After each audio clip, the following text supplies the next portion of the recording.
Chapter 1. Is this the corpse of the formidable giant Oz that Master spoke of? Sanji exclaimed in shock as he gazed upon the colossal figure of Oz. How terrifying! It seems to be twice the height of an ordinary giant. Can we truly defeat him? Usopp's eyes nearly bulged out of their sockets in fear. Meet! Oz suddenly bellowed, unleashing a gust of wind that nearly toppled everyone. This can't be. That fool Luffy has been defeated.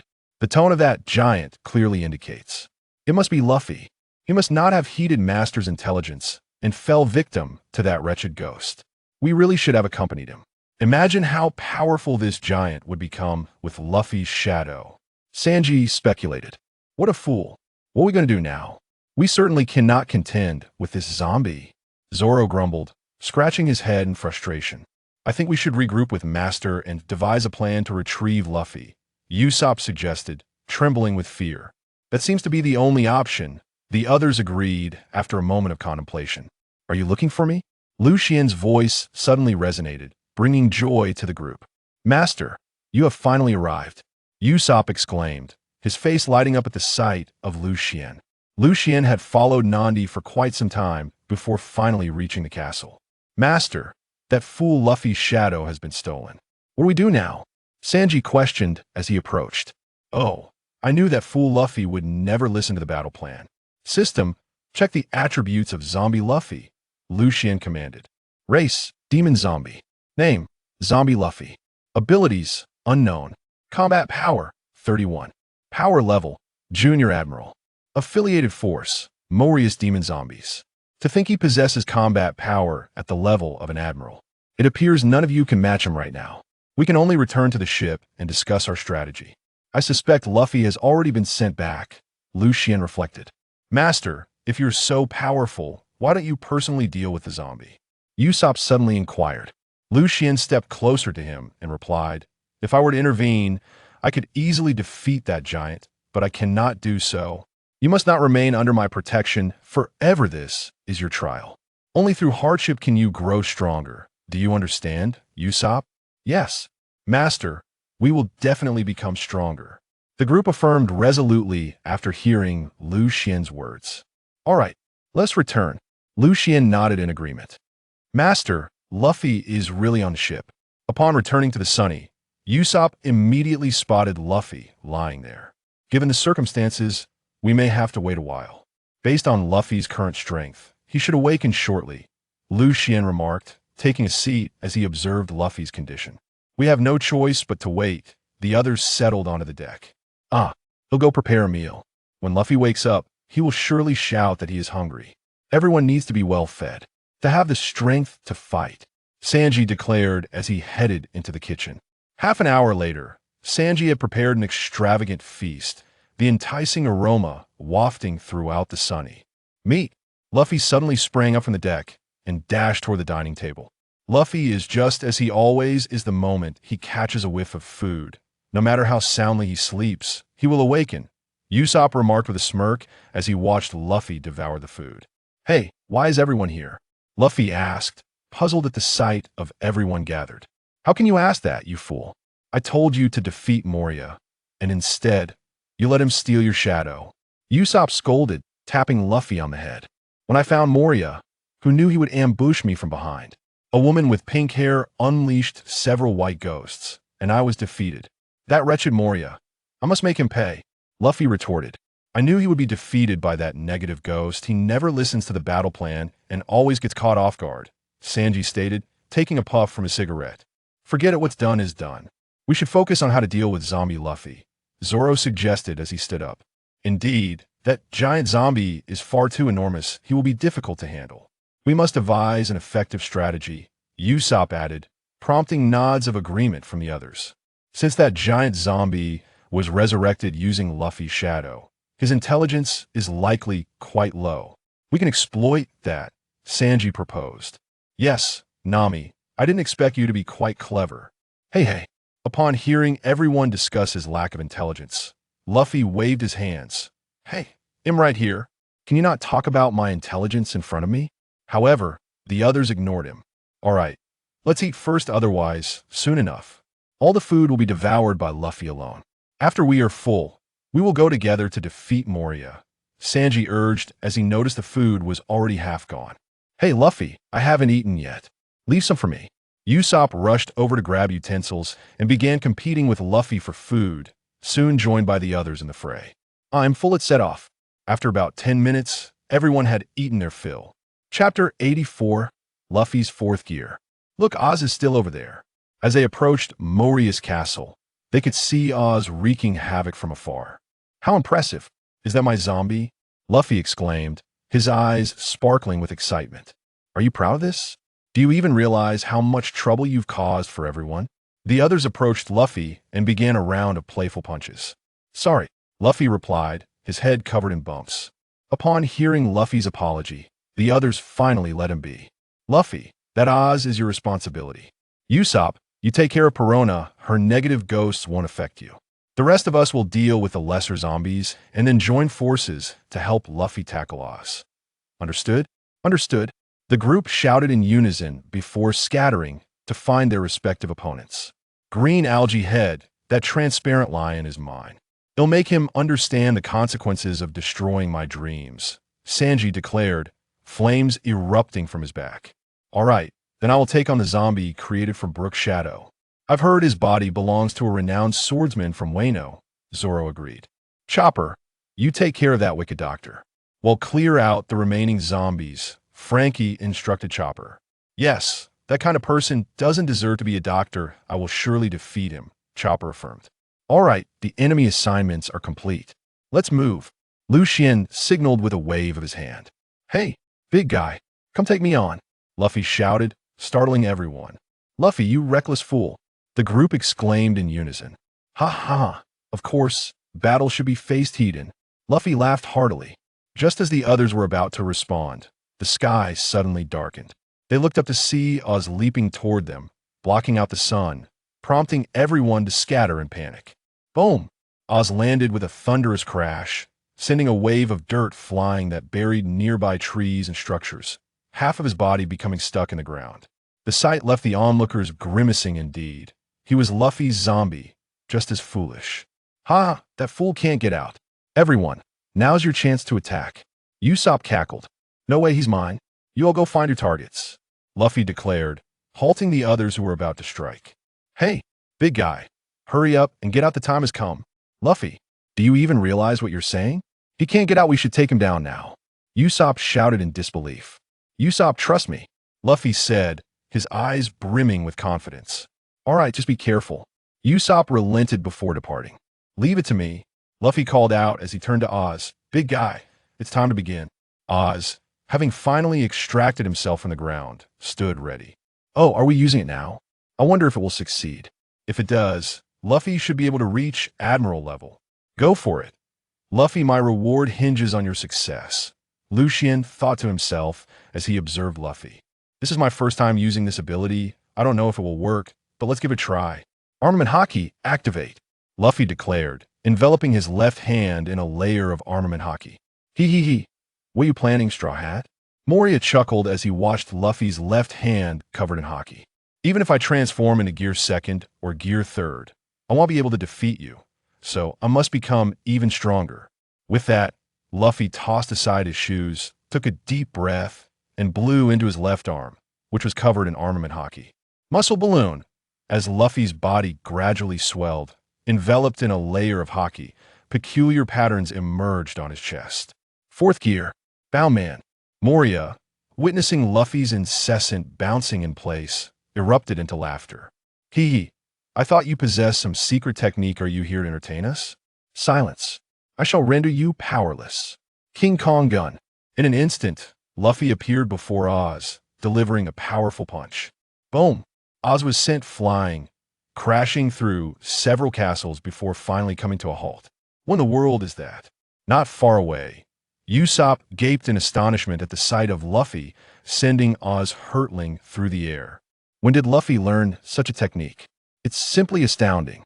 Sanji, having defeated the Transparent Man, marveled at Luffy's combat prowess. Humph, it seems our captain is on the verge of victory. I must hasten my efforts as well. Two-sword style, diable jam, slash. Swish. The sound of the blade slicing through the air resonated as Ryuma's zombie was vanquished. It has been ages since I encountered such a formidable swordsman. This blade, Shusui, I entrust to you. I believe it will bring you great joy, Ryuma's zombie declared as he tossed Shusui to Zoro, gradually fading from existence. I will wield it with utmost care, Zoro vowed solemnly, gazing at the spot where Ryuma had vanished. Oh, has it succeeded? Let's check Luffy's attributes. Chapter 85, Moria's defeat. How impressive. Lucian, when did Luffy learn this technique? Nami inquired curiously beside Lucian. I once discussed the extended capabilities of the gum-gum fruit with him. This is his first time employing it. He cannot maintain it for long, but I believe with time, Luffy will master the power of fourth gear. Indeed, it is extraordinarily powerful. The might of fourth gear is overwhelming. Certainly, Luffy now possesses the strength of a junior admiral. I firmly believe you will soon attain mid-level admiral status. You all must strive diligently as well, Lucian urged earnestly to the group. Yes, we shall endeavor to train harder from now on. At that moment, Luffy commenced his second assault, floating in the air, his feet propelling him as if he were a jet, reaching Oz in the blink of an eye. Gum Gum Rhino Cannonball. Boom! Just as Oz regained his footing, he was instantly knocked back down, the ground beneath him caving in to form a massive crater hundreds of meters wide and several meters deep. The shockwave sent weaker zombies flying. Ah, help! Is this creature even human? He's so powerful, treating Oz like an ordinary opponent. Could it be that Lord Moria is to be defeated so easily? As they watched Luffy mercilessly batter Oz, Moria's minions murmured amongst themselves. Ugh, my Haki is nearly depleted. It appears I must finish this quickly. Gum Gum Great Ape King Gun. Luffy's final strike landed squarely on Ounce's head, shattering his spine, and with a resounding crash, Oz fell to the ground, unable to rise again. Luffy, too, reverted to his original form, collapsing onto the ground, utterly drained of energy. Wonderful! We've triumphed. We are victorious. Usopp exclaimed loudly upon seeing Oz down and out. Usopp, do not celebrate prematurely. Luffy has merely defeated Oz. Moria has yet to be vanquished, Zoro cautioned from the side. Right? We must not forget about Moria. At Zoro's reminder, they recalled the looming threat of Moria. You wretched fools dare to batter my Oz like this? I shall crush you all. Shadows assemble.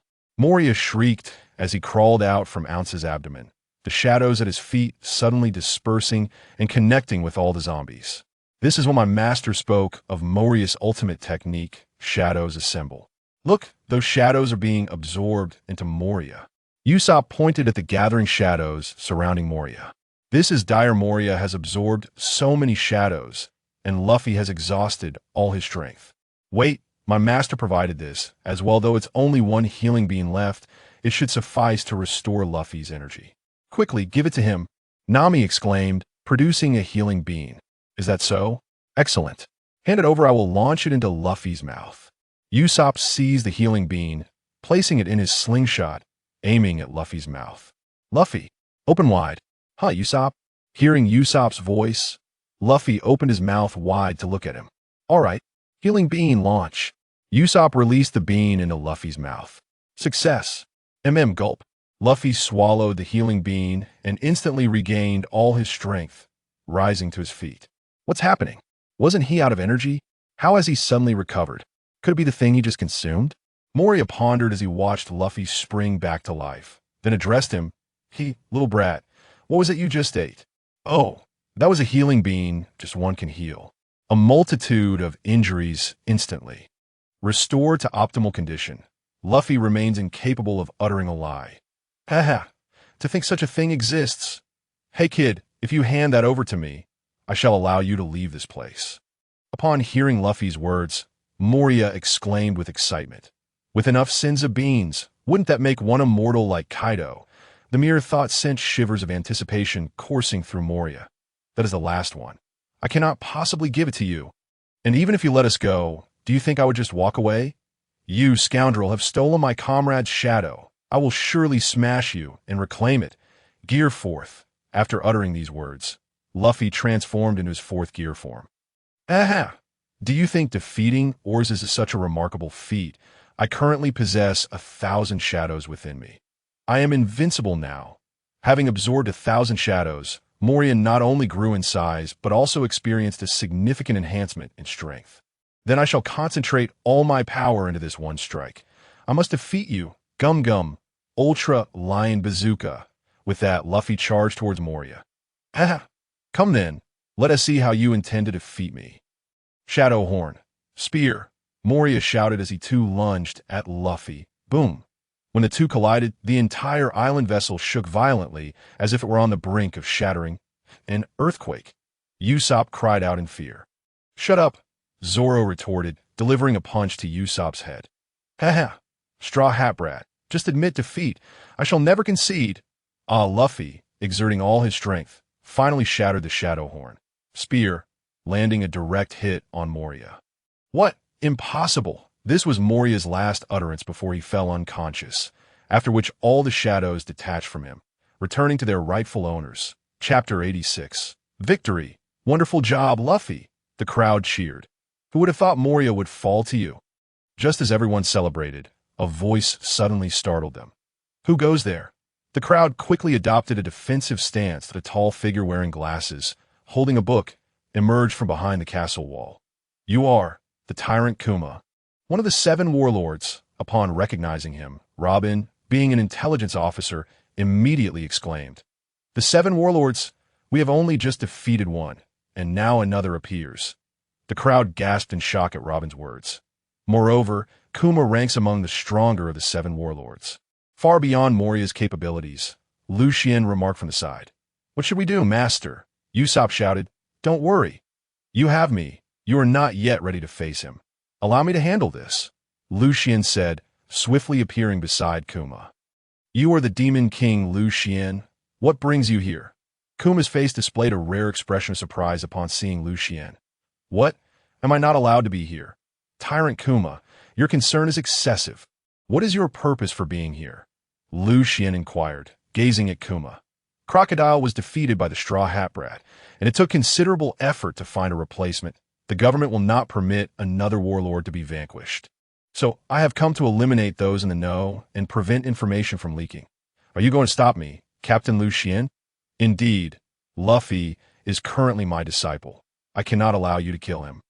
Besides, I am eager to test the might of the tyrant Kuma.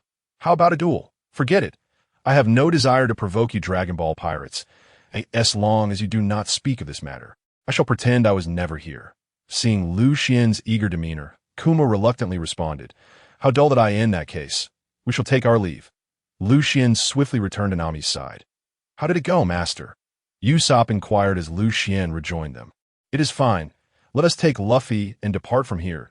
Is that true, master? Yes. Wonderful. I have longed to leave this place. Usopp cheered. Nami, let us go. Lucian called to Nami as they made their way toward the sunny. All right, Lucian, big brother. Nami grasped Lucian's arm. Hey, wait for me. Seeing the two ignoring him, Usopp hurriedly chased after them, but a few minutes later, everyone returned to the sunny. Well done, Luffy. That last move of yours was truly remarkable. You defeated Moria in one blow. That was rather unfair. You have such impressive techniques, and didn't he even share them with us? Master, did you secretly train Luffy? Upon hearing Usopp's words, Sanji chimed in. In truth, this was the first time Luffy employed that technique. He had only mentioned it previously, never expecting it to succeed. Enough of that. Everyone is present. We ought to set sail. However, before we do, Brook, welcome to the Straw Hat Pirates. With that, Luffy approached Brook and extended his right hand. Yo-ho-ho-ho, I am immensely grateful for the opportunity to join you. It is truly wonderful to be alive, Brook exclaimed, tears of joy streaming down his face. All right, to celebrate Brook's joining, let's hold a feast. Oh, a feast, a feast. Hey, Brook, aren't you a musician? Sing a song for everyone to lift their spirits. That pirate song, Bink Sake, would be splendid. Noticing the crowd's enthusiasm, Lucian urged Brook. Very well, then I shall give it my all, Brook responded, and music soon filled the air. Yo-ho-ho, Bink Sake, delivered to your side, riding the winds and waves as I roam. The tide surge, the sunset stirs, the birds sing. piercing the vast sky. This feels delightful. Sitting beside Lucian, Nami handed him a cup of wine, saying, "This truly is delightful. However, every feast must come to an end. I sense my departure is approaching." After taking a sip of wine, Lucian sighed. "You are leaving, big brother Lucian?" Upon hearing Lucian's intention to depart, Nami grasped his arm. "Enough. I have my own crew. My departure is merely a matter of time. Do not be sad. Besides, I am not leaving just why ETD, I'll not dwell on it. Nami, let us enjoy ourselves and dance together," Lucian declared, pulling Nami toward the celebration. Thus, a night of revelry came to a close. The next morning, as everyone awoke and tidied up, they gathered on the deck to discuss their next course of action. Next, we shall enter the new world. Now, let us deliberate on where we should head next. Does it even need saying?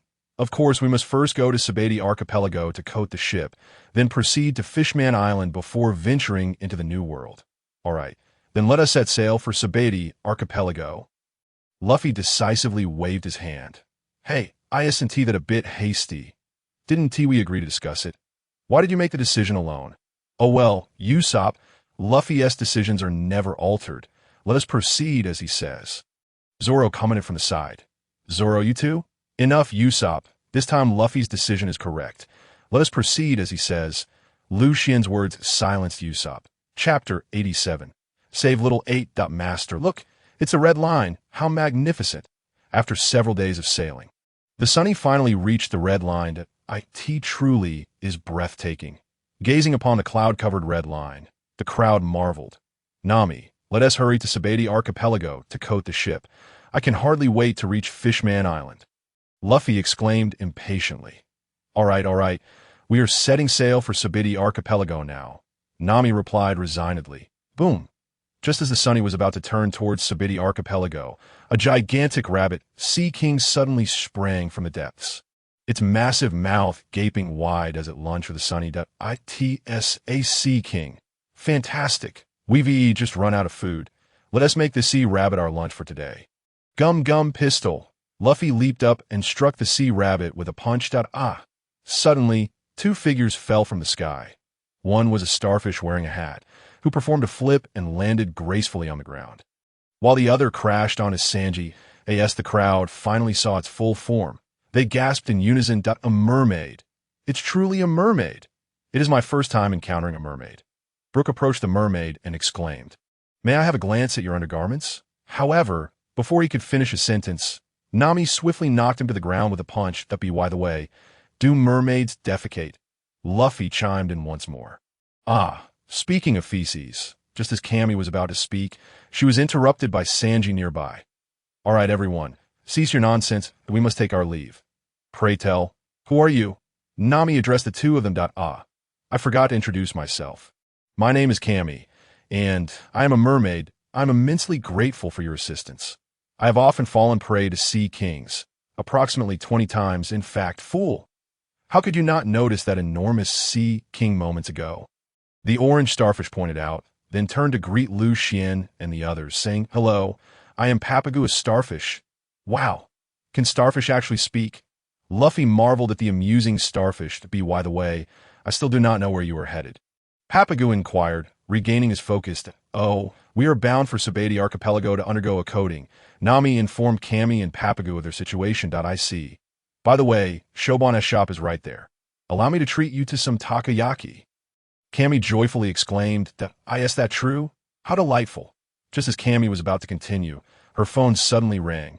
Moshi, is that you, Shoban?" Cammy asked as the call connected. "Haha, I'm not that octopus. I'm Marco, your old friend from the shameful Marco gang." "I accidentally let that slip. It seems you were in a bit of trouble," Robin remarked from the side. "Why do you have Shoban's transponder snail?"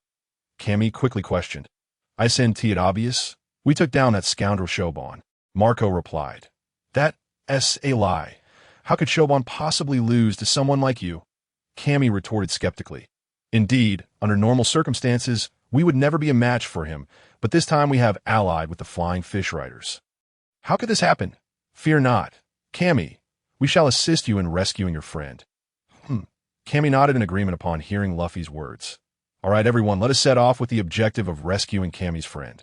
Look, there's Shoban.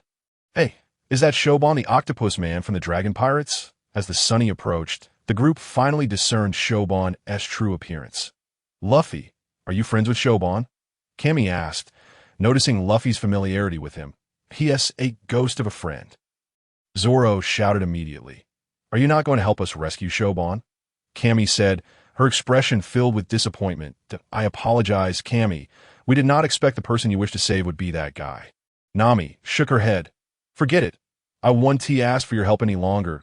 We shall rescue Shoban ourselves. Did not anticipate you to be such unfeeling people. After saying this, the two of them leapt off the ship. Hey, you two got captured far too quickly. Usopp screamed upon seeing Cammy and Papago get caught just after jumping down. Forget it, we should take action. Shoban is not a bad person. This way, we will not be violating our promise to Cammy. Nami said, touched by Shoban's loyalty to this acceptable. Nami, Luffy turned to her, his expression serious, though his eyes betrayed his longing for takoyaki, with drool trickling from the corner of his mouth. The Flying Fish Riders were no match for the Straw Hat Pirates, and they were swiftly defeated. However, everyone was taken aback upon seeing their leader. He looks just like this wanted poster. Luffy and the others laughed heartily on the deck. You rascals, stop laughing. Sanji was on the verge of losing his temper. But in the end, he managed to give the leader a makeover that turned him from an enemy to a friend. Chapter 88. Departing from the Straw Hat Pirates at last, they arrived at Sabaody Archipelago. Gazing at the familiar island, Lucian remarked, I recall our last visit here was 5 years ago. The events of that time were quite the spectacle. All right, everyone, let's disembark. You wish to undergo coding, do you not? I know a highly skilled coding master. Allow me to take you to him. The ship docked. Shoban announced to the group. That true? How splendid. Let us hurry.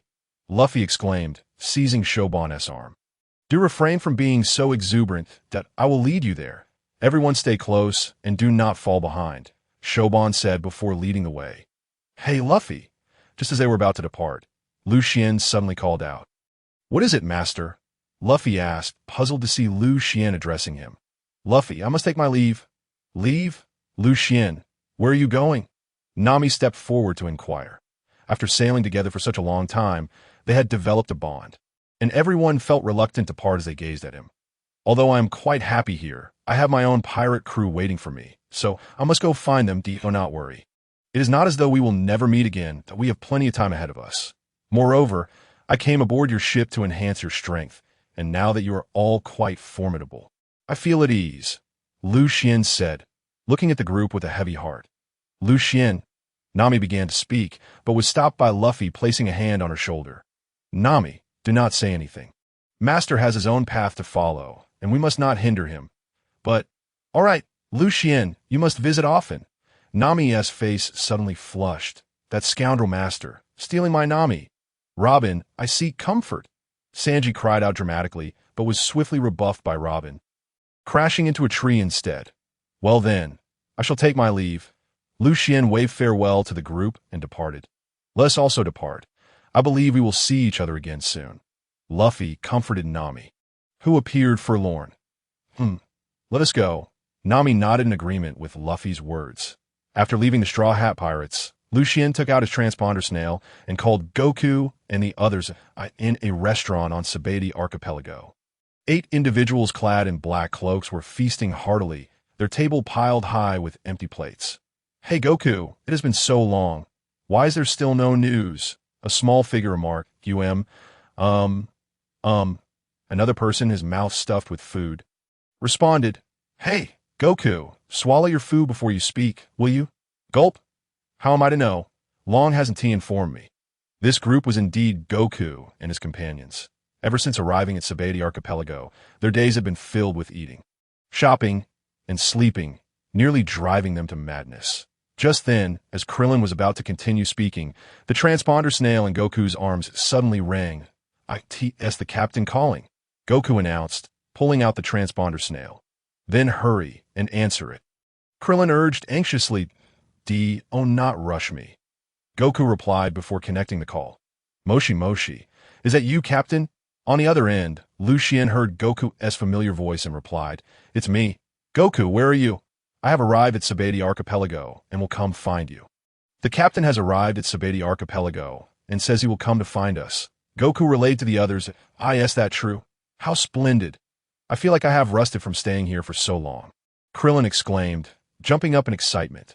Hey, Krillin, keep it down. Piccolo pulled on Krillin's sleeve. Seeing that everyone in the restaurant was staring at him, Krillin covered his head and chuckled sheepishly, sitting back down. Where are we exactly? The captain asked me, but I seem to have forgotten. You know. Goku continued. You fool. This place is, where is it again? I seem to have forgotten as well. Klin, feeling somewhat embarrassed, remarked, these fools, we are at the restaurant on Island 24. In critical moments, one can always rely on Bic. All right, I understand. You all wait for me there. I shall be there shortly. After Lucian finished speaking, he hung up the phone bug. The captain mentioned he would arrive shortly and instructed us to wait for him here. With the phone bug tucked away in his pocket, Wukong addressed everyone. Very well, since that is the case. Let us wait here for the captain's arrival. All right then, boss, I would like another serving. Wukong requested another plate of food. Are you still eating? The crowd shouted at him. Where on earth are we? Never mind.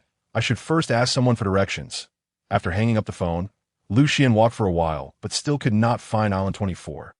So he had no choice but to seek assistance. Hey, you there, old man, wait a moment. Spotting a bearded man in tattered clothes walking ahead, Lucian hurriedly called out to him. Hearing someone behind him address him as old man, the man turned around and angrily shouted, Who are you calling old man? I'm only 21, you brat. Astonished by the man's claim of being 21, Lucian exclaimed, Really? You certainly don't look 21, you brat. How dare you say that? I merely have a slightly mature appearance. You pretty boy, you certainly have a way with words, old man.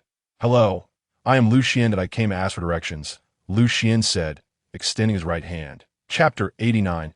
Reunion. Oh, hello, I am Hank. Hank extended his hand and shook Lucian's. But suddenly he startled and swatted Lucian's hand away, yelling, Was that a compliment? You brat. And let me say it again, do not call me old man. I have a name. Hank. Remember it. Very well. Uncle Hank. Lucian's remark nearly drove Hank to the brink of fury. You brat, do you want to fight? I'm a user of the goat fruit, a goat man. With that, Hank transformed into a towering goat human, charging at Lucian with a roared, Oh, is that so?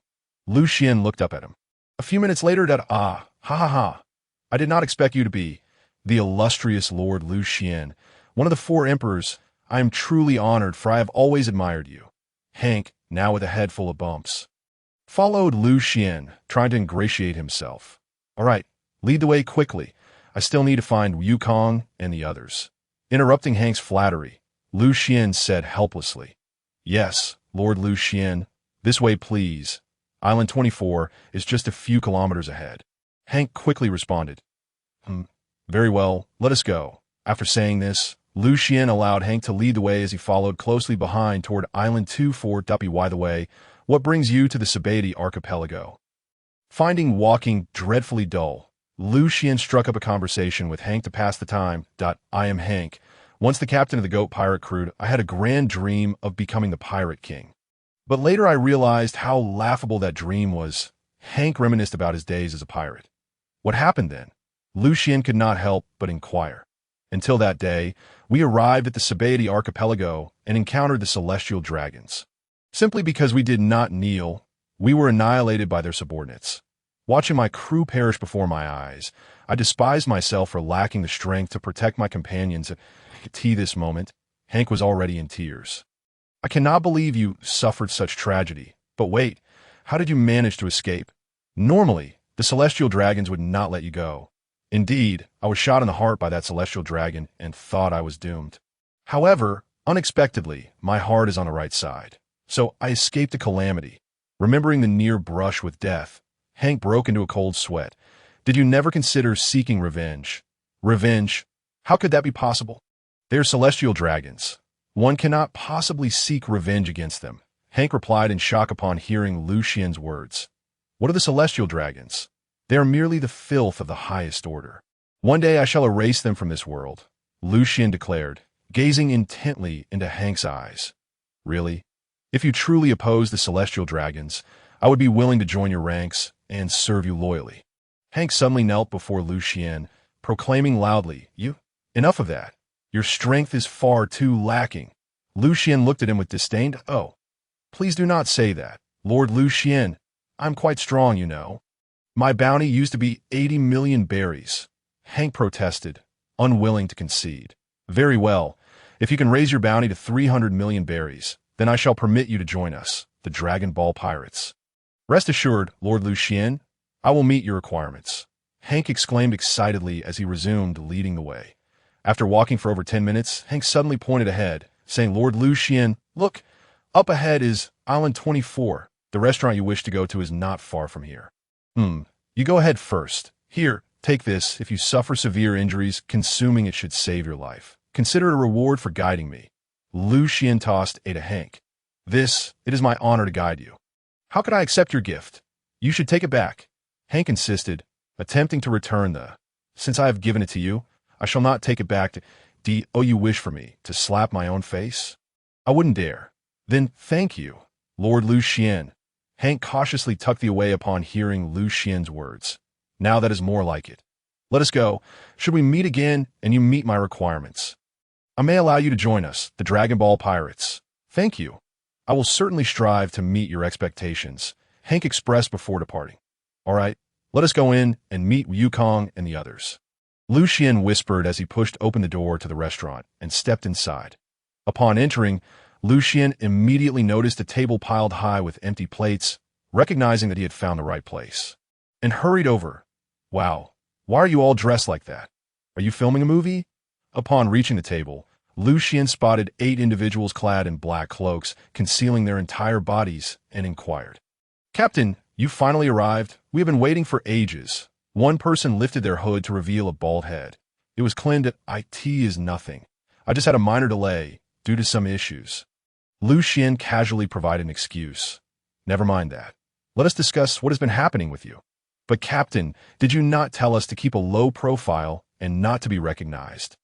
This way, we will not be recognized, Wukong interjected. Very well, my mistake for not being clearer, but does this not draw more attention? Lucian said, cradling his head. Wukong glanced around at the group, questioning. Indeed, they all answered in unison. Chapter 90. The auction house, by the way. Captain, can we not leave this place? Staying here is causing us to rust. Clint's words immediately resonated with the others. Yes, Captain. Let us set sail. They clamored in agreement. Silence. You shall have work soon enough. Do not rush. For now, eat and rest. Tomorrow, there will be an auction. We will go see it, Lucian commanded. Yes, Captain, the group responded, resuming their meal. The next day, upon opening the door, Lucian was greeted by the sight of 8 individuals standing at his doorstep, staring at him. What are you all doing standing at my door? Lucian remarked, exasperated. We just wanted to remind you, Captain, that it is already 2:02 p.m. If we do not hurry to the auction house, the auction will soon conclude. Clint sheepishly scratched his head. What? Why did you not wake me up earlier? Surely the event has not ended yet, Lucian exclaimed, slamming the door shut as he retreated to wash up. Let us go. Lucian emerged from the washroom, exclaiming, just ahead lies the auction house. Captain, having lingered in the vicinity for quite some time, Klein and the others had memorized several landmarks, and soon they reached their destination. Let us enter, Lucian declared, striding towards the entrance, followed closely by the others. Stop! Who are you lot, dressed like this? What do you intend to do? As they approached the auction house, they were halted by the guard. Entry to the auction house contingent upon selective scrutiny. Lucian inquired, gazing at the guard. Of course. Just by looking at your baby face, I can tell you're no good. Be gone quickly. This is the territory of Lord Doflamingo, and not just anyone can create a ruckus here. The guard retorted, his expression one of disdain. Baby face? You scoundrel! How dare you insult our captain? Klein, incensed by the guard's words, stepped forward, ready to teach him a lesson. Lucian grasped Klein's arm firmly, then turned to the guard and said, Don't you think that your crude flattery about my looks will deter me from entering? Was that even a compliment? Has our captain lost his senses? Klein stared at Lucian, bewildered. Speak not such nonsense. Klein, how could our captain's mind be in disarray? I believe he merely misheard, chimed in Peter, interjecting, Step aside quickly. Although you complimented me, if I cannot enter, I shall still strike you, Lucian continued. Who is complimenting you? You fool! The guard shouted, his mouth agape. Fool! Are you implying that I am the fool? Lucian retorted, his expression darkening. Before the guard could utter another word, Lucian delivered a punch that sent him soaring into the sky, transforming him into a shooting star. Serves him right for daring to insult me, Lucian remarked, observing the fallen guard. Then turning to the other guard, do you wish to obstruct our path as well? And no, I wouldn't dare. The second guard, trembling under Lucian's gaze, fell to the ground, shaking his head fervently. Wise choice. Let us proceed. Lucian nodded in affirmation. The crowd inside the auction house was indeed considerable. Were they up to? Upon entering, they beheld a throng of people, with a peculiar aquarium-like structure on the stage, housing a mermaid, Kimi, who was shedding tears. Indeed, the same mermaid they had encountered a few days prior. In the front row beneath the auction platform sat 3 individuals adorned with glass domes atop their heads, unmistakably celestial dragons. The auctioneer was currently counting down, isn't that Nami and the others? What brings them here? Klein suddenly pointed his seat on the right.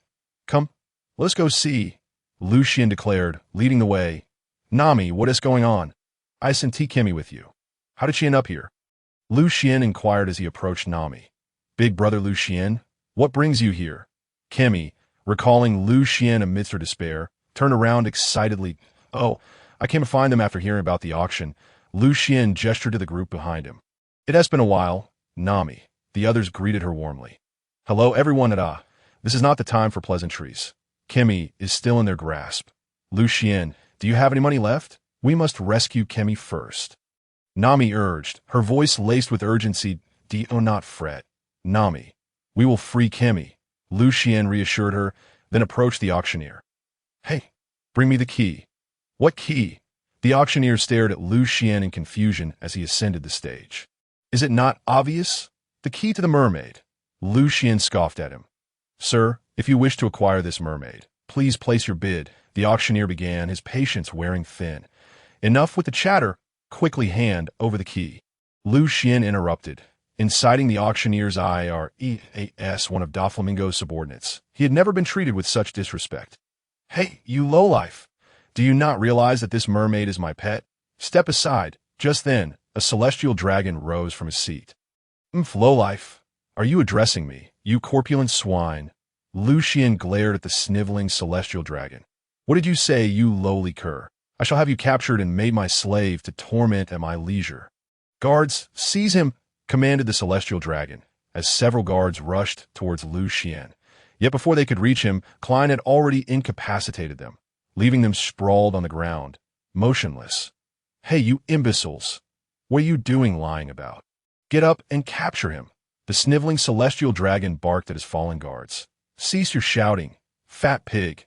They're already unconscious. Lucian approached the celestial dragon, regarding him as one with a simpleton.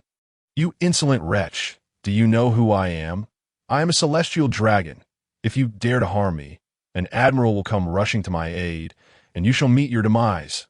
I will ensure you are captured, your limbs broken and fed to my pet dog.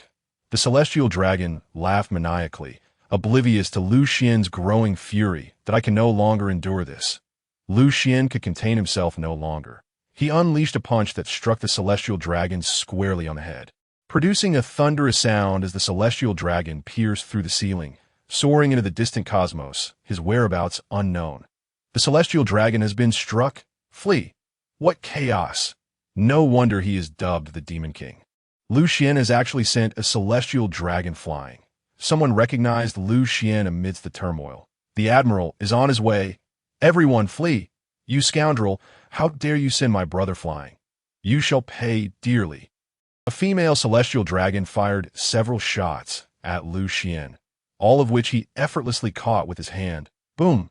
At that moment, the ceiling collapsed, and a figure descended, none other than Luffy, who landed squarely on the heads of 2 celestial dragons, rendering them unconscious. Finally landed safely. Who are they? Luffy brushed off the dust from his clothes, noticing the 2 fallen celestial dragons. Luffy, where have you been? Upon recognizing Luffy, Nami grasped his ear tightly. Sorry, but let us focus on rescuing Kemi first. Luffy replied. Kemi has already been saved by big brother Lucian. Nami pointed towards Lucian on the stage. Master, you are here too, Luffy exclaimed, delighted to see Lucian. Luffy, you all are rather careless. How could Kemi be captured by human traffickers while she was with you? Lucian reproached Luffy. Sorry, Luffy muttered sheepishly. Let us first remove the chains from Kemi. With that, Lucian reached for the chains around Kemi's neck. Wait, master, those chains will... Luffy began, but Lucian had already removed the chains. Boom! The explosion of the chains reverberated throughout the auction house. Master, Luffy shouted, alarmed by the explosion. Fear not. This level of power cannot harm me. As the smoke from the explosion cleared, Lucian and Kemi emerged unscathed. Impressive. How did you manage that? Luffy approached Lucian, curious that, it was nothing. I merely shielded Kemi and myself with energy, then destroyed the chains. Lucian waved his hand dismissively. Hey, what on earth is happening here?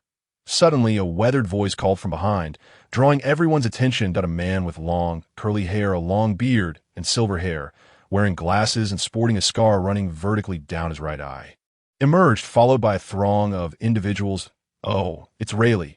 Long time no see, Lucian greeted upon recognizing the newcomer. You are Lucian. What brings you here? Rayleigh exclaimed, astonished. Although 5 years had passed, and Lucian's appearance had changed considerably, Rayleigh recognized him, having seen Lucian in the film worm not long ago, an event that had left a lasting impression on him. Am I not allowed to be here? Lucian teased in response to Rayleigh's surprise. Of course not. I was merely surprised. Rayleigh hastily waved his hands in denial. I assume you are aware of that incident? Rayleigh inquired. Suddenly, Lucian turned to Rayleigh with a serious expression. You are aware of it as well, he stated. Rayleigh, with a grave demeanor, replied, of course. This is a matter of great significance to the world. How could I possibly remain ignorant? What matter? Inquired Luffy, who had approached them. What will you do, Rayleigh? Ignoring Luffy, Lucian pressed on with his question. I am merely a recluse. Such matters are beyond my purview, Rayleigh responded, taking a sip from his flask. Very well.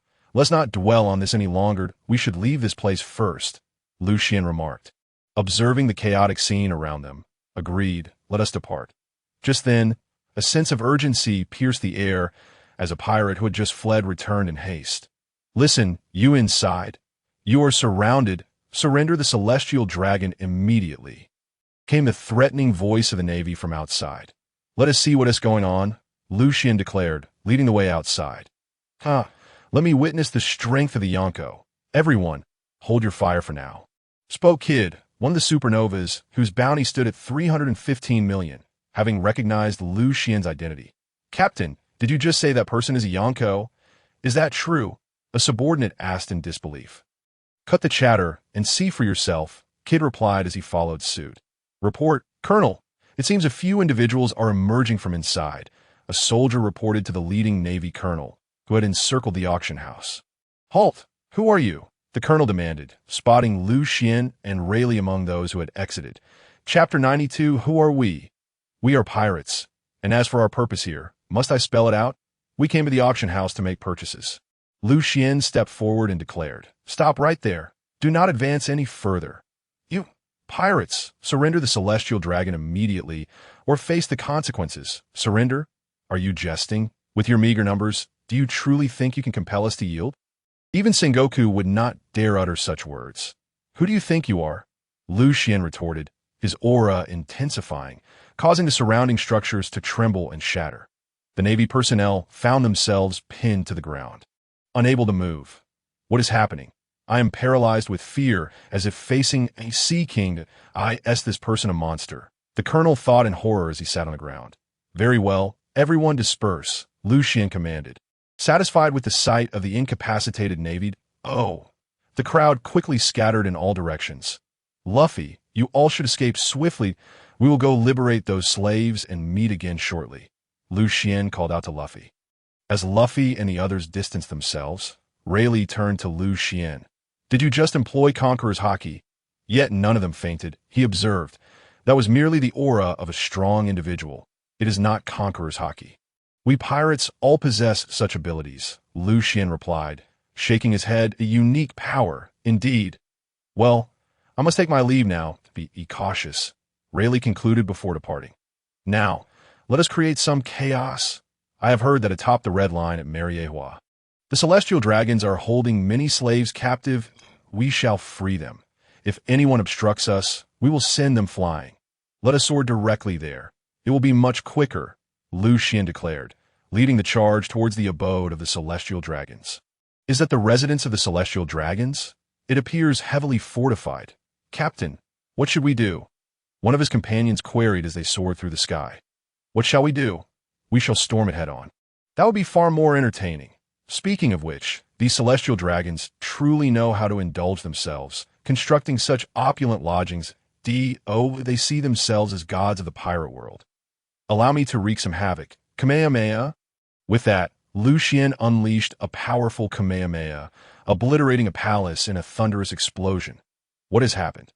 The palace of St. Floros has vanished. Quickly, go check on St. Floros, if anything has occurred to him. We are doomed, shouted a commanding officer. Yes, Captain, we shall investigate immediately. Several soldiers sprinted towards the palace of St. Floros. Let us descend, Lucian instructed, followed closely by his companions. Upon arrival, they were met with the alarming sight of the vanished palace. What is happening? The entire palace has disappeared, and St. Floros is nowhere to be found. We are finished, exclaimed several guards who arrived at the scene, witnessing the aftermath. Captain, look over there. It seems there are people. One guard exclaimed. Nonsense. This is Mariejois, the dwelling of the celestial dragons. It is impossible for anyone to intrude here. The captain reprimanded the guard, only to be taken aback when he spotted Lucian and his companions. Chapter 93. Who are you? How dare you commit such an act in the residence of the celestial dragons? Do you not comprehend the gravity of your actions? The captain bellowed. Isn't this the palace of the celestial dragons? We are indeed aware. Otherwise, why would we be here? Lucian replied nonchalantly. Hey, yes, you stop looking around, he directed to the guard captain. What are you planning to do? Do you know where the celestial dragons keep their slaves? If you tell us, I shall spare you. You think you can intimidate me? This is the residential area of the celestial dragons, heavily guarded. With a single shout, hundreds of soldiers will swarm here. You should surrender peacefully. The captain retorted angrily. Seeing that negotiations had failed, Lucian resolved to resort to force. Clin, do not kill them. Leave one alive. Understood, Captain. I will be careful, Clin affirmed as he approached the guards. Attack. The captain commanded his subordinates. Who charged forward? Help. Captain, save me. Don't come any closer. Within moments, Clin had incapacitated several of the guards. What do you want from us? The captain stuttered in fear, collapsing to the ground. I have already asked you once. I do not wish to inquire a second time. Where are the slaves kept? Lucian demanded, stepping closer to I will tell you, the captain stammered. Lead the way, and remember, no tricks. I trust you would prefer not to discover the consequences. Why, yes, the captain replied hastily, moving to take the lead. After traversing through a garden, Lucian and his companions arrived at the entrance of a basement. This is where the slaves are held, but I lack the key to let you in. That is simple enough, Clin, Lucian instructed. Understood, Captain. Clin stepped forward, assumed a stance, and delivered a powerful punch, sending the steel door flying off its hinges. This door is forged from high-grade steel. How could it be destroyed with a single punch? Is this even human? The captain exclaimed in disbelief. Enter, Lucian commanded, stepping inside first. Who dares intrude upon the slave quarters of the celestial dragons? Seize them. A figure, resembling a leader, shouted as he sat sipping tea, startled by the sudden entrance. What has happened, Captain? A group of guards rushed to his side. Intruders have entered. Quickly, capture them. The captain ordered, pointing at Lucian and his companions. Yes, the guards immediately surrounded Lucian and his allies. Who are you? Do not move, one guard demanded. There's no need to waste breath on them. Knock them out and find the keys to release the slaves, Lucian instructed, turning to Wukong and the others. Such audacity, daring to disrupt this place. Open fire. Upon hearing Lucian's words, the leader let out a loud shout, and gunfire erupted instantly. Bang, bang, bang. Bullets flew wildly, striking Lucian and his companions, igniting sparks all around them. However, once the gunfire ceased, Lucian and his group emerged unscathed. How could this be? The bullets had no effect on them. Could they be wielders of devil fruit powers? Quickly, use stone bullets, the captain of the guards. Witnessing Lucian's apparent invulnerability, urgently instructed his men to switch to sea-stone ammunition. Just as they were changing bullets, Wukong and his companions flashed past, returning to Lucian's side in the blink of an eye. What on earth is happening? The captain of the guards, caught in Krillin's grasp, looked bewildered at the crowd. Bang! Bang! A series of thuds echoed as all the guards collapsed to the ground, rendered unconscious. Hey, what are you doing? Get up! Stop fooling around! The captain trembled as he shouted, seeing all his subordinates sprawled on the floor. Enough shouting. Your men are out of commission. Hand over the keys, and perhaps I can spare you some physical suffering. Lucian said, approaching the captain with a steady gaze. Even if you don't kill me, the celestial dragons will not let me go.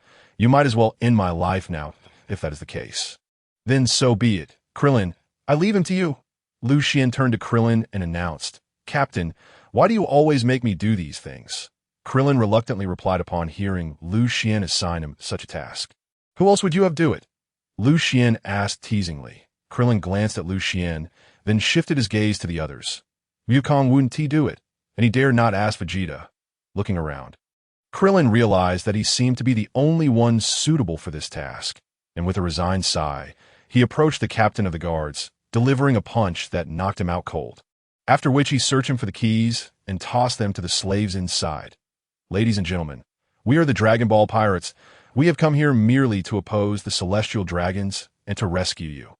The oppressed, everyone, take the keys and unlock your shackles. Step forth into a new life, Lucian declared, but upon seeing no one move to grab the keys, he felt a twinge of frustration, as if his words had fallen on deaf ears. What is the matter? Do you not wish to live in freedom? Do you not long for your loved ones? One of the slaves spoke up softly, expressing doubt. Even if we break free from these shackles, can we truly leave this place?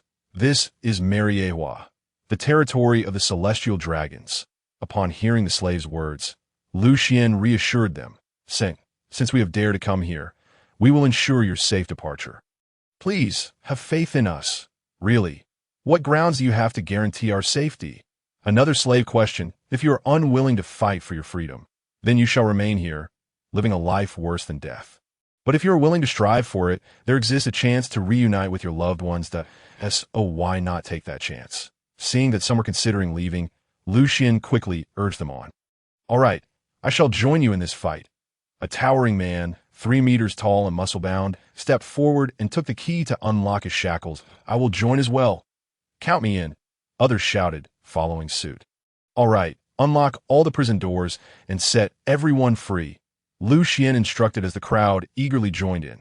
Before long, everyone had freed themselves from their shackles and stepped out of their cells. What shall we do next? You are their captain, right? Whatever you decide, we shall follow. The first man to take the key approached Lucian.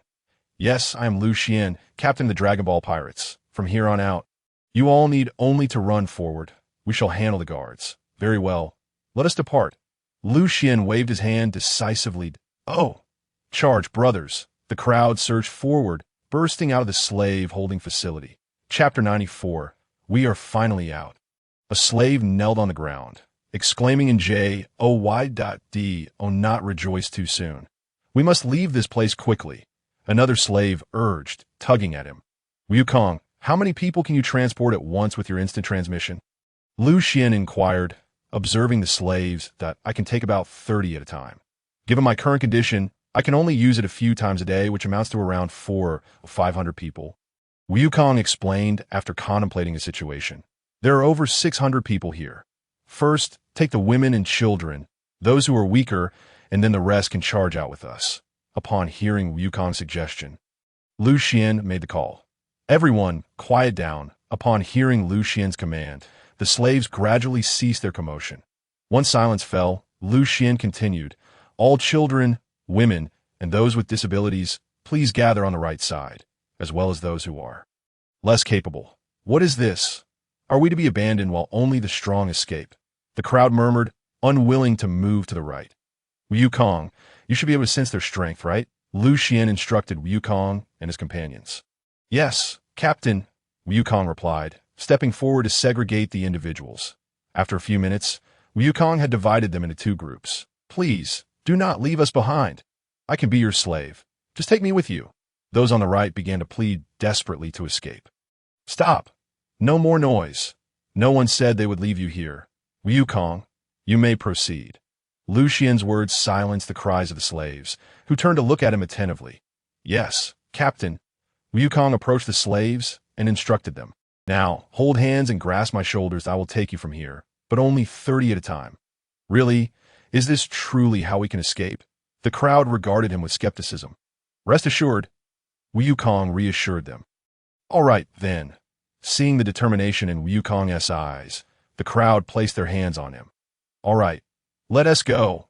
As they positioned themselves, Wukong placed his hand on his forehead, and with a swift motion, he vanished before their eyes. Only to return moments later with a whoosh at your back so soon. Where are the others? All is well.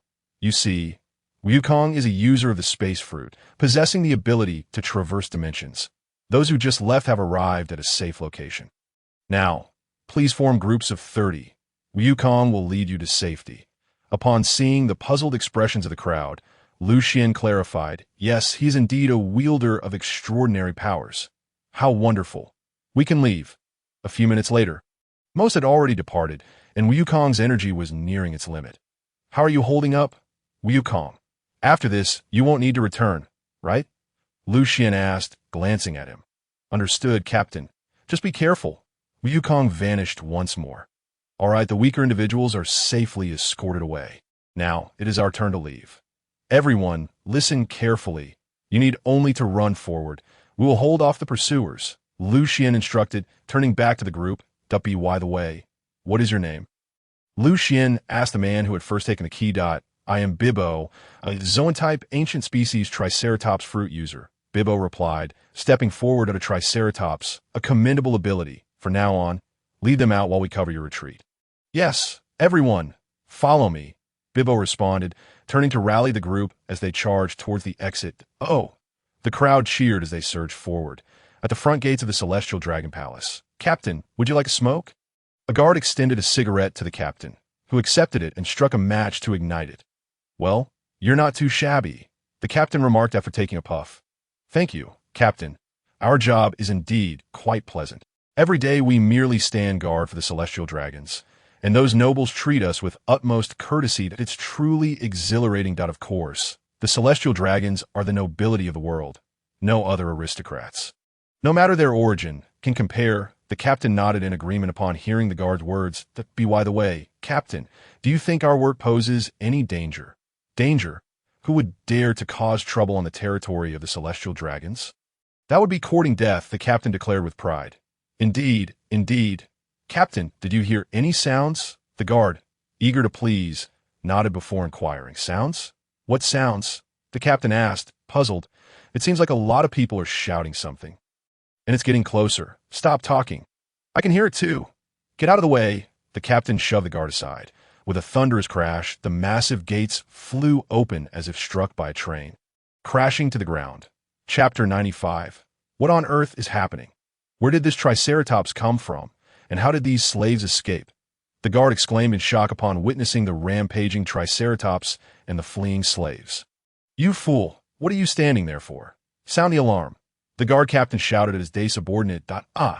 Yes, the guard hurriedly pressed the alarm button, and the shrill sound echoed. Oh no, that idiot triggered the alarm.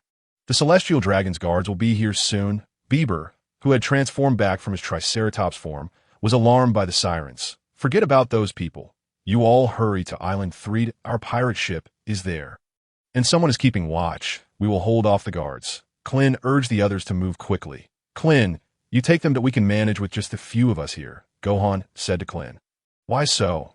I haven't had a good workout in ages. Why don't you go instead, Gohan? Clint replied reluctantly. All right, I'll go. You all seem to have turned into battle maniacs now that we're here. Piccolo said, exasperated at the two eager to fight. Thank you, Piccolo, Clint, and Gohan said in unison. All right, everyone follow me. Piccolo shouted as he led them away towards the Dragon God's ship. Hey, you lot! Do you not realize this is the territory of the Celestial Dragons? If you take these slaves away, those Celestial Dragons will start lecturing me again, a lazy voice called out, piquing the interest of Vegeta and the others. Oh, you have some decent strength. What's your name? Vegeta addressed the newcomer. Uncle Vegeta, you needn't intervene. I can handle this. Gohan stepped forward and said to Vegeta. Gohan, you're too cunning, Klin interjected. Hold on, Klin. There can't be just one or two powerful individuals among the Celestial Dragons. Let us wait a moment. Lucian shook his head in resignation at the sight of the two eager for battle. In the Dragon Ball world, they weren't particularly fond of fighting, yet here they had all transformed into combat enthusiasts. Suddenly, a cacophony of footsteps approached, and a throng of guard arrived. What is going on? Lord Jinx, why are you here? A man dressed in uniform asked, astonished upon seeing the nonchalant figure. Jis, your guards are utterly incompetent. The slaves have been gone for so long, and you didn't even notice. If the alarm hadn't gone off, I suspect you would still be asleep. Jinx remarked coolly that I apologize. Lord Jinx, it is our incompetence. Jis trembled, hastily kneeling. You'll be reprimanded later. Capture these intruders into the Celestial Dragon's estate and hand them over to the Celestial Dragons for punishment. Yes, Lord Jinx, surround them. Jis commanded his subordinates, who surrounded Lucian and the others. Surrender quickly. There's no escape for you now, Jis boasted, looking at the encircled group. Hey, Gohan, is this guy an idiot? Does he really think a mere handful of them can make us surrender? Klin whispered to Gohan. Those words were audible to all. You rascal, shoot them. Jis shouted in frustration upon hearing Klin's remark. Bang, bang, bang. The sound of gunfire erupted, countless bullets raining down on Lucian and the others. Ha ha! Klin chuckled, darting around, and when the gunfire ceased, he finally stopped. Surely those fellows must be dead by now. With so many bullets hitting them, they couldn't possibly survive. Indeed, they had it coming for daring to oppose the Celestial Dragons. A bunch of fools! Do you really think firearms can harm them? Jinx scolded furiously upon witnessing Klin's agility. What? That is impossible, right, Lord Jinx? You must be joking, the guards exclaimed in disbelief. Look, as the smoke cleared. The unharmed figures emerged. Here, take these back, Klin grinned, spreading his arms, and a cascade of bullets clattered to the ground. Is this guy even human? How could he catch so many bullets? A monster. It seems you all are quite formidable. No wonder you dare to confront the Celestial Dragons. You should leave. This place is no longer within your capabilities. Jinx approached and said, Lord Jinx, I don't need to say more. You all should leave that we, the Celestial Dragons' direct troops, will handle these individuals. Jinx interrupted Jis. Yes, everyone follow me. Let us pursue the fleeing slaves. Jis commanded as he led his men away. Let us move. Jinx instructed those behind him. It finally time to begin. Captain, upon hearing Jinx's words, 3 individuals clad in black uniforms emerged from the back. Chapter 96. The Celestial Dragon's Secret Forces. Captain, how formidable are these individuals? Klin inquired, glancing at them. Do not rush, Klin. Let me assess, Lucian replied. Consulting the system. Race, human name. Jinx ability. Natural system. Lightning fruit user armament Haki. 15 observation Haki. 15 marine 6 styles. 16 combat power. 56 strength level. Mid-Admiral affiliated force. Celestial Dragon Secret Guard Captain Race. Human name. JIS ability. Animal system. Ancient species pterosaur fruit user armament Haki. 14 observation Haki. 14 marine 6 styles. 15 combat power. 26 strength level. Senior Vice Admiral affiliated force. Celestial Dragon Secret Guard. The other 2 individuals possess strength similar to JIS. One is named James, a Paramecia-type hard fruit user, while the other is named Lake, a Paramecia-type speed fruit user. 1 Admiral level and 3 Vice Admiral level individuals. Their strength is decent. You all can decide how to divide the tasks. Lucian relayed after reviewing their attributes. Then I'll take on that fellow named Jinx. Klin stepped forward decisively. Why should it be you? Uncle Klin, you're too cunning. Let me handle Jinx. Gohan tugged at Klin. You two stop bickering. Let us resolve it with rock, paper, scissors, Master Roshi suggested. All right, let us do that, both agreed. Rock, paper, scissors. The game commenced. Captain, these fellows are underestimating us. Let me take them on first. JS fumed upon witnessing the two playing. Indeed, Captain, they are far too arrogant. James chimed in, do not act rashly. These individuals are powerful. We cannot afford to be careless. Jess, you go first to gauge their strength, Jinx advised, having recognized Clint's earlier prowess. Yes, Captain, upon hearing his captain's command. Jax responded and strode towards Clint and the others. Hey, why are you all lurking about? Is it because you look particularly hideous and dare not show your faces? Jax taunted loudly as he approached them. You insolent fool! Who are you calling ugly? Take a good look in the mirror. With a face like yours, you dare to criticize others. Clint shouted angrily upon hearing Jax's words. Look at how you all dress. Are you afraid of what others will say? What is the matter? Did I hit a nerve? If you have the guts, come and fight me. Jax replied, unfazed by Clint's anger and continuing his mockery. All right, I shall come and beat you into submission. Clint, abandoning his game of rock, paper, scissors with Wukong, charged directly at Jax. Humph. Iron block, steel. Upon seeing Clint rushing towards him, Jax smirked disdainfully, preparing to absorb Clint's punch with his iron block technique. You contemptible wretch, how dare you look down on me? Prepare to meet your demise. Clint, incensed by Jax's dismissive gaze, unleashed all his strength and delivered a powerful punch aimed at Jax's chest. This fool, I've already warned you not to be so arrogant. Now quickly dodge. Jinx, sensing the immense power behind Clint's punch, alerted Jax, but it was already too late that Clint's fist connected squarely with Jax's chest, followed by a resounding crack that echoed through the air. How could he possess such strength? Jax felt as if he had been struck by a colossal sea creature, propelled backward, his bones shattering upon impact. He crashed through several palaces, collapsing to the ground, unconscious and unaware of his fate. With such feeble strength, how dare you provoke me? Truly a lesson in futility. Clint scoffed disdainfully. Jax, what on earth happened? Get up quickly. It was merely a punch. Jean-Mu exclaimed in disbelief upon seeing Jax incapacitated. Captain, what is going on? Speak up. Asked like, sweating profusely as he turned to Jinx that I never imagined I would misjudge. This fellow possesses at least the strength of a major general. It's understandable that Jax was defeated by a single blow. Jinx interjected, waving her hand to silence like that. A major general? How is that possible? Our entire security team has only one major general, Captain Jinx. Who on earth are we dealing with? Captain, what should we do? We've already lost one person, and we still don't know the strength of our opponents. If this continues, we may very well face defeat. Enough of this noise. We are the secret guard of the celestial dragons. How can we cower before the enemy? Even if we cannot defeat them, we must fight with all our might. Jinx stated earnestly, gazing at her two subordinates. Yes, Captain Clint, since you have already dispatched one enemy. You should rest for now. Wukong stepped forward, addressing Clint, who had regained his confidence. Damn it, what a blunder. I couldn't resist that fool's provocation. Chapter 97. The arrival of Kizaru. Haha, Clint, don't regret it now. You might as well take a break here. Lucian comforted Clint, who looked dejected. Well, since that is the case, let us take our leave that we shall leave this to them. Perhaps there are more skilled individuals elsewhere. Seeing Clint still unhappy, Lucian continued. Really? Then let us hurry. Captain, what are you waiting for? Clint exclaimed, springing to his feet upon hearing Lucian's words. Watching Clint dash ahead, Lucian shook his head in exasperation, turning to Vegeta, Wukong, and came Sunin. You three, finish the battle quickly. We shall check on Luffy and the others. Once you are done, catch up with us? Understood, Captain, that we will conclude the battle swiftly, Vegeta replied. All right, let us depart, Clint. Meanwhile, on another part of the island, a group of pirates was fleeing for their lives. Suddenly, a military ship in the distance began firing cannonballs towards the shore, accompanied by a man in a yellow striped outfit, draped in a white cloak.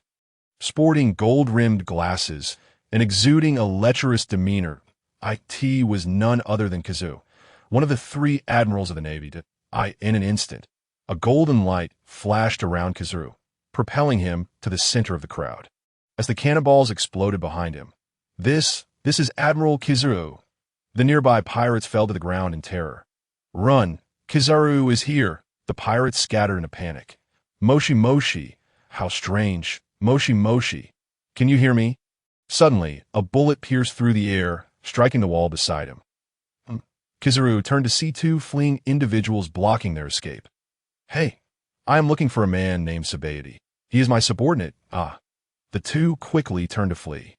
Honestly, I was merely inquiring. With that, Kizaru executed a flash kick, sending both pirates crashing into a nearby giant tree with a resounding crash, splitting it in half. The two pirates fell to the ground, paralyzed with fear.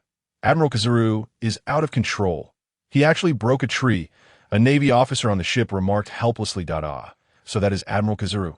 Truly reckless. One of the Supernovas, Apu, observed Kizaru with a mixture of awe and fear. Mr. Apu, we are in danger. We must flee. What a fool.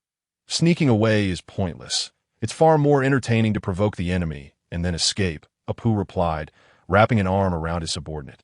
What are you planning? Ha ha, Apu laughed at Kizaru, who was lost in thought. Hey, do you know where Sabaody is? Kizaru approached Buggy and Hawkins, who were sitting by a fountain. Captain, stop divining and let us run. Hawkins' crew urged him, seeing his calm demeanor. There's no need to rush. I want to die today, Hawkins replied coolly before turning to Kizaru. I don't know him. You should look elsewhere. That one do. A pirate stands right before me. As a Navy officer, how could I pretend not to see? Speed is power. Have you ever been kicked by light? With that, Kizaru raised his leg and kicked Hawkins away. Boom! Hawkins crashed through a building. Coming to a halt, as the dust settled, he stood up unharmed, a broken straw doll tumbling from him. Bang! Suddenly, an unknown figure fell from above. Who are you? One of the Supernovas, Monk Uranus. How did you end up in such a state? Hawkins exclaimed in surprise upon recognizing the newcomer. Boom! A massive figure followed closely behind. How could a warlord be here? Truly formidable. Uranus lay on the ground, marveling at the scene. There is someone even stronger here. Hawkins pointed at Kizaru, standing behind Uranus. What? You are Admiral Kizaru? Uranus gasped, realizing the gravity of his situation as he stood between the warlord and the Admiral. Boom! Just as the peace-loving Uranus attempted to attack Hawkins. He was sent flying. Another one has arrived. Who could it be? That is Rear Admiral Drake. Why is he here? Rear Admiral Drake, Kizaru said, stepping forward. Oh no, I didn't expect to encounter Admiral Kizaru. Drake exclaimed in shock upon hearing his name. Just then, Monk Uranus let out a loud cry as his body suddenly expanded several times in size. Though he has been beaten severely, I wonder if there is still hope. Let me ascertain that. Uranus declared, delivering several punches that sent the peace-loving individual crashing to the ground. Whoosh! Just as Uranus turned around, a laser pierced through his shoulder, revealing the peace-loving figure walking out unscathed, with the power of Bartholomew Kuma and Admiral Kizaru's lasers. The abilities of the peace-loving individual have been enhanced to such an extent, Drake marveled, understanding the situation. How do you feel, knowing the truth? You must feel a sense of despair. Would you like to test your strength against him? Kizaru teased from his side. Humph. As the approaching pacifist Drake transformed into an ancient dinosaur, his jaws clamped down upon his head, but upon being struck by his laser, he promptly leaped back, reverting to his original form. Chapter 98. The arrival of Lucian. That I didn't expect you to bleed such crimson blood. It is truly astonishing, Drake murmured, clutching his wound. What a rare sight to behold.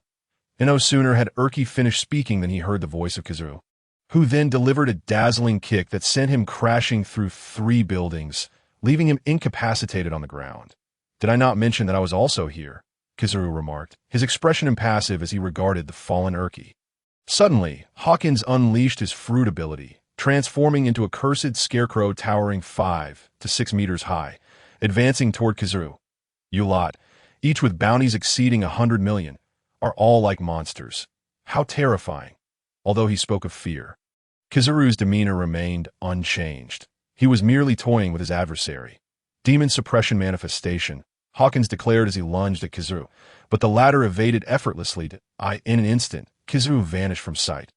Whoosh, just as he had disappeared. Kizaru reappeared, his fingers pointing at Hawkins' eyes, suddenly emitting a blinding flash that rendered Hawkins unable to see, followed by several lasers striking him. That I may not know your abilities, but it seems you are not of the Logia type, Kizaru remarked amidst his assault. This is bad. The captain's body has reached its limit. One of the subordinates shouted nearby. Let us take one down first. It's truly commendable that you've traveled such a long distance to be here. With that, Kizaru unleashed a laser with his foot, aiming to eliminate Hawkins. Just then, a sudden burst of music interrupted him, causing him to halt and look up, perplexed. It was AP, one of the Supernovas, utilizing his fruit ability to transform his entire body into an instrument. He suddenly struck his head, severing Kizaru's arm, followed by a powerful blow to his chest. Bang! Kizaru erupted in a sudden explosion. His body split into two halves as he collapsed to the ground. Aha! I've taken him down. However, a Marine Admiral cannot be dispatched so easily. Having encountered such intriguing phenomena, I must take my leave. With that, AP fled into the distance.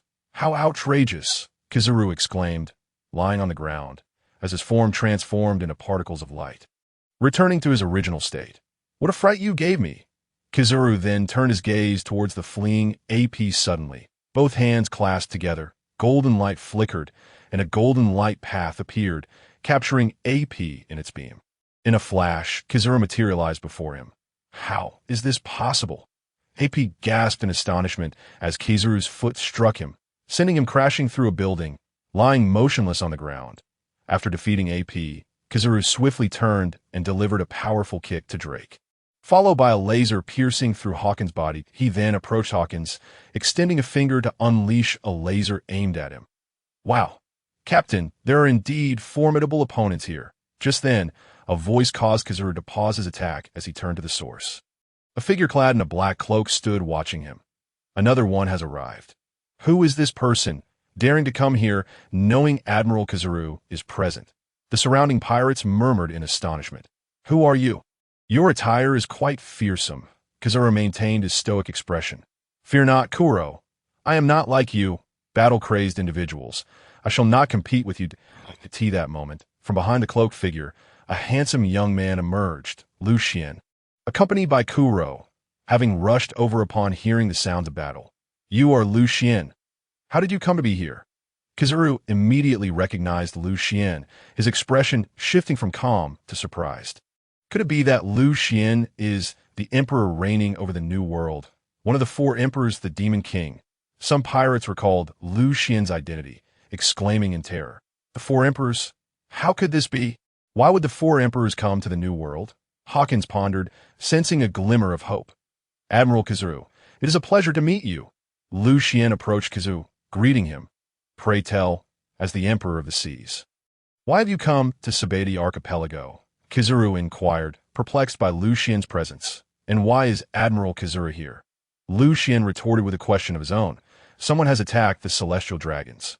I am merely here to apprehend the criminals. Since Captain Lucian has business here, I shall take my leave and not intrude further. With that, Kizaru turned to depart, unwilling to provoke Lucian and his companions, as he had no desire to experience the wrath of a Kainu firsthand. The criminal is right before us. Is it appropriate for Admiral Kizaru to simply leave? Lucian remarked as he observed Kizaru's intent to exit. Oh, the criminal is where? Kizaru questioned, puzzled. Right before you, it is I who struck the celestial dragon, Lucian stated nonchalantly, as if swatting an ant. What? So it was you. He brought Kizaru here. This fiend is too despicable. Shoo! Keep your voice down. Do you wish to meet your end? He is one of the four emperors, Lucian. If he hears you, not even 10 lives would suffice, another pirate cautioned. Lucian glanced at the one who spoke but ignored him, continuing his conversation with Kizaru. You nearly gave me a fright. How terrifying. The pirate who had spoken earlier collapsed to the ground, drenched in sweat. Chapter 19:9. Oh dear, this could be troublesome. Kizaru, exasperated, scratched his head. Ding ding, Demon King Liu Xuan, bounty of 1.5 billion berries, priority capture. Suddenly, the pacifist launched an attack, firing a laser at Liu Xuan. You dare to strike at the captain without consulting me. Seeing the pacifist's assault on Liu Xuan, Kuro appeared beside him in a flash, pushing aside the laser-launching hand with his left and delivering a powerful punch to his head with his right. The sound of an explosion echoed as the pacifist was obliterated in a single blow. This, the opponent we barely managed to contend with moments ago, has been defeated with just one punch. That is this the power of a crew member of the Four Emperors. Hawkins observed, astonished by Kuro's strength. Wow, the captain is indeed a machine, Kuro exclaimed as he gazed at the vanquished pacifist. It seems a battle is inevitable. Kuro, why not entertain Admiral Kizaru for a while? Without further ado, he disregarded Kizaru and advanced towards the supernova. AP, having assessed Kizaru's prowess and feeling confident in Kuro's capabilities, species, human name, Kizaru ability, Logia type glint glint fruit user armament Haki, 15 observation Haki, 15 marine 6 styles, 15 combat power, 65 strength level, Admiral High associated faction, Marine Admiral. At last, a worthy adversary has appeared. Let the battle commence, Kizu. Kuro tore off his cloak, revealing his true form. So it is the bald fellow Kuro. No wonder he possesses such formidable strength. How terrifying. Kizaru maintained his trademark nonchalant expression. Kuro's strength was on par with his own, so he felt no fear. Had it been Vegeta before him, he would have long since fled. Bald fellow Kuro, with a bounty of 800 million berries. A prominent member of the Dragon Ball Pirates, on par with an admiral's strength. What a surprise to encounter him here. Indeed, battles between individuals of admiral-level strength are exceedingly rare. This will significantly aid our growth in power. Hey, you lot, hurry and leave this place. It is far too dangerous. Hawkins urged his reluctant crew to depart, raising his voice in warning. Why, Captain? This is a rare opportunity to witness a duel of masters. One of Hawkins' crew questioned, bewildered. Boom! As discussions erupted among the onlookers, the clash between Kuro and Kizaru commenced. Where they tread, lasers and the force of their fists wreak havoc, causing unfortunate pirates to be struck down instantly. Help! Run! These two monsters are too fearsome. Witnessing the chaos, the onlookers swiftly fled in all directions. DOUC. This is the consequence of drawing too close. Witnessing a battle of the strong is not something to be taken lightly. One must possess a certain level of strength as well. Quickly, vacate this area. Hawkins admonished his panicking crew. Captain, you may have spoken too late. Brothers, quickly depart from this place. The crowd immediately scattered. A.S. Klin and Kizaru engaged in battle. Lucian approached AP and said, You must be the renowned Supernova. AP, would you care to join my pirate crew? What? To receive an invitation directly from Captain Lucian. Is that fellow truly formidable? Indeed, despite being thoroughly beaten, why would the Dark Lord personally extend an invitation to him to join the Dragon Ball Pirates? If the Dark Lord were to invite me, I would be overjoyed and restless. Have you considered your own meager strength? You expect the Dark Lord to invite you? He should be inviting me instead. What did you say? How dare you? The surrounding pirates erupted into a commotion upon witnessing Lucian's invitation to AP. Surely, you must regard my strength as insignificant. AP inquired, gazing at Lucian. Your strength is indeed lacking. Yet, even a pig can become formidable under my training. Therefore, I seek comrades not based solely on their strength, but rather on whether they pique my interest, Lucian articulated, enunciating each word deliberately. Then, I am grateful for the Dark Lord's regard. I shall join you. AP pondered briefly before deciding to join Lucian's crew. The advantages were clear. Joining would ensure his safe departure from his perilous place, and under Lucian's command, his strength would undoubtedly flourish. Only a fool would refuse such an opportunity. Splendid. Now my pirate crew has a musician, which will surely enhance our celebrations. Upon hearing AP's acceptance, Lucian exclaimed joyfully. Leaving the onlookers bemused, IT turned out his intent was merely to recruit a performer. AP felt somewhat embarrassed, initially believing it was his character that attracted admiration, only to realize it was simply a desire for a musician. Meanwhile, the battle between Klin and Kizaru was nearing its conclusion, with Kizaru clearly at a disadvantage. Klin, hurry, soon Gohan and the others will return. We must depart. Lucian called out to Klin, who was deeply engaged in combat with Kizaru. Understood, Captain. Klin replied, Alas, I must devise a means of escape. Otherwise, with Vegeta and the others arriving, I shall be in peril. Kizaru thought, then addressed Klin. It seems I must unleash my full power. Do be cautious. With that, a dazzling golden light emanated from Kizaru, blinding those present at O. Is he about to unleash a powerful move? As a Marine Admiral, He must possess some hidden trump cards, Lucian remarked, intrigued by the spectacle of Kizaru's glowing form. Come forth. Clin channeled energy throughout his body, bracing himself for Kizaru's imminent attack. Take this, light speed, Kizaru declared, suddenly leaping upwards, transforming into a beam of light and vanishing from sight in the blink of an eye. Clin and Lucian were left dumbfounded. What happened to that promised grand move? Where is the dignity of an admiral? He fled far too swiftly. Forget it, that rascal Kizaru is too cunning. His speed is unmatched, and we cannot pursue him. Let us disregard him, Lucian said, snapping back to reality, filled with resignation. Wonderful. Kizaru has departed. We are safe. After Kizaru's exit, the crowd finally regained their composure and erupted into cheers, astonished that a marine admiral had fled in such a manner. Truly, the Emperor of the New World is fearsome, capable of frightening even the Admiral Kizaru, who nearly annihilated us. Dark Lord, Dark Lord. The crowd chanted Lucian as titled, T.O. Lucian surprise. He received an unexpected windfall, as another path to garnering prestige opened before him. Amidst the cheers, he heard the system announce his newfound reputation, bringing him joy. Captain, we are here. A loud shout interrupted Lucian's reverie. Lucian looked up to see Gohan and the others approaching. Gohan, did you defeat those fellows so quickly? Clin greeted Gohan. Indeed, Uncle Vegeta dispatched their strongest captain in an instant. Only 2 weaklings remain. Utterly uninteresting, Gohan lamented, casting a resentful glance at Vegeta. Cough, cough. I merely assisted you two in eliminating your foes. Do not glare at me so, Vegeta retorted, noticing Gohan's gaze. Enough of this discussion. Let us return to the ship that a grand battle awaits. And you shall have your chance to fight, Lucian interjected, observing their ongoing debate about their opponents.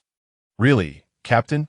Clin and Gohan exclaimed, their excitement palpable as they leapt before Lucian, with Vegeta also appearing eager. Of course. It will be a gathering of formidable opponents. You may choose your adversaries at will. Lucian reassured them, brushing off Clin and Gohan's enthusiastic grips on his arms. What are we waiting for? Let us hurry, Captain, the crew urged, brimming with enthusiasm. Do not be so hasty. There are still several days until the battle.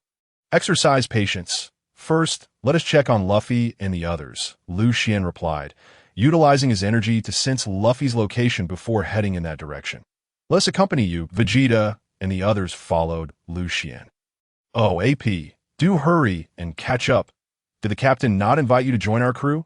Clin called back to the lounging AP, tossing a senza bean into his hands. Consume this and join us. He instructed. What is this?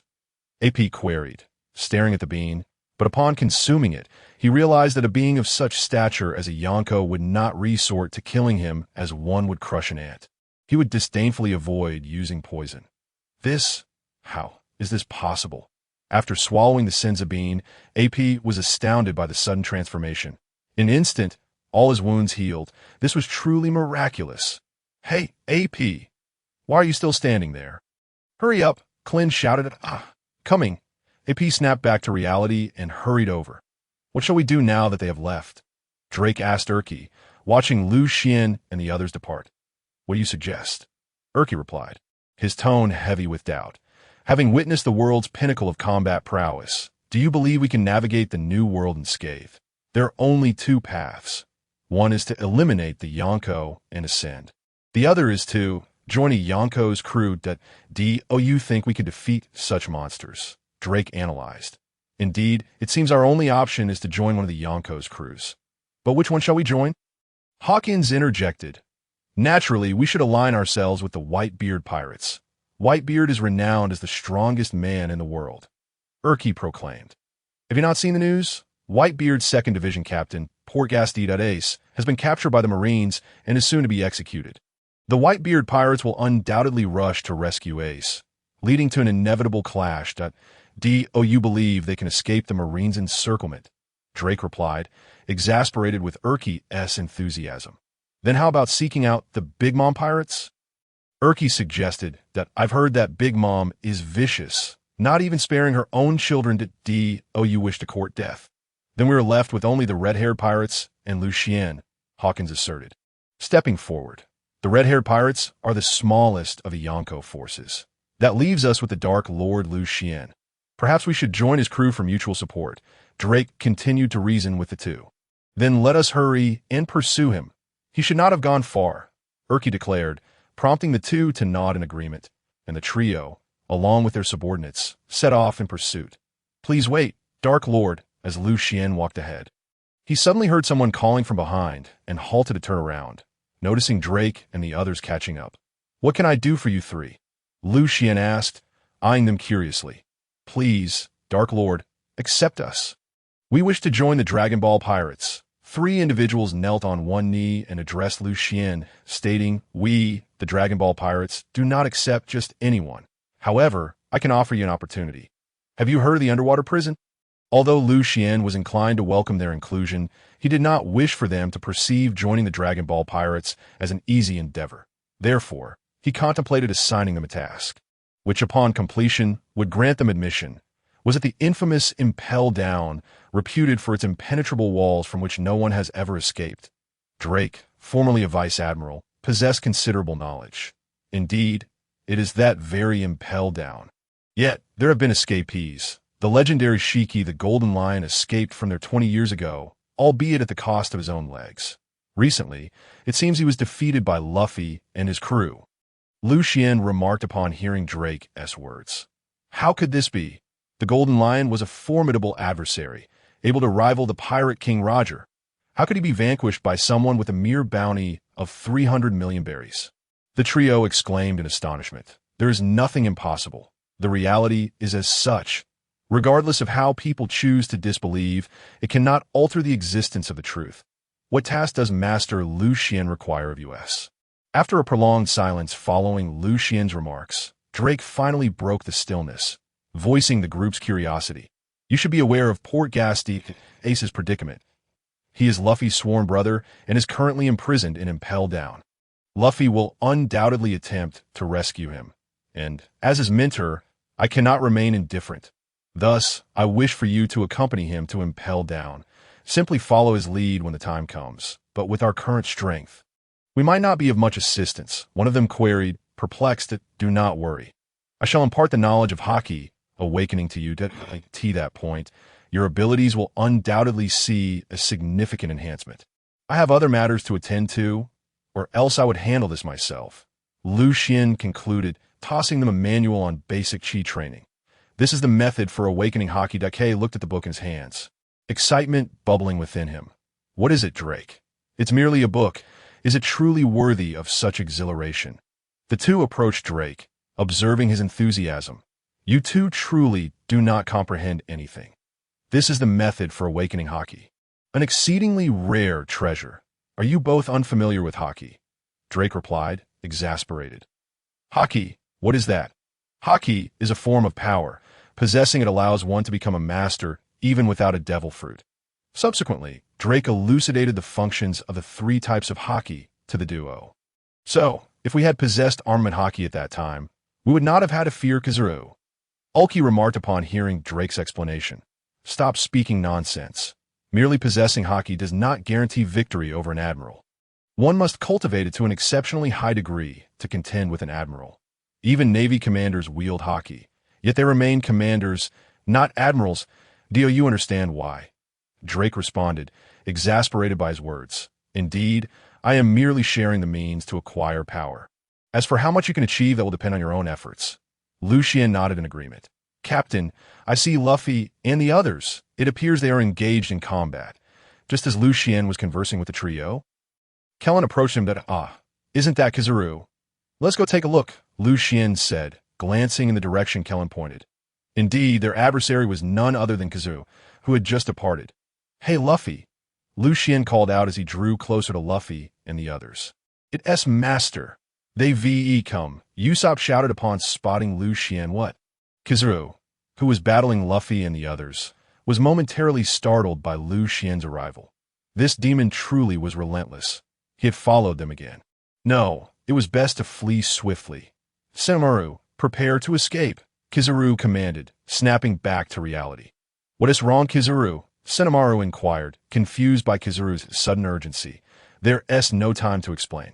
Hurry and follow me. Without further discussion, Kizaru seized Senamaru and leaped into the air, fleeing into the distance. That yellow monkey certainly knows how to retreat swiftly, Lucian remarked, observing Kizaru's hasty exit.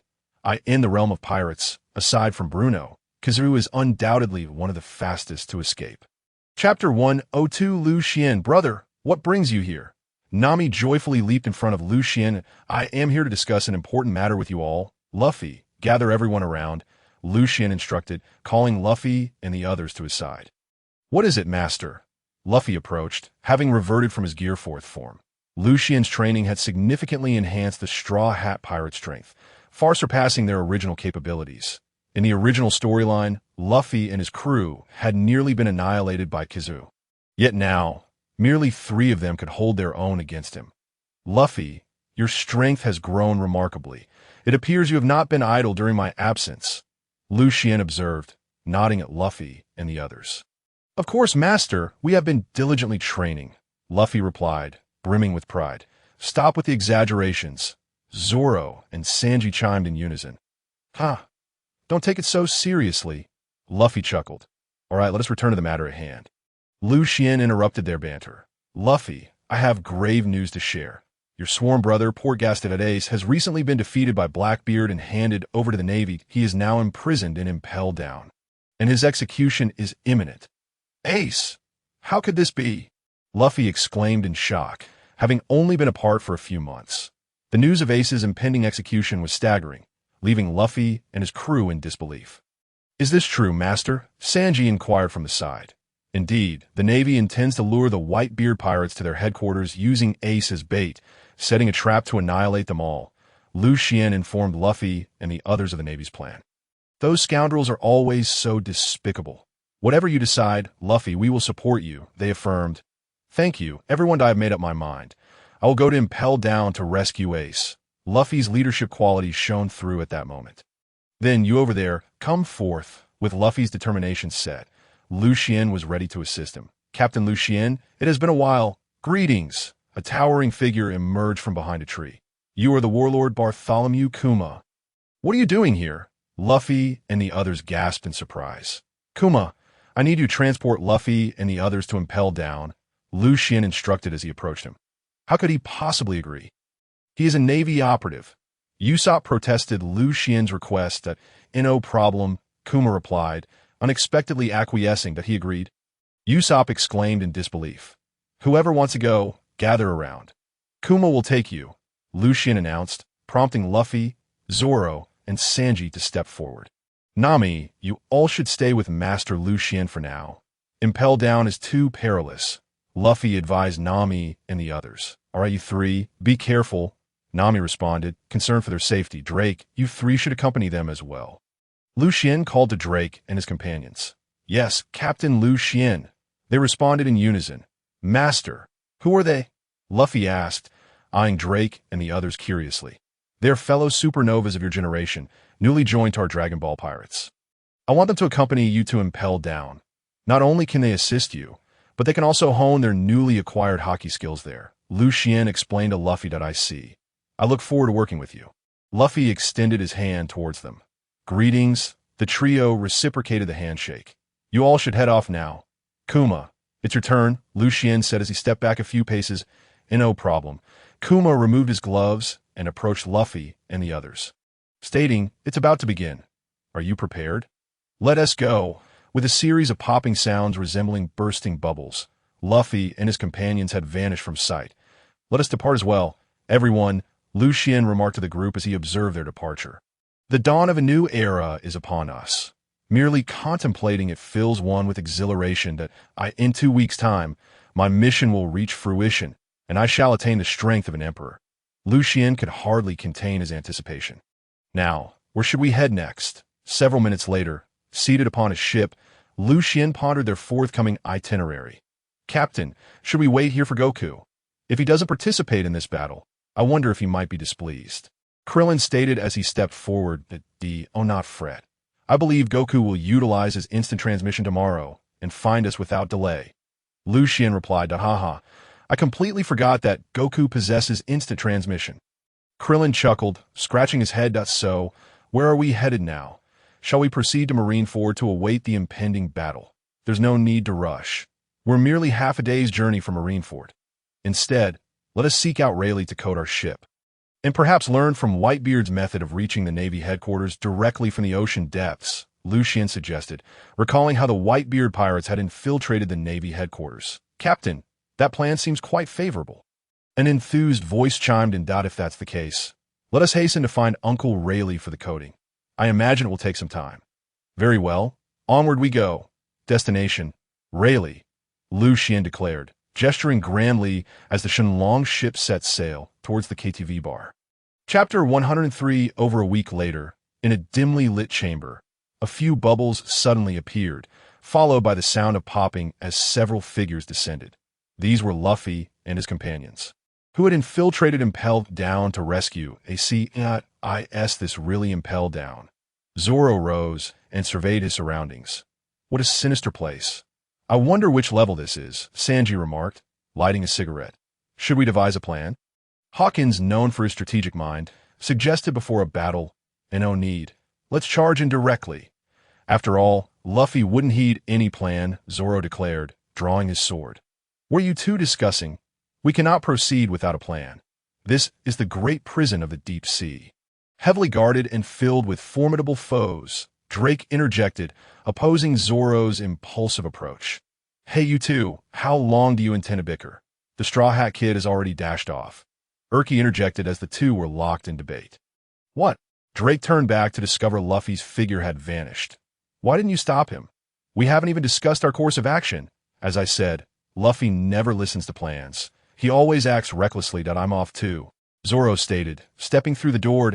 We should follow suit. Their departure has already compromised our position. Let us bypass any further planning and charge in, Urki, a warrior by nature, declared, favoring direct confrontation over strategy. Honestly, they're all such muscle-bound simpletons.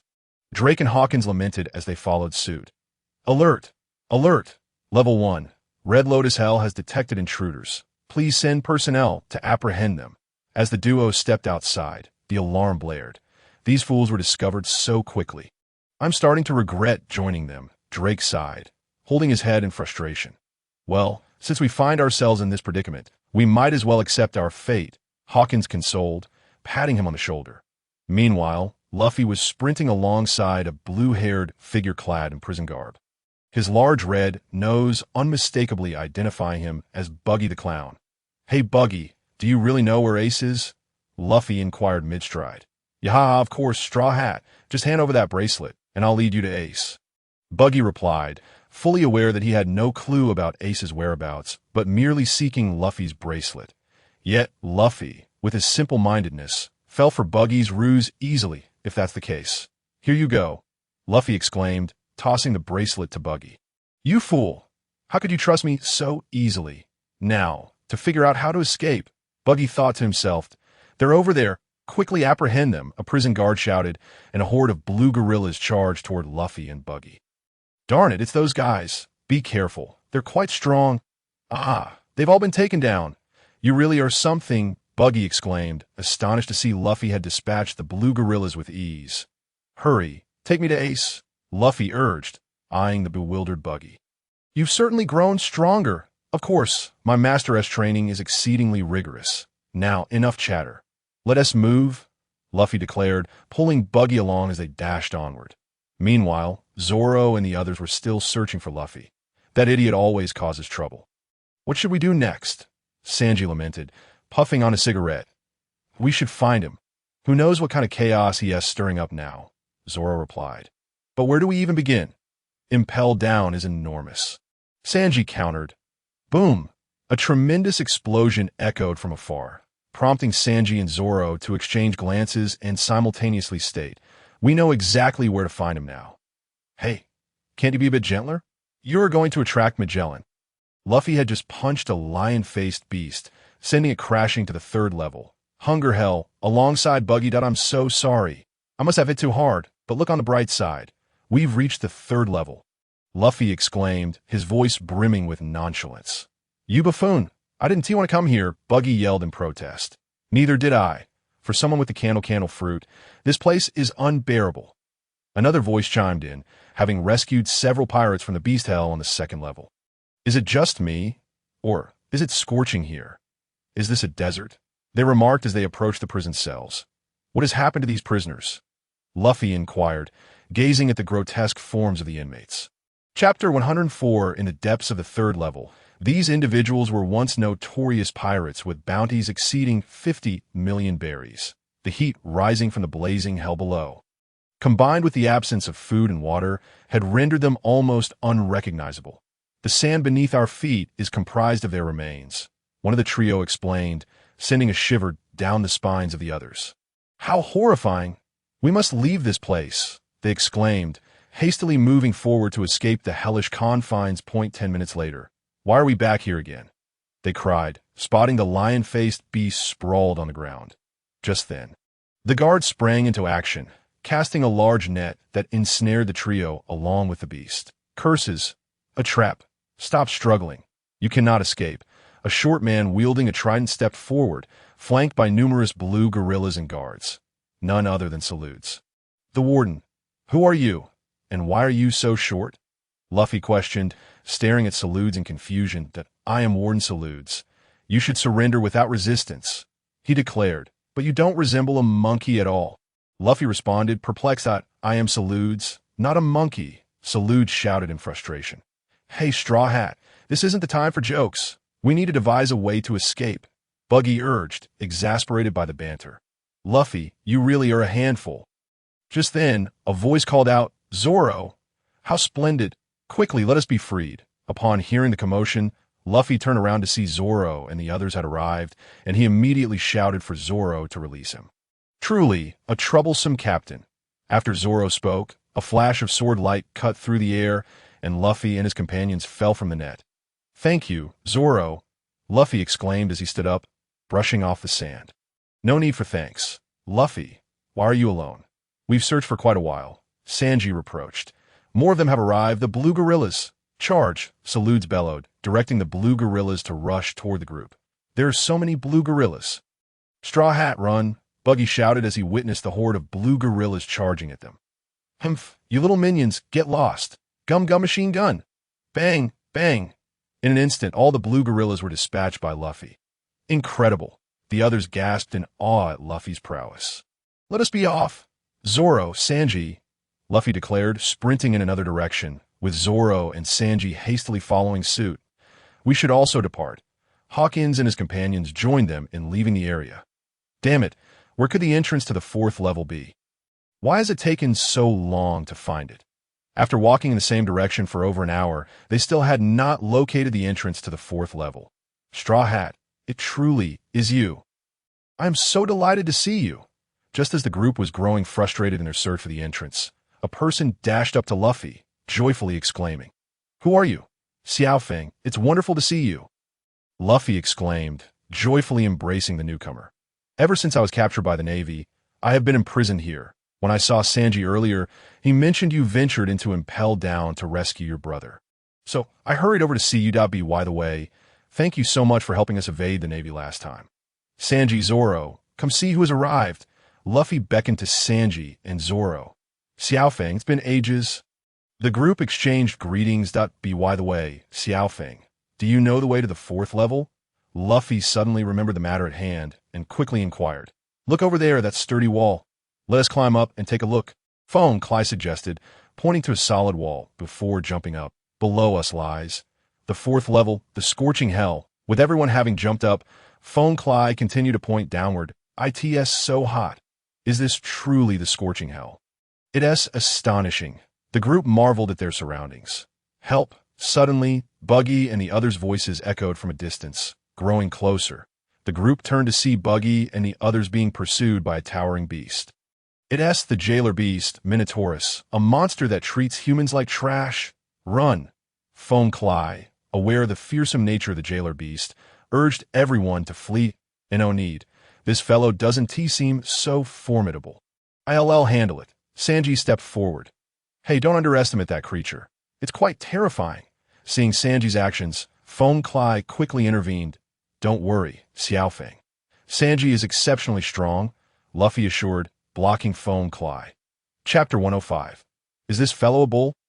He certainly doesn't seem suitable for cooking. Sanji's words provoked Minotaurus, causing it to redirect its attack toward him. Demonic wind kick, beef kick. As Minotaurus charged, Sanji's right leg ignited in a crimson hue, landing a powerful kick to its chest, sending Minotaurus flying back at several times its original speed. Boom! The heavy wall crumbled under Minotaurus's impact, leaving it unconscious. Impressive! Buggy and the others gaped, their eyes bulging. Sanji, you've grown even stronger, Luffy praised. These creatures are indeed formidable. It's no wonder Captain Lucian took them on as disciples. Hawkins murmured to himself, acknowledging Sanji's strength. How do we descend? Should we simply jump? Zoro inquired, observing the flames below.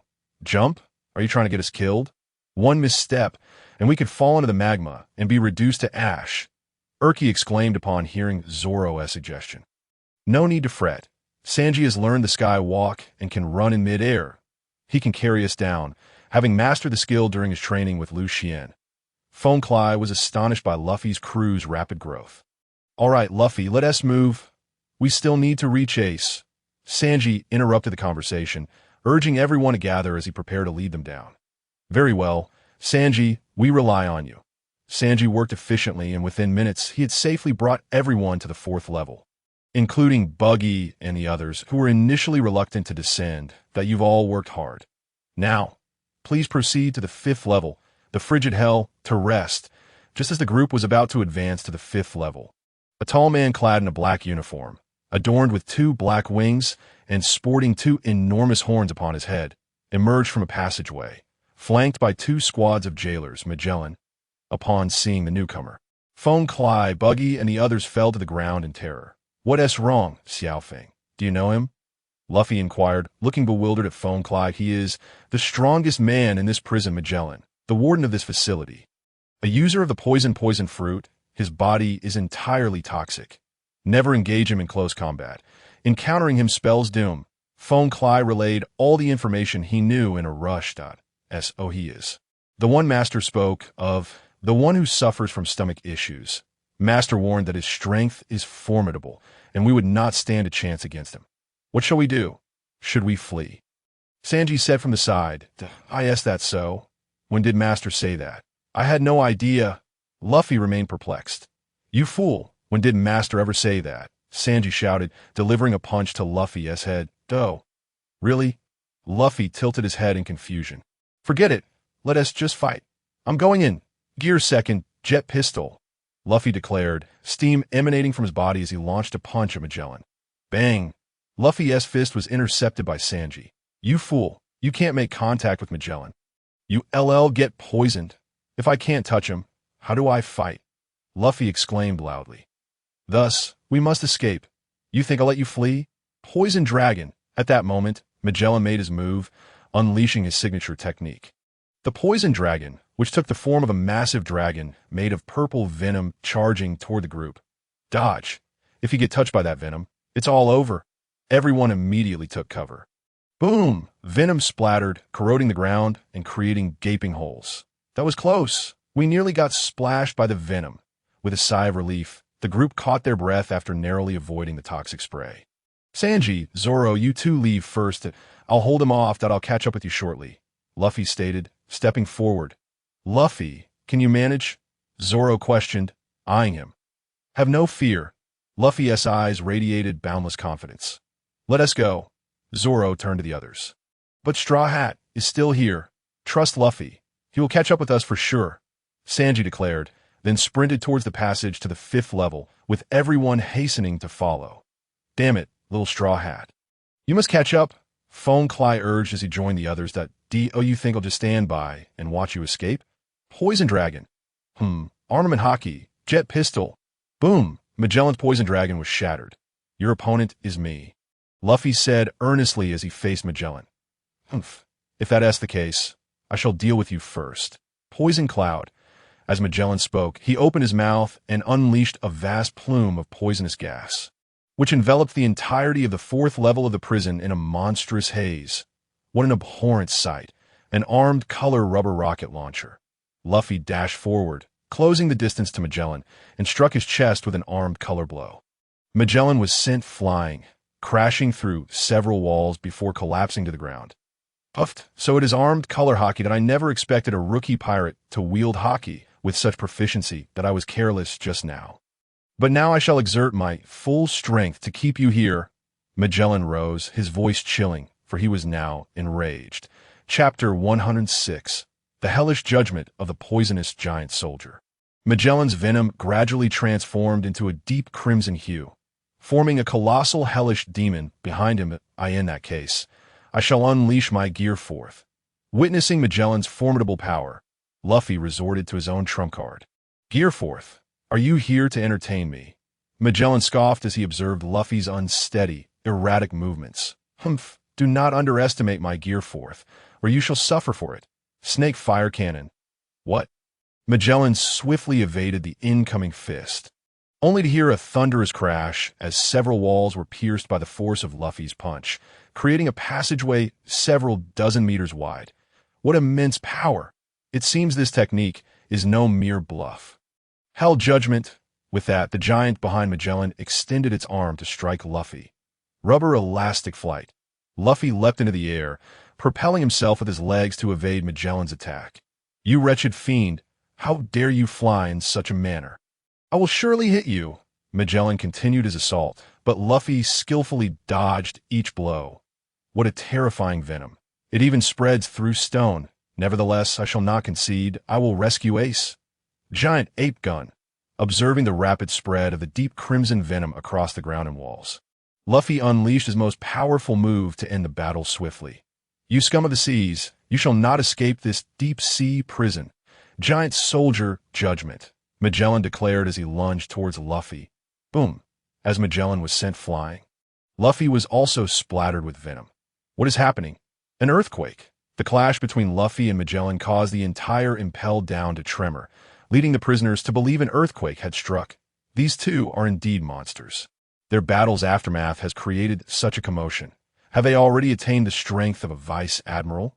Drake remarked, astonished by the tremors. Under the Master's brutal training, it is impossible not to grow stronger. Sanji stated as he ran. Once you join the Master's pirate crew, your strength will surely increase. We have not formally joined the Dragon Ball Pirates yet. This venture into the city is merely Captain Lucian's mission. Whether we can join depends on our performance. Someone replied that in truth, regardless of their performance, Lucian would allow them to join. He simply wished for others not to perceive the Dragon Ball Pirates as a crew anyone could join. Meanwhile, Luffy shook off the venom, rising painfully. Ouch! I never imagined Magellan's poison would be so potent. My armed color Haki nearly faltered. I must find a way to escape this place. Huffed. What immense power! I never expected a mere rookie pirate of the third rank to possess such formidable armed color Haki. Magellan spat blood as he stood, evidently intent on continuing the fight. Straw Hat Brat, I never anticipated such strength at your young age. Now, even more so, I must keep you here. Surrender and accompany me to the 6th level of infinite hell. I will not be captured by you. I will rescue Ace and leave Impel Down with him. Since you are so persistent, do not blame me for being merciless. Hell Judgment, bring it on. I fear you not. Lion Rocket Cannon. Boom! Magellan was once again sent flying, shattering the walls and floor of the 4th level of Impel Down, nearly causing a collapse. Puffed. Luffy's Haki had been exhausted, returning him to his original state like a deflated balloon. Damn it, my armed color Haki has been depleted. Barely rising, Luffy spoke with determination. Puffed. Cough. Straw Hat Brat. Your Haki is run dry. Can you still withstand my poison dragon? Magellan had regained his composure, evidently having sustained considerable damage from Luffy's onslaught. I must rescue Ace, even if it costs me my life. Rubber, machine gun. Luffy charged forward. Poison dragon. As Magellan launched his attack, the poisonous dragon struck Luffy. It hurts. Hit by the venomous dragon, Luffy staggered and fell to the ground. Help! Someone, take him to the 5th level of extreme cold hell. Sitting on the ground, Magellan exhaled deeply, summoning several guards. Yes, Director. The guard saluted before escorting Luffy away. BRRR. At that moment, the din mushy on Magellan's body began to ring. Hello, this is Impel Down. I am Magellan. What is the matter? Picking up the din mushy, Magellan answered, perplexed about who was calling him at this time. Magellan, this is Sengoku. The execution time for Fire Fist Ace has been decided. It is set for noon the day after tomorrow. I have dispatched personnel to Impel Down. You need only hand Ace over to them. The voice of Fleet Admiral Sengoku echoed through the receiver. I see, understood. Admiral Sengoku. Chapter 107. Has that rascal Luffy been defeated?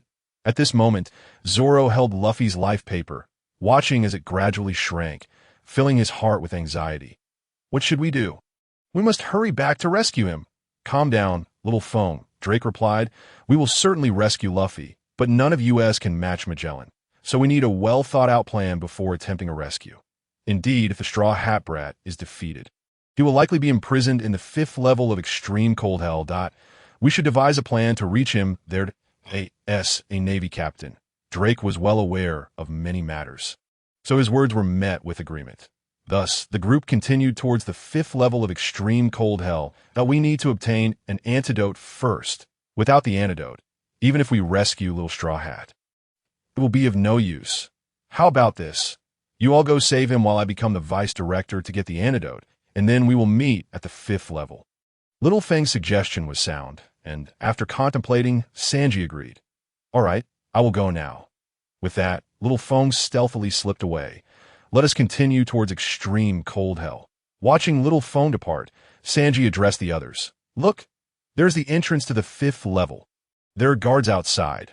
We can knock them out and take the key to enter. After running for several minutes, the group finally arrived at the entrance of extreme cold hell. Let me handle this. Soru. Sanji executed his sword technique with great proficiency, disappearing in an instant to strike the 2 guards from behind before they could react. Got it. Quick.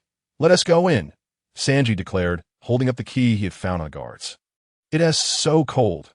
Is this really extreme cold hell? Upon entering the 5th level, the group was met with an overwhelming chill. In such a vast place. Where are we supposed to find Luffy? Gazing at the endless white expanse, Sanji lamented, Oh, not worry. There are many military wolves here. We can tame one to lead us to the Straw Hat Brat, Drake suggested, stepping forward. Just as he mentioned military wolves. They appeared. The wolves approached, and the group prepared to tame one. The wolves, upon noticing the group's intense stare, shivered and began to whimper, appearing ready to flee. They seem like they want to escape. Hurry! Do not let them get away, Sanji exclaimed, startled by the wolves' demeanor. Charge! Seize them! As Sanji's words fell, everyone unleashed their abilities and charged towards the military wolves. Woof! The pack of military wolves, frightened, turned tail and fled, prompting the others to hastily pursue them. This created a bizarre spectacle within the frigid depths of hell. Hey, I seeing things. It seems like a group of people is chasing after the military wolves, remarked a bewildered prisoner to his companion. Indeed, it appears that someone is pursuing the pack. These individuals are remarkably formidable, managing to scare those ferocious military wolves into a frenzy. The bystander wore a similar expression of astonishment. Stop right there, you rascals, Sanji shouted as he ran. Damn it, these guys are too quick. Hey, think of a way or else. We'll attract Magellan's attention, and that would be disastrous that Urki's size hindered his speed. Slicing meat grinder kick. Sanji suddenly leapt into the wolf pack, kicking wildly, sending the military wolves scattering in all directions. Point one sword style. Lion song. Although Lucian had no knowledge of swordsmanship and could not instruct Zoro, Zoro's mastery of Haki had significantly enhanced his combat prowess. With a single stroke of sword energy, there were casualties aplenty. Under the relentless assault of these two, only one military wolf remained, encircled by the group, cowering with its paws over its head, too terrified to move. Hey, good dog, hurry and lead us to Luffy, Zoro said with a smile, placing Luffy's life paper in front of the wolf's nose. The wolf, raising its head to see the menacing faces surrounding it, quickly lowered its head, covering its eyes with its paws in fear. This rascal, let me teach it a lesson, Zoro said, grabbing the wolf's head and resting the sword Sandai, Kitetsu on it. Demanding, lead us now, or you won't know the consequences. You idiot green algae head. Do you think it can understand you? Sanji mocked Zoro. Woof. The wolf's actions were a slap in the face for Sanji. It nodded in fear and glanced at the life paper before bolting away in the distance. IT actually understood. Are animals today really that smart? Sanji exclaimed, bewildered, watching the fleeing wolf. Stop daydreaming. It's already far gone. Hurry and chase, Zoro called out, taking off after it. Who are you calling green algae?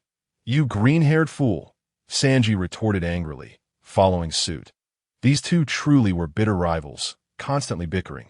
The others could only shake their heads helplessly before joining the chase. Chapter 108. Ace, I will definitely rescue you.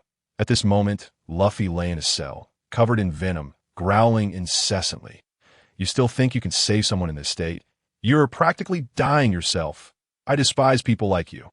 Scoffed a nearby prisoner, encased in frost. Zoro and the others will definitely come to rescue me. Dream on. You think anyone will come to save you in this deep-sea prison? Stop living in a fantasy. Hearing Luffy's words, the man became enraged. They will come. Just wait and see. He retorted, falling silent thereafter. Just then, a military wolf raced over, sniffing in front of the cell and barking backward. What is going on? What is that wolf doing? The other prisoners wondered in confusion. Who knows? Maybe it's hungry and wants to eat us, who knows? They all laughed at the joke. Found you, good dog, came a voice from afar. What is happening? I think I heard someone outside. Am I mistaken? How could there be someone out there? Suddenly, a group approached from the distance. It was Zoro and his companions. There really is someone, the crowd exclaimed. Who is it that can command the military wolves? Never seen them before. Must be new guards, they speculated upon seeing Zoro and the others in plain clothes. Zoro, you guys are so slow. Luffy lifted his head. Smiling upon seeing Zoro and the others, you're looking quite disheveled. Luffy, Zoro remarked before drawing Kitetsu and slashing at the prison bars. .1 sword style, lion song. With a flash of sword light, the iron bars of the cell fell away. What a powerful strike! Only a top-tier swordsman could execute such a cut, but this guy seems rather young, a prisoner murmured, astonished by Zoro's skill. Hurry and get Luffy out of here. We need to get to the entrance.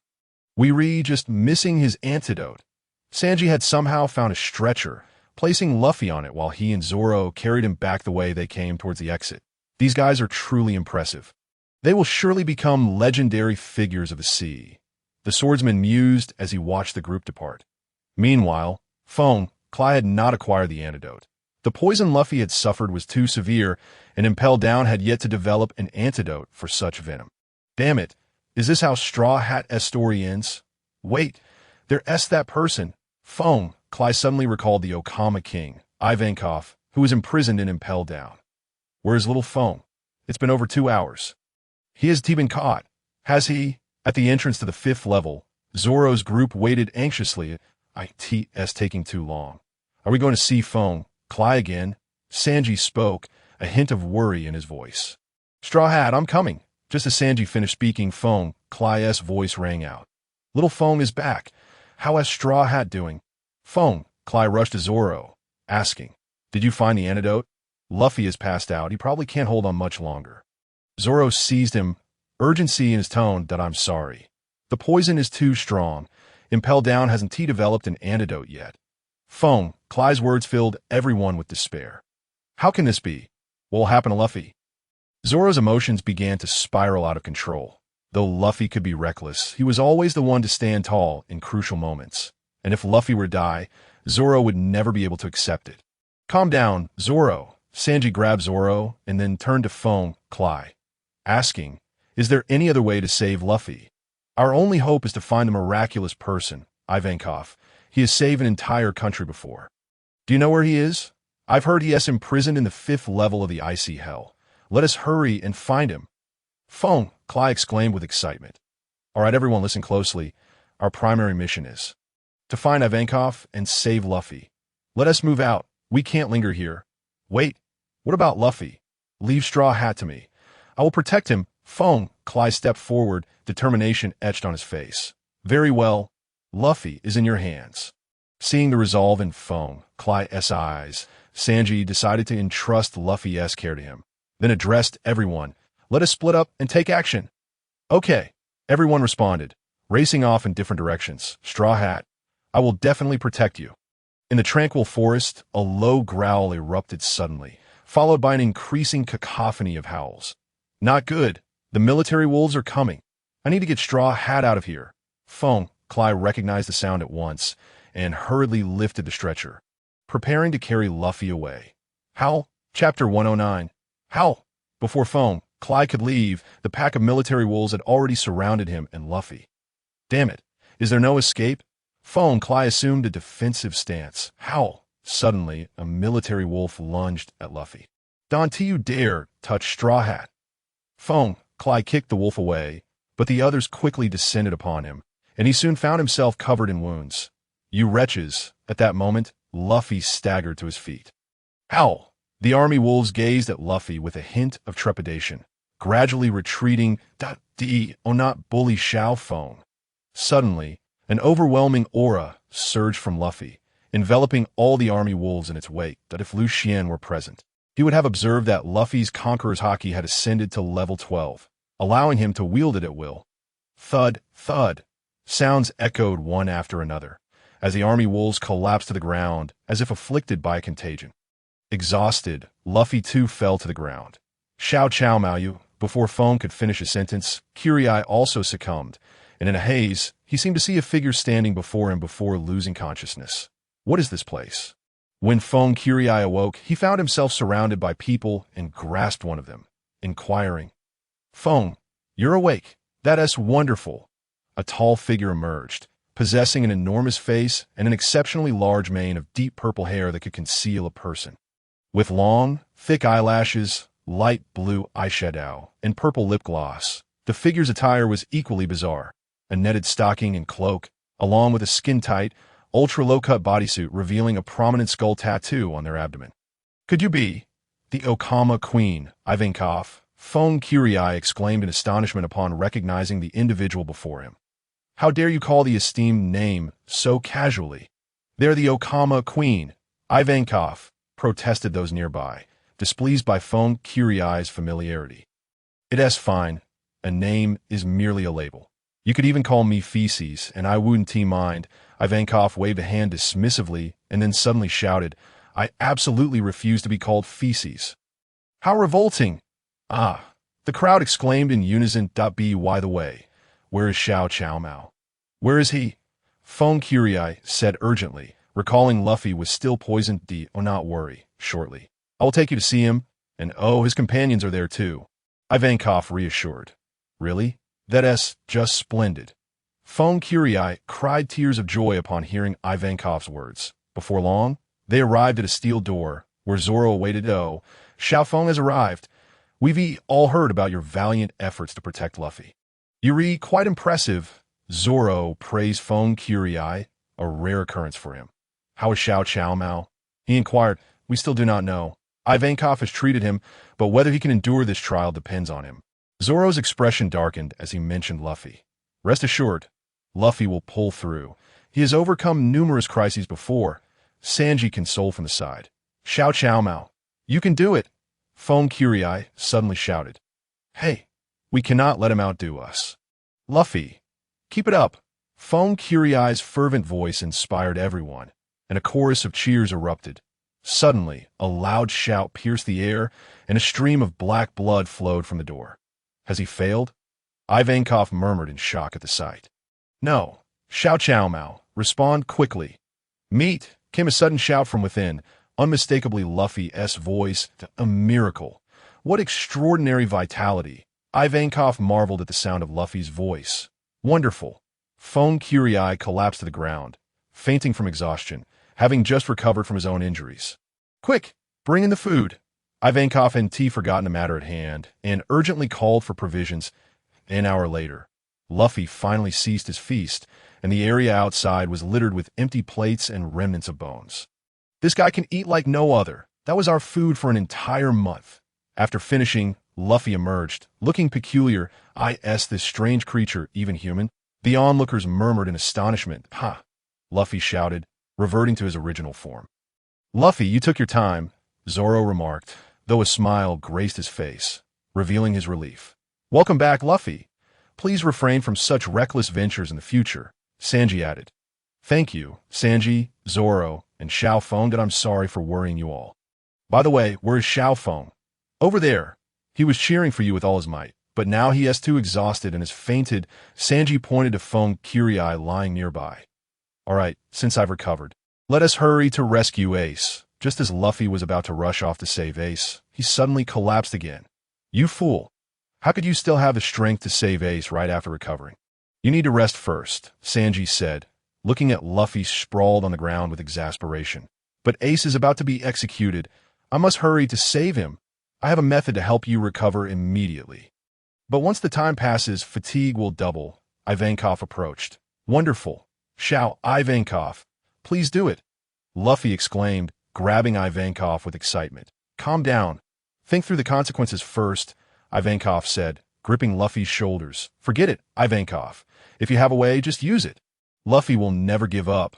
Yes, that kind of person, Zoro remarked, understanding Luffy's stubbornness and offering no objections. You all truly baffle me. With your fervent hormones, Ivankov conceded and injected Luffy with the stimulant. Ah, power surges within me, Luffy exclaimed, his eyes sparkling as he stood. Let us go. Zoro, Sanji. Luffy suddenly turned to Ivankov. Do you want to join us in the escape? Forget it. We must wait for the orders of my revolutionary comrade. Dragon, so we cannot leave? Ivankov declined at He is my father, Luffy said innocently. Indeed, as your father leads the army, I shall return to the surface and immerse myself in the tides of the world once more. Even a blind escape now would only lead to being hunted outside, Ivankov continued, but suddenly stopped in his tracks. Your father. Dragon is your father. Don't speak nonsense. Does Dragon have son? Is that not supposed to be said? Luffy pondered aloud. Regardless, my grandfather mentioned it, though I've never met him. Observing the astonished faces around him, Luffy continued, not knowing him makes it even more fitting. After contemplating, Ivankov inquired, where do you hail from? The East Blue. Ivankov became increasingly convinced that Luffy was indeed Dragon's son. Lightning, go quickly to ascertain Ace's location. We must rescue him together, Ivankov commanded Lightning. Hey Ivankov, this is all too sudden, the crowd exclaimed. Things are always this sudden.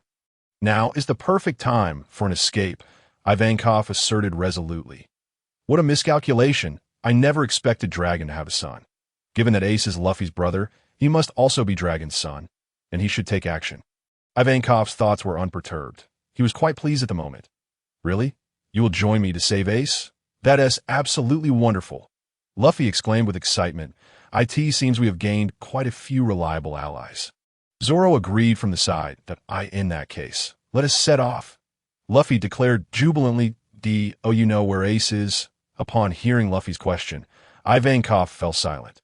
Luffy was known for his lack of planning, always charging headlong into chaos.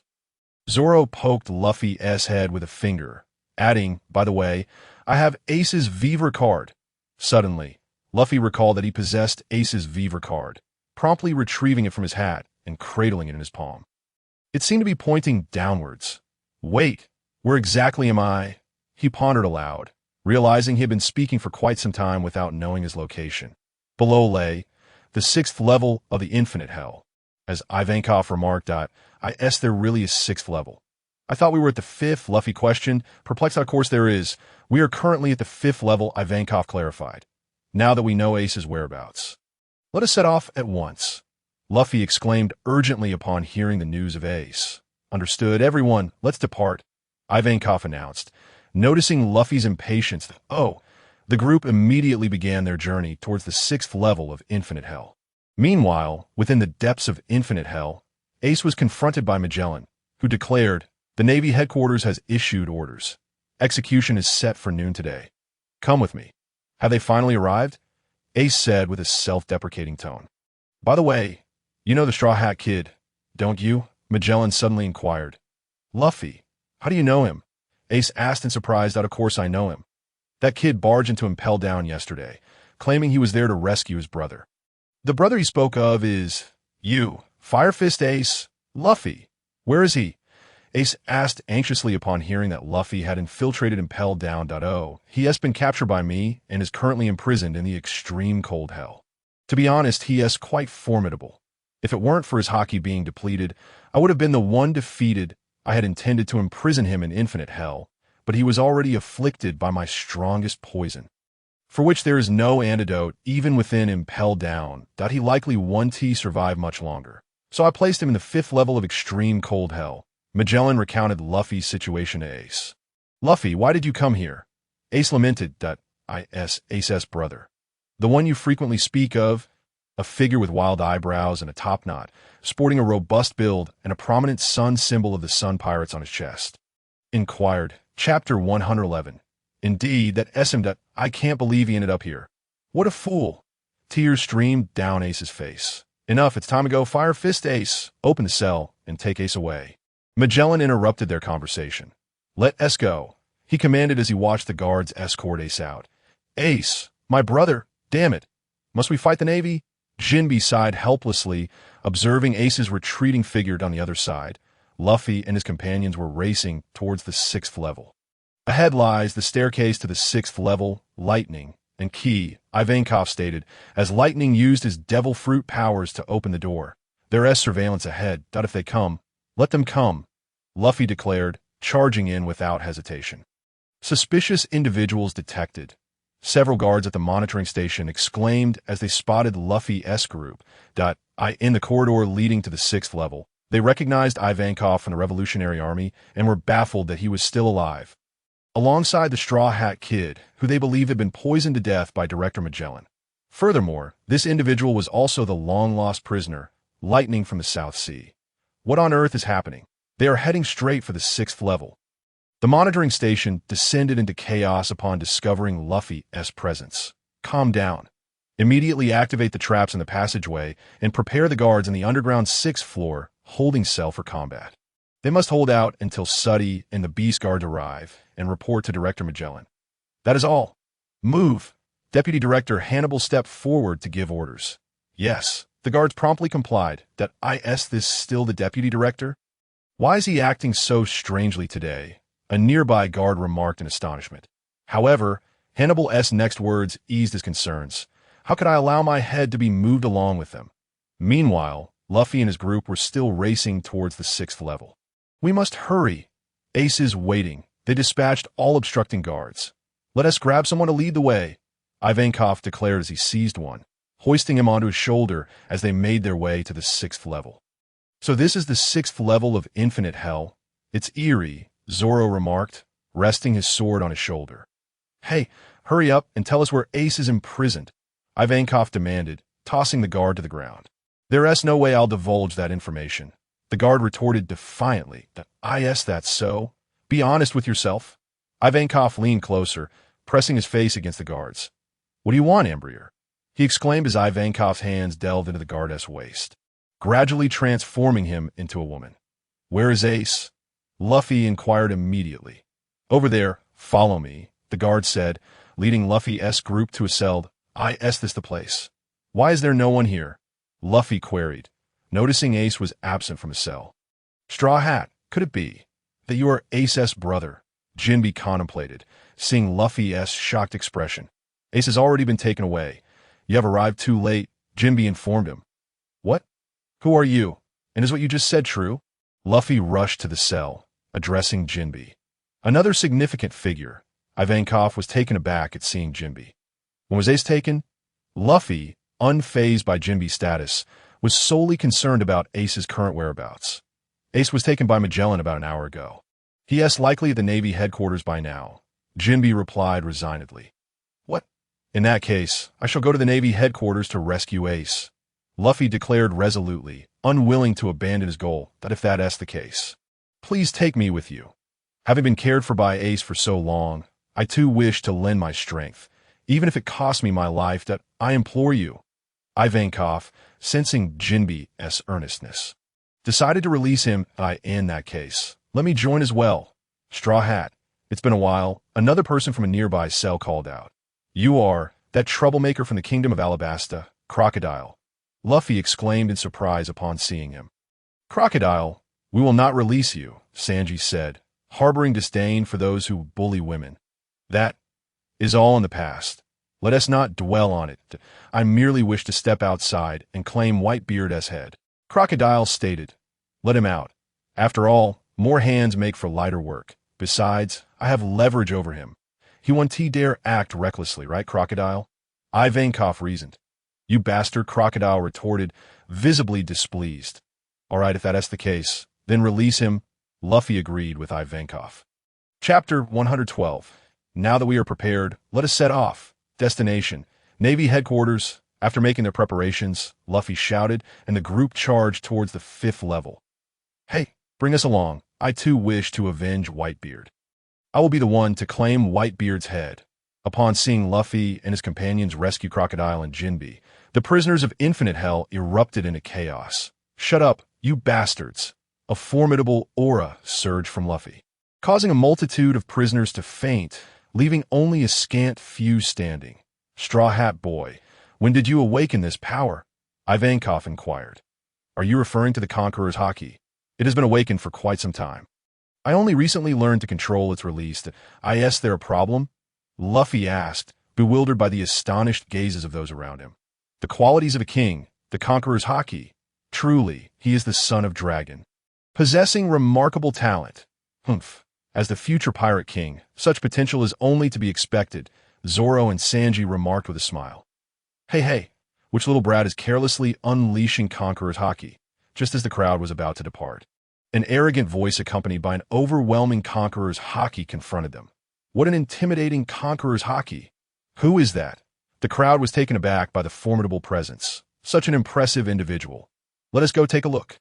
Luffy exclaimed, his eyes gleaming with excitement as he ran towards the source. Luffy, you reckless fool! Not again! Zoro and Sanji sighed in exasperation. It seems we have yet another formidable figure.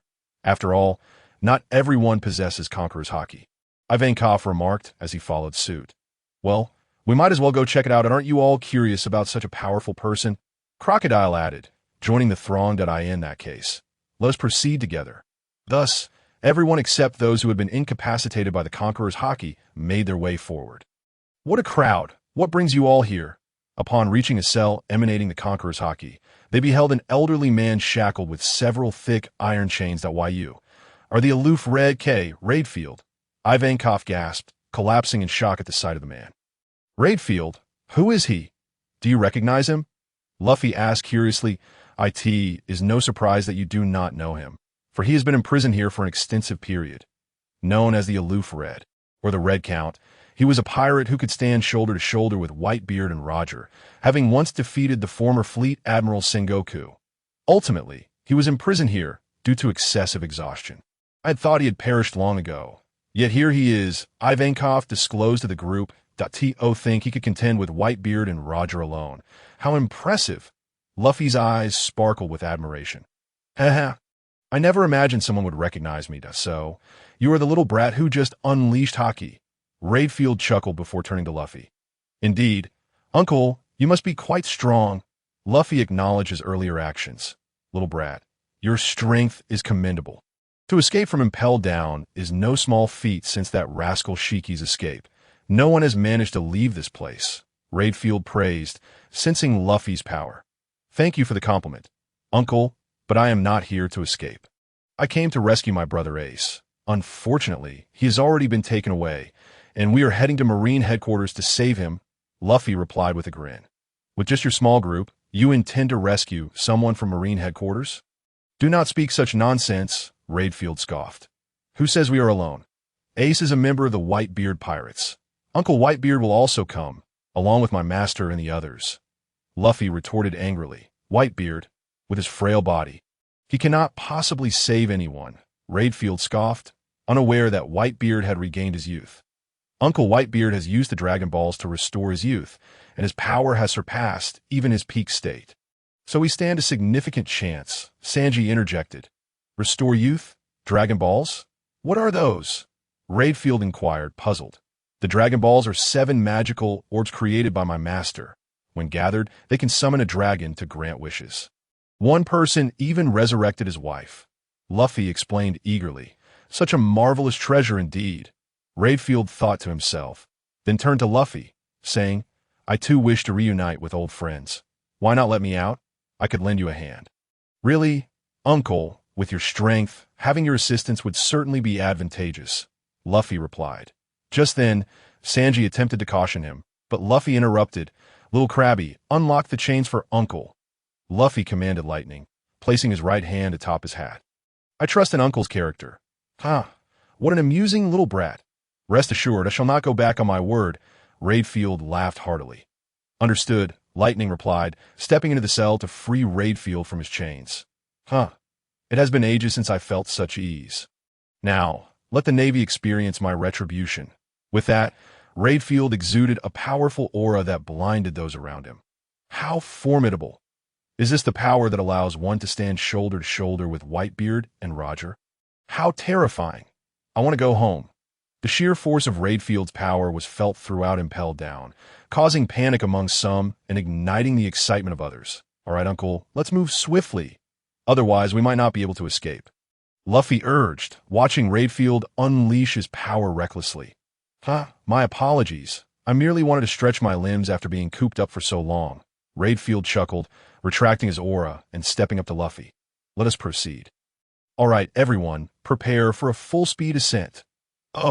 With Raidfield's addition, their chances of escape surged, and the group cheered as they charged towards the 5th level. The strength of this group far exceeded that of the original narrative. And they swiftly reached the 4th level, the hot hell.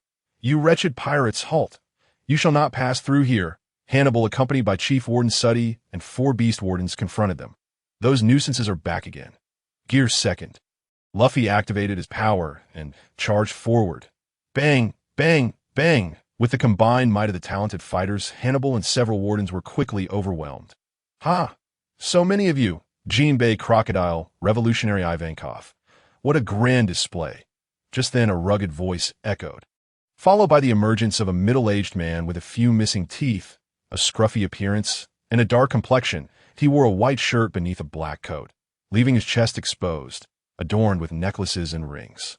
What brings you to this place, Marshal T. Teach, or shall I say Blackbeard? Jinbei coldly remarked upon seeing him. Blackbeard, the very person Ace is looking for. Luffy confronted Blackbeard with fury. How fortunate for you. I had intended to capture you. Yet, I never expected you to be Ace's brother. He could have escaped, but he chose to stay for his brother and the honor of Whitebeard. Blackbeard laughed maliciously. Luffy's anger intensified at Blackbeard's words. Gear 2nd, Armament Haki, Jet Pistol. Luffy launched a sudden attack, catching Blackbeard off guard and sending him crashing through several walls before landing on the ground at that hurts, you bastard. You can use Armament Haki. Damn it. Blackbeard cried out, rolling on the ground before finally managing to stand up after a considerable time. You insufferable straw hat brat. Dark water. Blackbeard suddenly extended his right hand, revealing a swirling mass of black mist in his palm. In an instant, Luffy felt an overwhelming gravitational force pulling him into Blackbeard's grasp. What is happening? I can't move my body. Being held by Blackbeard, Luffy felt as if he were submerged in the depths of the ocean. What's the matter? Confused are we? Ace had the same expression back then, With a hearty laugh, Blackbeard hurled Luffy towards the ground armament. Luffy hurriedly activated his armament Haki to shield his upper body. Boom! Luffy crashed into the ground, creating a massive crater upon impact. Cough, cough. Despite his protective armor, he was injured and quickly retreated from Blackbeard. Luffy, you fool. You must not have listened to Master. Blackbeard is a user of the dark fruit, capable of absorbing the powers of other devil fruits. He is the nemesis of all ability users. You stand no chance against him, Sanji admonished as he approached Luffy. Who is your master that knows of my dark fruit's power? Blackbeard asked, astonished. He had only learned about the dark fruit's abilities by chance, and he was curious to know who could unveil such secrets. The captain of the Dragon Ball Pirates, Lucian, is our master. Chapter 114. Lucian, that I never expected it to be him.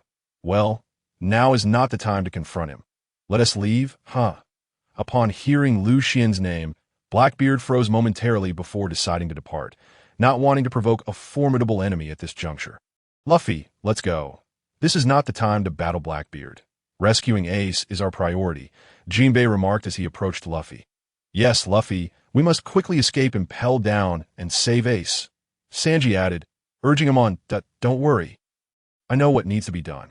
With that, Luffy turned to the others and declared, everyone, Let's continue moving forward. Oh, the group cheered and rushed towards the third level. Meanwhile, the pursuing Magellan had encountered Blackbeard, who, without uttering a word, unleashed a venomous dragon that obliterated Blackbeard entirely, continuing his chase after Luffy and the others. Straw Hat Brat, Magellan shouted, startling Luffy's crew. Magellan is on our tail. Run, you can't escape. Venom Dragon, Magellan cried out as he unleashed his attack. Armament, Gum Gum Machine Gun. Seeing the incoming Venom Dragon, Luffy stepped forward to block it and urged the others, you guys go ahead, I'll catch up. Kid, do you want me to help you deal with him? Lafayette approached Luffy. Red Count, Lafayette? I didn't expect you to escape too. Wouldn't it be better to enjoy your twilight years in your cell? Magellan's expression soured upon seeing Lafayette.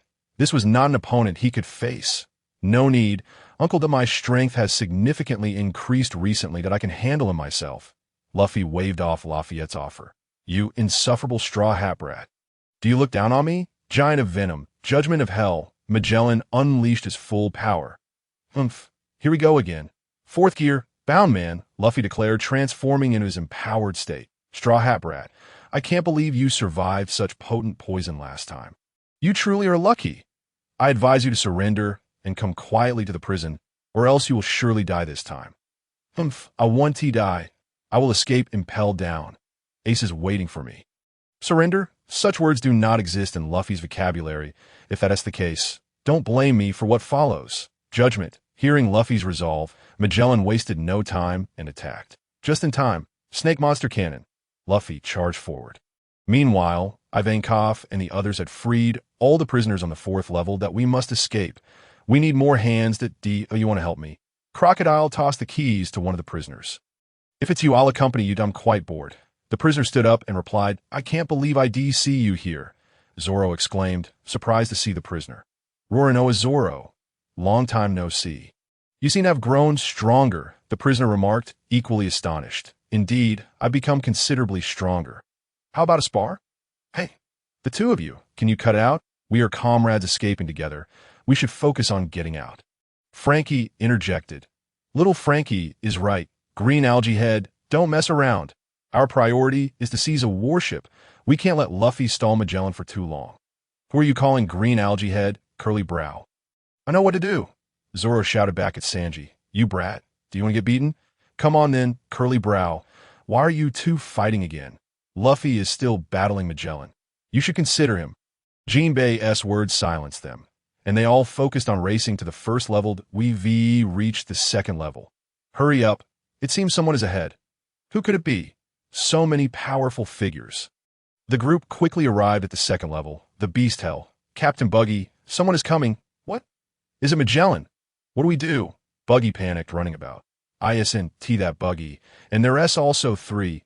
You guys are quick, Zoro pointed out, causing Buggy to stop. Roranoa Zoro, it's you?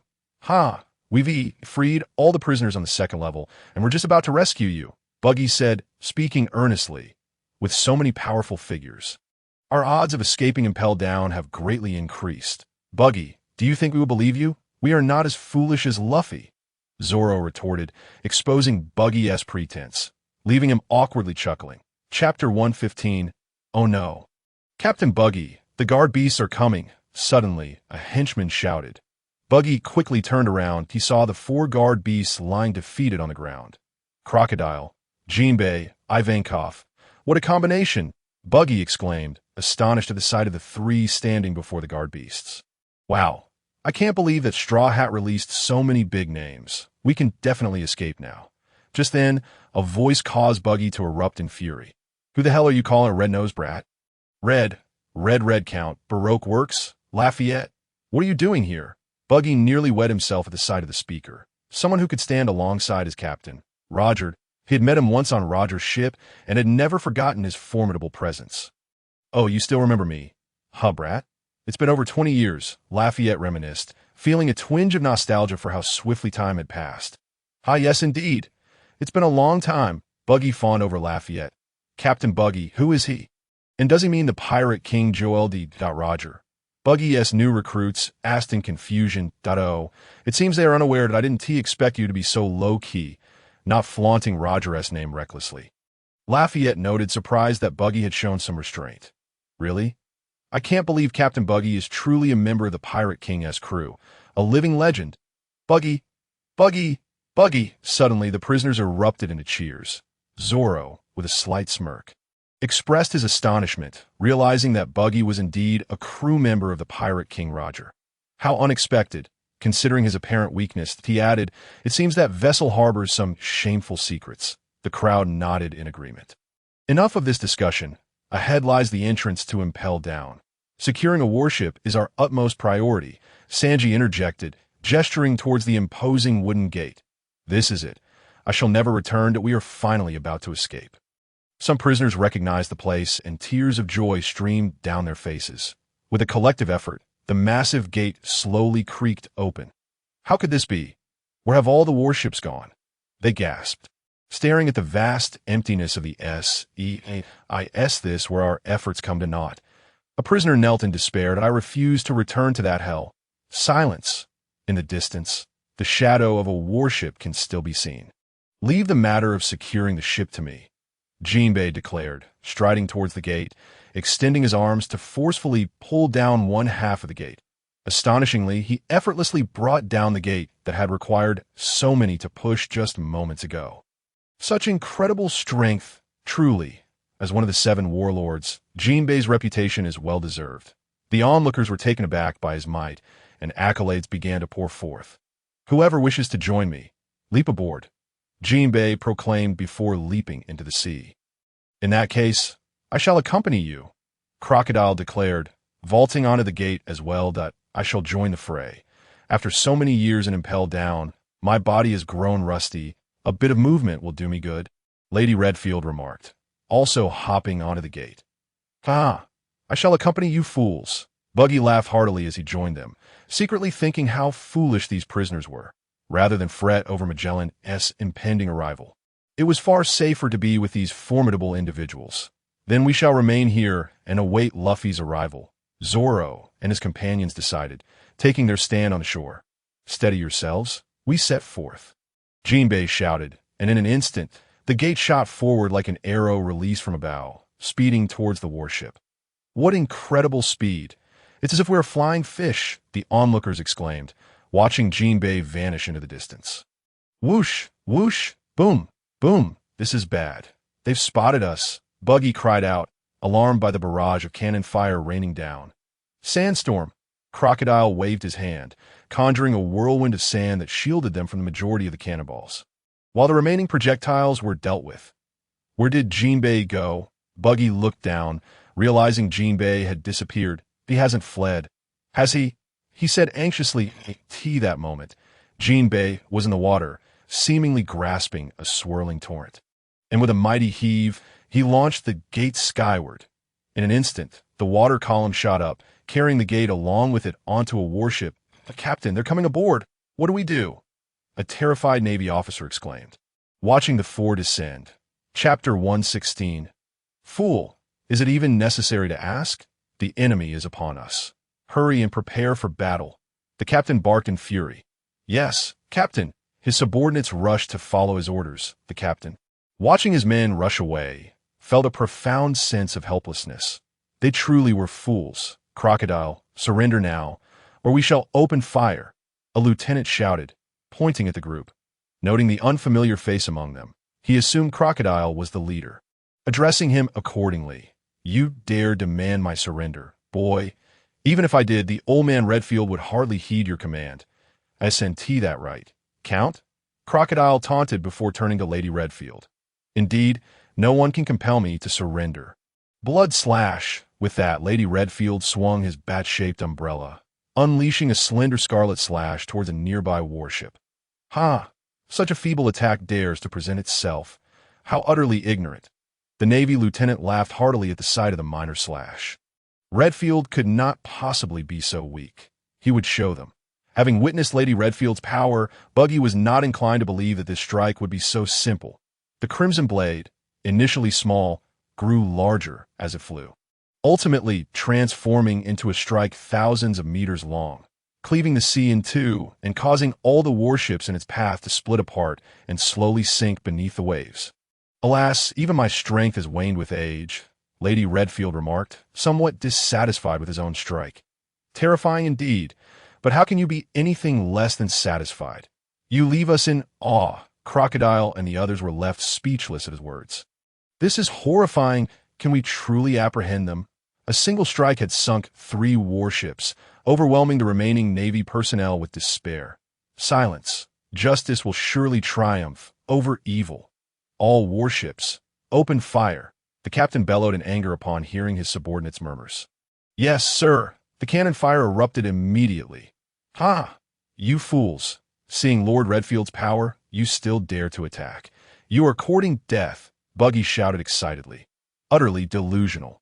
Lady Redfield unleashed several more bloodblades, sinking the remaining warships, leaving only the last one beneath them. Monster! The warships are gone. What shall we do now, Captain? The remaining Navy personnel were devoid of their former bravado. Lord Redfield is truly formidable. He is my idol, Buggy shamelessly professed. It seems we are no longer needed. Crocodile remarked dryly. Jinbei floated on the water, observing Lady Redfield with a sense of futility. He had hoped to showcase his prowess, only to realize the battle had concluded, leaving him with an uncomfortable feeling. Hey, you Navy folks, will you jump in yourselves, or shall we assist you?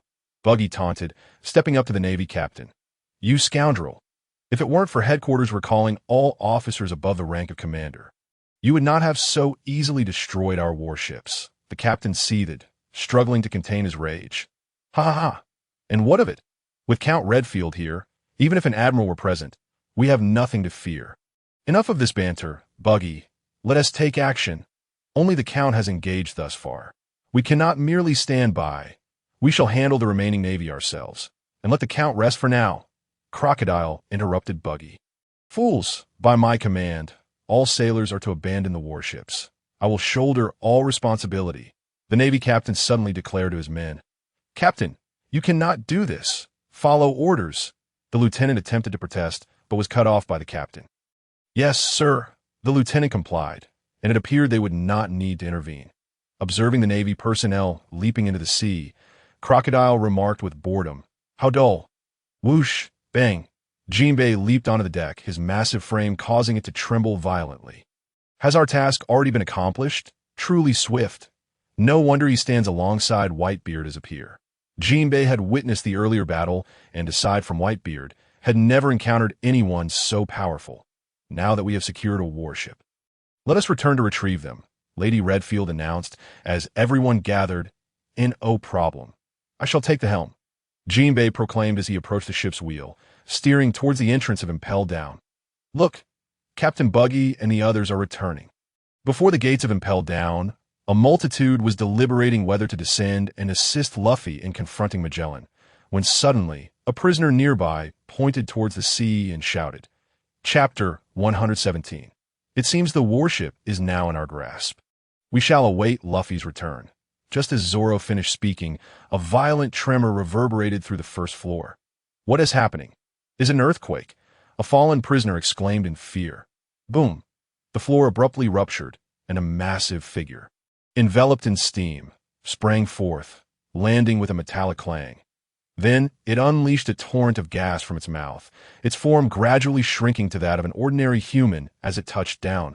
Phew! My Haki is nearly depleted. Luffy, you've finally made it. The newcomer was indeed Luffy, who, realizing his Haki was almost exhausted during the battle with Magellan, had hastily breached the floors of the second and first levels to escape.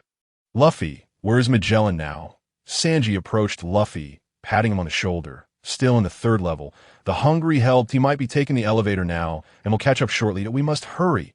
Luffy rose and addressed everyone. By the way, have we secured the warship? Jinbei and the others have commandeered the warship and are approaching here. They will arrive shortly, Zoro replied upon hearing Luffy's inquiry. Excellent. Ace, wait for me. We shall rescue you soon.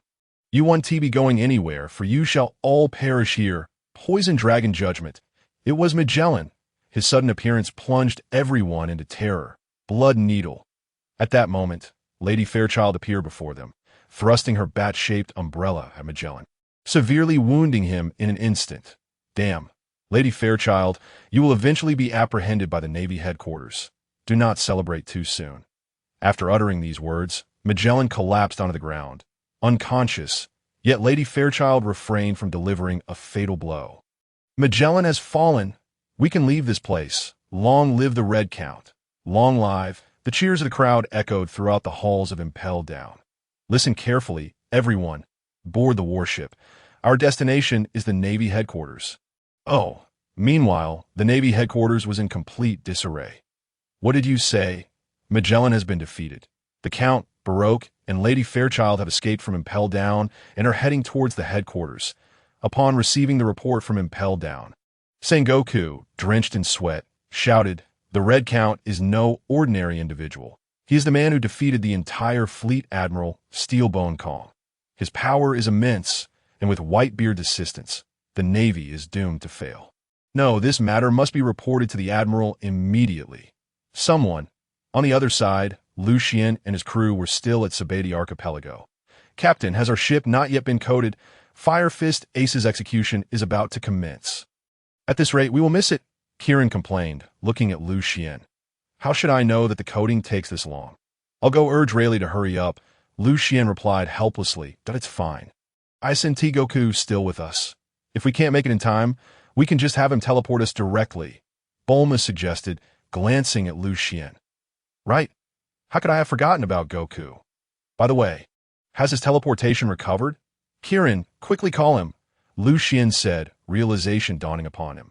"All right, I'll connect to his snail right away," Kieran responded, pulling out the din mushy to dial. "BRRR, BRRR, BRRR. Hello. Who is this?" came Goku's voice from the other end. "Goku, it's Kieran. The captain wants to know if your teleportation has recovered," Kieran hurriedly replied upon recognizing Goku's familiar voice. "It's recovered a bit. I can use it about 3 times now. Captain, Goku said he can teleport us 3 times. Kieran informed Lucian. "Then hurry and have him come over," Lucian said, exasperated as he saw Kieran still dawdling "Dada." "Okay." Kieran snapped back to reality and quickly told Goku, "The captain wants you to come over." Whoosh! Just as Kieran finished his sentence, Goku appeared right behind him. "Kieran," Goku said, patting Kieran's shoulder. "Goku, you're so fast. I hadn't even hung up the din mushy yet, and you're already here. The captain called for me, so I had to move quickly." "All right, Goku. The reason I summoned you is that the coding of the Dragon God has yet to be completed, and we need you to teleport us directly." Lucian spoke up as Goku arrived. "Okay, then come grab my shoulders," Goku said, extending his right hand to his forehead, preparing to use teleportation. "Captain Liu, your ship has finished the coding and is ready to go." Just then, Rayleigh rushed over, shouting, "Bang!" A series of thuds echoed as several fell to the ground. "Hey, what happened to you guys?" Rayleigh asked, puzzled. "What do you mean? Isn't it because of you?" the crowd shouted. "What did I do?" "All right, since the Dragon God has been coded, let us take the Dragon God. We should save Goku's teleportation for a crucial moment." "Understood." Chapter 118, Navy Headquarters Conference Room. "Gentlemen, this war pertains to the very survival of our Navy. We must approach it with utmost seriousness and cannot afford any negligence."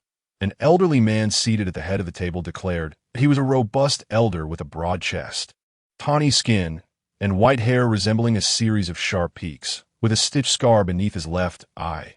Dressed in a sleeveless black shirt adorned with medals, exposing his muscular arms, a deep green epaulette, and a light yellow scarf around his neck, he draped a white coat over his shoulders. He was Steelbone Kong, the supreme commander of both the Navy and Army. Commander Kong is correct. The Red Count is the greatest variable in this war. Perhaps some of you may not have heard of him. His name is Baroque, Lady Fairchild, a figure who once stood shoulder to shoulder with Whitebeard and Roger. Possessing terrifying strength, those below the rank of Admiral should not engage him, lest they be swiftly eliminated. Sengoku continued, seated beside Kong to contend with the likes of Whitebeard and Roger single-handedly. What kind of terrifying strength must one possess? A young rear admiral marveled. He may have been formidable in the past, but now he is merely an old man. There is nothing to fear, the Admiral Akainu loudly proclaimed, seemingly displeased with the young admiral's awe. I am an old man too. Do you wish to challenge me, Akainu? Karp retorted, hearing Akainu's words. Having regained his youth, Karp's strength had reached unprecedented heights, and his powerful presence surprised even Commander Kong. Akainu was particularly irked that Carp was treating him with such disdain. "Oomph, Vice Admiral Carp, you may have regained your youth, but you cannot compare to Lady Fairchild now," Akainu conceded, albeit reluctantly. "How terrifying! Vice Admiral Carp's strength must now surpass that of the 4 emperors," Yellow Monkey remarked in a sleazy tone, provoking a desire to punch him. Indeed, with Vice Admiral Carp around, no enemy would dare approach the Navy headquarters, a Rear Admiral flattered. "Have you all forgotten that Whitebeard has also regained his youth? I believe his strength has also surpassed its peak. We cannot assume victory in this war," Carp cautioned. "Carp is right. Akainu, do not be too complacent. I am well aware of the Red Count's power. Any hint of carelessness could lead to our downfall," Kong agreed with Carp. "Thus, not only do we have Commander Kong joining us, but we also have the Army's assistance. This time, we must capture the Whitebeard pirates without fail." Sengoku rose and declared loudly, "All right, let us conclude this meeting. Now, all Navy and Army personnel, listen well. Return to your posts and await the arrival of the Whitebeard pirates. Yes, at the naval headquarters." Upon the execution platform in Bay Square, Portgas D.Ace, also known as Fire Fist, was escorted slowly by the executioners, eventually kneeling down. This individual is the spark that ignited this war, Fire Fist Ace, is it not? The square was filled with Navy personnel, all elite members of the Navy, who had poured their utmost efforts into this conflict. In front of the execution platform stood 4 chairs, and shortly thereafter, 4 imposing figures approached from a distance and took their seats. Among them were 3 admirals, Kizaru, Akainu, and Akiji, while the last was a middle-aged man dressed in a gray cloak, distinctly different from the 3 admirals. "Who is that man? I don't believe I have seen him before," murmured a Navy officer from the crowd. "Oh, he is General of the Army, Pika, Otis. It is said he possesses the abilities of the natural type earth fruit, and his strength is comparable to that of the 3 admirals," replied a knowledgeable Navy Rear Admiral. "Oh, that is how it is. With such formidable forces protecting him, I cannot believe Whitebeard could possibly rescue Fire Fist Ace." Indeed, with the 4 admirals, along with Fleet Admiral Sengoku, Vice Admiral Garp, Air Commander Kong, the 7 warlords of the sea, and numerous vice admirals stationed here, it is certain that the Whitebeard pirates will not return unscathed. Precisely, at that moment, Sengoku and Garp stepped forward. "Garp, I must inquire, are you all right?" "Never mind, it can't be concealed any longer. Do as you see fit." After Garp spoke, he moved to a nearby seat and sat down. Sengoku approached Ace, stopping beside him, and produced a Din Mushi, which was now activated for video transmission, allowing people from around the world to witness. "Ace, reveal your father's name," Sengoku declared, and his words resonated throughout the entire square. "My father is Whitebeard," Ace shouted without hesitation. "That is not correct. There is nothing incorrect about it. My father is solely Whitebeard. Do not attempt to refute this. After thorough investigation, we have unraveled your true lineage." After a brief pause, Sengoku continued, "Your mother, Portgas.Rouge, endured 20 months of pregnancy to evade the Navy's scrutiny, ultimately perishing after giving birth to you. You are the child of Gol.Roger. Chapter 119. The child of Roger. The Pirate King actually has descendants. He survived? I never anticipated that fellow had left behind a child." At that moment, a lieutenant rushed over. "Fleet Admiral Sengoku, the gates of justice have suddenly opened without prior notice or contact with the power room." "What did you say?" Sengoku exclaimed in astonishment.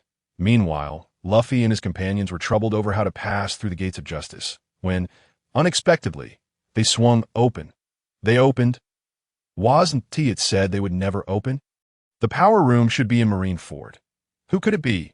Jinbe questioned, gazing at the open gates of justice in confusion.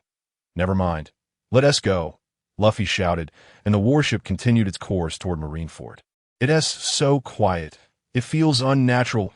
Team Marineford. The Navy awaited the arrival of the Whitebeard pirates. They arrived. Suddenly, numerous pirate ships appeared in the distance. The Knight of the Sea, Don Quixote, the Ice Witch, Perona, the Dicalban brothers.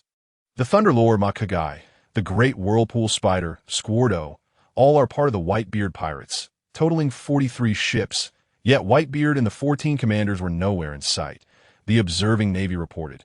"What is going on? How did they suddenly appear here?" Sengoku pondered in confusion. Gulp. A multitude of bubbles suddenly erupted from the calm sea. Could it be? As more and more bubbles surfaced from the depths, Sengoku was drenched in cold sweat. Boom! The seawater suddenly surged upward, followed by the emergence of a colossal pirate ship, its hull gleaming, which shattered as it breached the surface. It actually emerged from beneath the sea. With the crowd screams, 3 more pirate ships leapt out of the water, each heading in a different direction, establishing a perimeter. The 14 commanders of the Whitebeard pirates are indeed here. Bang! Bang! The sound of heavy footsteps echoed as a remarkably tall man emerged from the ship's hold. Although he appeared younger, he was still instantly recognizable. Edward Newgate, the strongest man in the world. Kula la la la. My son is unharmed. I trust. Sengoku. How delightful.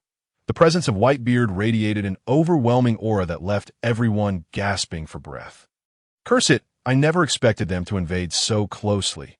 Sengoku felt immense pressure, realizing that Whitebeard had surpassed the pinnacle of strength he once knew. The strongest man in the world truly is terrifying. Merely gazing at him evokes the sensation of impending doom. The surrounding navy felt suffocated by the oppressive atmosphere, hesitant to speak aloud. What should we do? Fleet Admiral Sengoku appears to be no match for Whitebeard. The navy whispered among themselves, sensing defeat looming. Newgate, I never thought you would rise from the depths. You are indeed cunning. Observing Sengoku's condition, Garp stepped forward, releasing his own aura to counterbalance Whitebeard's excellent, with Vice Admiral Garp here. We may not necessarily be defeated. Indeed, Vice Admiral Garp has returned to his youthful state. He should be able to withstand Whitebeard's might. Garp's actions greatly encouraged the navy. Thank you, Garp. Sengoku felt a warmth in his heart, realizing that his old comrade was still dependable. However, Garp's next words left him infuriated. And no need for thanks, Sengoku. After all, you are getting old. I must look after the elderly. If you must express gratitude, then share your sunbae with me. Garp laughed heartily, inciting Sengoku's desire to seal his mouth shut. That infuriating Garp, it's merely a return to youth. Once I find the Dragon Balls, I shall wish to regain my youthful form as well. Sengoku thought enviously. Kula la la la. Sengoku is indeed aging. Garp, you speak wisely. Sengoku, you should hasten back to retirement and refrain from lingering in such perilous locales. Whitebeard seized on Garp's words, provoking Sengoku. To his own benefit, why not indulge in this? Indeed, Sengoku, I will handle things here. You should rest. Garp chuckled. You scoundrel, Whitebeard, cease your nonsensical chatter. And you, Garp, stop joking around. Sengoku was nearly driven mad by Garp's antics. While Whitebeard's comments were bearable, Garp was an ally. Understood. Garp donned a serious expression, his demeanor shifting. Humph. All Navy personnel, prepare for battle. With Garp's tomfoolery at an end, Sengoku snorted and issued commands to the entire fleet. Are we about to commence? Very well. Allow me to present you with a grand gift. With that, Whitebeard plunged his massive blade into the ground, crossed his fists, and then swung them outward with tremendous force, causing a seismic shock. With a pair of crackling sounds, the areas struck by Whitebeard appeared to shatter like glass. Did he truly shatter the atmosphere? Is this the power of the tremor fruit? Moments later, the sea surged hundreds of meters upward, as if it aimed to inundate the naval headquarters. That he actually triggered a seismic event, and its power has intensified significantly. It appears that, like Garp, Whitebeard has broken through his limits post-youth restoration and entered a legendary realm. This will undoubtedly be a fierce battle, Sengoku thought, drenched in sweat upon witnessing Whitebeard's display of power. Chapter 120. Mihawk/is he truly human? Such a terrifying ability could not possibly belong to an ordinary person. After a moment, the surface of the sea gradually calmed. Has it settled down? What just transpired with those tremors? Father, why have you all come? It is my own fault for not heeding your warnings. It was I who urged you to go, Whitebeard replied with an expressionless face. That time. You clearly attempted to stop me. It was my failure to listen to you that I stated that you should go. Did I not, Marco? Whitebeard turned to Marco for confirmation that I heard you. It seems you've endured quite a bit, Ace. After a brief pause, Marco continued. Here on these seas, everyone should be aware of what fate befalls those who harm our comrades. We will not allow any harm to come to you, Ace. Wait for us. We shall be there shortly. Oh, the crowd exclaimed. Truly, an extraordinary group has been summoned. Speaking of this now, it is quite uncomfortable. The three admirals gazed at the Whitebeard pirates and inquired, "How shall we advance?" Whitebeard, Doflamingo muttered to himself, then turned to Mihawk and asked, "Will you merely observe this time, Mihawk?" Mihawk offered no reply, instead quietly observing Whitebeard. "Hey, what's wrong? The water level seems unusually high." Much more so than usual. At that moment, two Navy personnel monitoring the water level remarked. "Have you heard anything?" Sengoku asked Carp beside him. Carp listened intently. It seemed to be the sound of crashing waves. "They are coming." Whitebeard understood the source of the sound. His earlier attack was intended to provoke this colossal wave. "What is that?" Suddenly, a Marine shouted, pointing towards the sea. "What's the matter?" Those nearby looked curiously into the water. "This is huge. There's more over here. It's too high. This tsunami could very well submerge the entirety of Marineford." In the distance, two towering waves roared, converging from either side of Marineford towards the naval headquarters. If they were to crash down, the destruction of the naval headquarters would be inevitable. Ice capsule. Admiral Akiji suddenly leaped into the air, his hands firing two ice pillars that connected to the tsunami. Gradually, the waves were completely frozen, transforming into two massive icebergs. "Damn those ice blocks," Whitebeard muttered as he watched Akiji encase the tsunami in ice. Ice blocks, two-pronged spear. Akiji, panting heavily, had exhausted considerable energy to freeze Whitebeard's tsunami. With a sweeping motion, he sent forth a barrage of ice spears towards Whitebeard. Without uttering a word, Whitebeard retaliated with a punch that shattered the air, sending Akiji crashing into the sea, now encased in ice. Ice Age. Akiji, having fallen into the sea, did not sink but instead turned the entire surface into a glacial expanse, freezing all the ships in place. There's a path. Everyone, charge forward. Let us rescue Ace. Akiji's Ice Age provided the Whitebeard pirates with a foothold. The sound of footsteps echoed as Mihawk jumped down from the platform, positioning himself directly opposite Whitebeard. "Is that guy about to make a move?" "Haha, Mihawk is joining in. I thought you were just here to spectate." Doflamingo teased as he observed Mihawk leap into action. "That I merely wish to gauge my distance from the strongest," Mihawk declared. Drawing his black blade and gripping the hilt firmly, a massive wave of green sword energy surged towards Whitebeard, severing everything in its path, whether it be flesh or icy. This truly the world's mightiest slash. How terrifying! "Father!" The crew of the Whitebeard pirates shouted in alarm, witnessing the sword energy aimed at their captain. Whitebeard remained still, unperturbed by the immense energy. Suddenly, a figure leapt into the fray, blocking the attack. A smile spread across Whitebeard's face as he recognized the figure to intercept the world's strongest slash. Who could it be? The individual shouted, exerting strength to deflect the blade, causing the energy to disperse into the heavens, scattering the clouds above. "What is that?" "That is the 3rd Division commander of the Whitebeard pirates, Diamond Jozu." As the sword energy dissipated, the figure revealed his identity, his body shimmering like diamond. Who else could it be but Diamond Jozu? Mihawk, I want to allow you to disturb father," Jozu said with a smile directed at Mihawk. Mihawk offered no retort, simply sheathing his black blade and stepping aside. At that moment, Kizaru rose from his seat, muttering to himself, "Truly, the captains of the Whitebeard pirates are formidable. Each one a monster. To minimize unnecessary losses, we should eliminate the main captain first." With that, he transformed into a burst of golden light, vanishing from sight and heading towards Whitebeard. Whoosh! The golden light gradually materialized before Whitebeard, transforming into Kizaru in mere seconds. Floating in the air with hands aglow, shouting, "Yada no Kagami!" Countless golden orbs surged towards Whitebeard. Just as the golden spheres were about to strike, a blue figure darted in, blocking all the projectiles. "How could I allow you to disturb our king right from the onset?" "Oh, how terrifying!" Kizaru halted his attack, looking rather perturbed. Chapter 121. Whitebeard strikes the Admiral's attack has been thwarted. What is happening? The figure, encircled by blue flames, appeared formidable. How frightening!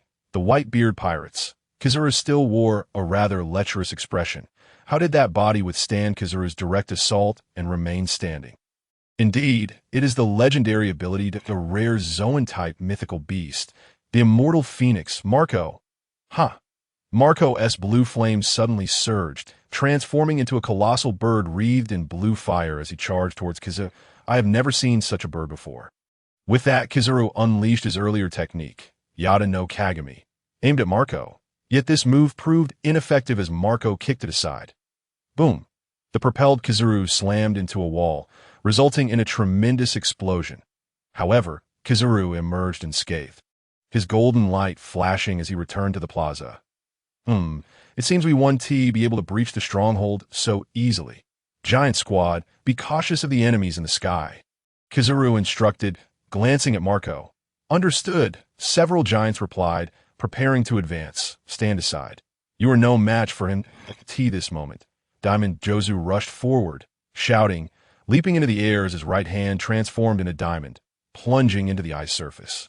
Crash! A circular crack formed on the ice as Jozu lifted a massive chunk, hurling it towards the execution platform. That if you can block it, then do so. Jozu expressed confidence in his maneuver, for a massive ice block of that size was not something just anyone could withstand.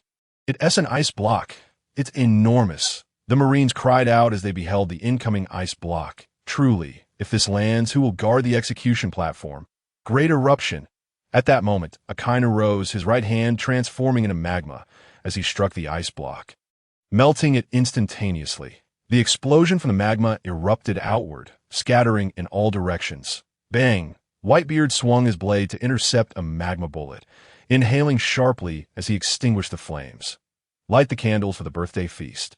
You magma brat, don't you fancy a grand funeral? Whitebeard, Akainu retorted, Itius, a pity. The battlefield here suits my style of combat. Otherwise, I would join the FUT that moment. The last seated admiral suddenly spoke. Otis, do not speak foolishly. You are a user of the Gura no Mi. Your duty is to guard the execution platform. Do not leave lightly. Upon hearing this, Akainu responded seriously, I understand. I will guard this place well. Otis waved his hand impatiently. You imbecile, take this seriously. Seeing the demeanor of his counterpart, Akainu shouted angrily. Boom! Suddenly, a tremendous sound erupted as a colossal figure emerged from behind a naval ship. Little Ors Jr., the descendant of the demon, towering several times higher than a giant. With a swift motion, he swung his arms, and a gigantic blade descended from the sky, crashing down and cleaving a naval ship in two. Is that the descendant of the demon? The giant squad is mobilizing. Seeing Little Ors Jr. appear, Sengoku commanded the giant squad to advance and attack. Ace! Little Ors Jr. grasped a naval ship and hurled it towards the giant squad. Damn it! We cannot hold it back! Several giants were sent flying. Ace! I am coming to save you! At that moment, Bartholomew Kuma suddenly leaped forth, extending his hand skyward to compress the air, unleashing his signature move. Ursa's shock. Boom! A transparent paw struck Little Ors Jr., resulting in a powerful explosion, leaving Little Ors Jr. bloodied and on the verge of collapse. Ors! With a resounding shout, Ace awakened, reaching out in a desperate attempt to confront Don Quixote Doflamingo. Yet, how could he possibly be a match for Doflamingo, who ensnared his right leg with threads? You can't move now, can you? Doflamingo laughed heartily, intent on severing Ace's foot. Suddenly, a dark shadow loomed over him, causing a cold sweat to bead on his brow. Little brat, are you courting death? Came the voice from behind Doflamingo. How could that be? He chuckled nervously, releasing Ace's ensnared leg as he turned to face the figure behind him, only to find Whitebeard standing there, a presence not to be trifled with. Whitebeard, have you finally decided to intervene? Sengoku exclaimed in astonishment upon witnessing Whitebeard disembark. You do understand the consequences of provoking the Whitebeard pirates, don't you? Whitebeard glared coldly at him. I am also one of the 7 warlords of the sea. Any aggression toward you is purely unavoidable. Doflamingo hastily conceded, eager to avoid conflict with Whitebeard. Enough of your prattle. Gura no! Whitebeard unleashed a punch, the sound of the air splitting apart as Doflamingo was sent hurtling away. Puffed! What terrifying power! Whitebeard is truly a monster. Doflamingo spat blood, realizing the peril he was in. Cap, hurry and stop Whitebeard, Sengoku urged, witnessing the sheer might of Whitebeard. Understood, but I cannot guarantee I am his equal. After all, both of us have transcended our former strengths, and it remains uncertain who is superior. Carp replied, rising to his feet, that I will assist you. Here, the marshal's presence suffices. Sengoku nodded in agreement with Carp's words as they both leaped from the execution platform. Whitebeard, allow us to entertain you. Carp and Sengoku landed before Whitebeard, blocking his path. Kuhu! Carp, Sengoku, aren't you too concerned about Ace being rescued while you abandon the execution platform? Together, Carp and Sengoku exerted considerable pressure on Whitebeard. Humph, the execution platform is guarded. We have no need for worry. Do not attempt to provoke me, Sengoku retorted with a snort. Oh, is that person up there? Whitebeard murmured, gazing at the cloaked figure obscured from view atop the execution platform. Enough chatter. Behold my beloved iron fist. Carp, uninterested in Whitebeard's words, launched a direct punch. Boom! Whitebeard met the punch head-on, the collision of their fists generating a gale that swept every pirate and marine in the vicinity away. That we must vacate this place. The battle between Carp and the old man will engulf us. The marines and pirates hastily retreated, creating an open space. Kuhu! Carp, I hadn't anticipated your breakthrough to this level. It is the perfect opportunity for me to test the abilities gained from the awakening of the Gura no Mi. Whitebeard remarked with a grin after deflecting Carp's punch. Could it be? Sengoku gasped, piecing together Whitebeard's revelation. Kuhu! Sengoku, it seems you have deduced correctly. Indeed, the Gura no Mi has awakened. After decades of stagnation, my fruit has finally surpassed its limits, achieving the awakened state I had long sought. Realizing Sengoku had grasped the significance of his fruit's awakening, Whitebeard reveled in his triumph. Kuhahaha! Whitebeard, has your Gura no Mi finally awakened? Let me test the power you have newly acquired. Carp entered his Haki state, his body transforming into a golden figure, akin to an indestructible warrior, charging towards Whitebeard. Kuhu! It appears I am not the only one to have gained new abilities, Whitebeard shouted, unleashing his awakened power. Rumble! As Whitebeard activated his ability, the very ground of Mariejois began to tremble, the sky itself seemingly quaking, the clouds vanishing in an instant. Crack! Crack! The atmosphere split around them, sending nearby marines and pirates flying. What a terrifying phenomenon! Is this the apocalypse? Those who had fought alongside Sengoku cried out in despair as they witnessed their comrades being flung away, their fates uncertain. Damn you, Whitebeard! Are you intent on slaughtering us all? Sengoku bellowed, enraged at the casualties among the marines. Kuhu! My apologies. This is my first time wielding the power of awakening, and I am still struggling to control it. With that, Whitebeard suppressed his fruit's power, causing the tremors to cease. Phew! I thought I was done for. That move was exceedingly perilous. Everyone breathed a sigh of relief as the tremor subsided. Whitebeard, here I come. Take my supreme punch. Carp charged towards Whitebeard, delivering a golden fist aimed at his face. Whitebeard sidestepped the blow, but the nearby pirates and marines were not so fortunate, caught by the ferocious punch's wind and knocked unconscious. That was several hundred meters away. To think such distance could be devastated by merely the wind from a punch. Carp truly is a monster. If I were to face him alone, I would surely be sent flying in mere moments. Some captains of the Whitebeard pirates remarked with terror. Kuhu! Carp, now it's your turn. Whitebeard retaliated with a punch to Carp's chest, the sound of air splitting resonating as Carp was sent flying hundreds of meters. Crashing into a thick wall that crumbled beneath him, he didn't even charge up. He unleashed the Gura no Mi without hesitation. Is this the power of its awakening? Sengoku exclaimed in astonishment at Whitebeard's attack. Suddenly, a section of the wall collapsed, crashing to the ground as Carp emerged, brushing off the dust from his attire, seemingly unscathed, to take a hit from the old man's Gura no Mi and suffer no injury at all. Carp's defense is truly formidable, Marco remarked, astonished by Carp's resilience. Kuahaha! Whitebeard, that last move of yours was impressive. Had it been the old me, I would have surely been injured. Carp laughed heartily, stepping closer to Whitebeard. Sengoku, it would be wise for you to refrain from intervening in our battle. Otherwise, you risk injury. Whitebeard's combat prowess has not merely increased slightly. Such attacks are beyond what I can endure multiple times. Carp warned, blocking Sengoku's attempt to assist. Damn it. Then you be careful. Sengoku replied begrudgingly, unable to accept his own limitations, vowing to wish for youth the next time he encountered the Dragon Balls that did not despair. Sengoku, you should take a moment to rest. With age comes the need for greater care of one's health. Carp jested. Huh, you scoundrel. Carp, spare me your worthless banter. Sengoku's determination to regain his youth only solidified further. Returning to the execution platform, Sengoku retrieved a din mushi and spoke to Tsuru. Let us commence the plan. The timing is perfect. We can begin now. After a moment's contemplation, Tsuru responded. Understood. Sengoku nodded to those around him. Instructing connect all marine din mushi. Yes, Fleet Admiral Sengoku. 1 minute later, the sound of din mushi echoed throughout the square. Bururu, bururu. Hearing this, Whitebeard, engaged in battle with Carp, wondered what scheme Sengoku was up to.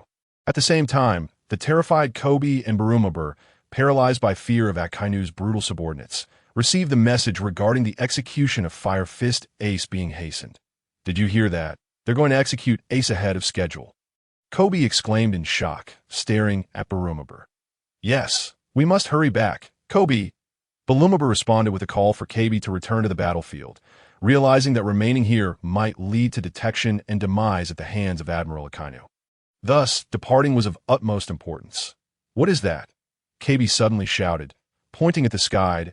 It seems to be a ship, Barumabur remarked, observing the dark object descending from above. Meanwhile, Sengoku and the others also caught sight of the shadow of the ship plummeting through the air. How could a ship be falling from the sky? Is this a surprise attack from Whitebeard?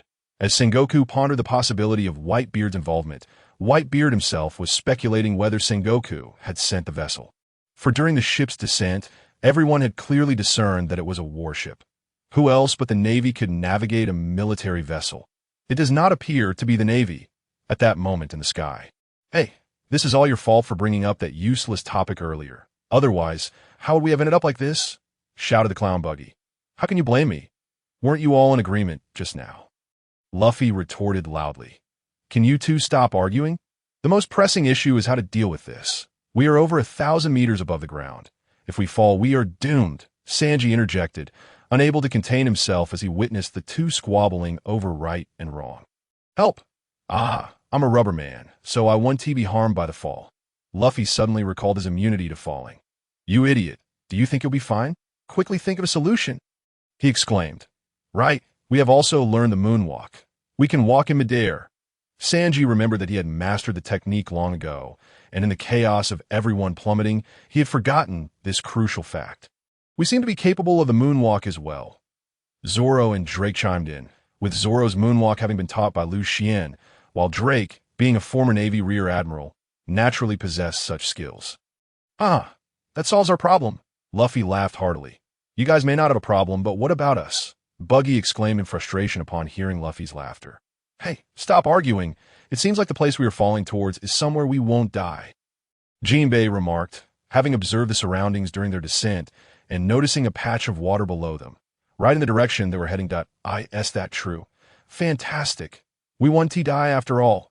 Whoosh, boom. The warship landed in the water, creating a massive splash. Most of the escaped prisoners fell into the water, while only a few landed gracefully on the now calm warship.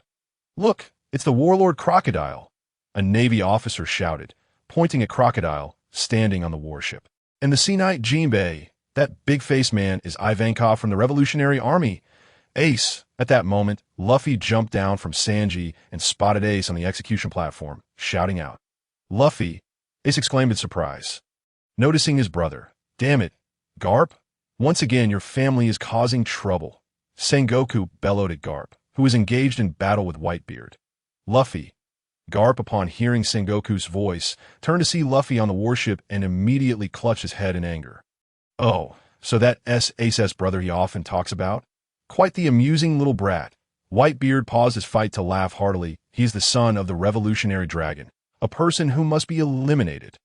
For Admiral Akainu, The Revolutionary Army was a threat that needed to be eradicated, and, as the son of the revolutionary leader, Luffy must be killed as well. That I didn't expect to meet you again so soon. The swordsman and the cook are also here. What a troublesome bunch. Kizaru had just crossed paths with Luffy and his companions, making him familiar with them. Those individuals seem to be Supernovas. Who is that old man? Do you recognize him? Someone asked, spotting Redfield in a crimson outfit. I have not seen him before. He doesn't appear to be a notable figure, another replied, as Redfield had been imprisoned and Impel Down for quite some time. Chapter 124. Luffy's Haki. That person is... No way. He truly has come. Sengoku observed Redfield in his red coat, breaking into a cold sweat. Whitebeard, upon hearing that the kid Luffy has regained his peak state. I was skeptical, but now it seems to be true. Redfield's words captured everyone's attention. Who is that? How dare he speak to Whitebeard like that? Most were bewildered. Redfield, I didn't expect you to emerge as well. This is turning into quite the spectacle. Whitebeard recognized his identity immediately, as they were from the same era of pirates, and Redfield was the only one whose name could be mentioned alongside his own. Redfield, the pirate who was captured after exhausting his strength in battle against Fleet Admiral Wukong. As he escaped from Impel Down alongside the Straw Hat Kid, some veteran vice admirals recalled Redfield, whose battle with Steelbone Kong had left the Navy in awe. What an unusual alliance. The Revolutionary Army, former warlord, Redfield, several Supernovas, and prisoners from Impel Down.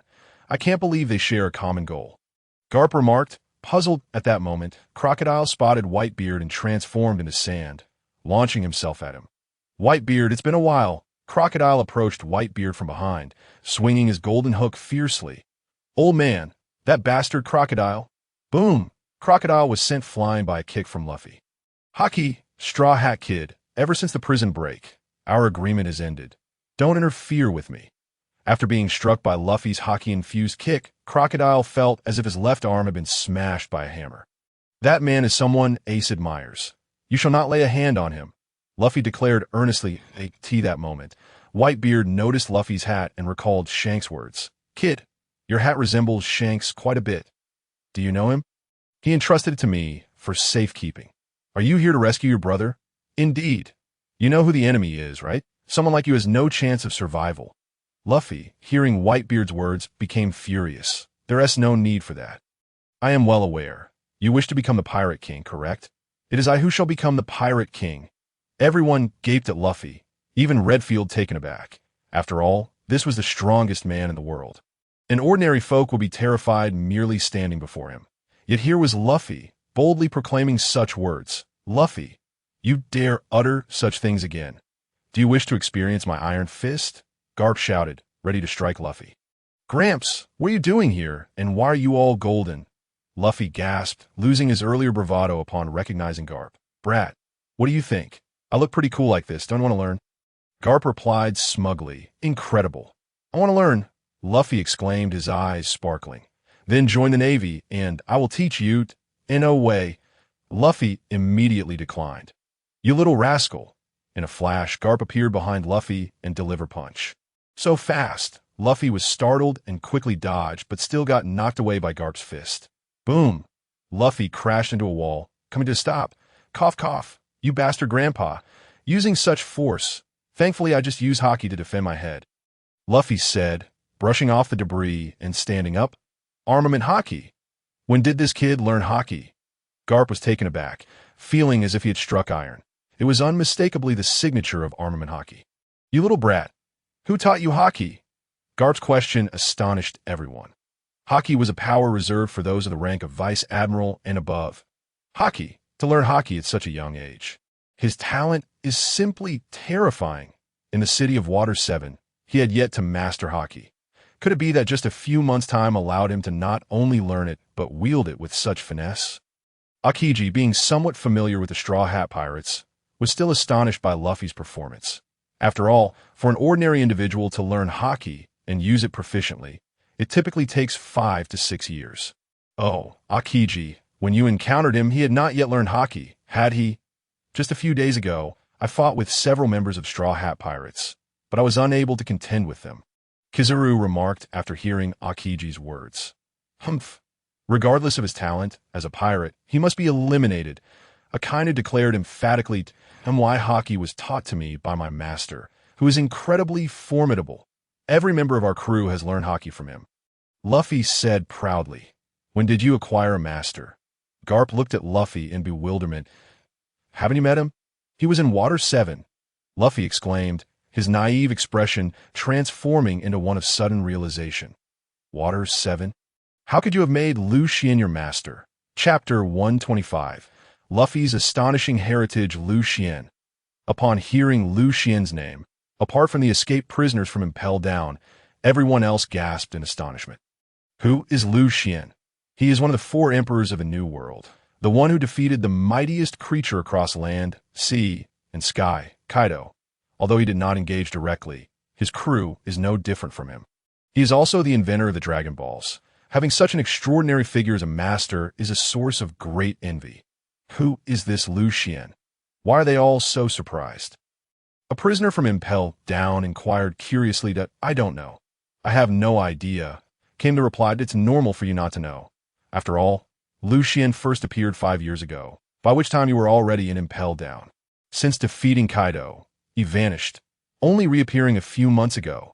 Jinbei had only recently been imprisoned in Impel Down, and since Lucian had met Jinbei in Fishman Island, he was well acquainted with him. So Lucian is indeed one of the 4 emperors, on par with Whitebeard. That I never expected him to have such a powerful master. The crowd gasped at Jinbei's introduction. That I can't believe that Luffy is his disciple. I wonder if he will come here. If he does, our chances of rescuing Ace will greatly improve. Meanwhile, Sengoku had also overheard the conversation between Luffy and Garp and was now drenched in cold sweat. The strength of the Dragon Ball pirates is terrifying, as evidenced by the mere vice-captain, Goku, alongside another powerhouse, Vegeta.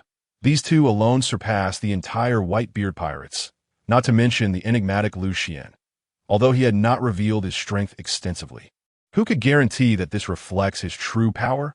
Sengoku could not believe that a person of merely admiral-level strength could command so many individuals whose capabilities far surpassed his own. If Lucian were to arrive here, the consequences were beyond Sengoku's imagination.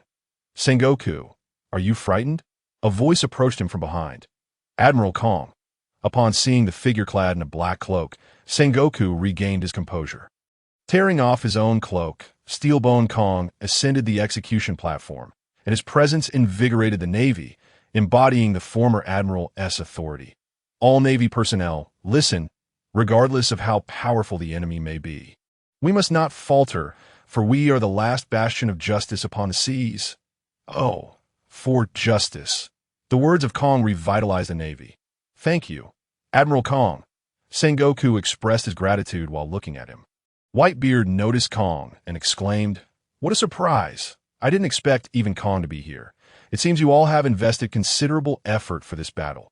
By the way, old man, we heard on our way here that the Navy intends to execute Ace ahead of schedule. The rest is a cipher I do not comprehend. I only mention this because we all aim to rescue Ace. Luffy stated earnestly. Oh, is that so? This information is indeed critical, kid.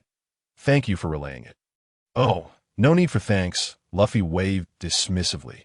Why is that guy able to converse on equal terms with Whitebeard? Luffy's demeanor sent shockwaves through the crowd. Old man, Luffy, why are you lot here to rescue me? Hurry and get out of here, Ace shouted loudly, seeing Whitebeard and Luffy standing together. Why would I need to say that? You are my brother. Even if it costs me my life, I will rescue you. Wait for me, Ace. With that, Luffy charged towards the execution platform. Hey, did you hear? The Straw Hat Kid is the brother of Fire Fist Ace. Could he be the son of Roger? The Navy was taken aback by Luffy's proclamation. Impossible. Ace was born after Roger had already perished. How could he possibly have a brother? However, some were aware of the truth. Garp, I must speak out. Do not blame me. Sengoku felt a wave of difficulty at the thought of Garp, as Luffy's identity, once revealed, would undoubtedly draw the full ire of the Navy. Yet as the grandson of his old friend, he felt compelled to speak for justice. Grabbing the den mushi from a nearby Navy soldier, Sengoku loudly declared, the Straw Hat Kid, Luffy, is the sworn brother of Fire Fist Ace, and his biological father is none other than the revolutionary leader, Monkey D. Dragon. He is also a most wanted criminal. Is it out now? Well, it can't be hidden for long anyway. Garp realized that the truth could no longer be concealed, as oh, that guy has such an impressive background. Buggy and the others exclaimed, unable to fathom the significance of Luffy's lineage. No wonder Dragon saved the Straw Hat Kid in Lowtown. It all makes sense now. Smoker had been puzzled by this matter, but finally understood today. This guy's indeed formidable. His father is Dragon. His master is the 4th Emperor Lucian, and his grandfather is a naval hero. His sworn brother is the 2nd Division commander of the Whitebeard pirates. Truly terrifying. Kizaru's face displayed shock, that if that's the case. This kid cannot be allowed to live. A kind of plan to execute Luffy as well. This kid seems to be quite a figure. Speaking of which, who is this Dragon? Redfield, unfamiliar with Dragon, was curious as to why everyone was so astonished. Chapter 126. The Battle of the Straw Hat Pirates. It is entirely normal for the Count not to know Dragon. He is the leader of the Revolutionary Army, the world's most notorious criminal. By the time he rose to prominence, the Count was already in Impel Down. Buggy explained Dragon's identity to him. I see. Then let us begin. Who will step up as my opponent first? Kong. It has been a while.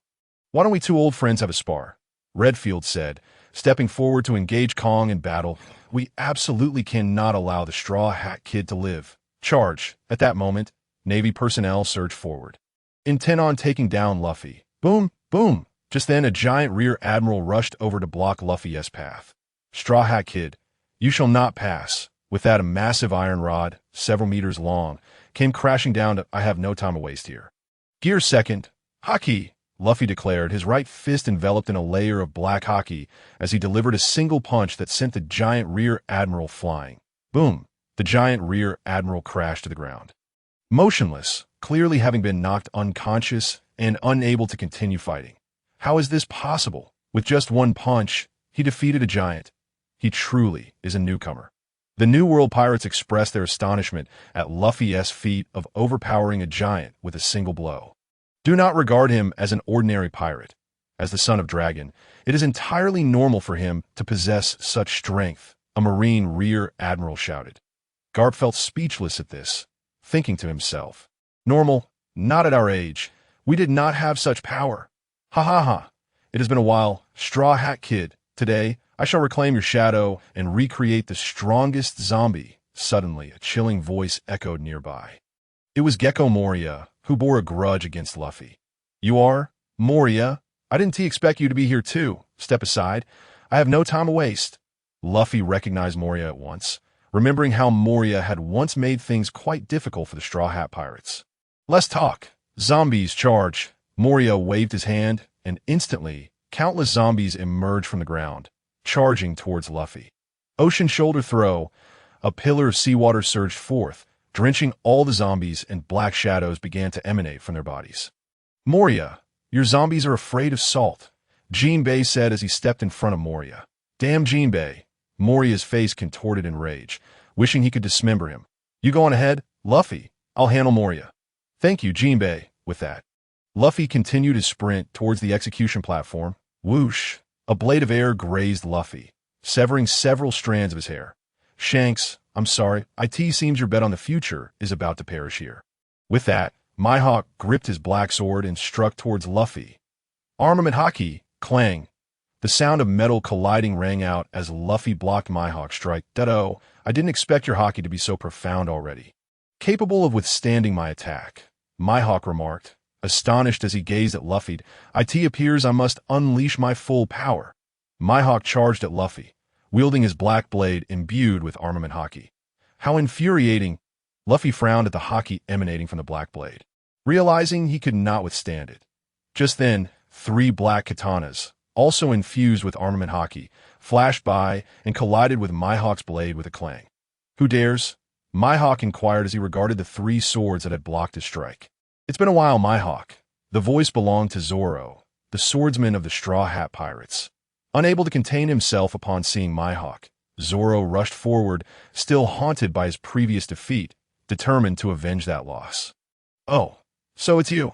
It seems your strength has also significantly improved, but even so, you are still no match for me. Recognizing Zoro, Mihawk noted that he held a certain fondness for him. Mihawk, I never expected to see you again so soon.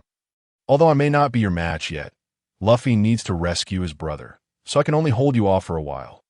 Zoro felt the pressure of facing Mihawk, yet he was confident he could stall him for a time. That's Zoro. To think he can hold his ground against Mihawk for so long. Truly remarkable. Kobe and Bellamy exclaimed in astonishment as they observed the battle that we can't let Ace's brother steal the spotlight. Brothers charge! The captains of the Whitebeard pirates, astonished yet impressed by Luffy and his crew's prowess, rallied their forces. This is terrifying. It seems the Straw Hat Kid's strength has increased once again. We cannot allow him to remain. With that, Kizaru transformed into a beam of light and appeared before Luffy, delivering a light-speed kick straight to his face, sending him hurtling backward. Boom! With no time to evade, Luffy could only use armament Haki to guard his face. Feeling a sharp pain as he crashed into the ground, leaving a human-shaped crater before everyone, it's Kizaru. As Kizaru revealed himself, the pirates nearby fell to the ground in fright. You again, don't block my path. I must save Ace. Luffy, emerging from the dirt, recognized Kizaru as the one he encountered at Sabaody Archipelago. This won't do. Your life may very well end here, Straw Hat Kid. If it weren't for running into Liu Xuan last time, you would have been captured and sent to Impel Down long ago. However, it's not too late now. Lightspeed kick, Kizaru declared as he launched another kick at Luffy. Devil Wind Leg, Poison Dragon Drill. Sanji's right leg ignited in flames as he spun like a drill, intercepting Kizaru's lightspeed kick. This technique, taught to him by Liu Xuan, mimicked the ultimate move from the Dragon Tiger Gate. Using rotational force to enhance its power, augmented by the strength of armament Haki to withstand Kizaru's assault. Whoa, how formidable are all the members of the Straw Hat Pirates this powerful, despite being blocked by Sanji. Kizaru's face remained unperturbed. Kizaru, don't obstruct our captain from saving his brother. I'll play with you for a while. Sanji and Zoro, having refrained from fighting and Impel Down, were now exhilarated to face such a formidable opponent. Hearing Sanji's words, Kizaru displayed no emotion and continued his assault. The cook and combatant of the Straw Hat Pirates, Sanji, these individuals are truly extraordinary. Indeed, all three of them are so young, yet their strength is astonishing. Could it be that under Liu Xuan's tutelage, one can rapidly enhance their abilities? Even his disciples possess such formidable strength. Liu Xuan's power must be terrifying, likely surpassing that of an admiral. Damn it. Someone stop him quickly! Where has Akainu gone? Seeing Luffy charging toward the execution platform, Sengoku urgently shouted, Straw Hat Kid, commence the execution. Just then, Kuma suddenly sprang into action. The current Kuma had been entirely modified, devoid of his former consciousness, now merely a weapon of mass destruction. ISNT that the one who sent Nami and the others flying? I heard he was a good person. Why is he blocking our way? Luffy murmured in confusion upon seeing Kuma standing before him. The current Kuma is no longer the same as before. He has undergone complete transformation by the government, losing all his memories and consciousness. Now he is simply a killing machine, Doflamingo remarked as he approached Luffy. Memories and consciousness? Regardless, it's now or never. If that is the case, let us defeat him and charge through. To Luffy, anyone standing in the way of rescuing Ace was an enemy. Luffy, you go ahead. I'll hold him off. Familiar with Kuma, Ivankov was furious upon hearing Doflamingo's words. Thank you, Ivankov, Luffy called out as he continued his dash toward the execution platform. This fellow is truly impressive. These individuals are gradually becoming his allies. Now, only an admiral-level force can impede him. Kizaru is held up by that Straw Hat Pirate's cook. Akiji is engaged with Marco, and Akainu has seemingly vanished. It seems I must step in. With Luffy continually breaking through the encirclement, nearing the execution platform, Sengoku suddenly had an idea about Ace. Commence the execution. Sengoku's sudden order shocked everyone. Whitebeard glared at the execution platform. Do you think I cannot stop this, Sengoku? He declared, preparing to intervene, only to be halted by Garp. Whitebeard, you cannot prevent this. Ace must die. Sengoku smugly replied as he saw Garp restrain Whitebeard, just as Ace was about to be pierced through the chest. A loud shout rang out, Stop! A surge of overwhelming aura swept over, causing the weak-willed to black out, including the two soldiers currently executing the order. This is Conqueror's Haki. Who unleashed it? It's that Brad Ace's brother. The Straw Hat Kid, releasing Haki akin to Old Man Whitebeard. This guy is truly remarkable. One of the Whitebeard pirates captains pointed at Luffy. Hey, no way. This little brat actually concealed such power. Akiji, unaware of Luffy's conqueror's Haki, was taken aback. Indeed. Is it innate? At this moment, Garp paused his battle with Whitebeard, murmuring to himself. This kid, Whitebeard held a favorable view of Ace, not solely because he was the son of Roger, but also due to a significant factor. Ace possessed the qualities of a king, particularly exemplified by his mastery of conqueror's Haki. Witnessing Luffy's own display of this power left him astonished. Has conqueror's Haki lost its value? Indeed, among those present, there were numerous individuals endowed with this formidable ability, including Doflamingo, the Empress, Whitebeard, Ace, and likely Garp as well, making a total of 6 individuals, with Luffy included. Luffy, my dear brother, was that power you just unleashed? Jinbei, who had been closely following Luffy, felt the intensity of the Conqueror's Haki when it was released, a sensation he had only previously experienced from Whitebeard himself. Oh, you're referring to Conqueror's Haki. I couldn't consciously manifest it before, but it seems I experienced a breakthrough during the Impel Down incident, enabling me to unleash it at will. Indeed, it is Conqueror's Haki. Jinbei's perspective of Luffy had transformed. He now saw him not merely as a powerful individual, but as a rising sovereign. Fear not. As the son of Dragon, possessing such Haki is entirely natural. He reassured those around him. It appears I must take action as well. Sengoku, remain here. I shall return shortly. Suddenly, Steelbone Kong rose and declared to Sengoku before leaping from the execution platform, propelling himself toward Luffy with moonwalk. Ha, Kong, you old rascal, unable to contain yourself any longer. Allow me to be your opponent, red-haired Redfield bellowed, positioning himself before Kong to obstruct his path. Red count, Kong shouted, launching a punch towards Redfield upon seeing him intercept. It has been a while, Kong. At your age, still attempting to engage a younger generation. Have you no shame? Redfield taunted as he blocked Kong's strike. Enough chatter, as a Navy officer confronting vile pirates. Age matters not. I see only justice and evil. Even if a child poses a threat to maritime safety, I shall eliminate them, Kong proclaimed passionately, though Redfield remained unconvinced.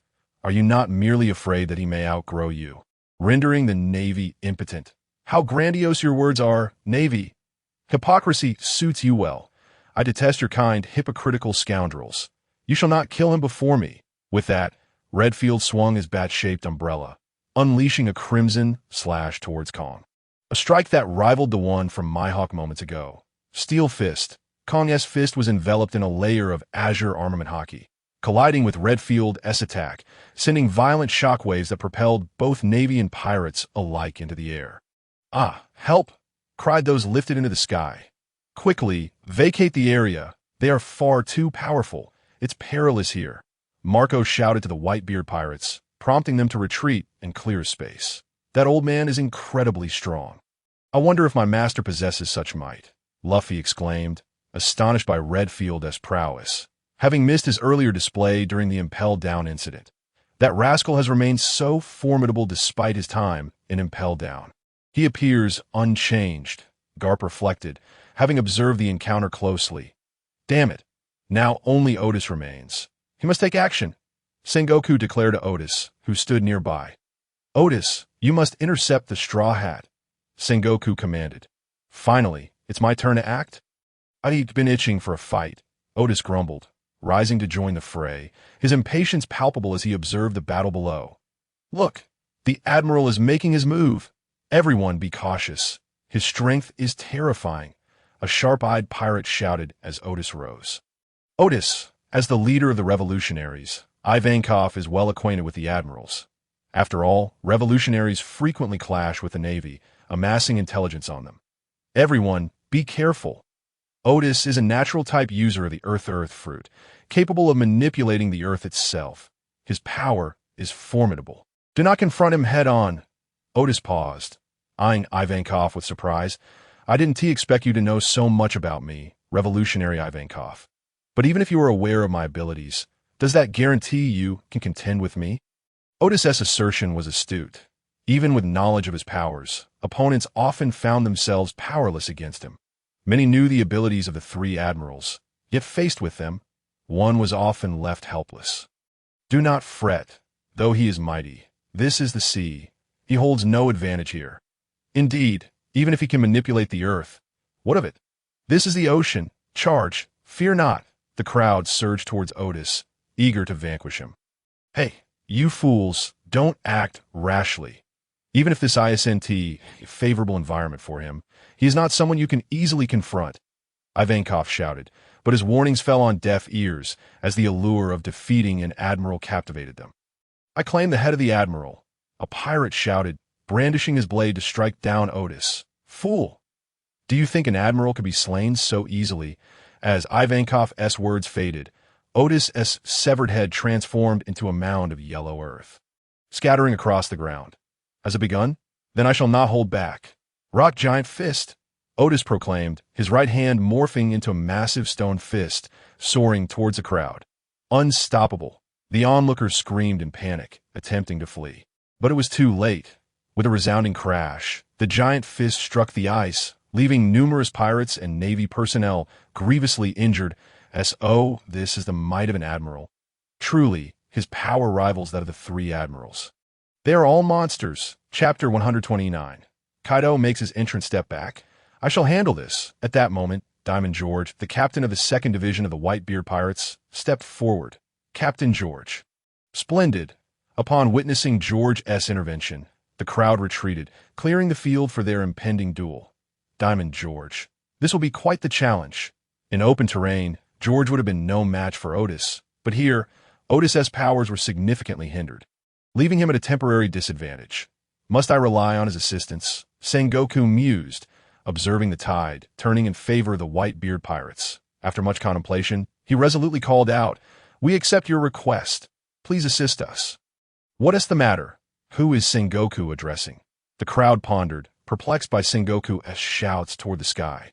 Hey, look up there, a pirate pointed, noticing a dark figure looming in the air, growing larger until it became visible to all. That is Kaido of the 100 Beasts. At long last, the spectators recognized the descending figure as Kaido, who had previously fled after being defeated by Vegeta, now unexpectedly allied with the Navy. Take cover. Kaido is coming down. Despite the warning, some remained oblivious. Boom! A massive humanoid crater erupted, crushing countless Navy and pirate members beneath it. Bang! A colossal hand emerged, grasping the crater's edge, and soon, Kaido of the 100 Beasts emerged from the depths. Sengoku, you scoundrel! Partnering with Kaido, it seems the Navy has lost its fighting spirit. Kaido laughed boisterously. Whitebeard, equally astonished, remarked, This fellow vanished after being defeated by the Dragon Ball pirates.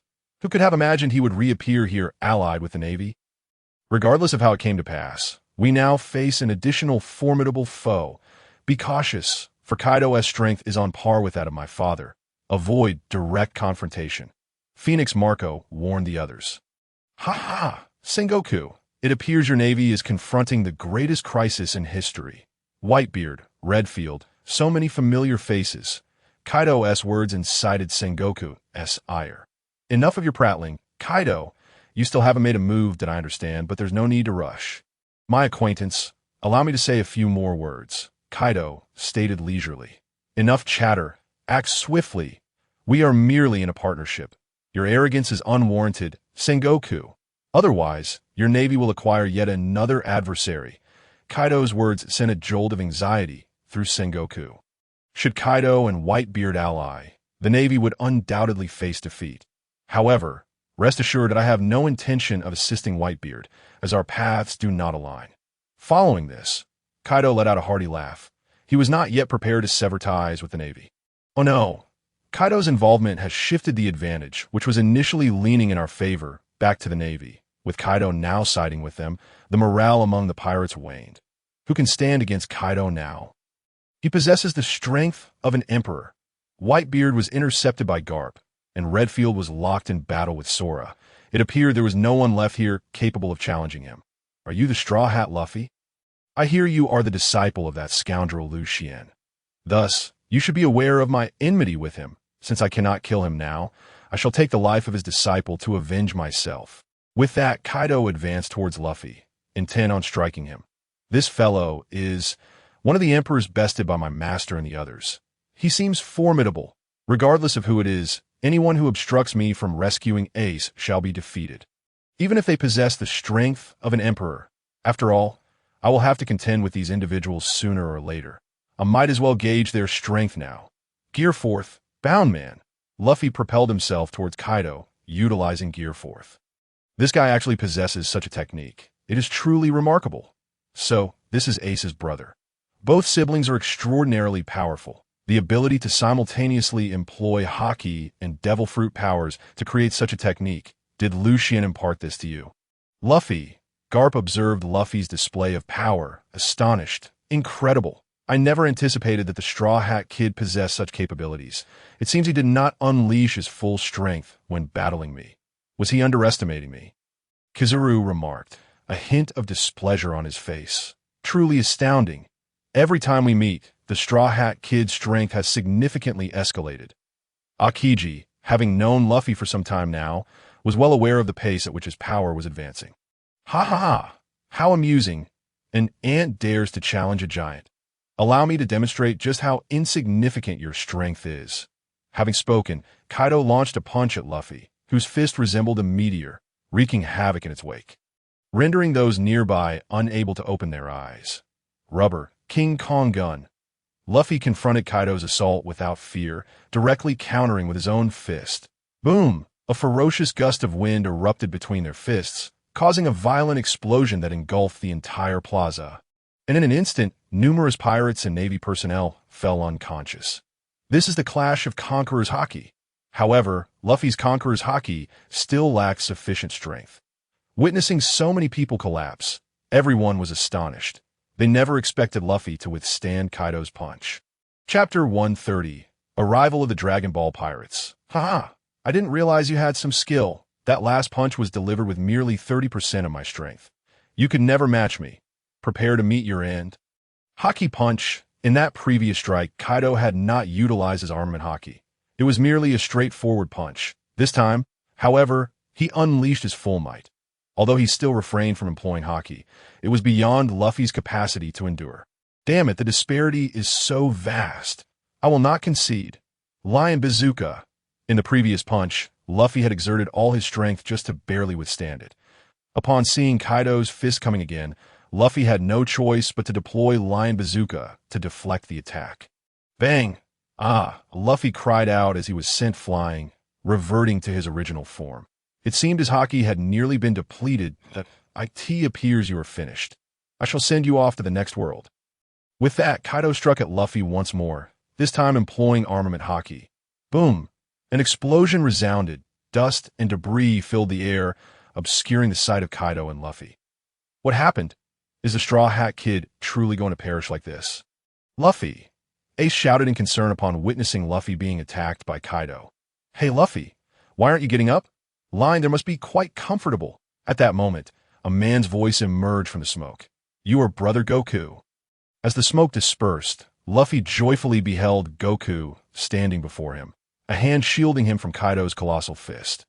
Brother Goku, has Master and the others come as well? Upon seeing Goku, Luffy felt that Lucian and the others must have arrived too. Oh, the captain and the others are still behind. I teleported here as soon as I saw you were in danger. Goku explained in response to Luffy's inquiry. Learning of Goku's arrival, Luffy cheerfully remarked. So that's how it is. Master and the others should be here shortly. You're one of the Dragon Ball Pirates, aren't you? I don't believe I've seen you before. Kaido deduced Goku's identity upon hearing Luffy mention Master. Goku turned to Kaido. So, you are the Kaido who can challenge Vegeta, as he mentioned? Greetings, I am Son Goku, the Vice Captain of the Dragon Ball Pirates. I look forward to your guidance, since Kaido had escaped from the Dragon Ball Pirates. He had been hiding on an uninhabited island until the Navy discovered him not long ago, so he was unaware of many developments. The Vice Captain of the Dragon Ball Pirates is not Vegeta. How did another one emerge? Kaido questioned, somewhat puzzled, as typically a pirate crew would only have one captain. Goku chuckled and explained, since our strengths are comparable, the captain appointed both of us as vice captains. comparable in strength to that monster Vegeta. Many present had witnessed Vegeta's terrifying prowess, which instilled despair. Now, the revelation of another such monster left them feeling apprehensive. The Dragon Ball pirates are truly formidable. Possessing two vice-captains of Emperor-level strength, alongside an enigmatic captain like Lucian, who could possibly stand against the Dragon Ball pirates. Alright, Luffy, go save your brother. I'll handle Kaido. I also wish to witness the strength of the strongest being. After hearing Goku's words, Luffy hurriedly stood and expressed his gratitude. Thank you, brother Goku. I will take my leave now. Go ahead. Goku nodded in response, then turned to Kaido and said, Now let us commence, Kaido. I have heard your defensive capabilities are remarkable. Vegeta had to transform into Super Saiyan Blue to defeat you, so let us see your full strength. With that, Goku transformed into Super Saiyan Blue, his immense aura sending all surrounding pirates and Navy personnel flying away. This guy can unleash such power merely through his aura. Does he possess this form akin to a mythical Zoan Devil Fruit user? Impossible. It is impossible for a Devil Fruit to have identical abilities. This form is something Vegeta can also achieve. They have mastered a force known as Kid, a mid-ranking officer who had participated in the encirclement of the Dragon Ball pirates 5 years prior. Remarked that Gohan had spoken of Ki during that time. Such a power exists. I have only heard of Haki. I have never encountered Ki. Could it be that my knowledge is too limited? No, only the main members of the Dragon Ball pirates have trained in Ki. Even their subordinates have not. It is understandable that you are unaware. Garp, having a better understanding of the Dragon Ball pirates, learned about the situation when he last battled Goku. Aha! Alright, then I shall demonstrate the strength I honed over 5 years on that island. My power is no longer comparable to what it once was. Berserk mode, Kaido proclaimed, his muscles surging, enveloped in armament Haki, blood-red aura swirling around him, resembling an ancient demon that I never anticipated that Kaido harbored such formidable strength. It is truly terrifying. What has happened in this world that it is teeming with such monsters? I cannot believe there are so many astonishingly powerful successors. Have I fallen behind the times? Sora and Redfield exchanged glances, speechless at the display of power from both sides. They felt they should not have come here that moment. A colossal pirate ship erupted from the water's surface, drawing everyone's attention. Chapter 131. Wow. So many people here, and they are all familiar faces. Judging by the current situation, it seems we have not arrived too late. You are the captain of the Dragon Ball pirates. Lucian, how dare you say that, Captain? It was your insistence on sailing here. If we had allowed Goku to use instant transmission, we would have arrived long ago. Baldy Krillin, indeed, it's all the captain's fault. You even claimed that traveling by sea is more stylish. This is the Golden Warrior, Son Gohan. You would do well to stop speaking. Haven T, you notice the Captain-S expression? Vice Captain Vegeta, you lot, don't bother coming next time. Just stay back at the base. Hearing the teasing remarks directed at him, Lucian shouted in anger. The others quickly pleaded for forgiveness. We're sorry. Captain, please don't leave us stranded on the island. Lucian, seeing their contrition, chose to ignore them and walk to the bow of the ship. Addressing Sengoku, it's been a long time. My apprentice must have been well taken care of by you, hasn't he? Sengoku was already drenched in cold sweat. Lucian, what the hell are you doing here? Lucian replied, What do you think I'm here for? Of course, it's to witness the great event of this era firsthand. Why does it seem like you're not very welcoming? Admiral Sengoku, stop your nonsense. I see you're just worried about your apprentice, which is why you've come here. Sengoku retorted, not believing him. All right, congratulations, you've answered correctly. Now, who will fight me next? My power has seen a significant increase. So I'll use you all to practice. Having completed the mission to instruct Luffy and the others, and with Zoro and Sanji reaching the junior admiral level, Lucian's strength had surged to the peak of the 4 emperors. He was eager to test just how powerful he had become. You fool. Do you even know what you're doing? Sengoku exclaimed in exasperation, nearly on the brink of exploding. Lucian, witnessing Sengoku's irritation, continued to provoke him. Nonsense. Of course, I know what I'm doing. That MY apprentice has been bullied by you old geezers for too long, and I'm here to settle the score. Enough with the chatter. No one who bullied my apprentice is getting away. Lucian's grandstanding was merely an attempt to showcase his pirate crew's strength and garner some prestige.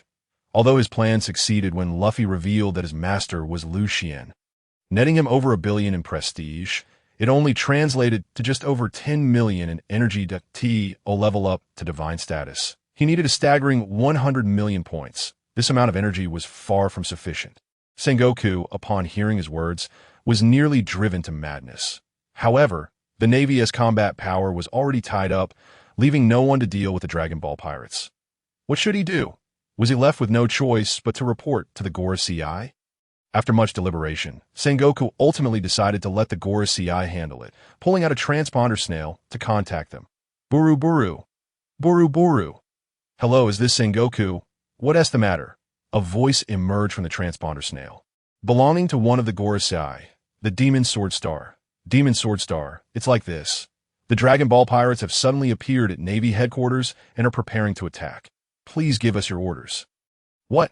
I didn't expect the Dragon Ball pirates to arrive as well. This could be the largest battle the world has ever seen, an unprecedented event. In that case, let us join the fray. Sengoku felt relieved hearing the Demon Sword Star's words. The strength of the Gora CI was terrifying, and with their intervention, he was certain they could fend off the Dragon Ball pirates. What's the situation? Admiral Sengoku, what did the Gora CI say? Crane, who was standing nearby, inquired. Sengoku patted her shoulder, saying, the Gora CI have decided to come here in person, so we need not worry. Let them handle everything. At that moment, Lucian descended from the ship, declaring, let us begin now. You all can choose your opponents. Hearing Lucian's command, the eager crowd sprang into action. Goku was already engaged in battle with Kaido, while Krillin and the others took over for Sanji. Facing off against the admirals, Vegeta, however, did not engage. As there was no one worthy of his effort, he felt frustrated. Just a moment's delay, and all the opponents were snatched away. Hang in there, Vegeta. Soon strong foes will arrive, and you'll have ample opportunity to fight. But it seems the current high-tier combatants are still insufficient. I might as well summon a few more people, Lucian said before entering the ship's cabin. The system converted prestige into energy, summoning 8 5-star summoning cards.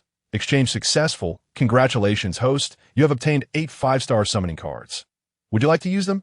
Yes, Lucian replied, and the 8 cards in his hand transformed into 8 beams of golden light that shot down to the ground, instantly summoning 8 figures. However, 4 of the figures turned into golden light and entered the bodies of 2 of the individuals, while another 2 figures flew out, one entering Son Goku's body and the other entering Vegeta's, instantly boosting their powers. That it seemed there were too few 5-star characters, resulting in many duplicates. Now I can rest easy. That I wonder how much prestige I'll gain after this battle. I'm truly looking forward to it. Haha! Chapter 132. Broly and Frieza, it's time to show the world our strength. Let us go, Broly. Frieza. Lucian had anticipated summoning 2 of the major villains from the Dragon Ball universe, but their power was formidable. Frieza, having fused 2 fragments, had reached a battle power of 1,500,000, while Broly had achieved an astonishing 1,600,000, making him the strongest among all summoned characters. Truly the legendary Super Saiyan. Broly, Frieza, follow me, Lucian commanded as he stepped out of the ship's cabin. Yes, Captain. The 2 responded in unison. Following him out, as Lucian summoned new characters, the onlookers in the square were perplexed. How did that big demon king enter the ship's cabin?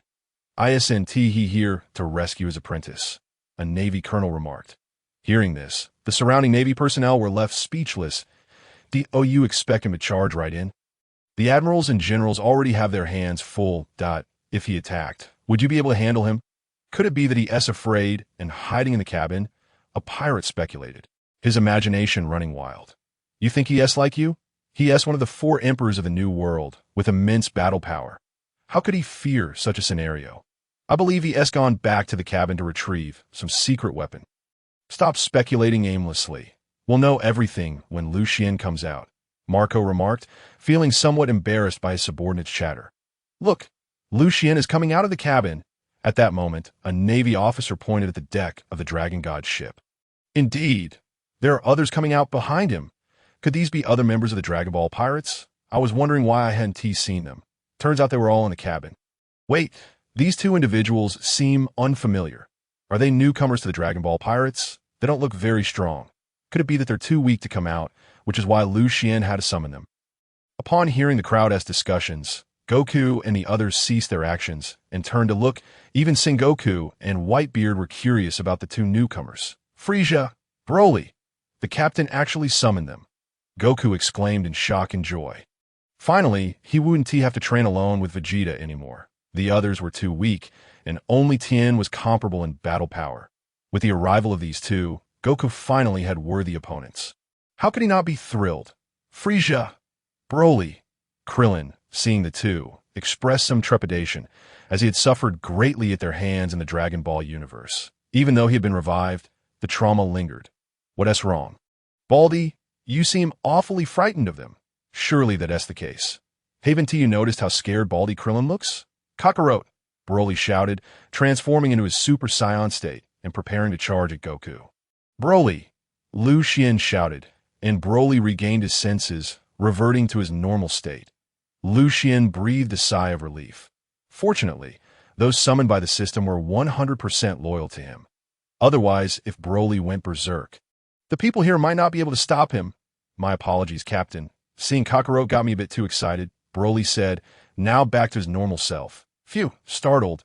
I thought I would have to face Broly once again. And I certainly did not wish to confront him. Krillin sighed in relief upon witnessing Broly revert to his normal state. You seem quite afraid of him, Baldy, remarked Kizaru, who had battled alongside Krillin. Krillin did not dispute that, aside from the captain, no one else could possibly contend with him. Goku and Vegeta might only be able to hold their ground. How terrifying it is that it takes two such monsters to match him. This Broly is truly a beast among beasts. Typically, when Kizaru expressed such sentiments, it was in jest towards his opponents. However, this time his astonished demeanor revealed genuine fear. Goku aside, he had witnessed Vegeta's overwhelming power, a strength so despairing that it left him trembling. One could only imagine how formidable Broly must be. Cuckoo! Carp, it seems your navy is in for quite the predicament this time. Most of the crowd overheard Krillin's words, including Whitebeard. This is indeed troublesome, but let the five elders worry about it. Ha! Carp responded, a cold sweat trickling down his brow, only to later remember that Ace might be saved, leading him to laugh heartily. Meanwhile, Rayleigh observed the expressions of those around him, and, somewhat perplexed, inquired of Kong, is Broly truly that powerful? And who are Goku and Vegeta? Kong, with a grave demeanor, replied, they're the vice-captains of the Dragon Ball Pirates. Figures of the four emperors leveled. Oh, I didn't expect that after being captured and impelled down, so many formidable individuals would emerge in the seas. It appears we have indeed aged. Rayleigh sighed deeply. Damn it, the five elders have yet to arrive, and now such powerful figures from the Dragon Ball Pirates have appeared. What should we do? Sengoku expressed his growing unease. Chapter 133. The Five Elders Sengoku. We haven't arrived too late, have we? Suddenly, a black hole materialized in the air, and five figures emerged from within, one of whom addressed Sengoku. Five elders, you have finally arrived. Sengoku exclaimed with excitement upon seeing the newcomers. Calm down, Sengoku. What is the current situation? Inquired an elderly man dressed in a black suit, with a head of white curls, a bushy white beard, and a flat hat, bearing a scar on his left cheek. Currently, Lucian Dragon Ball Pirates have reappeared, along with two individuals we have not encountered before, whose strength is reportedly quite terrifying. What should we do? Lord Ji Duo Xing. Sengoku respectfully answered the elder's inquiry. Upon hearing Sengoku's words, an elder clad in a white robe, bald, bespectacled, and the only one among the five elders not wearing a suit, with a wooden clogs reminiscent of a Wano country samurai, stepped forward and loudly proclaimed, of course we should strike directly. Go, Swordstar, do not be so hasty. Acquiring more information about our enemies would benefit us. Knowing ourselves and our adversaries ensures victory in every battle. Interjected an elder in a deep blue suit, with long white hair and an extensive beard. Waterstar is correct. Go, Swordstar. Your bloodlust is excessive, concurred another elder in a deep red suit. Without a bow tie, sporting golden hair and a matching beard, with a scar across his chest. The final elder, dressed in a deep green suit, bald but with two wisps of mustache resembling a character, and a birthmark on his forehead, disagreed, stating, "I believe Go Sword Star's words hold merit. They are merely a bunch of youngsters and do not warrant our utmost caution. Gold Star, your cowardice is excessive. It is you who are overly reckless." Kong Star, Gold Star retorted loudly, that moment. Ji Duo Xing interjected, "Enough of your quarrels. Dealing with the enemy comes first." Hearing the elder's command, the group ceased their bickering and turned their attention to the battlefield. Meanwhile, those on the battlefield had also noticed the arrival of the 5 elders, though some did not recognize them. "Captain, who are those 5 old men?" one crew member asked. "Fool, those are the true rulers of the world government." "The 5 elders? I never imagined they would take action personally. It seems the emergence of the Dragon Ball pirates has instilled a sense of crisis." Marco explained to his comrades, "I never expected those 5 old geezers to show up." "Carp, it looks like your navy is truly out of options." Whitebeard jested towards Carp, though beneath his humor lay a deep sense of urgency, while others might be unaware of the 5 elders' strength. Whitebeard certainly was, and he feared whether Lucian and his crew could withstand their assault. "The 5 elders have arrived. We need not fear them. With the 5 elders on our side, we shall surely defeat the Straw Hat Pirates and the Dragon Ball Pirates." "Indeed. Charge! Let these pirates witness the might of our navy." The appearance of the 5 elders brought an unprecedented shift in morale, while the pirates found their spirits waning, creating a stark contrast. "What should we do? After so much effort to rescue Ace, now that the 5 elders have arrived, can we still save him?" Lucian lamented, observing the diminishing morale among the pirates. "I never anticipated the 5 elders would wield such influence over the navy." System, assess the attributes of these 5 individuals. Race, human name. Ji Duo Xing ability. Psychic system, user of the learning fruit combat power. 1,600,000 strength level. High 4 emperors affiliated power. Supreme leaders of the world government. The other 4 individuals possessed similar strength, albeit with varying abilities. Go Sword Star was a swordsman surpassing the Great Sword Master, with a combat power of 1,510,000. Water Star was a natural system water fruit user, with a combat power of 1,430,000. Gold Star was a psychic system gravity fruit user, with a combat power of 1,470,000. And finally, Constar was a psychic system space fruit user, boasting a combat power of 1,560,000. These adversaries are indeed formidable. They will not be easy to contend with. Frisia, you shall engage Gold Star, the elder with golden hair. Broly, you will confront Ji Duo Xing, the one with the flat hat and scarred face. As for Vegeta, he shall face Kaido, while Goku will take on the space fruit user, the one with the Mediterranean hairstyle. The last 2 will be left to me to handle, having assessed the combat powers and abilities of the opposition. Lucian allocated the matchups. "Captain, will it be too taxing for you to face 2 opponents?" Bulma expressed her concern to "Oh, not worry. I have recently completed a task that has elevated my strength to the pinnacle of the 4 emperors. Dealing with 2 foes will pose no issue," Lucian assured her, having achieved a significant boost in power after completing the task of training the Straw Hat Pirates. Race, human name. Lucian skills. Chi cultivation 18. Kamehameha 18. Energy ball 18. Combat power 1,999,999 strength level. Pinnacle of 4 emperors affiliated power. Captain of the Dragon Ball Pirates at this moment, Frisia and the others had already begun their actions. Frisia stepped forward and called out to Gold Star. "Hey you Gold Star, come forth and face me in battle." Chapter 134. Opponents assign him insolent fool. Does this guy seek death, daring to challenge me directly? Ji Duo Xing. Allow me to teach him a lesson. Upon hearing Frisia's taunts, Gold Star could no longer contain himself and immediately addressed Ji Duo Xing. Ji Duo Xing, disapproving of Frisia's demeanor, concurred with Gold Star. "Very well. You go and inform him that the dignity of the 5 elders is not to be desecrated." With Ji Duo Xing's agreement, Gold Star suddenly ascended into the air, positioning himself opposite Frisia. As a gravity fruit user, he could freely manipulate gravity, allowing him to fly after nullifying the gravitational pull of the ground beneath him. "Hey little brat, what is your name?" You don't look like a human. Could you perhaps be a user of a Zoan-type ability? Goldstar inquired curiously, observing Frisia's appearance. Frisia, incensed by the question, retorted, "You insolent wretch! I am no mere ability user, nor am I a lowly being like a human. I'm the Emperor of the Universe, Frisia. Remember that." "Ha! How amusing! You boast rather grandly, calling yourself the Emperor of the Universe. I never expected to encounter someone so fond of self-aggrandizement. Just now, you little brat dared to utter our names. That is a capital offense. Are you prepared to die, little one? Who do you think I am?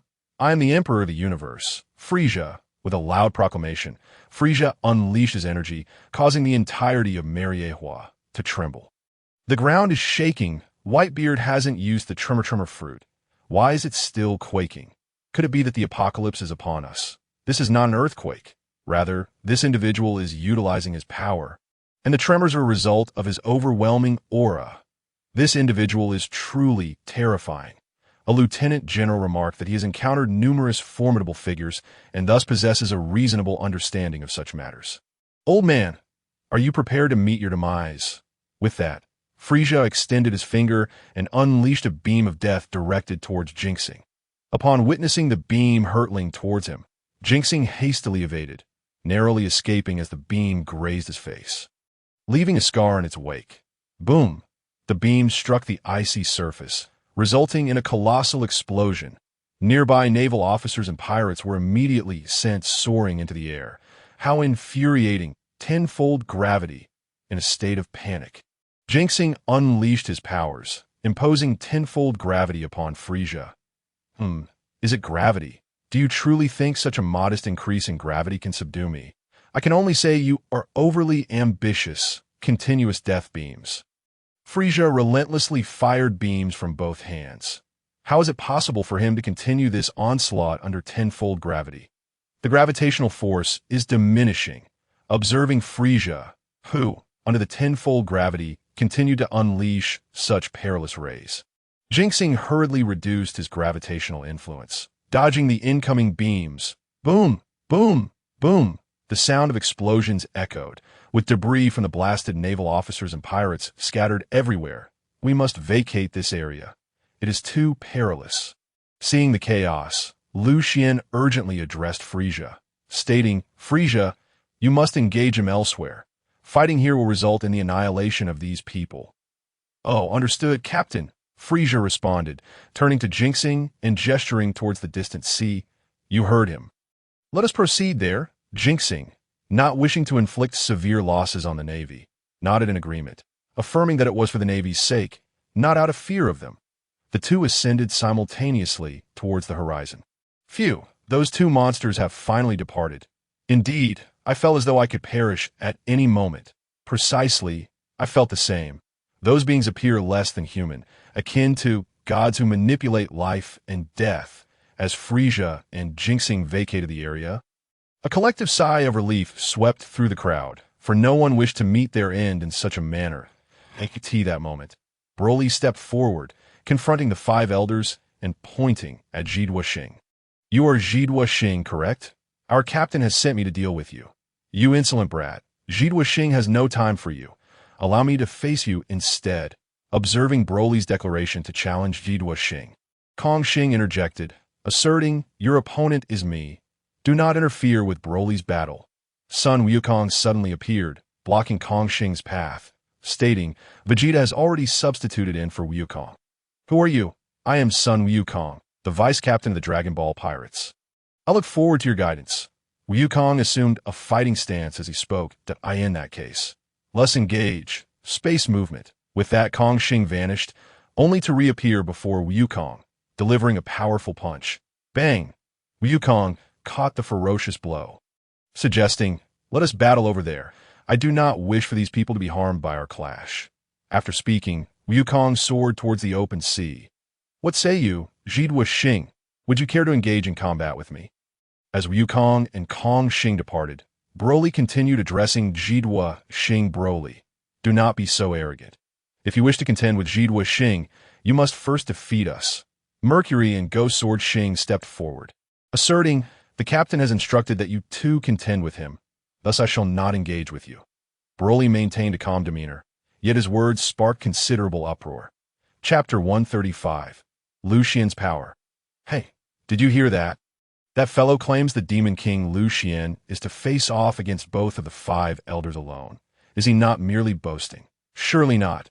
Even a Yonko cannot simultaneously confront two individuals, especially those as formidable as the five elders, the highest authorities of the world government. Their strength is truly fearsome. IT must be mere bluster. Indeed, fear not, for the five elders will undoubtedly vanquish those detestable pirates." Gradually, the morale of the Navy began to swell. That moment, Lucian emerged, declaring, "It seems my reluctance to engage has led to considerable misunderstanding. Now is the perfect opportunity for me to demonstrate my true strength. Lest you continue to hold erroneous beliefs." With a mighty shout, Lucian's aura surged dramatically, intensifying with each moment. Thunderous roars echoed as the ground trembled and the seas surged violently. This phenomenon was not limited to Mariejois, but resonated across the globe. On Sabaody Archipelago, spectators watching the live broadcast were suddenly astounded to witness the entire island vibrating. "What is happening? Is it an earthquake?" A reporter cried out in terror. Impossible. The tremors began only when the Demon King Lucian emerged and unleashed his aura. Could it be his doing? It must be him. This Demon King intends to obliterate the world. His power is overwhelming. Even at this distance, the tremors are palpable. Demon King Lucian is truly terrifying. Not only that, but we are receiving reports from journalists worldwide confirming similar tremors. Demon King Lucian's influence has reached across the globe. What? The head of the news agency was left in shock. Dropping his pen without even realizing in Mariejois, Lucian's aura finally subsided, and Sengoku received reports from naval divisions worldwide, hastily informing the five elders of the situation. It appears this Demon King is no mere man. He possesses such power. You two should engage him together. Once I have defeated this Broly, I shall come to your aid. Jidwa Xing instructed Mercury and Ghost Sword Xing very well. We shall face the Demon King Lucian. With a fierce cry, Ghost Sword Xing drew his blade, the original Ghost Cutter. Moonstep. The two launched themselves towards Lucian in unison. Look, it seems Sengoku is signaling to the five elders. Those two are now charging towards Lucian. The aura Lucian just emitted was truly terrifying. I have never felt such overwhelming power, not even in the presence of my father. It felt akin to confronting a deity. It is beyond frightening. Marco, an elder of the Whitebeard pirates, recognized his father's strength and realized that his father could not possibly rival Lucian da Kalalala. Carp, it seems we have been surpassed. He is so young. Who knows how far he can go in the future? As Marco sensed Lucian's might, even Whitebeard lamented his inferiority. Ha! It appears our era has passed. Henceforth, it shall be Lucian's age.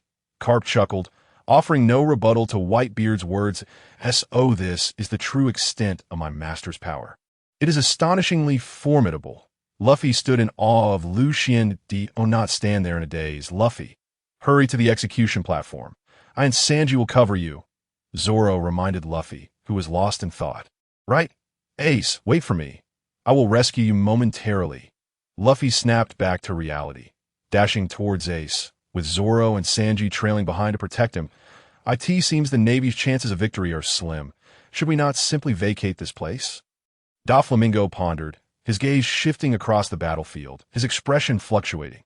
Mihawk sliced down a pirate attempting to ambush him, then turned to Lucian, muttering, "It appears my target must change." Is this the captain of the Dragon Ball pirates who bested that scoundrel Kaido? The Navy has allied with Kaido. Perhaps it is time to abandon my position as a warlord. Moonlight Moria contemplated Lucian's might, considering whether to join the Dragon Ball pirates. This is the man who has slain the celestial dragons? He is indeed a formidable individual.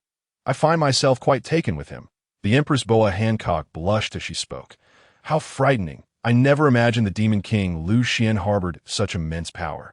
This spells trouble. The lecherous Kizaru displayed a shocked expression, recalling how Lucian's aura had left him gasping for breath. Even the thought was terrifying. Is it not normal for Lucian to possess such strength? After all, his subordinates are formidable monsters. Without such power, how could he possibly keep them in check? Akiji remarked with an expression of inevitability. Yet, no matter how strong he may be, he must perish here today. Justice shall not falter. Akainu wore a cold and ruthless expression. Viewing Lucian as the greatest culprit disrupting the world, this truly the master of that little brat. It seems he has not exaggerated his master's strength, but rather underestimated it. Kong, it appears that your navy is in grave danger this time. Although the 5 elders are present, victory is not guaranteed. Rayfield laughed heartily, harboring deep resentment towards the navy for imprisoning him. Witnessing their misfortune brought him joy. Chapter 136. The 5 elders versus Dragon Ball pirates. You should be more concerned for yourself. With the 5 elders present, Lucian will undoubtedly be defeated by us. At that point, you will find yourself back in Impel Down to spend the rest of your days. Kong, however, would not allow his momentum to falter. For him, his defeat against Rayfield was the greatest shame of his life. Enough, the warm-up is over. We may begin. Lucian reined in his aura and stepped forward, addressing Mercury and Ghost Swordstar on the execution platform. Stop with the empty bravado. Allow me to test your true abilities. Go slash. Upon finishing his words, Ghost Swordstar unleashed a wave of pitch-black sword energy towards Lucian. This time he exerted only 50% of his strength, merely seeking to gauge Lucian's prowess. Nevertheless, even at half strength, that sword energy was immensely powerful. Even a vice admiral would be cleaved in two by it. This exemplified the terrifying strength of the 5 elders. Seeing the seemingly unstoppable black sword energy, Lucian did not flinch. Instead, he thrust his right hand forward and delivered a powerful punch, causing the sword energy to dissipate as if it had encountered a natural enemy. Did I just witness that correctly? Lucian merely swung his fist, and the sword energy of the 5 elders shattered into fragments. Just how strong is he? This sentiment echoed in the hearts of all present. Seems the 5 elders have yet to unleash their full power. Otherwise, such feeble might would be inconceivable. That slash was already comparable to my full-strength strike. This Ghost Swordstar has surpassed the realm of great swordsmen, while others may not grasp the true power of that sword energy. As a great swordsman, Mihawk could discern it. He had reached the pinnacle of the great swordsman realm, that if the sword path surpassed his own, it surely belonged to someone who had transcended the great swordsman level. If this is merely a test, then it is unnecessary. Hurry and unleash your full strength. Lucian stated unperturbed after shattering the sword energy. Ghost Swordstar, it seems we have finally encountered a worthy opponent. Do not hold back any longer. Let us combine our strength against him. Mercury approached Ghost Swordstar, her expression grave. Understood. This time I shall exert my full strength. Let us advance, Mercury, Ghost Swordstar declared. And together they surged towards Lucian. Now, this is more like it, Lucian exclaimed with a smile, charging forward as well. Boom! The 3 clashed, generating a powerful shockwave that shattered the icebound sea created by Akiji. In the turbulence of their combined auras, a colossal tornado formed, sweeping everyone nearby into the sky, including several Navy vice admirals and Whitebeard's captains. This is terrifying. Everyone, quickly vacate the area before you get caught up in this. With the situation escalating, it seemed as though a war had erupted between the Dragon Ball pirates and the world government, with Whitebeard and the Navy relegated to mere supporting roles. The situation for Ace is dire.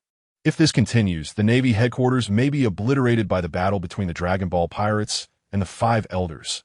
5 elders, please relocate your battle to another area. Sengoku urged loudly, witnessing the devastation caused merely by the aftershocks of their clash. Upon hearing Sengoku's shout, Ghost Swordstar and Mercury regained their composure and immediately turned to Lucian. Boy, do you dare to engage us in combat elsewhere? What is there to fear? I shall accompany you wherever you choose. Lucian replied with a grin. Very well. Let us depart. With that, Ghost Swordstar and Mercury activated Moonwalk, soaring towards the distant sea. Lucian employed Sky Dance, floating into the air and pursuing their lead. The Dragon Ball pirates can fly. How enviable. This makes things so much easier. Indeed, Once this battle concludes, the Dragon Ball pirates will undoubtedly become the most formidable pirate crew in the world. The other emperors will stand no chance against them. As they watched the retreating figures, the crowd buzzed with conversation. That was truly perilous. Captain has been reckless. If we hadn't team-mastered Sky Dance, we would have been swept away by that tornado. Krillin sighed in relief, having narrowly avoided being caught up in the chaos while battling Kizaru. After their departure, Broly stepped forward. Wise Star, the nuisances have left. It is time for us to commence our battle. It seems the time has come for me to stretch my limbs. I shall entertain you for a while. However, we must move further away. As you saw, their battle could annihilate this entire island. Wise Star finally stood up, stretching his long and used muscles before addressing Broly. Omi. Defeating you is of utmost importance. The destruction of this island is of no concern to me. However, since the captain wishes to preserve it, I shall do so. Broly's initial remarks nearly sent the crowd into a panic, but his subsequent words eased their fears. You scared me. I thought they were truly going to continue fighting here. Yes, I was nearly rendered immobile, exclaimed a pirate who had collapsed to the ground. You all seem fine. Look at me. Upon hearing their comments, another person chimed in, revealing his soaked pants. It seems the members of the Dragon Ball pirates truly possessed diverse personalities. Whitebeard chuckled heartily. If it weren't for Lucian's oversight, they might have caused some real trouble. It seems they only heed Lucian's commands. Carp, surprisingly, did not refute Whitebeard's assertion. Chapter 137. Rescuing Ace as the main forces of the Dragon Ball pirates and the five elders departed. The operation to rescue Ace commenced anew. Luffy and his companions were nearing the execution platform, where only Sengoku remained. The admirals and the warlords had been occupied by Krillin and the captains of the Whitebeard pirates. It appears that rescuing Ace is merely a matter of time. Marco observed the unfolding scene. Indeed, Ace's brother. Give it your all. Gear Fourth. Bounce Man. Upon reaching the base of the execution platform, Luffy activated Gear Fourth and leaped up, seizing Ace in an attempt to escape. However, he was struck by Sengoku, transformed into a giant Buddha, sending both him and Ace flying. Ace, are you all right? Though Luffy managed to block Sengoku's attack alone, he still worried for Ace. As he was merely an ordinary person at the moment, and quite susceptible to injury. I'm fine. Luffy, there's no need to worry. Despite being unable to elementalize, Ace still possessed robust physical resilience. He had merely fallen from height, which did not harm him. Great. However, you are currently shackled with Sea Prism Stone handcuffs, restricting your movements. Our immediate priority is to find the key. Right, let us locate Sabo. His ability can create keys. Luffy suddenly had a moment of clarity. Luffy, over here! Hurry! At that moment, Zoro called out to Luffy, having spotted Sabo hidden among the pirates, believing he would be crucial in bringing him along. Zoro, you are truly clever. Luffy praised, causing Zoro to blush with embarrassment and wave his hand dismissively. Luffy quickly brought Ace to Zoro, who freed him from the Sea Prism Stone handcuffs. Fantastic! Ace! Luffy exclaimed joyfully upon seeing Ace's handcuffs undone. I never imagined I would have a moment of being saved by you. And thank you. Luffy, a smile graced Ace's face. Ace, we must leave this place quickly. It is still not safe. All right, let's charge out together. Brother, Ace shouted, following Luffy as they began to sprint outward. Everyone, provide full support for Ace and his brother's escape. Seeing Ace rescued, Whitebeard erupted into laughter, announcing to his crew, then turned to Carp. So, Carp, do you still wish to fight? Of course, I'm a Navy officer. Although he shouted loudly, the smile on his face had betrayed him. Seeing Ace rescued, he felt an overwhelming joy, for after all, he had watched Ace grow up, and their bond was profoundly deep. Cool. Let us continue the battle. With a hearty laugh, he pressed on toward Carp. How infuriating! Such a situation should not occur here. It is utterly disgraceful.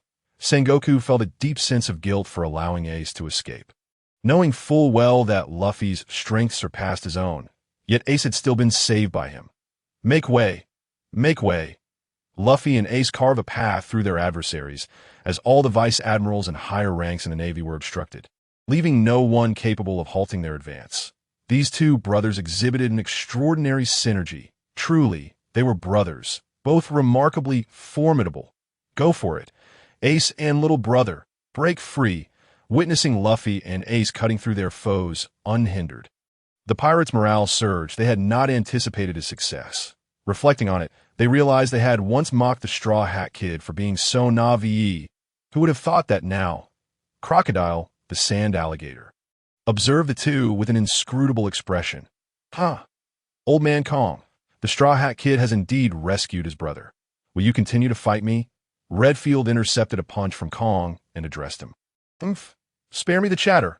Even if the Straw Hat Kid has rescued Fire Fist Ace, they will not escape the Navy headquarters. There are other Navy personnel present. I need not lift a finger. My task is to confine you back and Impel Down. Steelbone Kong snorted and resumed his assault. Yes, that's so. Then we shall see, Redfield declared as he charged forward. This is truly amusing. No wonder he is the Devil King's apprentice. It seems a new era is dawning. Will it be the Gorosei or the Dragon Ball pirates that triumph? I feel I am at the heart of this new age. Doflamingo laughed maniacally. Shanks, it seems your entrusted dream is about to be realized. Mihawk reflected on the fleeting image of Luffy and Ace, recalling the expression Shanks wore when he mentioned the Straw Hat Kid. The captain truly has a keen eye. Luffy's strength is rising so swiftly, even as we are suppressed by this world, unable to unleash even a fraction of our power. Kureha paused her actions to observe the two brothers. In this world, are you not beings of this realm? The yellow monkey, engaged with Kureha, responded with a perplexed expression. It's nothing. You simply misheard me. Kureha hastily laughed off her slip. I never anticipated that the two of you could escape. But as long as I am here, you shall not leave alive. Akainu appeared unexpectedly, blocking Ace and Luffy's path. Chapter 138. What on earth happened? How did Akainu get here? Seeing Akainu, the crowd gasped in astonishment. Akainu, you brat! Whitebeard felt a jolt of alarm upon witnessing Akainu obstruct Ace and Luffy. Although both were formidable fighters, they were no match for the infamous Akainu, causing Whitebeard to instinctively wish to assist. Whitebeard, your focus is wavering. Concerned for Ace and Luffy's safety, Carp seized the opportunity and landed a powerful blow to Whitebeard's chest, sending him flying. After spitting blood, Whitebeard rose. Carp's punch had inflicted serious damage. As he was a foe of similar caliber, long live Vice Admiral Carp. The Navy erupted in cheers as they witnessed Carp injure Whitebeard. Whitebeard has been wounded by Carp. This is monumental news. A reporter watching the battle from the northern part of Sabaody Archipelago shouted excitedly. The Whitebeard pirates are on the verge of defeat. Our future will be much safer now. Long live the Navy. These people foolishly believed that Whitebeard's defeat would usher in peace, unaware of the chaos that would ensue in the new world without his dominance. Old man, the crew of the Whitebeard pirates cried out in distress. Is Whitebeard nearing his end? It seems your crew is running out of luck. Fire Fist Ace, you cannot escape. Akainu laughed menacingly at the injured Whitebeard, directing his taunts at ACM. Why father will not be defeated? He is the strongest man in the world. Ace had always idolized Whitebeard, firmly believing him to be the strongest man in existence. Stop making me laugh, not to mention the Devil King Lucian. Even one of the Gorosei could defeat Whitebeard. Strongest in the world? He is merely a name without substance. Akainu's words ignited Ace's fury. He despised anyone who spoke ill of Whitebeard, and even if he could not defeat them, he would demand they retract their statements. Ace, do not fall for his blatant provocation.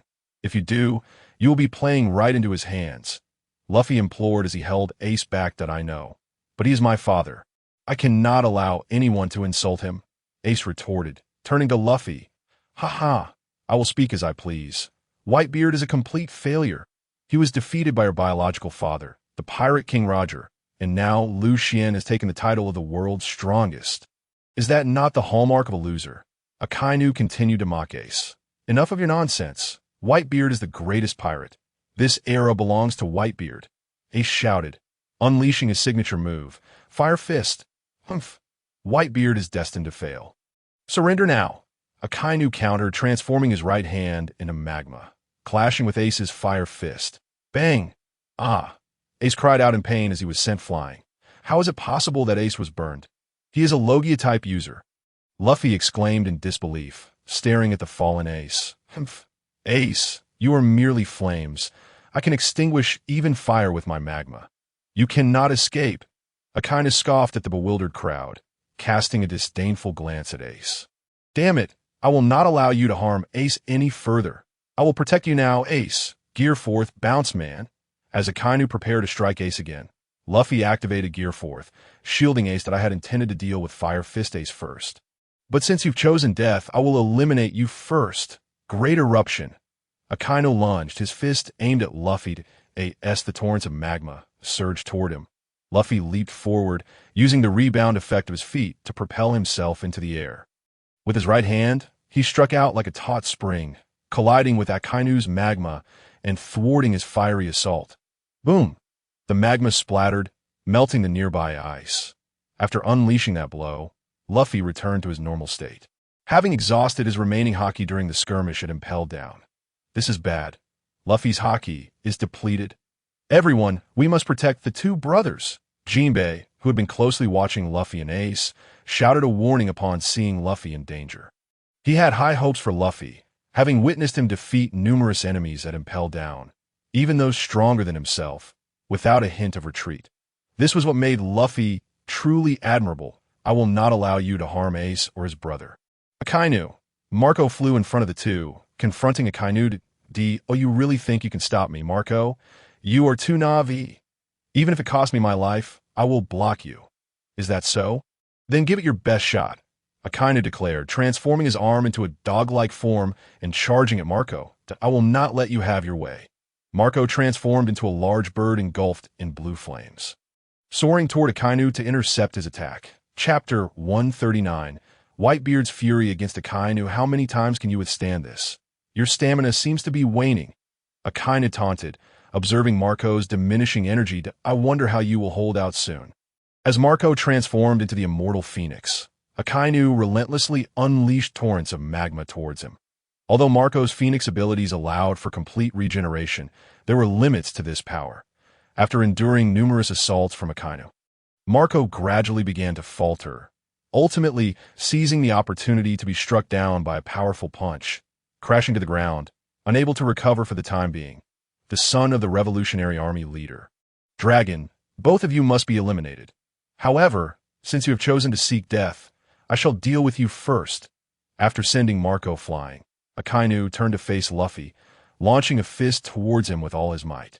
Determined to eradicate what he perceived as the greatest future threat, in that moment, Ace transformed into flames and soared to protect Luffy, but he was pierced through the chest by Akainu's molten right hand.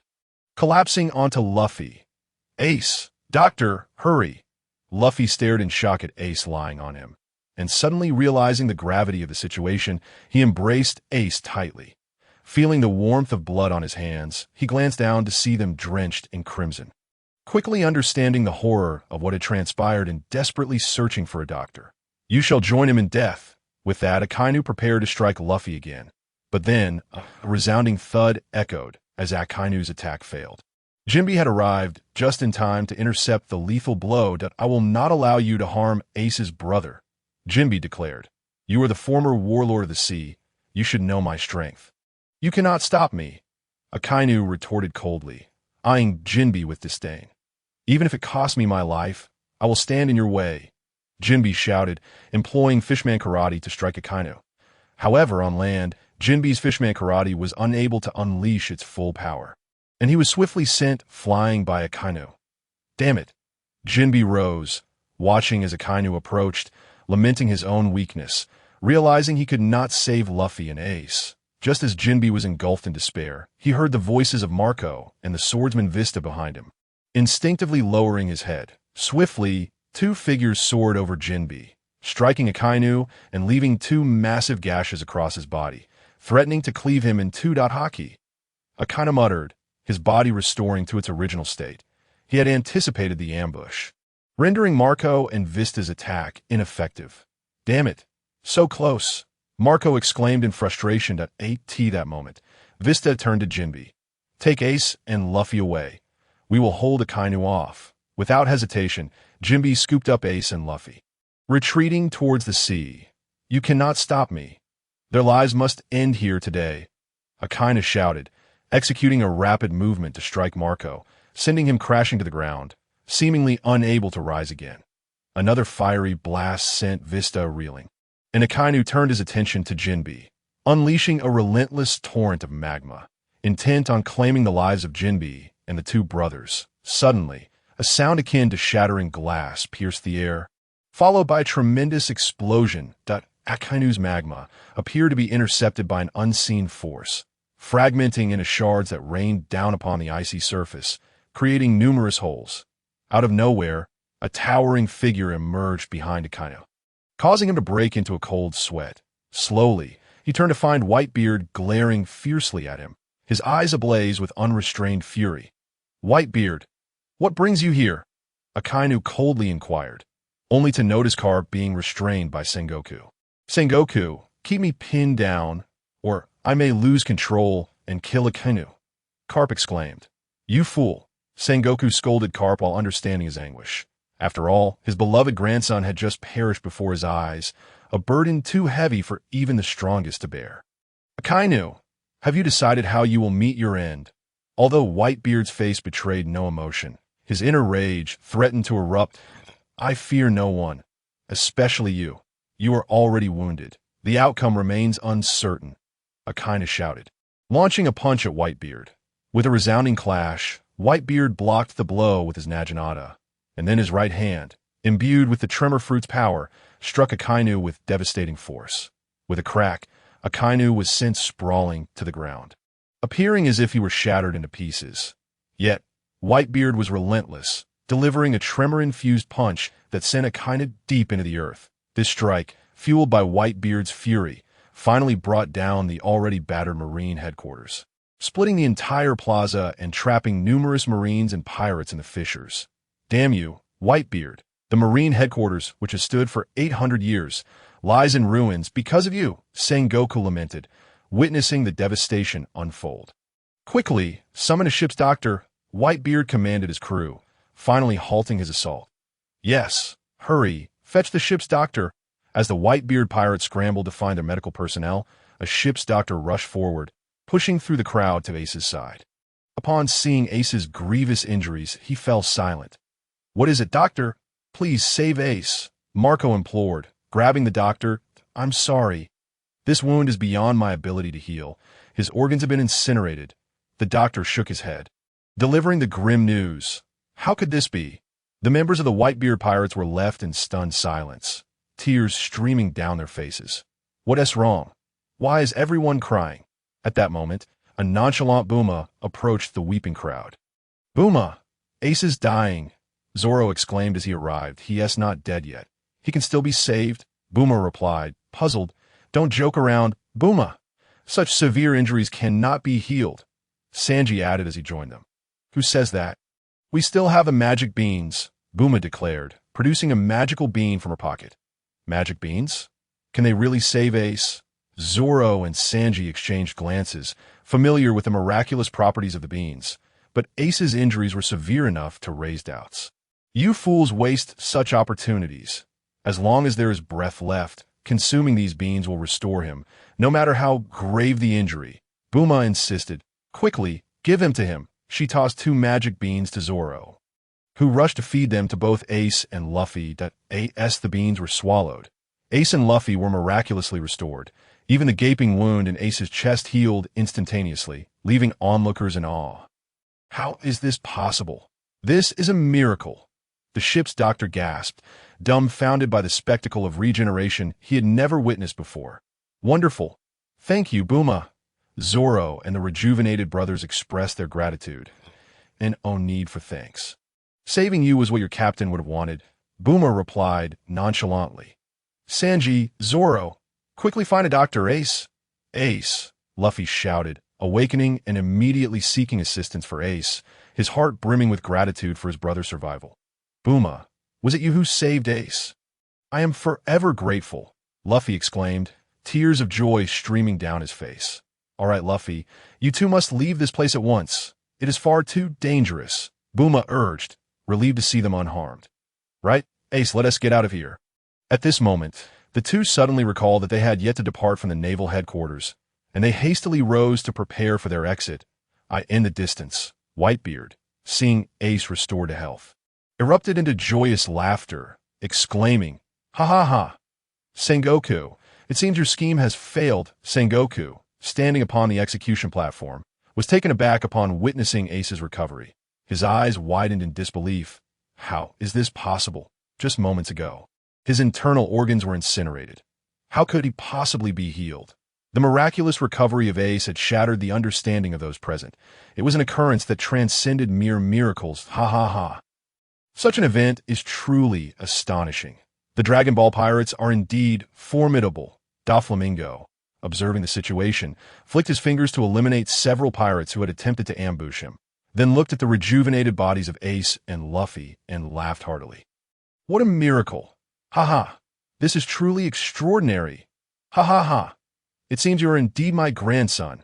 After being released by Sengoku, Garp burst into laughter, much to Sengoku's chagrin, who felt the urge to deliver a punch. Little did they expect that the Dragon Ball pirates possessed such a potent medicine, capable of reviving a near-death individual in mere seconds, restoring them to peak condition. If the Navy were to acquire such a drug, they would have an immortal army, enabling them to reclaim the new world. Sengoku's thoughts were commendable, yet impractical, for even Lucian could not produce such an abundance of senza beans, and even if he could, he would never hand them over to Sengoku. Ha ha ha! How amusing! I never imagined that after so much planning, the Navy would be thwarted by a single tiny pill from the Dragon Ball pirates.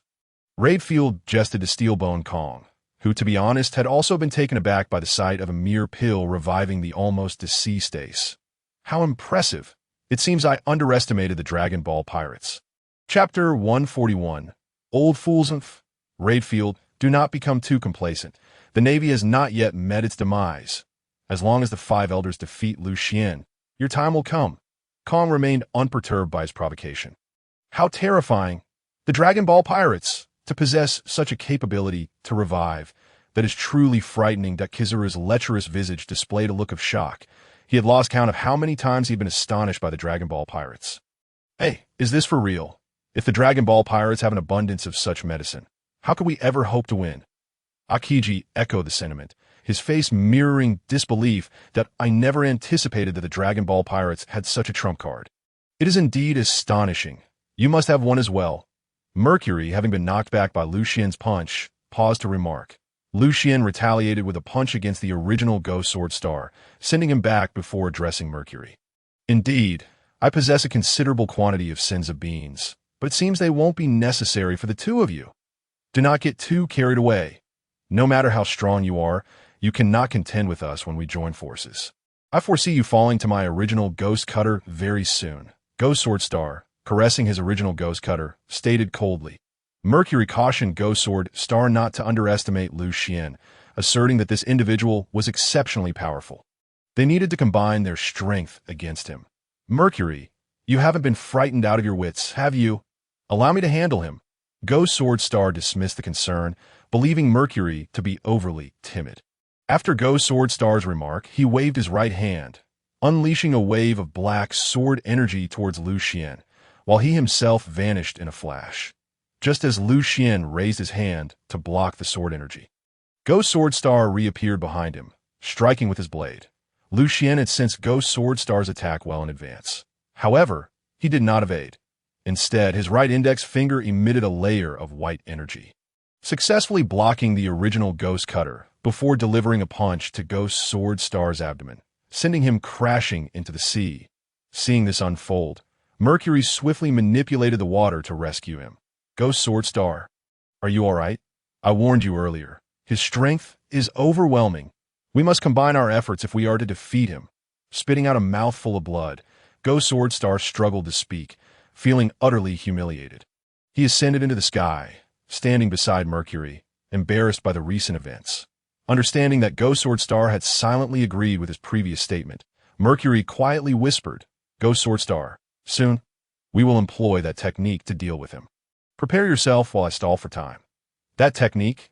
Very well, this fellow is indeed worthy of our full attention. With that, Ghost Sword Star closed his eyes, gathering his energy. observing that Ghost Sword Star was readying himself.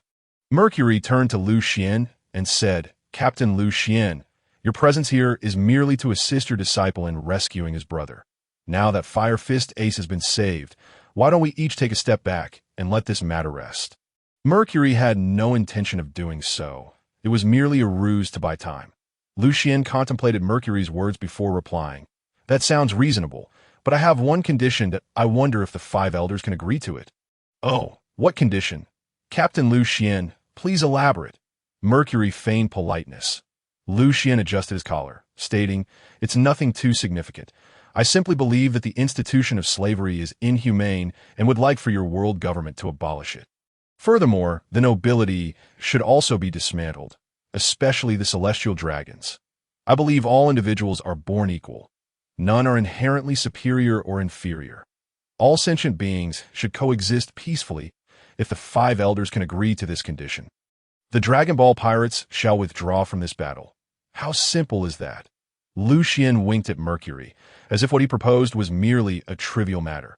Mercury was nearly driven to fury by Lucian's words. Was this truly a trivial matter? It was utter nonsense. Setting aside the issue of slavery, merely abolishing the nobility would incite chaos among them, particularly the celestial dragons, who wield significant power. Who would willingly relinquish such authority? It was impossible. Such a condition was unacceptable. "You must be out of your mind. I suspect you are a member of the Revolutionary Army. How dare you proclaim such fallacies before the entire world? You scum of the sea have the audacity to make such demands. It is tantamount to seeking death." Mercury's voice grew louder, filled with indignation, seemingly forgetting his original intent to stall for time. Upon hearing Mercury's refusal and insult, Lucian erupted in anger, retorting, "You old fool! Who are you calling scum? You've been given face, and yet you dare to speak like this. If that is the case, I'll beat you until your old fool self agrees." Lucian's words echoed through the loudspeaker, resonating throughout the entire square. His earlier conversation with Mercury had been secretly transmitted via the phone bug Lucian had activated, ensuring the entire world was aware of the exchange. Now, with Lucian addressing the 5 elders as old fools, the audience was left agape. Chapter 142. Hey, did you hear that? The Demon King Liu Xuan dared to call the 5 elders old fools right to their faces. Am I dreaming? You are not dreaming. I heard it too. Is this the audacity of the 4 emperors of the New World? Truly remarkable, as people across the globe reacted to Liu Xuan's taunt of the 5 elders.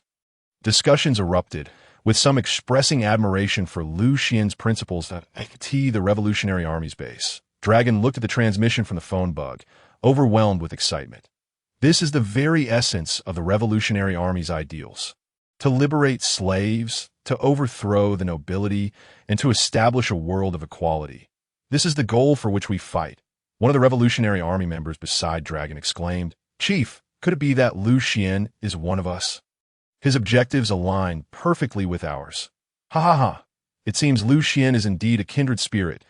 We should attempt to reach out. Perhaps we can collaborate. That I eagerly await the day that arrives." Ha ha ha. Upon finishing his statement, the skies darkened as if a storm were brewing. Meanwhile, in Marineford, Whitebeard laughed heartily. Ha ha ha.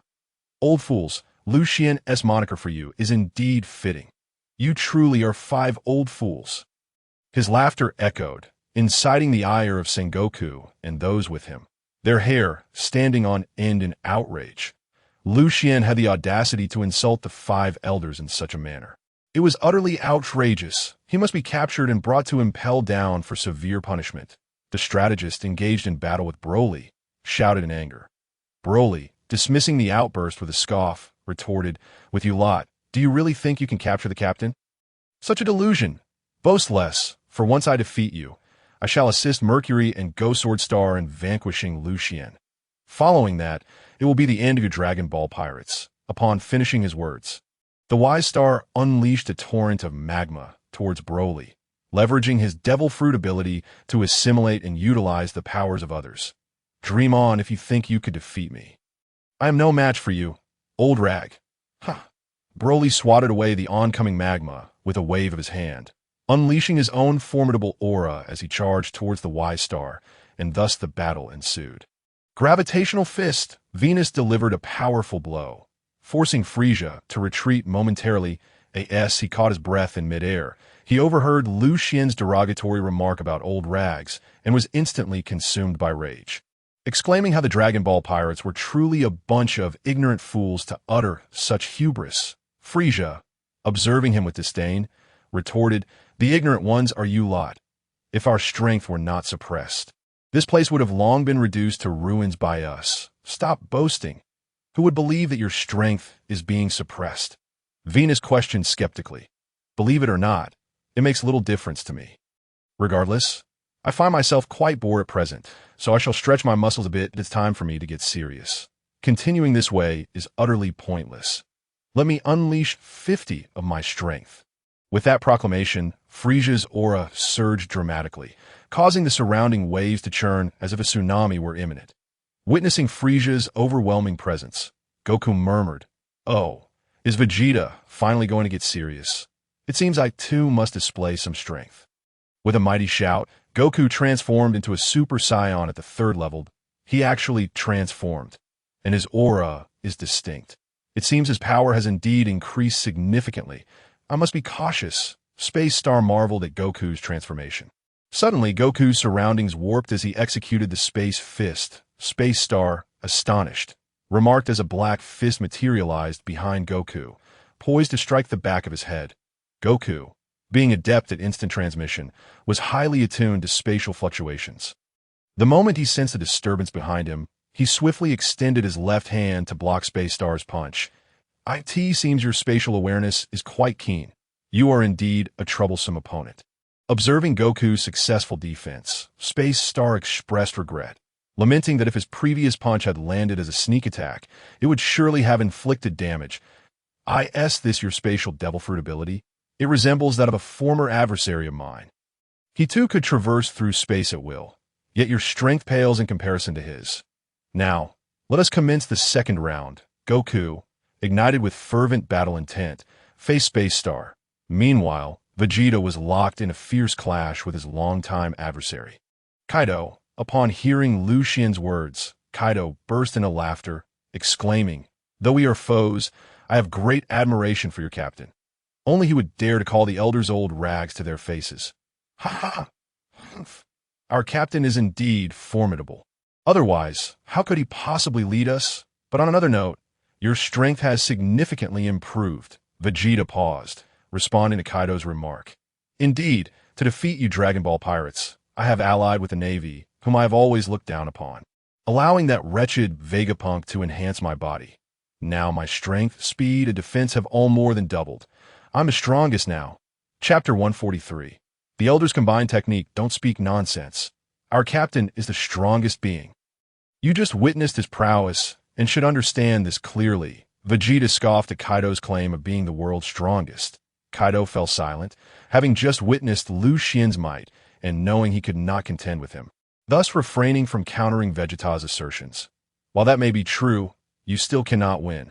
The world government has endured for so long, and their power is not merely superficial. Surely you have heard of ancient weapons, right? Among them is the king, which resides in the hands of the world government. Should they feel their rule is threatened, they will unleash it to annihilate their foes. However, I have only heard of it. I have never seen it myself. What I do know is that once they activate it, the Dragon Ball pirates will surely vanish into the annals of history. The king? Our captain has known about this for quite some time. Yet we too possess our trump card. We need not fear defeat. Vegeta replied to Kaido with an expression that conveyed he was already aware of this. Is that so? No wonder you dare to make such a grand entrance at the Navy headquarters. But can you truly be certain your trump card can withstand the king? Kaido inquired, astonished by Vegeta's words. Even if we cannot defeat them, the Dragon Ball pirates will return and we will not stand idly by as our captain's apprentice is slaughtered by the Navy. Our bond is strong, and we understand each other well. Now, let us cease this chatter and commence our battle. The captain awaits my arrival. Very well then. Let us begin. Kaido laughed heartily as he charged at Vegeta to engage in combat. The Dragon Ball pirates are indeed formidable. 5 of them possess the power of the 4 emperors, and numerous others of Admiral caliber abound. not to mention many more crew members who have yet to arrive. It seems the future belongs to them. Jinbei reflected on the ongoing battle among the Dragon Ball pirates, feeling a sense of admiration. Master, their strength is truly remarkable. We are still far from their level. Sanji remarked slowly as he took a drag from his cigarette. Zoro sheathed his sword, contemplating the need for intensified training in the future. The opponents we will face ahead are beyond our current capabilities. Luffy mused that I can hardly believe you are the apprentice of the Demon King Lucian. When did this happen? Ace asked Luffy. Luffy donned a straw hat, reminiscing about their first encounter with Lucian. Laughing, what a twist of fate. Back then, we were utterly oblivious. Ever since meeting Master, our strength has surged exponentially. Suddenly, Luffy recalled the intense training he had endured under Lucian, his face paling with horror as he murmured, "Sometimes I think it might have been better not to become his apprentice." Jinbei, noticing Luffy's fearful expression, questioned, "What is the matter with him?" "Oh, it's nothing. He is merely recalling some unpleasant memories," Sanji interjected. "Huh. Indeed. Master's training is exceedingly rigorous. Luffy is practically on the brink of death every day." Zoro chuckled. "So, that is how it is. Constantly teetering on the edge of life and death. No wonder you all are so strong." Jinbei exclaimed, finally understanding the source of their impressive strength. "Hey, why are you all still standing there? Hurry up and leave." Suddenly, the voice of Marco, captain of the 1st Division of the Whitebeard pirates, echoed from the sky. "Right, we should make haste. The Navy's pursuers are closing in." Marco's call snapped everyone back to attention, and they resumed their flight towards the pirate ship. Observing their retreat, Marco remarked, "What a troublesome bunch of kids." With that, he charged towards the pursuing Navy forces. The scene shifted back to Lucian. "You insolent brat, how dare you speak to us in such a manner? Mercury, do not hold back. Let us unleash our strongest combined technique to obliterate him." Ghost Swordstar, fuming with rage, was eager to finish the game with Lucian and decided to unleash his mightiest blow. "Ghost Swordstar, are you ready? Then let us commence." With that, the two began to execute their combined technique. Vortex Water Blade, Azura Slash, combined technique. Azura Water Blade Vortex Slash, a colossal water vortex, several meters in diameter, laden with black sword energy, surged forth towards Lucian, carving a chasm into the earth as if parting the sea. "Now that's more like it. Kamehameha." Lucian, gazing at the approaching water vortex, thrust his hands forward, launching a blue beam that collided with the swirling black and blue waters. Boom! As the two forces collided, a surge of black sword energy and blue water blades erupted, sending forth a powerful shockwave that carved out a circular pit several kilometers wide upon the ocean's surface. The displaced seawater surged upwards, forming a towering tsunami that rolled outward in a breathtaking display. How could this be? We have exerted our utmost strength, yet was so effortlessly thwarted. This Lucian truly a monster. Chapter 144. Uranus, the Heavenly King. Witnessing their most formidable combination technique being so easily countered by Lucian, both individuals widened their eyes in disbelief. It's so hard to trust your own eyes. However, such incredulity is understandable. After all, having dominated the world for so long, you have grown accustomed to viewing yourselves as the strongest beings, unable to accept that someone might surpass you. Yet now, you must face the reality that I am indeed more powerful than you. Lucian's words incited great fury in the two, yet they found themselves powerless to respond, thus remaining silent. Noticing their silence, Lucian shrugged, stating, "Since you have resigned yourselves to your fate, allow me to conclude this matter swiftly. I still need to assist Wukong and the others in dealing with the remaining 5 elders." As he prepared to strike, the two hastily interjected, "Wait, Captain Lucian, must it come to a point of no return? Do not make me laugh with your point of no return rhetoric. What can you possibly do to engage in such a struggle?" Lucian responded with a smirk that, of course, our world government possesses secret weapons. Otherwise, how could we have maintained our dominion for so many years? However, activating these weapons requires a tremendous sacrifice of life.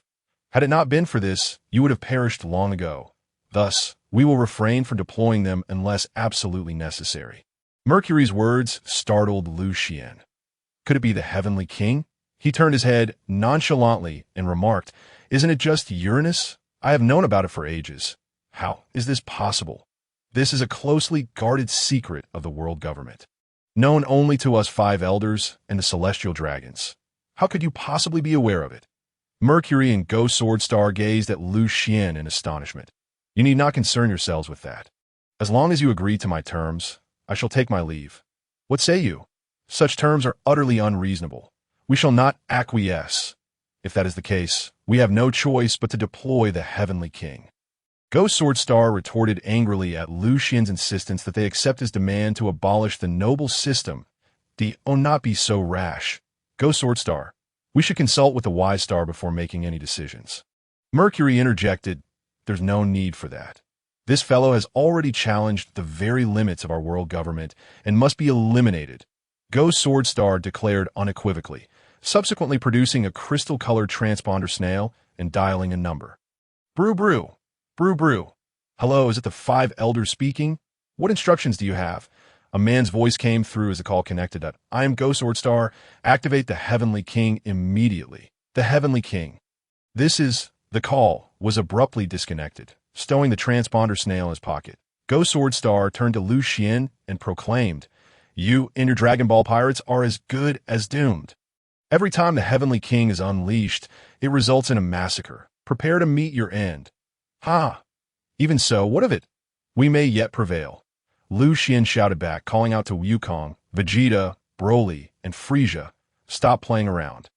Quickly deal with them, and everyone else, evacuate Mariejois. Otherwise, should anything transpire, do not blame me for not warning you. What is happening? What is Captain Lucian talking about? Is he telling us to leave here? Who knows? Could it be that he's about to unleash some tremendous power, prompting us to vacate? Yes, it must be so. Let us hurry and leave. Run. Demon King Lucian is going to destroy Mariejois." Upon hearing Lucian's words, the crowd in the square began to murmur, quickly arriving at the conclusion that Lucian intended to obliterate the Navy headquarters. Panic ensued as they rushed towards the docks. Is Master truly going to destroy the Navy headquarters? I do not see him as the type to take lives without hesitation. Otherwise, he would not have ventured so far to confront those two elders. Sanji remarked, demonstrating his understanding of Lucian. Indeed, something of great significance must be taking place. Otherwise, Master would not have said such things. Luffy nodded in agreement. Since Master has instructed everyone to leave, we should hasten our departure. Sanji suggested to the group, "No. How can we abandon Master and flee alone?" Luffy vehemently disagreed. Zoro pulled Luffy aside, saying, "Luffy, do not be reckless. We would only be a burden to Master here. Leaving would be the best course of action for him." "Exactly, Luffy. Please remain calm," Sanji urged. Jinbei approached. "Luffy, please listen to everyone. Captain Lucian is incredibly formidable. It will be fine." Ace patted Luffy's shoulder. "Since everyone has spoken, you should refrain from acting foolishly, Luffy." Gradually, Luffy began to calm down in response to their words. Meanwhile, chaos erupted within the Navy as Sengoku, witnessing the turmoil, quickly produced a loudspeaker transponder snail and announced, "Do not panic. Lucian is merely spreading deceit and confusion. Do not heed his words that he seeks only to disrupt our ranks to facilitate their escape. Now, everyone, follow my orders. Pursue Fire Fist Ace and the Straw Hat Brat with all your might." So that's how it is. I knew it. This is Mariejois. How could anything truly happen here? Chapter 145, The Emergence of Blackbeard. Indeed, with so many high-ranking Navy officials present, Lucian could hardly stir up any real trouble. Sengoku's words steadied the Navy as they continued their pursuit of the pirates, while the square descended into chaos. What is that? Suddenly, a Navy officer spotted a massive figure standing behind the Navy headquarters building, exclaiming in disbelief, for the silhouette was so colossal that even or seemed diminutive by comparison. Could it be? No doubt about it. Such a vast form can belong to no other than the giant battleship, St. Juan Wolf. Was he not imprisoned in Impel Down? Someone recognized the enormous figure as none other than St. Juan Wolf. A prisoner held in the depths of Impel Down. Oh no. I've been spotted, St. Juan Wolf declared upon realizing he had been discovered. With a body that size, it's only natural to be noticed. A man draped in a long white and deep brown fur coat and adorned with a light purple necklace remarked. His eyes resembled those of a cat, and his wild cyan hair resembled a mane. With white horns affixed to his head by black metal plates. That's the tyrant. Absalom Pizarro. I have been recognized as well, meow. Such a multitude of little ones, I shall cherish you all dearly. A grotesquely disfigured woman in prison garb stepped forward. IT South the Crescent Moon Hunter, Katarina Devon. Gulp, gulp, so much liquor. It's the drunkard Bacchus chote. So many people. It appears we may have the opportunity for a grand slaughter. Rain Shiryu. ISNT he the chief warden of Impel Down. How could he be with these criminals? Sengoku's fury ignited upon seeing Shiryu. Shiryu, what have you done with Magellan? Ha! Admiral Sengoku. Must you be so angry? We are all here now. Do you still not understand? At that moment, Blackbeard Teach strutted in from behind, reveling in his triumph over Sengoku. Were you scheming, Teach? Sengoku quickly grasped the situation. Blackbeard's pursuit of the 7 warlords' position was merely a pretext to release the prisoners from the 6th level of Impel Down. Teach, you dare show your face here? Whitebeard's fury was palpable upon seeing Teach, who had been the sole member of Whitebeard's crew to defy his ironclad rule, ensuring that Whitebeard would not let him escape unscathed. Ha ha, old man, it's a pleasure to see you looking so youthful. How nostalgic. Upon hearing Whitebeard's voice, Blackbeard turned to him, grinning. Do not dare call me old man. Teach, you are unworthy of that title. You violated the one rule of the Whitebeard pirates. You killed Thatch. Today, I shall avenge him. You cannot blame me. After all, he possessed the fruit I had long coveted. It was the power gained from killing him, so why not test its might? Blackbeard was enveloped in a sinister black mist. Could this be the dread power of the dark fruit that the captain spoke of? It is said to render any ability user he touches temporarily powerless, and even allow him to steal their abilities. At that moment, Master Roshi appeared, revealing the nature of the dark fruit's powers to the onlookers. What? Such abilities exist. Did Blackbeard come here to seize someone's powers? Upon hearing Master Roshi's words, Sengoku seemed to grasp Blackbeard's intentions. Damn it! You must be from the Dragon Ball Pirates. How dare you disrupt my plans for the Blackbeard Pirates? Kill him! Upon realizing that Master Roshi was aware of his fruit's powers, Blackbeard was initially taken aback, followed by a surge of rage that you've revealed my plans. How can I steal Whitebeard's powers now? Teach, your opponent is me. Suddenly, Whitebeard stood before Blackbeard, his right hand imbued with the powers of the Quake fruit, striking towards Blackbeard's face. Ha! Old man, I already possess the powers of the dark fruit. You are no longer my match. Now allow me to show you the strength I have acquired. Dark water, as Blackbeard spoke. A black vortex formed his right hand, swiftly absorbing Whitebeard's quake powers. How can this be? The old man's powers have become ineffective. The crew of the Whitebeard pirates gasped at the sight. Ha! Do you see this, old man? This is the power I've gained. Your quake fruit is useless now. Blackbeard laughed triumphantly. Whitebeard, undeterred by his taunts, continued to attack with the quake fruit's abilities, only to have them absorbed by the dark fruit's powers. In that moment, Whitebeard seized an opportunity and struck Blackbeard's chest with his blade. It hurts! Blackbeard cried out as he fell to the ground. Whitebeard pinned Blackbeard's neck down with one hand, his right foot pressing on one of Blackbeard's hands, while the other was trapped by Whitebeard's Naginata. Grasping Blackbeard's right hand, Whitebeard unleashed the quake fruit's powers, slamming downwards, causing the very ground to fracture violently. The sheer force of Whitebeard's wrathful blow even brought down the Marine headquarters building. Chapter 146. The Descent of the King. Teach, your only flaw is your excessive arrogance, Whitebeard Edward disdainfully remarked, observing the bloodied Blackbeard. Bastards. Can't you help? Are you just going to watch your captain get killed? Blackbeard, struggling to rise, shouted to his crew. This guy can still stand? That was Whitebeard's wrathful strike. The onlookers gasped in astonishment at Blackbeard's resilience. Hearing Blackbeard's call, his crew surged forward to attack Whitebeard, a torrent of sword strikes and bullets raining down upon him. Had it been the frail, battle-worn Whitebeard of the original tale, he would surely have perished. However, the current Whitebeard had regained his youthful vigor and formidable strength, rendering him unfazed by the onslaught. despite having sustained some injuries from his earlier battle with Garp. He found no difficulty in dealing with these attacks. With a mighty tremor, he activated the Quake Fruit's powers, dispersing all incoming assaults. Do you think you little brats can take my life? I am Whitebeard. With that proclamation, Whitebeard unleashed a punch into the air, shattering the atmosphere with a crack, sending the Blackbeard pirates sprawling backward, severely injured. Damn Whitebeard. I never imagined he would be even stronger than before. Truly a monster. Those who had previously crossed paths with Whitebeard understood his might, but they were taken aback to discover that his rejuvenated form came with enhanced power. How could they possibly contend with him now? At that moment, Whitebeard approached Blackbeard and declared, "Teach, it is your turn now. When you reach the depths, remember to apologize to Sachi. Old man, I am your son. Spare me." Teach pleaded loudly as Whitebeard advanced towards him. "Only you are unworthy of calling me old man." Teach, with both hands poised to strike, Whitebeard aimed to sever Teach's head from his shoulders. Just then, a loud shout halted the actions of all present. "What is that? Is it a meteor?"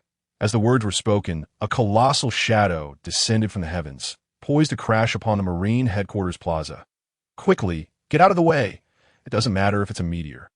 Anything falling from that height will surely kill."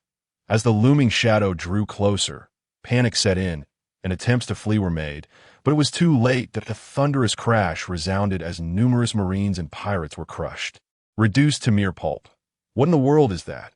It's terrifying.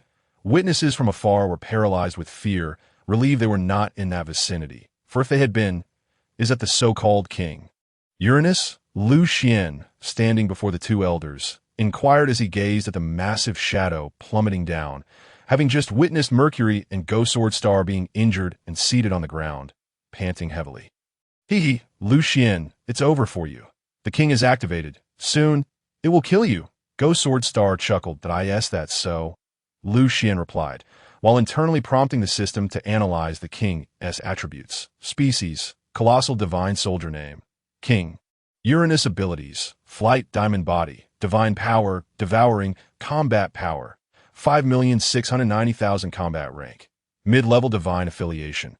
Secret weapon of the world government. Upon seeing the king's attributes, Lucian was taken aback. It was his first encounter with such overwhelming combat power, more than double his own, with an array of abilities to boot. Was this the essence of divine combat prowess? At that moment, the king stood tall, over 200 meters high, dwarfing even the massive warship St. Juan Wolf, which appeared as a mere child beside him. "What is this monster? Help!" As King Uranus merely stood, he conjured a violent wind that swept the surrounding individuals into the air. Those caught aloft cried out for help. "Hey, what is this creature doing here?" Akiji revealed a shocked expression, pondering the state of the world. Was the realm he once inhabited merely an illusion? The oppressive presence emanating from the king was utterly terrifying, having just faced the demon king Lucian's overwhelming aura. The comparison was stark. Lucian now appeared trivial. Sengoku felt increasingly despondent, each new formidable foe deepening his despair. Sora, realizing this was the secret weapon of the elders, quickly stepped forth to reassure the Marines. "Do not worry, everyone. This is the world government's secret weapon, King Uranus. It is not our enemy, so rest assured." Upon hearing this, the Marines felt relieved. "Oh, that's it? Wonderful. We need not fear the Dragon Ball pirates anymore. Long live the Marines. Long live the world government. Long live the elders." In stark contrast to the Marines' revived spirits, the pirates were mired in gloom. "Are we doomed? There's no hope." "Not yet. It is not time to give up." Whitebeard stepped forward. "Old man, yes, we still have you." The Whitebeard pirates rallied. "Charge." However, Whitebeard halted them. "You are no match for him. Do not throw your lives away. I will hold him off. You must flee and prepare to escape." Chapter 147. Lucian's Ace. "Old man, how can we leave you behind?" "Indeed, we shall not flee. We can only die."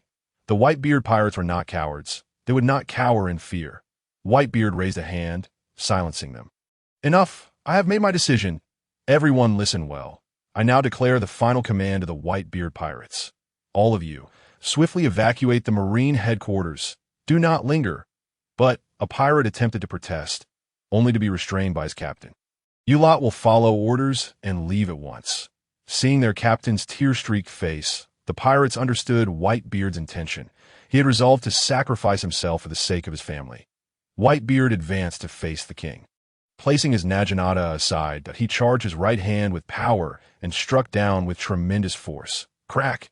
A surge of even more violent tremors surged towards King Uranus. Boom! The force of the tremor collided with Uranus, resulting in a cataclysmic explosion.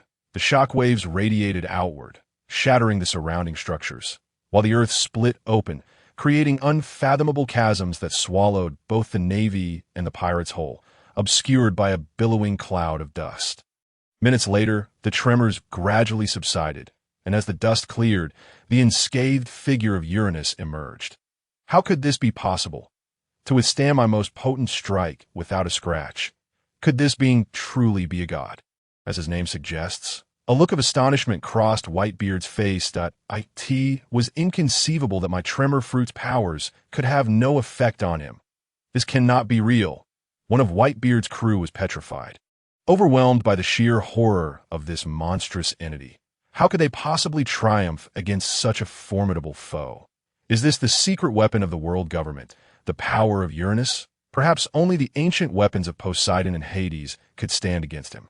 Sengoku stood before the execution platform, observing with a heavy heart as Whitebeard's assault proved utterly ineffective. How terrifying, Dragon Ball pirates. It seems you are destined for defeat, Klein, having been kicked away by Kizaru, transformed into light and reappeared before him. Mocking, you see the great power of Uranus, don't you? Though I worry for Lucian, I'll want to show it. You claim the world government possesses secret weapons. Do we not have our own? Oh, is that so? Your expression seems to betray your concern for them. Kizaru retorted, of course. Our captain had a way to deal with that giant. My current mission is to defeat you, Klein declared as he charged forward once more. How dreadful. I didn't expect the Dragon Ball pirates still had hidden cards to play. I am eager to witness them. Kizaru, clearly skeptical of Klein's claims, dismissed them as mere bluster. Meanwhile, Lucian had vanquished Mercury and Ghost Sword Star, assisting others in overcoming their adversaries, and was now strategizing against Uranus. Everyone, do you have any plans to deal with Uranus?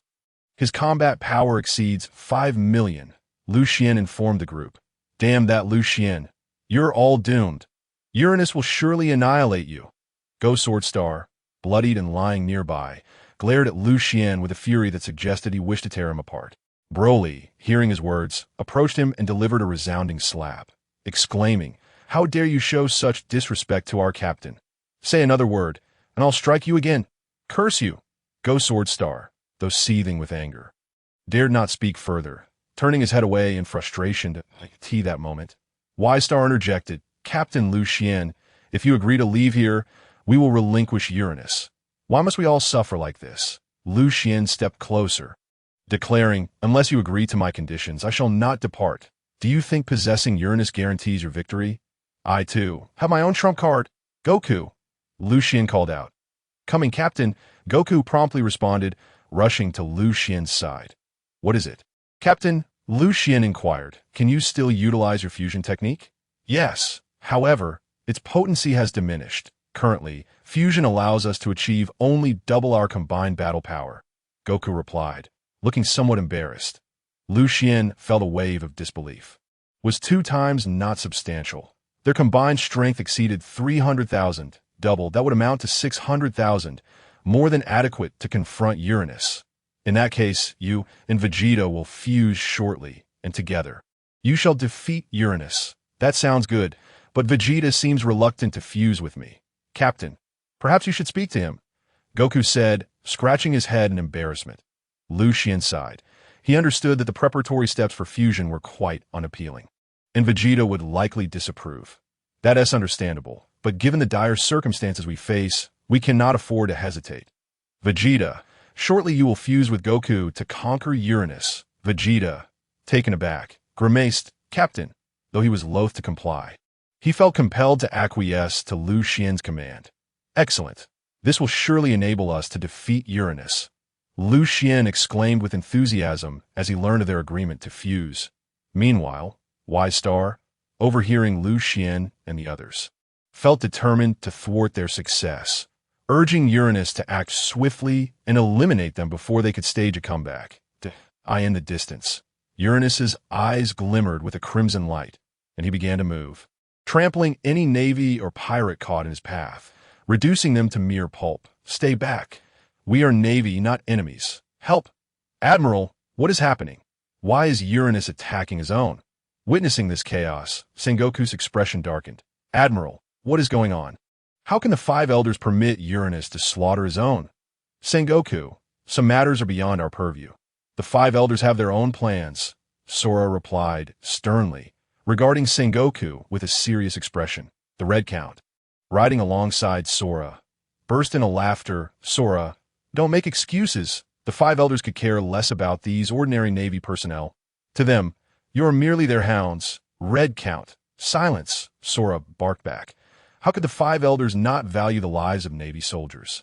The situation is simply too urgent for them to deliberate. What a convenient excuse. You Navy are truly hypocritical. As their argument escalated, Uranus approached Whitebeard. I shall not let you pass. My sons are behind me. Whitebeard declared, positioning himself before Uranus. While he knew he was outmatched, he could not allow his sons to perish.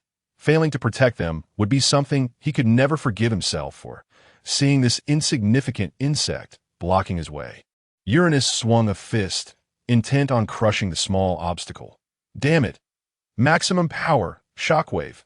Whitebeard's right arm swelled with might as he retaliated against Uranus's colossal strike. Boom! Whitebeard was sent flying, crashing through several walls before coming to rest beneath a pile of rubble. It was evident that, given the vast disparity in power, Uranus could easily overpower Whitebeard. Old man, how could this be? He couldn't even withstand a single blow. Is this being truly a god? Uranus instilled terror in the hearts of onlookers. Can anyone withstand such strength? Sanji exclaimed, dropping his cigarette in shock. We must assist our master. Luffy rose determinedly. Zoro firmly grasped Luffy's arm, cautioning, don't make things worse. Did you not see Whitebeard get blasted away? If you go, it will be tantamount to seeking death. I have to save him. He must still be alive. Ace, too, was swept up in emotion. Both of you, be quiet. Ace, your father came here to save you. If something were to happen to you now, what would be the point of everything he has done? And you, Luffy, did not Captain Lucian come here for your sake as well? Jinbei interjected, urging calm. But what about our master and the others? Fear not, they will be fine. Besides, we still have the Dragon Balls. Once we gather all 7, we can wish for their revival, Sanji reassured Luffy. Indeed, the Dragon Balls. Finally, the group found some solace, unaware that if Lucian were to perish, those he summoned would vanish as well, and the Dragon Balls, being crafted daily, would similarly cease to exist at the OUC. Lucian?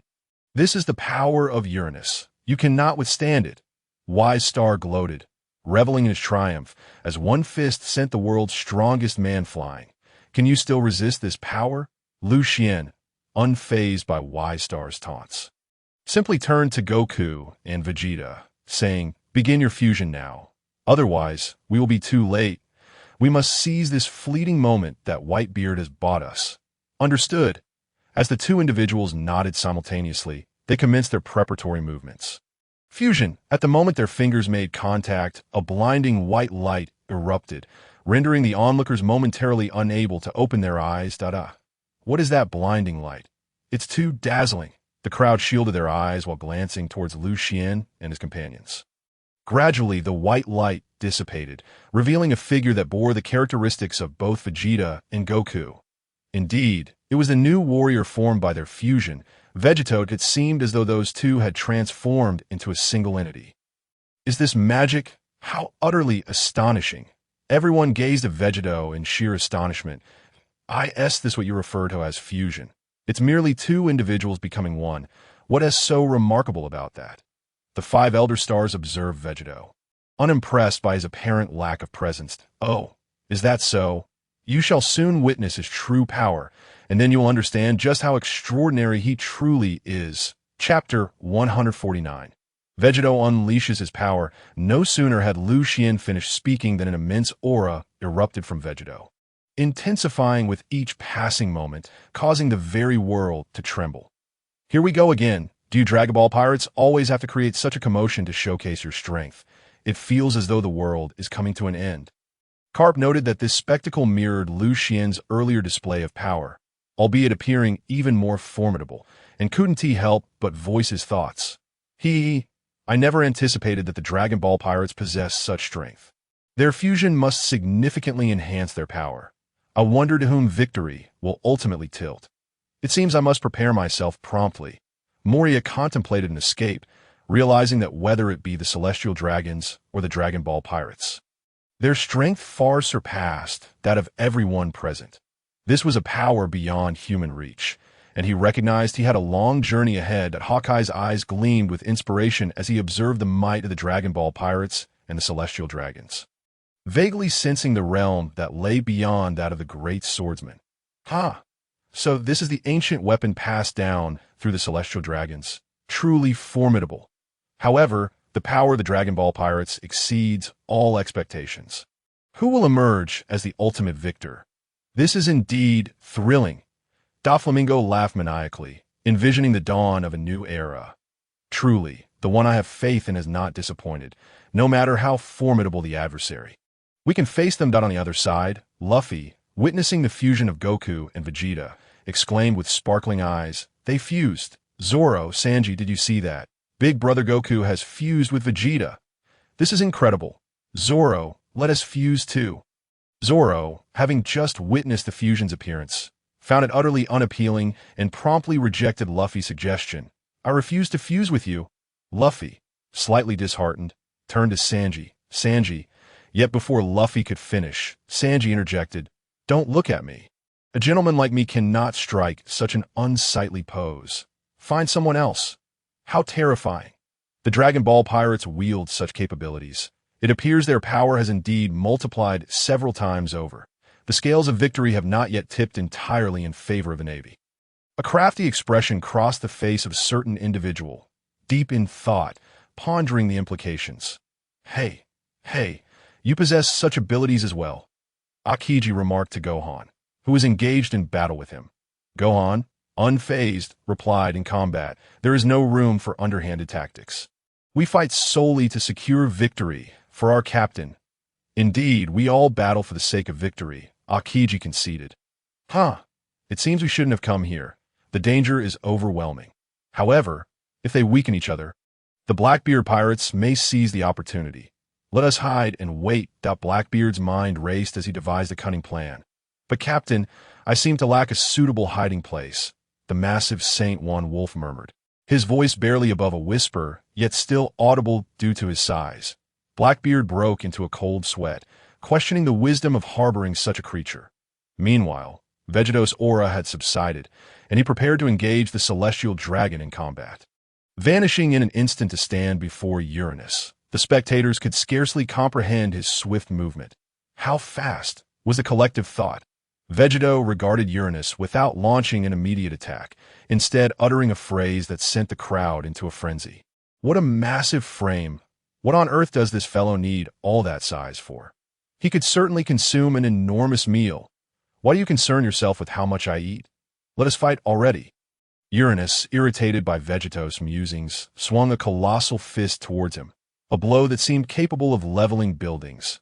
The force of the punch stirred a tempest, sending debris flying and scattering the onlookers. "Everyone, flee the Marine headquarters and board the ships. This place can no longer be defended," Sengoku urgently commanded as the devastation unfolded. Yes, the crowd promptly obeyed, halting their skirmishes and rushing towards their vessels.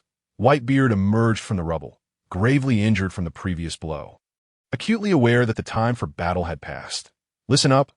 Lads, cease all combat and board your ships. We must evacuate the Marine headquarters." With the two leaders issuing commands, hesitation was no longer an option. The fighting ceased, and all but the most powerful remained behind. Chapter 150. Vegeto's terrifying power. At that moment, Uranus's fist loomed before Vegeto, who made no attempt to evade or retreat. Instead, he extended his arm and punched back at the colossal fist. The scene resembled an ant challenging an elephant, leaving the onlookers in shock. Was this fellow mad? Did he not witness Whitebeard's fate? No one believed Vegeto could withstand such a blow. Yet, just as they anticipated his defeat, Vegeto caught the punch with apparent ease. That all the strength you possess, big guy. Have you forgotten to eat? It seemed that after fusing, the Scions developed a tendency for arrogance and playfulness due to their substantial power increase. The crowd, unable to believe their eyes, was left in disbelief at the bizarre spectacle, akin to an ant lifting the foot of an elephant, utterly shattering their preconceived notions.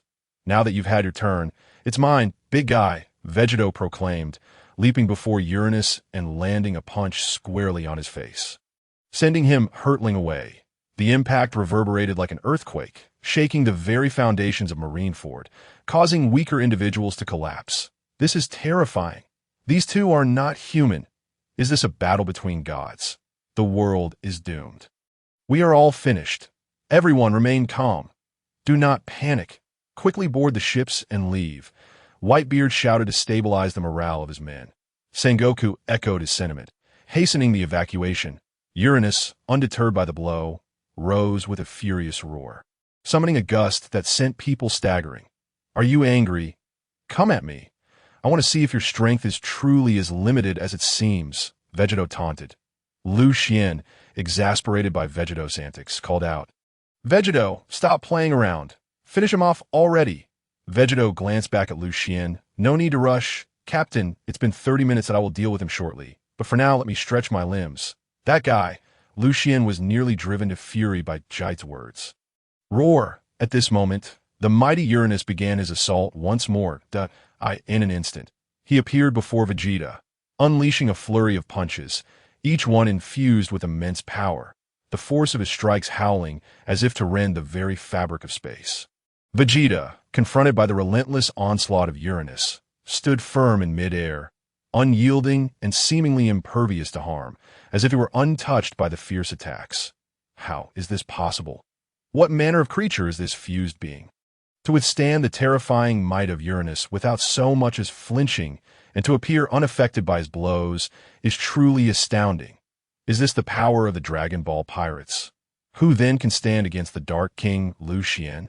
Marco, though not inexperienced, found himself utterly astonished by this battle that defied all reason. How exhilarating! It seems that the era of Lucian has truly arrived. Whitebeard chuckled heartily. Those wretched Dragon Ball pirates. Just when I was on the verge of success, these scoundrels had to interfere. It seems the path ahead for the Blackbeard pirates will be fraught with difficulty. Blackbeard harbored an intense hatred for the Dragon Ball pirates, having meticulously crafted a flawless plan and assembled a formidable crew, only to see Lucian, that detestable fellow, thwart all. First, he had summoned the Dragon Balls to revert Whitebeard to his youthful form, resulting in a harsh lesson for himself. And now he had conjured a fusion so powerful that even the world government's secret weapon, Uranus, was rendered ineffective. Could it be that the Dragon Ball pirates are my nemesis? How can this be? That is Uranus. How can he not even leave a scratch on that fused being? Is he truly that formidable? The Phantom Blade Star gazed in astonishment at the clash before him, his mouth agape. The Wise Star chuckled coldly. The power of Uranus is not merely as it seems. Have you forgotten his true abilities? Mercury gasped. Does this mean he is about to employ his devouring ability? That is an exceedingly dangerous power, one that could spiral out of control. What else can we do? Shall we merely watch as the Dragon Ball pirates defeat Uranus and then surrender to him, accepting his absurd demands, thus rendering us the greatest laughingstock in the world? Upon hearing the Wise Star's words, the other elders fell silent, their agreement palpable. The Wise Star retrieved the earlier snail phone and connected it to the world government headquarters. Do you see what the elders are up to? Some keen observers noticed the Wise Star's actions and whispered to those nearby that, I don't know, but it seems Uranus was summoned by that snail phone. Do they possess yet another secret weapon? At this moment, Lucian also became aware of the situation unfolding nearby. Chapter 150. Uranus devours. What ulterior motives do the elders hold? Is there yet another hidden force at play? Just as Lucian pondered this, the elders concluded their call. Suddenly, a red light flickered in Uranus's eyes as he ceased his assault and turned his gaze toward the surrounding navy and pirates. What happened? Why did Uranus stop? The crowd was filled with confusion at his sudden halt. Just as they were left wondering, Uranus sprang into action, dashing into the midst of the fleeing navy and pirates. Sweeping up dozens in his grasp and devouring them whole, that he actually consumed them. Is this truly the world government's secret weapon? It resembles more a ravenous demon. Have those fools lost their minds? This is being broadcasted live to the world, and they allow Uranus to unleash his devouring ability. While it may defeat the Dragon Ball pirates, how will the world perceive the world government and the navy after this? Kong, perplexed, questioned the elders' intentions. Even if they achieve victory, what significance does it hold if that monstrous being consumes people? It is utterly terrifying, Luffy shouted from his ship. This is what the self-proclaimed righteous navy stands for. How laughable! The Red Count scoffed, glancing at Kong. Humph. This is an unfortunate necessity. To uphold the world's justice, sacrificing a few is unavoidable. As long as we eradicate scoundrels like you, their sacrifices will be justified. Kong remained unperturbed, calmly observing Rayleigh as he replied, How revolting! You Navy personnel are nothing but hypocrites. Thus, I find you all utterly detestable. After the Red Count's declaration, he ignored Kong, focusing intently on the monumental battle unfolding. Who will stop him? Help! I still do not wish to die. Marshal, save me! Father! Ah! Cries for help echoed everywhere, and within moments, Uranus had devoured over 10,000 souls, significantly augmenting his power. Vegeta, you must defeat him quickly. If this continues, you will not stand a chance against him. Witnessing Uranus's relentless consumption of navy and pirate alike, Lucian could no longer bear to watch, for Uranus's combat power had now surged to 6 million. Perilously close to Vegeta's strength. If this persists, Vegeta is bound to be defeated by Uranus. Acknowledged Captain, I will take care of him. With Lucian's anger palpable, Vegeta knew he could not delay any further. Their loyalty to Lucian was unwavering, and they could not defy his orders. In a flash, Vegeta positioned himself before the voracious Uranus, declaring, Big guy, come face me in battle. The captain is becoming displeased. Roar!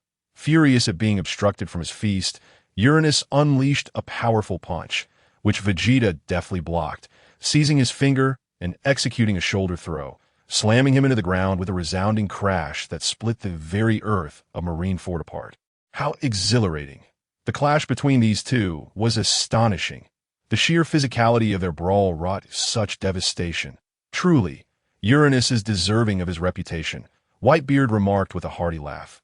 Regardless of the moment, Whitebeard remained remarkably composed. Perhaps that is his exceptional trait. Roar! Angered by Vegeta's throw, Uranus rose with a roar, charging at him once more, yet Vegeta's strength remained ever so slightly superior, making Uranus no match for him. Phew, I'm fortunate to have intervened in time. Had I allowed him to continue devouring, his power would have surpassed mine, and I would have been powerless against him. Realizing that Uranus's strength was now alarmingly close to his own, Vegeta breathed a sigh of relief. Vegeta, use the Kamehameha and finish him. We cannot waste any more time. Lucian shouted from afar, unwilling to allow any further mishaps. It was best to eliminate Uranus swiftly. It seems the captain is anxious. My apologies, big guy. I had hoped to play with you a bit longer, but I must heed the captain's command. Time in this, tenfold. Came? Haim. Huh. With that, Vegeta formed a blossom-like shape with his hands behind him, slowly gathering energy until a brilliant blue sphere materialized between his palms. With a mighty shout, a formidable energy wave surged toward Uranus with unyielding force. Roar! Sensing the imminent threat to his life, Uranus leaped to evade Vegeta's attack. Yet the Kamehameha was notorious for its ability to track foes, rendering his escape futile. He could only watch in horror as the terrifying energy wave barreled toward him. Fear etched upon his countenance for the first time. Boom! The Kamehameha struck Uranus directly, erupting into a mushroom cloud that ascended into the sky, leaving Marineford utterly fragmented, reduced to mere shards, with only a few larger pieces remaining afloat, forming small islands that were several times smaller than before. Help! The navy and pirates who had yet to board faced dire consequences, plummeting into the sea, engulfed by the monstrous waves. uncertain of their survival, as even smaller vessels met a similar fate. Thank you to the 1,000-point VIP donation from the crocodile lurking in the puddle by the roadside. Celebrate the National Day with joyous reading. Recharge 100 and receive an additional 500 points. The events unfolded from October 1st to October 8th. Chapter 151. Fusion Failure. Gradually, as the smoke dissipated, the sea returned to tranquility, upon witnessing the shattered remnants of Marineford. Onlookers stood agape in astonishment. Marineford has been reduced to fragments. It is utterly terrifying. Their strength is truly extraordinary. We must continue our diligent practice in the future. We must become as formidable as the Master and his companions. Luffy shouted in astonishment as he gazed upon the shattered island. Ah, what a mesmerizing display of power! Is this the true strength of the Dragon Ball pirates? I can already perceive the dawn of a new era. Ha ha ha! Doflamingo stood atop the warship, laughing heartily, infuriating the nearby navy, who dared not voice their anger due to his status. Has the Celestial King been defeated? Under such an assault, I cannot fathom anyone surviving. Marco gulped, speaking with trepidation. This is truly uncertain. Those two individuals have transcended the very definition of humanity. Their vitality surpasses our imagination, and even if they survive, it is not beyond the realm of possibility. Upon hearing Marco's words, Whitebeard replied, How could anyone survive such a thing? That fellow is simply terrifying. Diamond George could not help but exclaim. There is nothing impossible. Their powers have long shattered human understanding.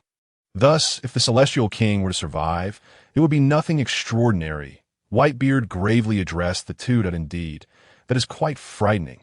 The three men fell silent, merely observing the distant clash between the two combatants. Marshal, could it be that the Celestial King has fallen? Why is there no commotion? The three admirals aboard the warship gathered, with Akiji stepping forward to inquire of Sengoku. I am uncertain.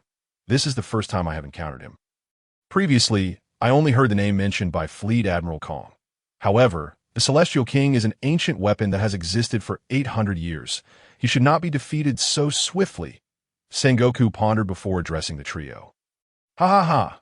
Sengoku, how could a dignified Marine Admiral have never seen the Celestial King? That is truly embarrassing. Carp interjected. Silence! You fool, Carp. Do you think the Celestial King is someone we can simply meet? He is a secret weapon of the world government. It is impossible for him to be casually revealed to us. Sengoku retorted angrily at Carp's comment. How terrifying. What level has that Vegeta reached? That even the Celestial King Uranus is no match for him. Where on earth did Lucian find such an extraordinary individual? It truly baffles the mind, Kizaru remarked, leaving everyone momentarily stunned. Indeed, they had never comprehended this point. Logically, someone of such immense power should have some reputation, yet they had never heard of him before. Could he possibly be a mere figment of imagination? After mulling over it, they dismissed that notion. How could a person simply materialize out of thin air? Roar! Just as the crowd was abuzz with speculation, the Celestial King Uranus rose once more. However, judging by his appearance, he must have sustained severe injuries. His body battered and bruised. Still alive are you? You truly can endure punishment. This time, I will ensure your complete eradication. Kamehameha! Tenfold! Ah! What is happening? As Vegeta prepared to unleash a second Kamehameha to dispatch the Celestial King Uranus. He was suddenly split into two, transforming into Goku and Vegeta. What is going on, Kakarot? Wasn't it still under 30 minutes? How have we reverted to our original forms? Vegeta exclaimed loudly at Goku. Goku, scratching his head in bewilderment, replied, I don't know either. Perhaps the fusion time in this world has diminished. Then what shall we do? The captain has tasked us with defeating the Celestial King, yet we are currently no match for him. How can we fight? Vegeta grasped Goku by the collar, shouting at him, Don't be like that. We could just fuse again, Goku calmly suggested, breaking free from Vegeta's grip. You idiot. I refuse to endure that hideous pose again. This is all your fault for always playing around. If not, we would have already dealt with that fellow. Vegeta suddenly pointed at Goku, shouting, How can you place all the blame on me?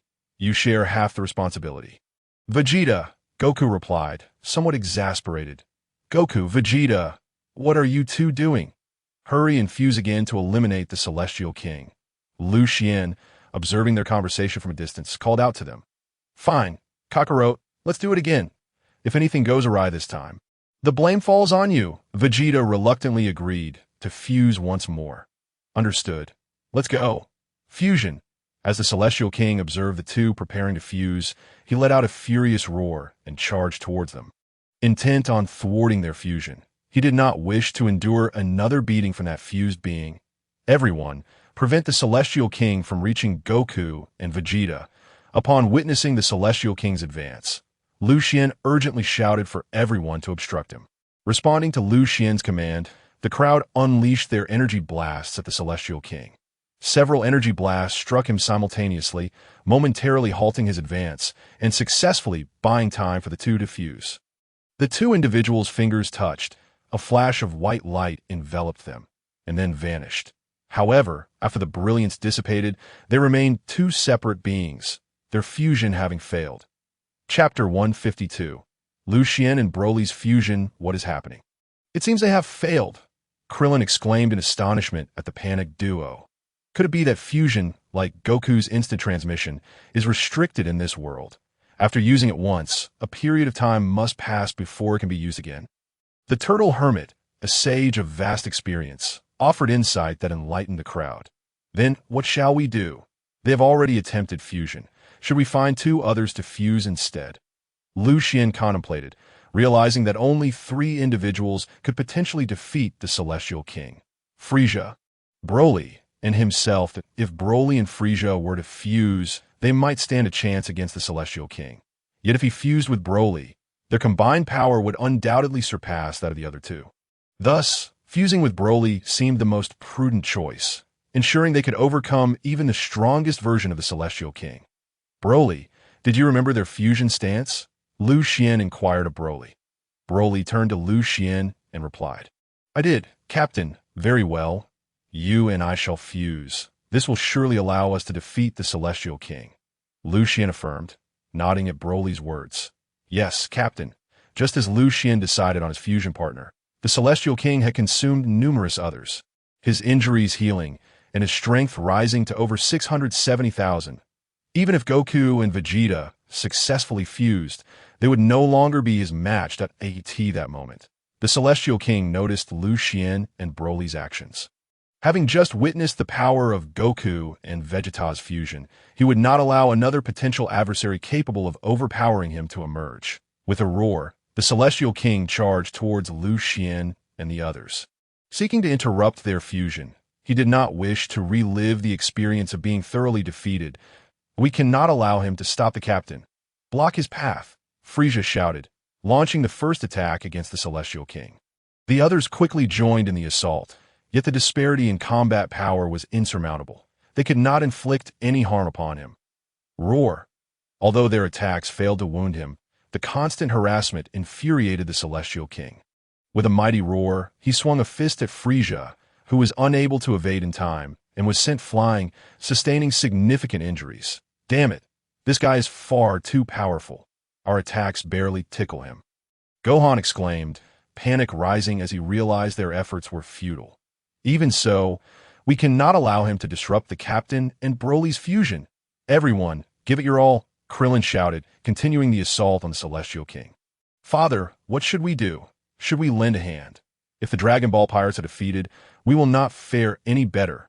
Marco, standing beside Whitebeard aboard the ship, remarked, observing the battlefield, ha. Of course, but you lot should stay back. Allow me to handle this, Whitebeard bellowed with laughter, addressing Marco. But, Father, weren't you injured earlier? Let me go instead.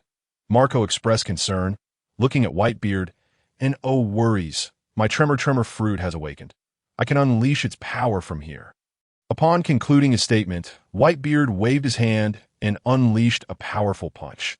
Suddenly, a crackling sound emanated from behind the king in the distance, as a shockwave struck him in the back, causing the king, who was attacking Frieza, to flinch and inadvertently strike elsewhere. Well done, old man, Marco exclaimed joyfully upon witnessing the effectiveness of Whitebeard's assault. Marshal, should we lend our assistance?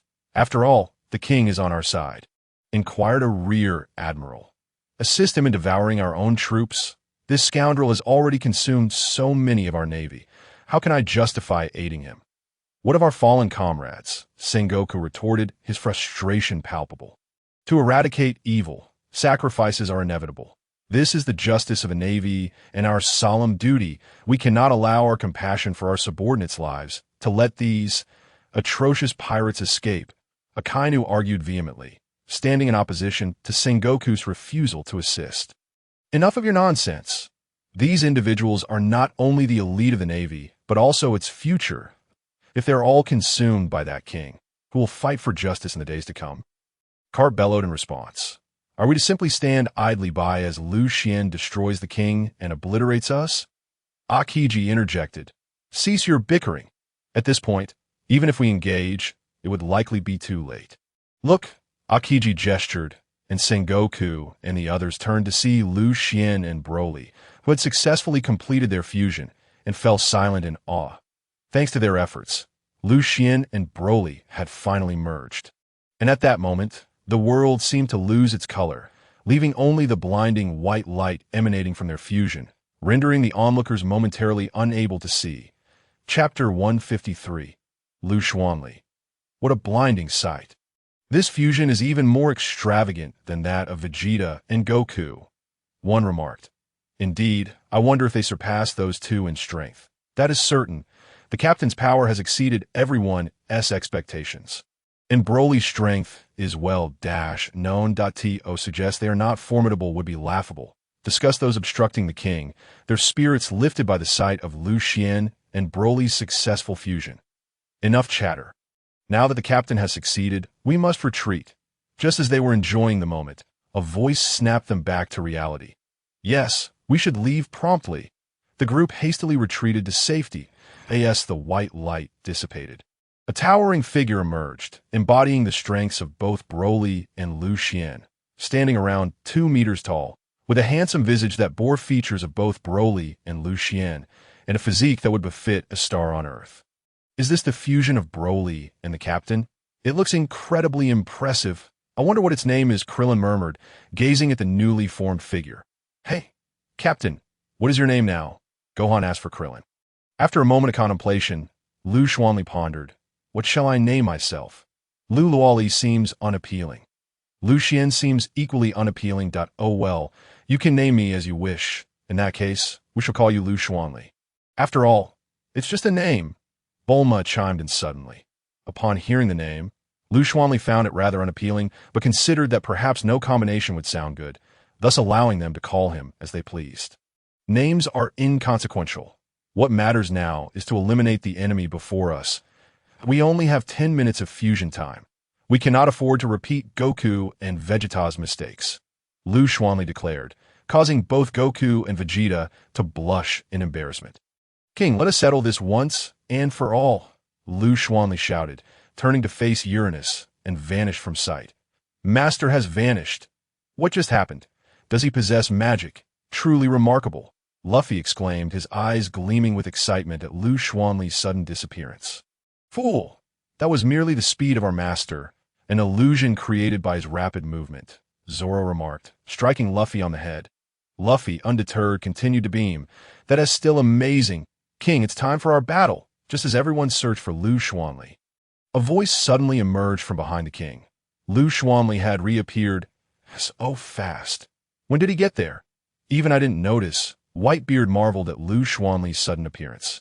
Realizing the presence behind him, the king roared in fury and launched a fist larger than a house toward Liu Xuan. His earlier humiliation fueling his rage. I did not come to play with you. Time is of the essence, and I shall end you swiftly. With that, Liu Xuan retaliated with a punch that met the king's fist, forcing him back, then unleashed the Kamehameha wave upon him. A mushroom cloud erupted skyward, larger than before, as the already fractured Marineford began to tremble violently, as if it would sink at any moment. Why does it seem that every battle involving the Dragon Ball pirates creates such a ruckus? Must they obliterate Marineford to be satisfied? The Navy cried in panic, witnessing the impending doom of their headquarters. Alas, I never imagined that the Marine headquarters, which has endured for over 8 centuries, would succumb to my hands. How shall I face my predecessors? Sengoku lamented, tears streaming down his face. Sengoku, do not despair. The Marine headquarters can be rebuilt. But lives lost are irretrievable. Focus now on preserving the lives of our subordinates. Carp consoled Sengoku. Indeed, Carp is right. As long as we have the elite of the Navy, no matter how many times the Marine headquarters faces destruction, it can always be restored. The lives of our subordinates are paramount, Vice Admiral Kizaru added, having arrived unnoticed. Very well. Let all Navy personnel evacuate this place. We will cover the rear. Sengoku rallied, regaining his composure and issuing the final command. Yes, except for Akainu. The rest of the Navy readily agreed that I disagree. To watch these pirates flee before us is an affront to our justice. We must eliminate the remnants of the Whitebeard pirates, and with both Dragon and Roger's son still alive. How can we allow them to escape? Akainu protested vehemently. If the Navy falls here in battle against the Whitebeard pirates, who will uphold justice on the seas in the future, is this truly the outcome you desire? Carp shouted, gripping Akainu's collar. Hearing Carp's words, Akainu fell silent, though his expression conveyed his dissatisfaction. Chapter 154.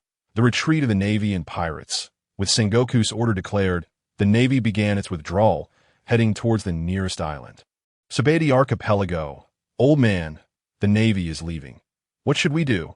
Marco queried as he approached Whitebeard, noting the Navy's actions. Whitebeard furrowed his brow. It seems Sengoku is acting to safeguard the future of the Navy.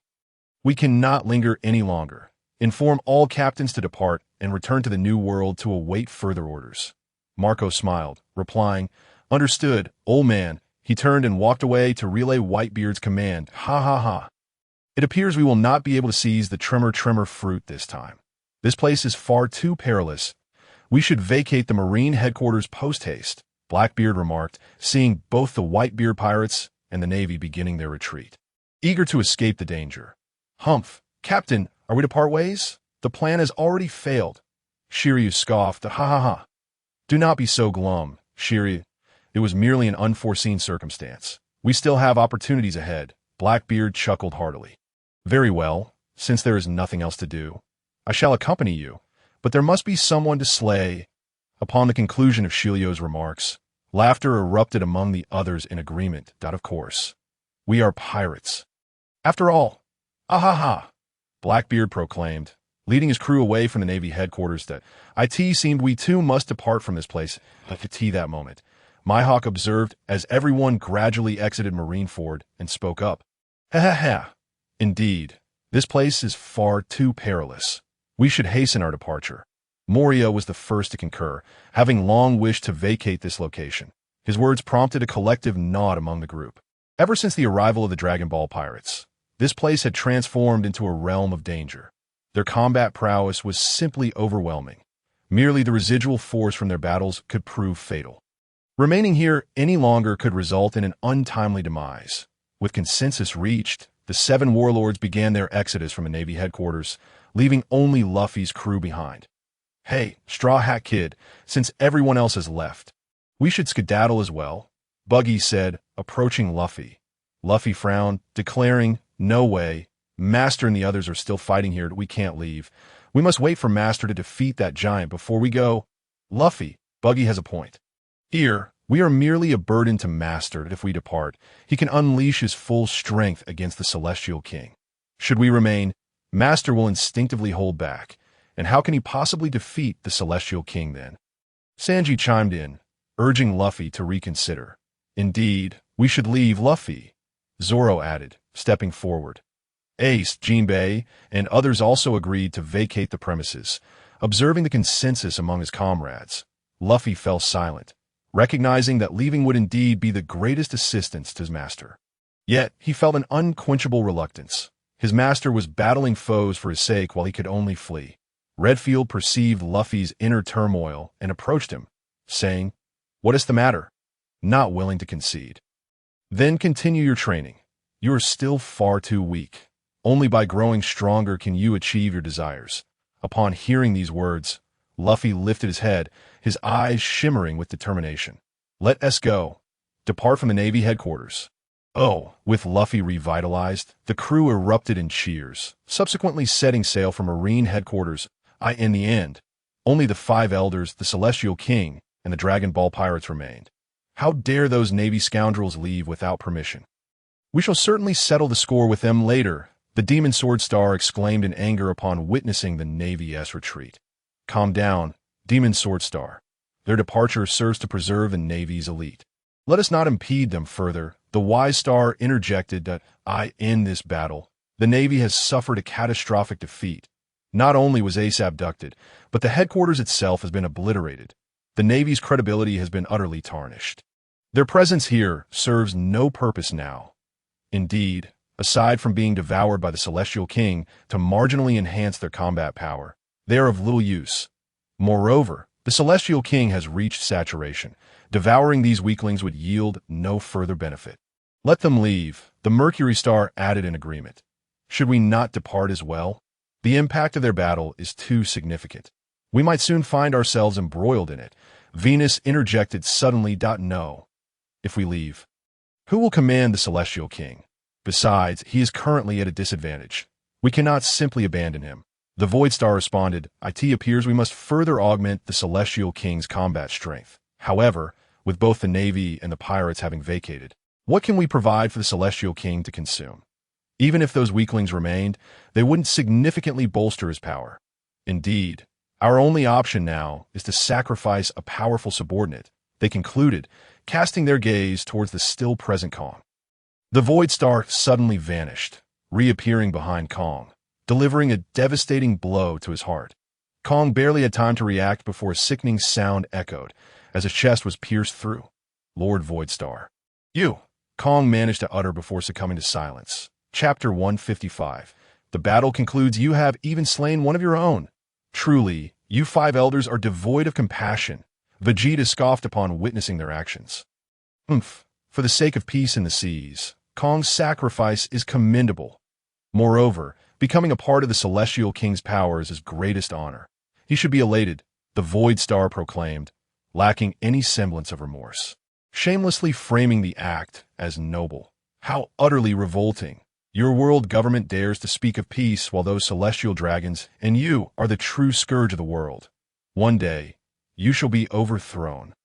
Goku declared vehemently, harboring a deep-seated loathing for the celestial dragons, as he was inherently kind-hearted, even willing to share his energy with someone as malevolent as Frisia. The celestial dragons, who inflicted harm upon others without a second thought, were anathema to him. As long as the Celestial King stands, no one can defeat us. Upon uttering this, the Void Star utilized his spatial fruit ability to hurl Kong into the Celestial King's maw. Roar! After swallowing Kong, the Celestial King's power indeed surged, reaching a staggering 7.1 million combat strength, significantly narrowing the gap between him and Liu Xuan. How could you kill Kong to augment the Celestial King's might? You are nothing but despicable scoundrels. Even so, you cannot defeat me. I will no longer hold back. Kamehameha. Liu Xuan, enraged by the Void Star's actions, unleashed his most potent Kamehameha wave against the Celestial King. Captain, that technique is far too powerful. We might be caught in its wake. Bulma, quickly steer the ship away. Sensing the immense force of Liu Xuan's Kamehameha, Goku urgently called out to Bulma. Understood, Bulma swiftly activated the Dragon God ship, propelling it away from the impending chaos. Thanks to her modifications, the ship swiftly traversed several nautical miles in no time. How can the Dragon Ball pirates' vessel move so swiftly? Surely, they must have obtained the plans for the Underworld King. The five elders, witnessing the ship's speed, mistakenly believed Liu Xuan had acquired the plans, as only the Underworld King was thought capable of such velocity. Forget them. Void Star, utilize your spatial ability to take us away from here. Liu Xuan's attack is imminent, the Wise Star urged. What are you doing discussing the enemy's ship at a time like this? Do you not realize the danger we are in? It was only then that the Void Star reacted, waving his hand to envelop them in his private space before employing spatial movement to escape. Liu Xuan's Kamehameha wave was already upon them, enveloping him in an aura of darkness, resembling a suit of armor. A manifestation of the Haki he had gained after consuming Kong that it appeared the Celestial King's myriad abilities stem from the consumption of others. Roar. The Celestial King struggled valiantly to withstand Liu's energy wave, as if endeavoring to push it back. Witnessing this, Liu Xuan intensified his assault, and the Celestial King could no longer endure, being struck down into the sea in an instant. Marineford vanished beneath the waves. As if evaporated, leaving behind a gaping abyss in the ocean, the surrounding waters unable to settle, creating a breathtaking spectacle. How is this possible? Such power cannot belong to a mere mortal. The strongest weapon we painstakingly crafted. The Celestial King has been so easily vanquished. This cannot be. The 5 elders, witnessing the scene, were utterly incredulous. This was the strongest weapon that had safeguarded the world government for over 8 centuries. How could it fall so effortlessly? Are we dreaming? Wise Star, what do we do now that the Celestial King has been defeated? Will Liu Xuan not turn his wrath upon us next? The Mercury Star exclaimed in panic, already terrified of Liu Xuan's might. Do not panic. We must prepare for the worst-case scenario. If it comes to that, we may have to concede to their demands, the Wise Star asserted. How can we do such a thing? What the world government's honor? The Demon Sword Star fervently opposed the Wise Star's suggestion. What matters more, honor or the survival of the world government? Do you wish to see it perish at our hands? The Mercury Star retorted, raising his voice. Enough, cease your quarrels, both of you. In light of this, let us proceed to a show of hands. Those in favor of agreeing to Lucian's terms, please raise your hands. Upon finishing his statement, Ji Duo Xing raised his right hand. Subsequently, Jin Xing, Shui Xing, and Kong Xing also raised their right hands, signifying their agreement with Ji Duo Xing, leaving only Gue Jian Xing in opposition. Very well, then that we shall acquiesce to Lucian's conditions. He declared, announcing the abolition of slavery, establishing that all races are equal henceforth, and that the celestial dragons shall no longer hold their status as the world's aristocracy. After all, the king has been vanquished, rendering those worthless. Observing that everyone except Gue Jianxing had concurred, Ji Duo Xing addressed them, agreed. The others echoed in affirmation, while Gue Jianxing remained seething with anger. Soon after, a shocking proclamation reverberated throughout the world. The world government's new decree announced the abolition of slavery, affirming equal rights for all races and nullifying the aristocratic status of the celestial dragons. The issuance of this decree sent ripples of turmoil across the globe. Chapter 156. The Terrified Celestial Dragons in Mariejois. The residents of the celestial dragons, chaos ensued. What are the 5 elders doing? Have they lost their minds by abolishing our status as world aristocrats? We are descendants of the gods. How dare they? The prolonged existence of the celestial dragons as world aristocrats had rendered them unbearably arrogant, and now they were expected to coexist with those they deemed mere ants. Let us confront the 5 elders and ascertain their reasoning behind this madness. Proposed an elderly celestial dragon, which resonated with the others. They swiftly sought out the 5 elders, and upon encountering them, the leader of the celestial dragons rushed forward, furiously berating them. You 5 imbeciles! Why have you rescinded our noble status? Have you lost your senses? We are the progeny of gods, the most esteemed beings on this planet. How dare you treat us this way? Are you unwilling to retain your positions as the 5 elders? Unfazed, Ji Duo Xing replied. The decision to revoke your noble status was a collective agreement among us 5 that you celestial dragons have indulged in your elevated position while committing heinous acts, which no longer befitting the descendants of the Creator. After all, the true descendants should strive to benefit the populace, yet you have only sought self-indulgence while inflicting harm upon the commoners. Such behavior disqualifies you from retaining such lofty status. Hence, we have abolished your aristocratic identity. You wretches! How dare those commoners compare themselves to our illustrious celestial dragons? Being slain by us is their greatest honor. We are the progeny of the Creator of this world. We are free to do as we please. The leader of the celestial dragons exclaimed, his grotesque visage contorted with madness, prompting the 5 elders to shake their heads in disbelief. What a foolish bunch! With your inability to accomplish anything, you still dare to claim to be the Creator's descendants. If it weren't for the king you once held, we would have eliminated your kind long ago. Now that the king has been defeated by the Dragon Ball pirates, your worthlessness has been laid bare. Should you dare to stir up trouble again, we shall not show you any mercy.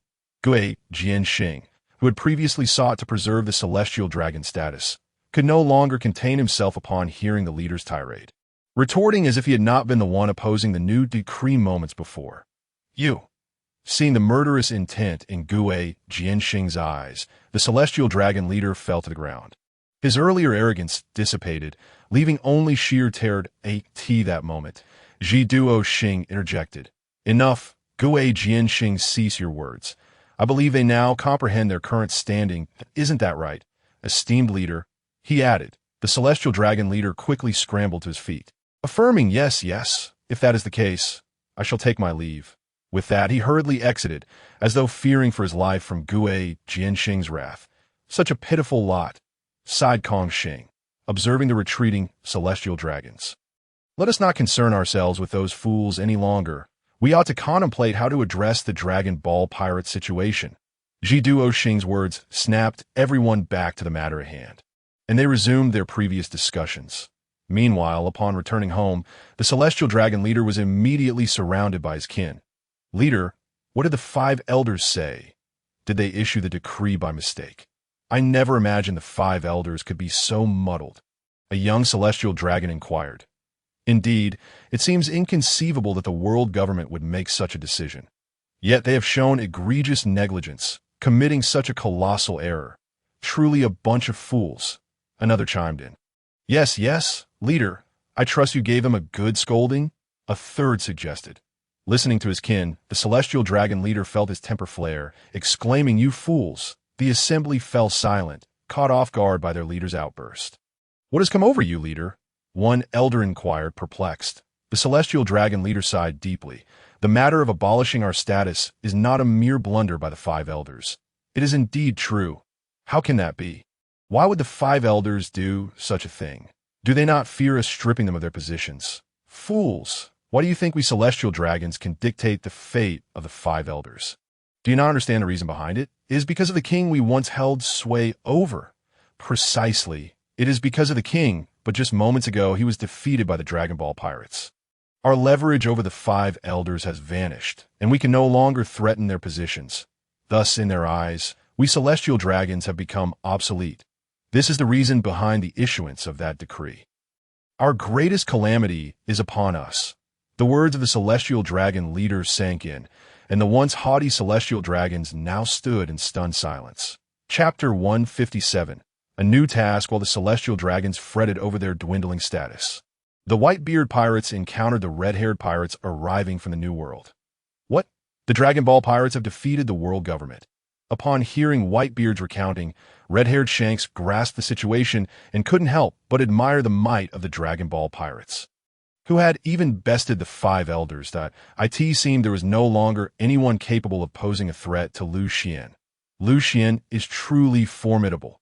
I traversed great distances to reach Mariejois in hopes of averting this war, only to find that it has concluded before my arrival. Shanks sighed. Indeed, we have sailed for 2 days and nights without rest, only to arrive too late. However, it is fortunate that both Luffy and Ace are safe. That is indeed good news, remarked Marco. But is this Lucian truly as powerful as you say? Beckman inquired, lighting a cigarette and taking a puff. Absolutely. That level of power is simply terrifying. I foresee that they will soon dominate the world. Marco responded.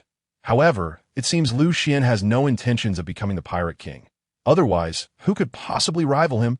At that moment, a panicked crew member from the red-haired pirates rushed over. Captain, we just received word from the crew station at the base that the Demon King Lucian has defeated the king.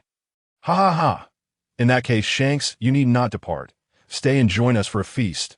Whitebeard bellowed with laughter. Hey, old man, did I hear correctly that Master has defeated the king? At that moment, Luffy appeared on Whitebeard's main ship, seemingly having arrived unnoticed. Luffy! Shanks exclaimed, unable to contain his joy at seeing him. Shanks! Luffy cried out, leaping excitedly into Shanks' arms, tears of joy streaming down his face. T.O. Luffy! Shanks was more akin to a father figure, having saved his life and profoundly influenced his journey. Without Shanks, there would be no present-day Luffy. Luffy, you have grown stronger. Shanks looked at Luffy, pride shining in his eyes, for he had entrusted the future to him. In Shanks' view, Luffy was like his own child. Today, not only have we rescued Ace, but witnessing the world government's downfall, and now the reunion of Luffy and Shanks, we must celebrate. Let us feast. Yeah, on board the naval vessel. The group from the warring states was engaged in a discussion regarding their next military strategy when a Marine rushed in to deliver urgent news. The naval division from the Chambered Islands has just reported that the Heavenly King has been defeated by the Dragon Ball pirates. The commander is requested to provide guidance on the subsequent battle plans. What do you mean, the Heavenly King has been vanquished? Exclaimed one of the officers. When the bearded pirates departed, they were still in combat. How could they have been defeated so swiftly?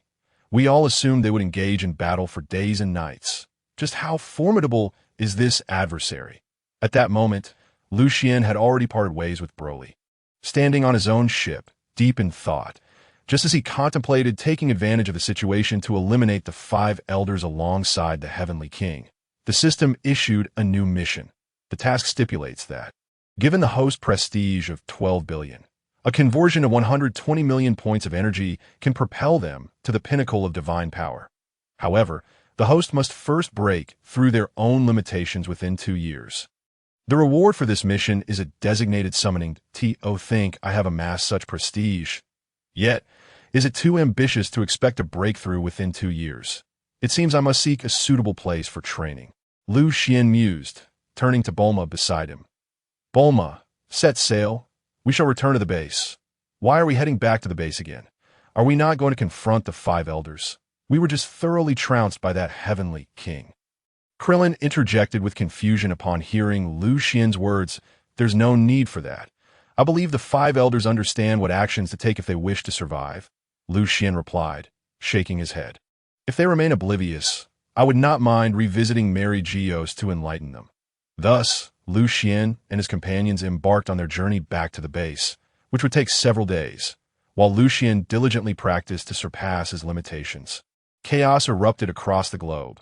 The new decree issued by the 5 elders spread via the transponder snail to every corner of the world, one that all races are to be treated as equals.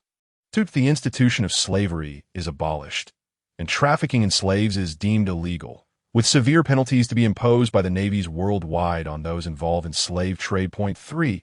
The celestial dragons are stripped of their noble status, now sharing equal standing with all others. Upon hearing this news, races from around the globe erupted into celebration.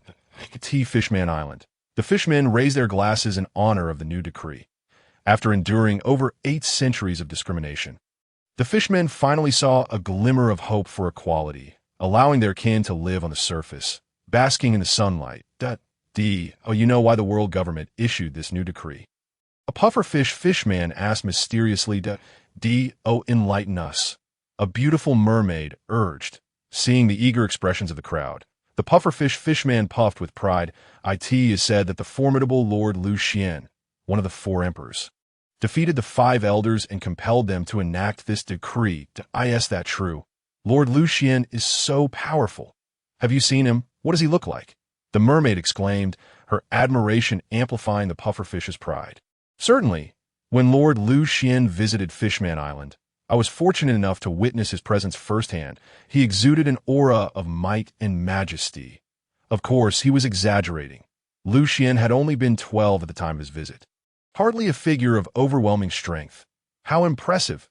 Please, share more about Lord Lucian's time here. We wish to hear of his glorious deeds, the crowd clamored. Well, it all began when Lord Lucian first arrived at Fishman Island. He continued, spinning a tale that, while embellished, captivated his audience. Meanwhile, within the Dragon Palace, Neptune and his companions celebrated the enactment of the new decree. Father, Lord Lucian is truly remarkable, having defeated the world government and forced them to issue such a decree. They have lost face indeed, the Crown Prince Sharkstar declared with a hearty laugh. Last, we fishmen can dwell on the surface. I have never even seen the true sun, the second prince. Huangstar expressed wistfully. However, even with the new decree, will the slave traders truly comply, and those pirates hardly heed any laws? Ministers will have voiced his concerns. Indeed, Those mercenaries would do anything for profit. Not everyone is as principled as Lord Lucian. Minister, you added, this moment. Neptune interjected, let us not fret. We shall observe the developments, and, when the situation stabilizes, venture to the surface. With Lord Lucian's protection, I believe we shall remain safe. Agreed. The others nodded in consensus.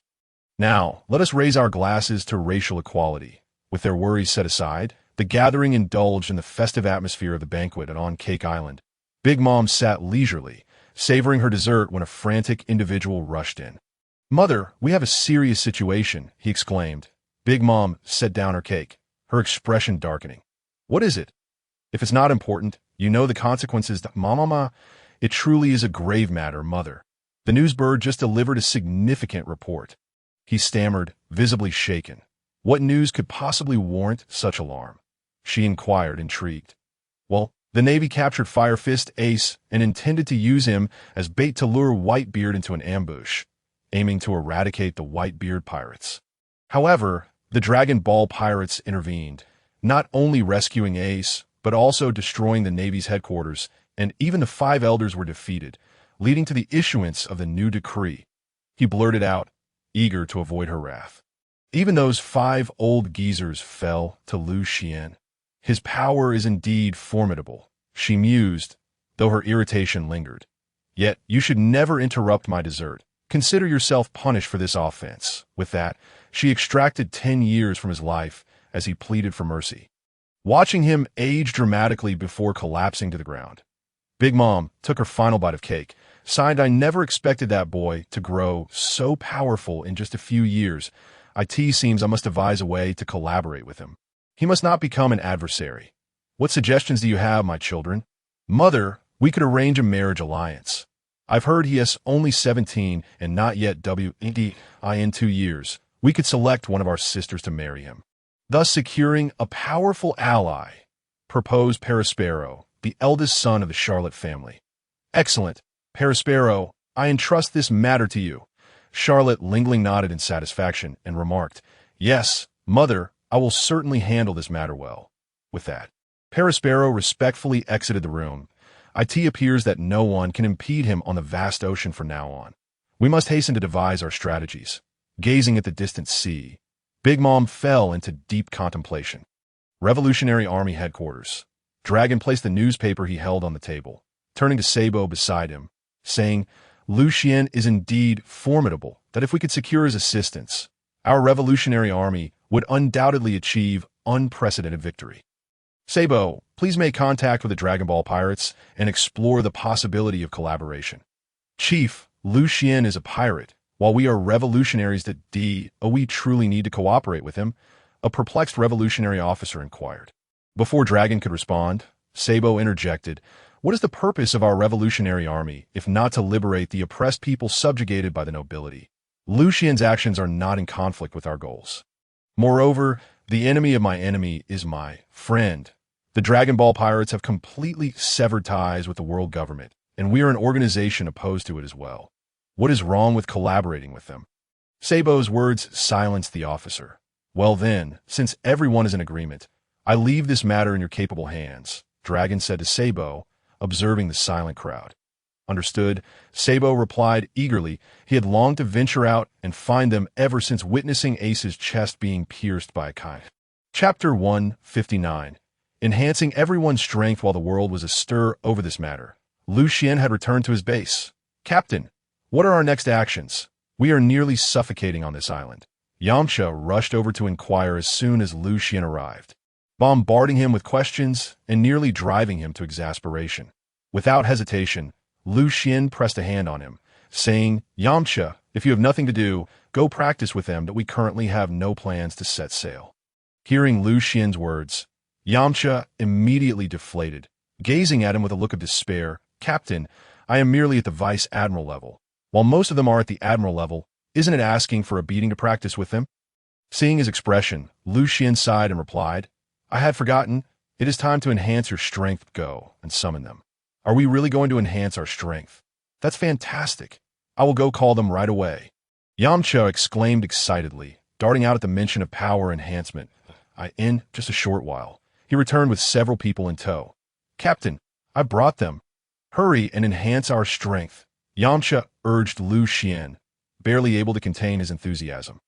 "All right, no need to rush," Lucian replied. But he then turned to the system and inquired, "System, how much energy is needed to elevate Yamcha to the level of the 4 emperors?" Beep beep.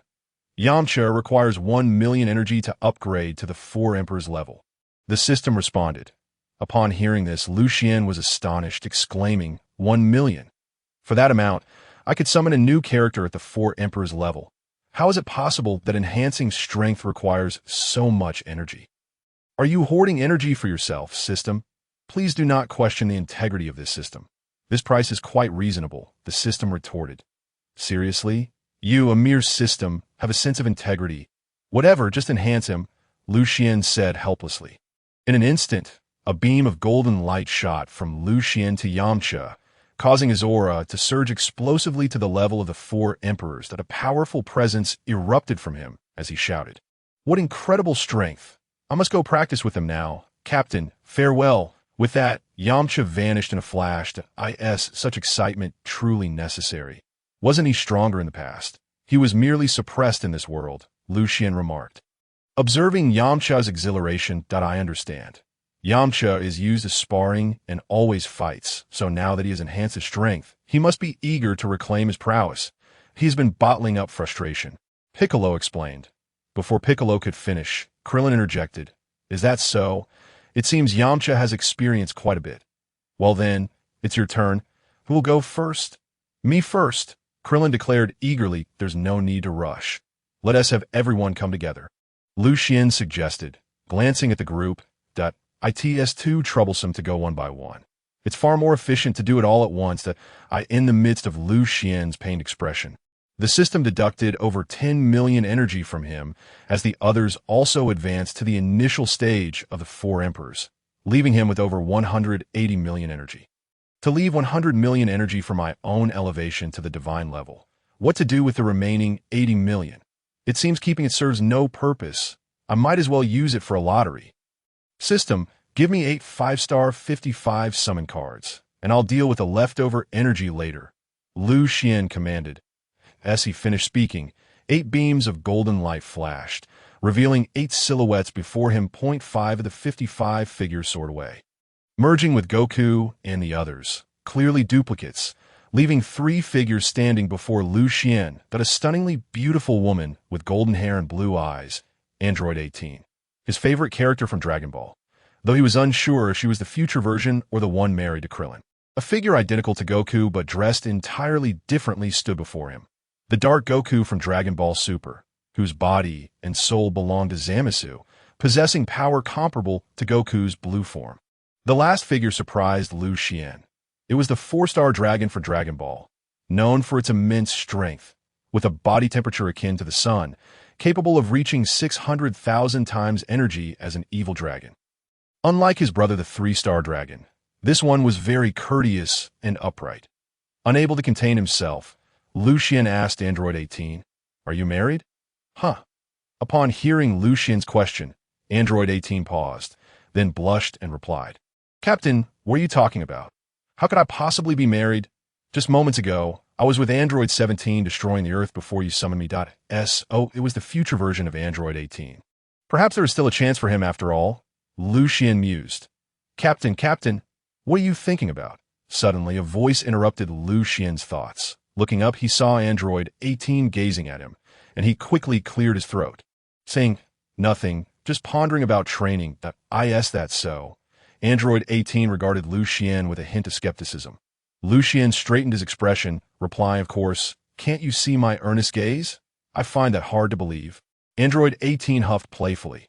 "Hey, Captain, we're still here." Black Goku and the 4-star dragon exchanged glances, unable to resist chiming in. "Ha, I certainly know. Later, you both should greet Goku and the others. We shall be comrades from now on," Lucian said, feeling a bit embarrassed. "Understood, Captain," they replied before stepping out. Chapter 160. Preparing for training, let us head out as well. Upon witnessing 2 individuals exiting, Lucian turned to number 18 beside him and remarked, "Very well. Number 18 responded with an affirmative and followed Lucian outside. Where have they all gone? Lucian inquired in a bemused tone, noticing the absence of any other presence after stepping through the door. Captain, it seems quite noisy over there. Could they be gathered in that direction? Black Wukong pointed towards the distant square. Let us go take a look, Lucian declared, leading the way towards the square. Hey Wukong, what are you all doing here? Upon reaching the square, Lucian spotted Yamcha engaged in a fierce battle with the three calamities and questioned Wukong, who was observing the spectacle. Yamcha is challenging those three. I've heard he's taken quite a beating from them in the past. Now that his strength has increased, he has come to reclaim his honor, and it appears those three are nearing their limit. Wukong explained to Lucian, clarifying that he was merely relaying what he had heard, having only recently arrived. Honestly, that Yamcha, newly empowered, rushes into a fight. How tiresome, Lucian commented. Captain, I'll go and make them stop. Krillin approached Lucian, having noticed him, and no need. Let them finish their bout first, Lucian replied, shaking his head, and turned his focus back to the unfolding battle. Damn it, how is it that in such a short time, this guy's strength has surged so much? Has he consumed some devil fruit? It's inconceivable for such a rapid increase, Jack exclaimed after being sent flying by a punch from Yamcha, and, upon regaining his footing, could not restrain his astonishment. I wouldn't touch a devil fruit. I merely released a portion of my suppressed power. Only the captain possesses this ability, and I just had him help me today. How fortunate you are to be my first opponent after breaking my seal. Yamcha taunted, nearly infuriating the three. His audacity, boasting over a mere increment in strength, was utterly intolerable. Jack, let us attack together, declared the only woman among the three calamities. Her anger palpable, foreboding severe consequences. All right, they responded in unison. Having worked together for so long, their synergy was impeccable, and as seasoned commanders, few could withstand their combined assault. However, Yamcha, having partially lifted his restrictions and standing as a four Emperors level powerhouse, proved to be their superior. With a swift motion, he unleashed three energy blasts, effortlessly dismantling their joint attack. Damn it, his strength is definitely on par with the four Emperors. We stand no chance. What should we do? Should we just concede? Jack panted, having exhausted himself evading the energy blast. As it stands, conceding seems the only option. Continuing would only result in us taking more hits. Let us surrender and deprive him of the satisfaction of beating us. The woman, preferring not to endure a passive beating, suggested. Agreed, we concede, they both announced, realizing the fight had drained their will to continue. Hey, you can't do this. I haven't even retaliated yet. I was never like this before. Yamcha exclaimed, displeased by their surrender. That's your own unwillingness to accept defeat. It has nothing to do with us. Regardless, we concede now, and we're leaving, Jack, they resolved, ignoring Yamcha as they departed the square. You all are too cunning. Yamcha fumed, watching the three retreat. I haven't exacted my revenge yet. How can you leave like this? All right, Yamcha, since they've conceded, there's no need to continue the fight. Gather everyone. I have an announcement to make. Lucian interjected, stepping forward as the situation reached its conclusion. Captain, when did you arrive? Yamcha, just then noticing Lucian, hurriedly asked. Captain, others chimed in, spotting Lucian and greeting him. Hello, everyone, Lucian acknowledged them before turning back to Yamcha. I've been here for a while, but Yamcha, you truly are a bit tiresome. Now that you're at the four Emperors level, why not practice with Wukong? Training with the three calamities won't enhance your strength significantly. Captain, Wukong's strength is far too overwhelming. I'd rather not seek out punishment. ISNT at the same. You are already a four Emperor. The three calamities are merely at the commander level. Battling with you is hardly punishment. Fine, but Captain, what is the matter that you've gathered everyone? I intend to train for a while to break through the god-level bottleneck. From now on, all matters will be entrusted to you. Should Luffy and the others require assistance, you shall handle it. I doubt anyone poses a threat to you now. I see. The others nodded in understanding upon hearing Lucian's words. Rest assured. Captain, we will protect Luffy and the others. By the way, Wukong, please assist in training them. Their strength is still lacking if they are to become Pirate King material. Yes, Captain. Chapter 161. 2 years later after arranging matters. Lucian entered a state of cultivation. Exercising daily, accompanied by number 18, his spirits remain high. Happy days always seem to pass swiftly, and before long, 2 years had elapsed on a small island in the New World. A bald man was shouting at a group of villagers. Hurry up and hand over the Dragon Balls, or I will slaughter everyone in your village. Don't think I'm joking. Our captain is the notorious pirate, the Mad Lion Leon, with a bounty of 300 million berries. No one dares to meddle in the affairs of the Mad Lion pirates. This gentleman, we truly do not know where this Dragon Ball is. Perhaps you have come to the wrong place. An elderly man, likely the village chief, pleaded. This village, known as Haiyan Village, had always been a harmonious place, but today a group of pirates arrived seeking something called the Dragon Ball, which they had never encountered. How could they provide it? Stop pretending. Our men clearly saw someone in your village with a Dragon Ball this morning. Do you need me to kill someone for you to understand my prowess? The bald man, pushing the village chief aside, grabbed a child by the throat, glaring at the chief, ready to end the child's life if he dared to deny it. We truly do not have the Dragon Ball. Please do not harm the child. He knows nothing. The village chief cried, grasping the bald man's trousers in desperation. With a swift kick, the bald man sent the chief sprawling, growling, "Stupid old man, don't touch me. It seems you don't care about the child's life, so I'll send him to meet the king of hell." He tightened his grip on the child's throat. No. Village chief. Save Hank. He is our lifeblood. We cannot lose him. The child's parents knelt before the chief, pleading desperately. But I truly do not know what a Dragon Ball is. The chief insisted, turning to the villagers behind him. Do any of you know? Quickly, hand it over to this gentleman. Hey, are you looking for this? Suddenly, a voice drew everyone's attention that a young man sat atop a roof, holding what appeared to be a glass orb, within which 3 golden stars could be faintly seen. It was the 3-star Dragon Ball. That's the Dragon Ball? Kid, hand it over, the bald man exclaimed, his excitement palpable upon seeing the orb. Apologies, but I cannot give this to you.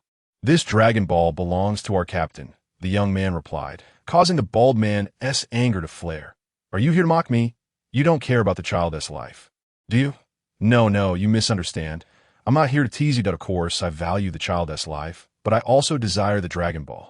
What to do now? Stop babbling. Hand over the Dragon Ball. I think you misunderstood. I meant to eliminate all of you, and then the child naturally would not die. I believe the captain would agree with my approach. The young man spoke nonchalantly, completely oblivious to the furious expression on the bald man's face. You bastard, don't be so arrogant. With so many of us, you think we can't take you down? Brothers, kill him. Seize the Dragon Ball. The burly man, bald and imposing, had scarcely finished his words when his underlings charged forth, intent on slaying the young in their minds. The Dragon Balls would soon be theirs. You insignificant lackeys dare to seek my life. Truly, you overestimate your own capabilities. However, since you are so eager to court death, I shall oblige you. Shockwave punch, the young man declared, unleashing a powerful blow that sent a visible shockwave radiating from his fist, striking down the advancing thugs. In an instant, a forceful tremor emanated, leaving several of the thugs bloodied and sprawled on the ground. Lifeless. Hey, what are you doing? Stop playing around. Get up and eliminate this brat. The bald man shouted in terror as he beheld his entire crew lying incapacitated, their fates uncertain. It seemed he had comprehended the dire situation. Yet he was reluctant to admit the demise of his men. Just one more to deal with, and I can report back to the pirate crew that I've heard from the captain that he is about to conclude his training and return from that deserted island. I wish to witness the magnificence of Captain. I have no time to squander on you, insignificant minion. With that, the young man prepared to strike down the bald man. Wait, this may be a misunderstanding. Our captain is the notorious Lionheart, leader of the Wild Lion Pirates, a notorious pirate with a bounty of 300 million berries. You may have heard of him, seeing the unfavorable turn of events. The bald man quickly mentioned his captain's name, hoping to invoke fear in the young man, believing that his captain's renown might deter him from violence. Who is this Lionheart? I've never heard of him, and a bounty of 300 million hardly warrants respect from our Team 17's captain. What is there to boast about? The young man scoffed. You dare to insult our captain? Just wait. The Wild Lion Pirates will not let this slide. With that, the bald man hurled a child away and fled in the opposite direction. Chapter 162.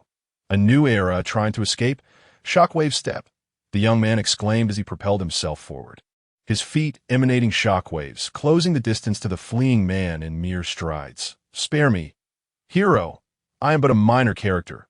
Please let me go, the bald man pleaded, dropping to his knees as the enemy swiftly closed in.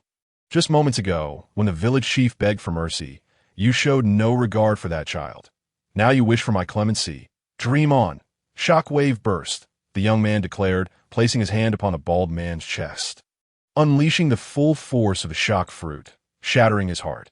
Your captain will not spare you. I shall await you in hell. With those words, the bald man collapsed, lifeless upon the ground. What a waste. Lacking any real power, yet seeking to assert dominance over ordinary folk. Killing you sullies my hands, the young man remarked disdainfully as he wiped his hands clean. Esteemed sir, I am immensely grateful to you. Otherwise, our village would surely have been annihilated by those fiends. May I inquire your name? The old village chief approached reverently, kneeling before the young man. Good sir, there is no need for such formality. I merely acted on impulse. This fellow was exceedingly vexatious. Moreover, it was his pursuit of the Dragon Balls that brought this trouble upon you. I should be the one apologizing for involving you in this mess. By the way, where can I find his captain? I must deal with him, lest he direct his wrath upon you, and I cannot remain here to protect you indefinitely.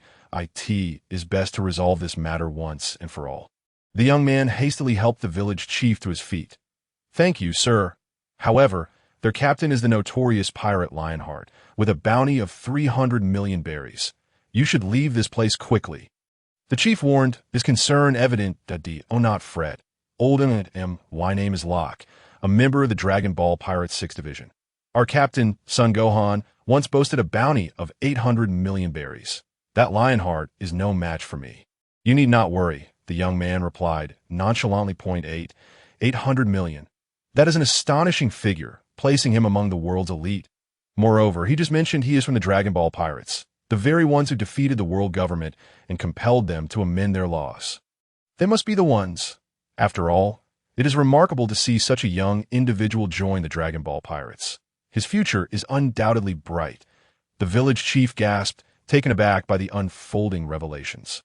Realizing the depth of the young man's stature, the chief stepped forward and expressed, I apologize for my earlier rudeness. It is indeed an honor to meet a member of the Dragon Ball Pirates. The esteemed Lucian is the strongest in the world. To be part of such a formidable crew speaks volumes of your prowess. Allow me to disclose the whereabouts of the Wild Lion Pirates. With that, the chief shared the location of the Wild Lion Pirates with Locke. Having learned their whereabouts, Locke declined the villagers' repeated offers to stay and departed from Haiyan village, setting sail towards the direction of the Wild Lion Pirates. The captain was returning soon, and he needed to confront Lionheart promptly, lest he miss the opportunity to meet his idol. Over the past 2 years, the world had undergone significant changes, marked by 3 pivotal events. The first was the awakening of the world's inhabitants, having witnessed the formidable combat capabilities of the Dragon Ball Pirates, began to train vigorously, aspiring to attain strength. Within just 2 years, numerous powerful individuals emerged, not merely among pirates, but also within the Navy, which saw the addition of 3 new admirals, expanding from 3 to 6, including the likes of Fujitora and Green Bull, alongside the former Vice Admiral, Momonosuke. The Navy grew increasingly robust, yet still struggled to contain the relentless tide of new pirate stars. The second event was the re-emergence of the Dragon Balls. Lucian had previously claimed that after granting wishes, the Dragon Balls could restore themselves within a year. But as that year passed without a single report of anyone obtaining a Dragon Ball, many suspected it was merely a ruse. However, when a Dragon Ball appeared in an auction house a year later, it ignited a fervor for their retrieval. This revelation transformed the landscape of piracy, with some pirates setting sail not to become the Pirate King, but in pursuit of the Dragon Balls. After all, rather than seeking uncertain treasures, why not pursue the Dragon Balls? Once 7 were gathered, the dragon would appear, granting any desired riches, far more reliable than any dubious treasure. The third event was Lucian's ascension beyond the ranks of the other three emperors. Having vanquished the world government, he was deemed unfit to remain among the four emperors, leading to his removal and the bestowal of a new title, One King. This title garnered widespread approval, though some obstinate individuals sought to provoke Lucian. Yet before they could locate him, they fell victim to the likes of Vegeta and others. Chapter 163. The Navy's decision following the destruction of Marineford due to the clash between Lucian and the Celestial King. Sengoku and his comrades repurposed a base in the New World to serve as the new headquarters for the Navy, which was swiftly reconstructed to handle naval operations within mere months. As Sengoku and his colleagues convened in the conference room to discuss strategies for bolstering the Navy and suppressing the ever-growing pirate threat, an intelligence officer burst in. Report. The officer saluted before announcing loudly. What is it? Sengoku, seated at the head of the table, inquired. Reporting to Fleet Admiral Sengoku. Intelligence agencies worldwide have transmitted messages indicating that the captains of the Dragon Ball pirates, scattered across the globe, have inexplicably set sail towards a deserted island in the New World. They are expected to arrive shortly, and the Dragon Ball pirates are about to convene. Sengoku's expression shifted in shock. Could it be that the Dragon Ball pirates were plotting once more? The last time they had gathered, it had resulted in the Dragon Ball's appearance. After a year had passed without any sightings, he had hoped those events were behind them. Yet, with the sudden re-emergence of the Dragon Balls months ago, chaos ensued at sea. Now, with the Dragon Ball pirates assembling again, he could only hope for the situation to avoid repeating its previous turmoil. Sengoku turned to the assembled naval officers, stating, "What are your thoughts on the Dragon Ball pirates' current actions?" It must be Lucian stirring up trouble once more. That scoundrel has always acted with impunity, truly a scourge. We must devise a plan to eliminate them."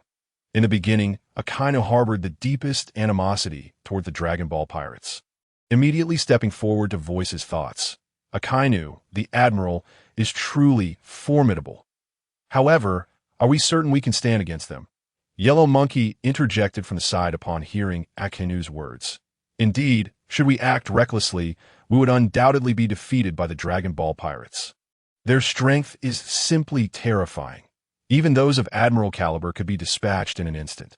They're not mere mortals, but monstrous beings beyond human resistance.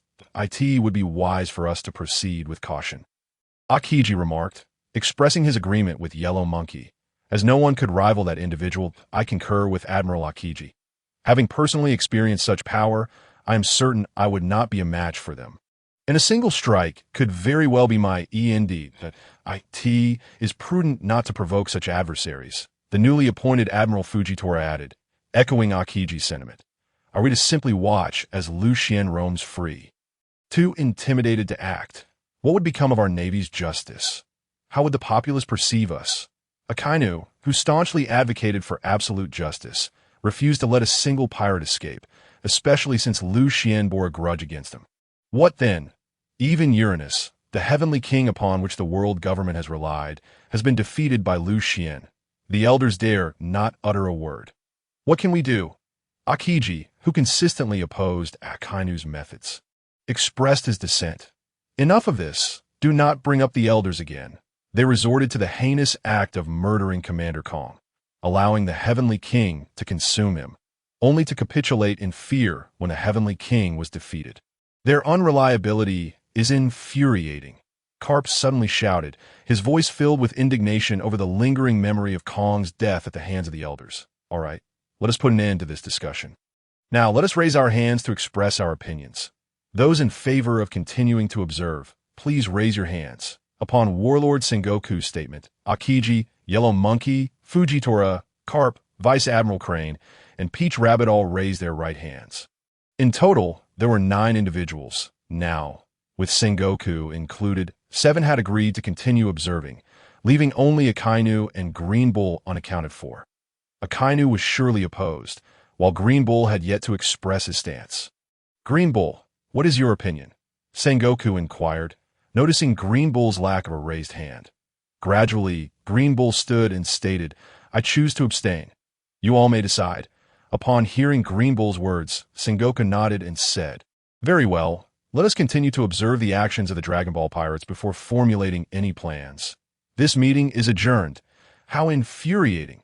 You shall all regret this. Akainu bellowed in frustration, striking the table as he watched the others disperse.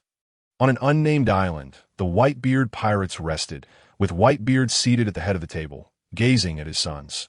Father, we have been searching for that scoundrel Teach for 2 years, yet we remain oblivious to his whereabouts.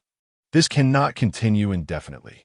Following the war on the summit, Blackbeard Teach seemed to vanish, likely aware that his appearance would surely incite Whitebeard's wrath. Humph. No matter where he hides, the Whitebeard pirates will undoubtedly find him and use his head to honor Sachi's spirit. Whitebeard declared with a cold scoff.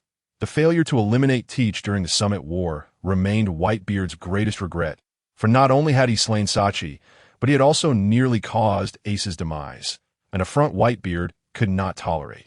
Indeed, we shall capture that scoundrel Teach. However, Father, we must also gather the Dragon Balls. Summoning the Eternal Dragon could allow us to resurrect Sachi and our fallen brothers. Marco interjected, his words igniting hope among the crew. Yes, we almost overlooked that. The Eternal Dragon can indeed revive the dead, and we must hasten our collection to IT. Is said that the seas are currently in turmoil over the Dragon Balls. Ace, having experienced the helplessness during the Summit War, was determined to avoid such feelings again. When he witnessed Goku mentoring Luffy in his training, he eagerly requested to train alongside them. After 2 years of Goku's guidance, Ace's strength had vastly improved, now reaching the preliminary level of a Yonko, surpassing even the youthful prowess of Whitebeard. Ace speaks truth. We must acquire the Dragon Balls. The resurrection of our fallen brothers would bolster the strength of the Whitebeard pirates. Diamond Joe remarked, his voice low. Whitebeard raised a bowl brimming with liquor and drank deeply before casting it aside with a crash. The Dragon Balls are indeed crucial, yet I do not wish for you to take unnecessary risks in pursuit of them. Even if we attain the Dragon Balls, it may not guarantee your revival. Thus, let fate dictate our path regarding the Dragon Balls, understood? Yes, though reluctantly, the crew could not disregard their father's words and acquiesced. Is there anything else of interest? Whitebeard inquired as he settled back into his chair at tea that moment. An individual, seemingly an informant for the Whitebeard pirates, approached and said, "By the way, Father, it seems our subordinates have recently spotted many members of the Dragon Ball pirates. They are all heading towards an uninhabited island in the New World that we are uncertain of their intentions. That I am aware of this." Ace interjected before anyone else could speak. "Oh, Ace, do you know why they're gathering?" Whitebeard asked, curiosity glinting in his eyes. Ace adjusted his hat, a hint of pride in his demeanor, and replied, "Of course. During my training with Luffy under Goku, he mentioned something." "What did he say?" "Hurry up," Marco urged, eager for information as he grasped Ace's arm.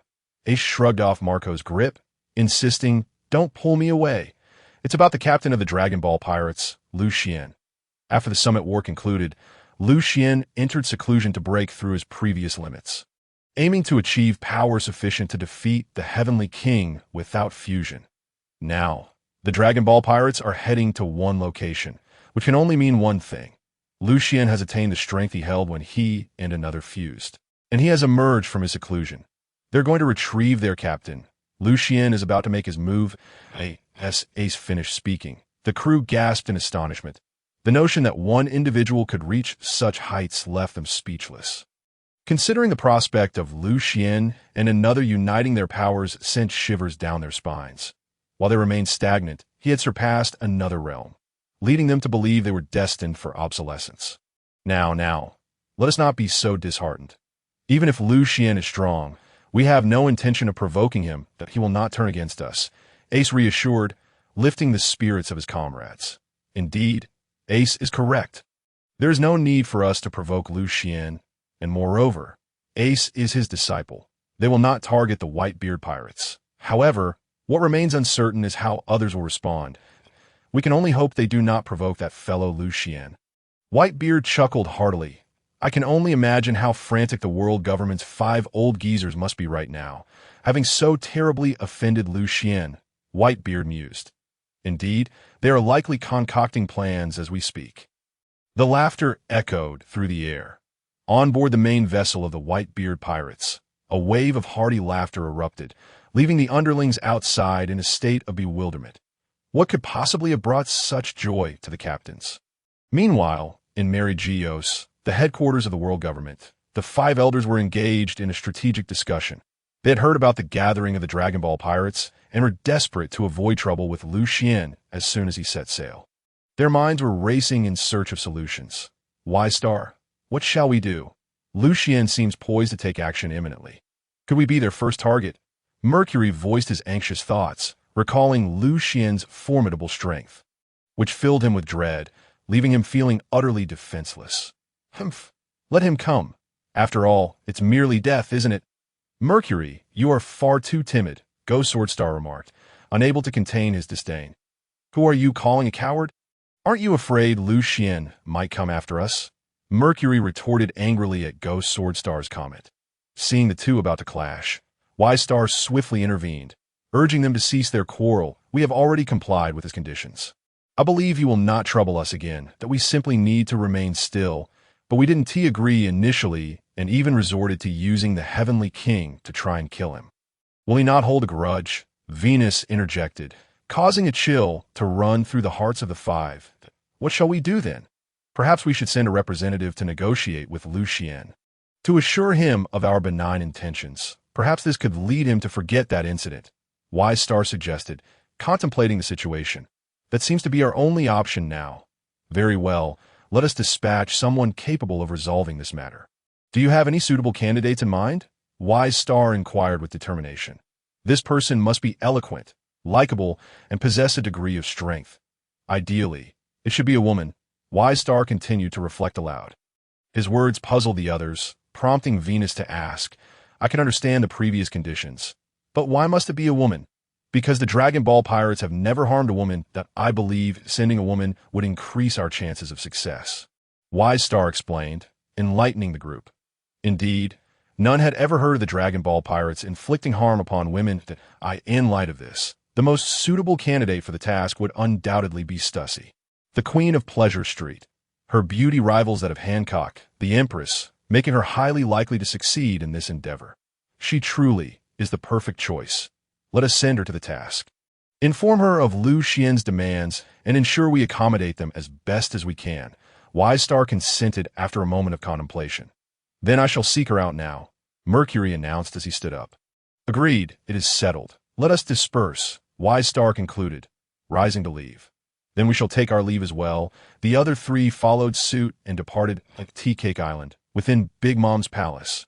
Mother, here are the Dragon Balls that our subordinates have retrieved for your review, announced Charlotte Cracker, one of the sweet three generals and the 10th son of the Charlotte family, as he presented a Dragon Ball to Big Mom. The Dragon Ball featured 3 stars at its center, signifying it as a 3-star Dragon Ball. Marvelous, Cracker! Once we collect all 7 Dragon Balls, I shall have an endless supply of desserts. I can hardly contain my excitement, she exclaimed, her cavernous mouth stretching into a wide grin.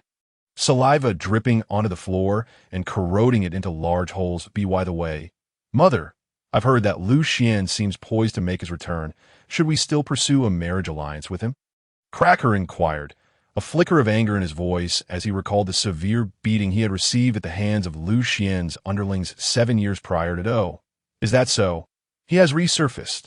I remember 2 years ago, when we sent envoys, Lucian rejected our marriage proposal under the pretext of seclusion for training. Did I wonder if he will accept this time?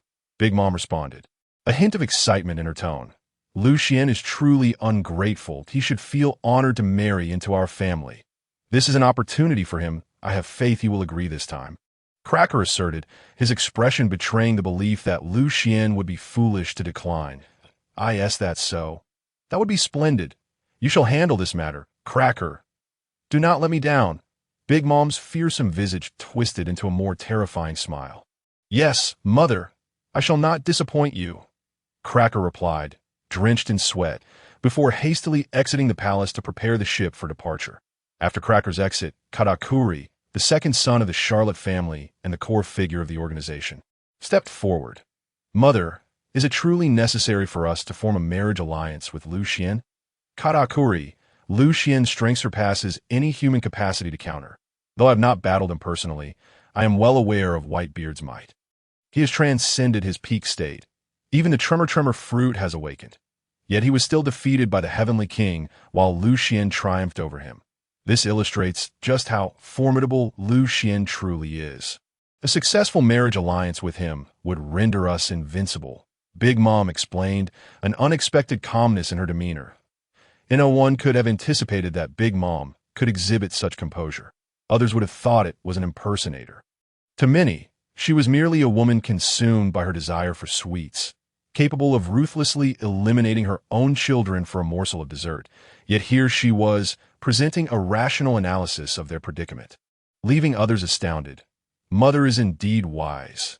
If that is the case, our power shall surely increase, Karakuri acknowledged. Mama, mama. Big Mom's manic laughter echoed through the palace that on a remote island in the New World. The shores were lined with pirate ships, all bearing a singular banner, the pirate flag of the 7 Dragon Balls. That a multitude of individuals stood on the shore, including Goku and Vegeta. Goku, just how strong do you think the captain has become? Is he as powerful as he was when he fused with Broly? Krillin excitedly asked Goku. Calm down, Krillin, we'll find out how strong he is when he emerges, Goku replied, slightly exasperated as he dodged Krillin's spittle. Here he comes, Vegeta suddenly declared, his expression grave as he fixed his gaze on the forest's edge. His words drew everyone's attention to the forest, and soon, 2 figures emerged. Chapter 166. Re-emerging at Sea Captain. One of the figures was Lucian, who had been in seclusion for the past 2 years.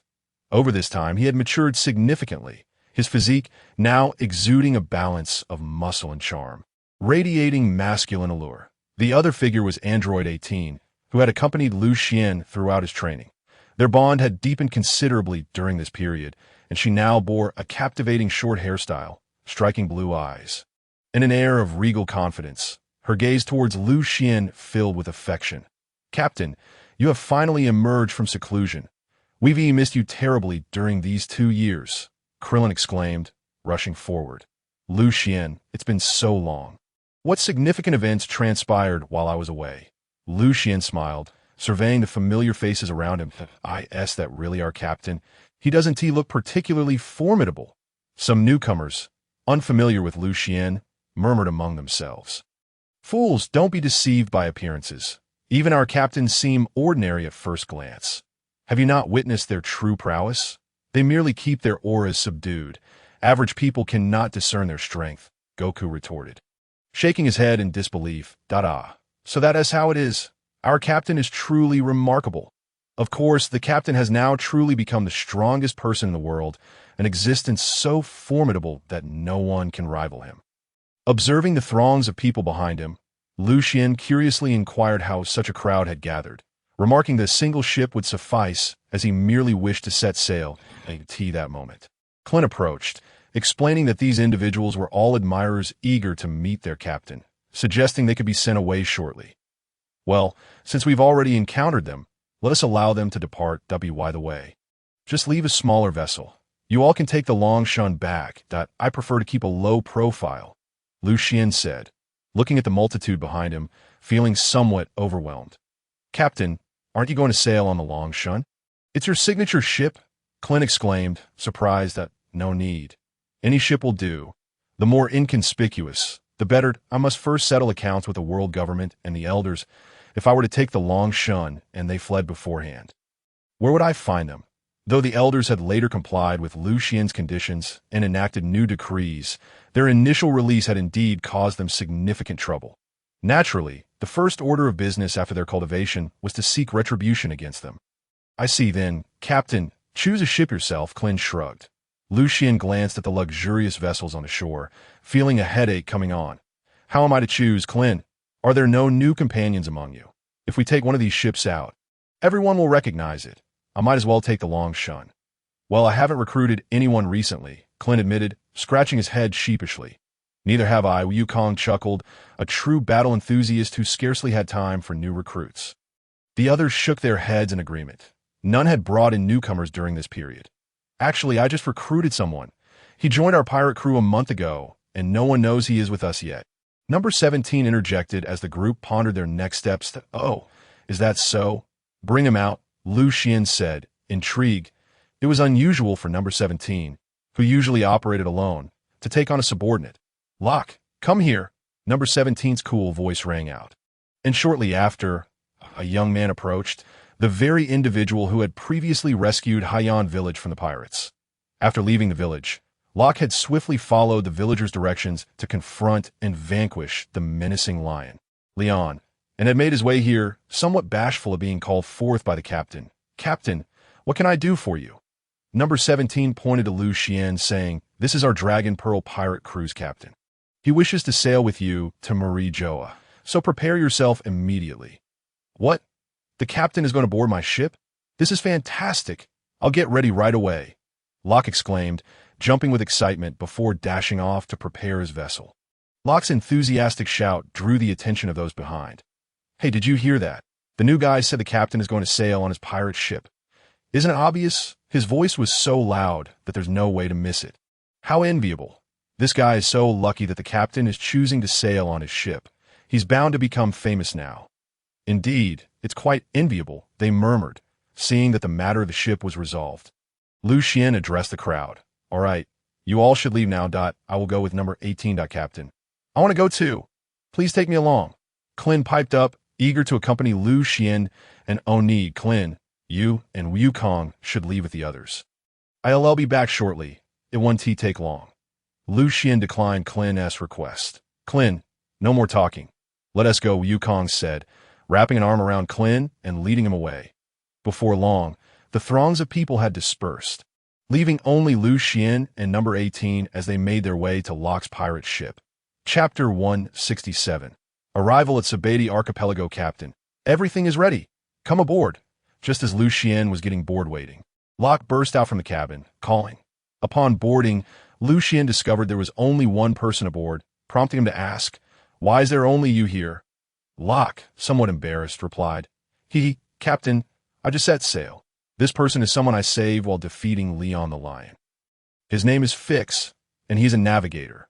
Leon had captured his sister and forced him to join his crew. When I took down Leon, I happened to rescue his sister, and he became my navigator. By the way, his sister has also joined our Dragon Pearl crew. She is a cook and is currently in the kitchen. Oh, I see that you've done well. That I detest those pirates who bully ordinary people.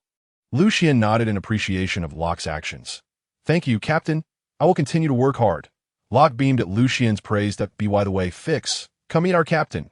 Locke waved over to Fix, who stood nearby. Captain, hello.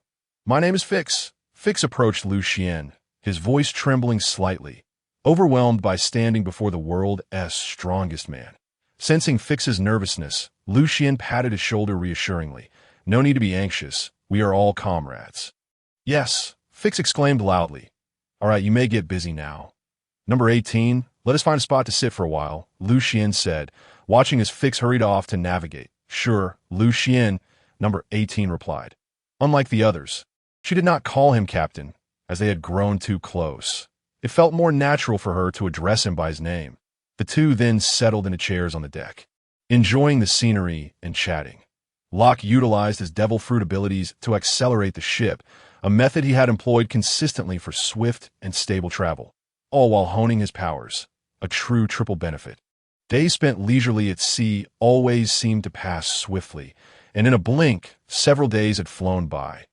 With Locke's powerful abilities propelling them, they soon arrived at Sabaody Archipelago. Captain, we have arrived at Sabaody Archipelago. Just as Lucian was dozing off, Locke's voice reached his ears. Have we arrived so soon?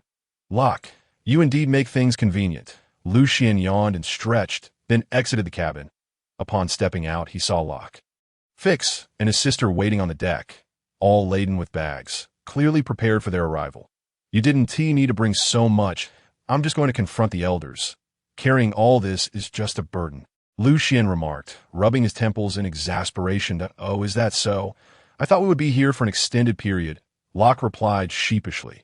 Never mind, just put your things down. Go wake number 18. We'll head to the World Government Headquarters to find the elders.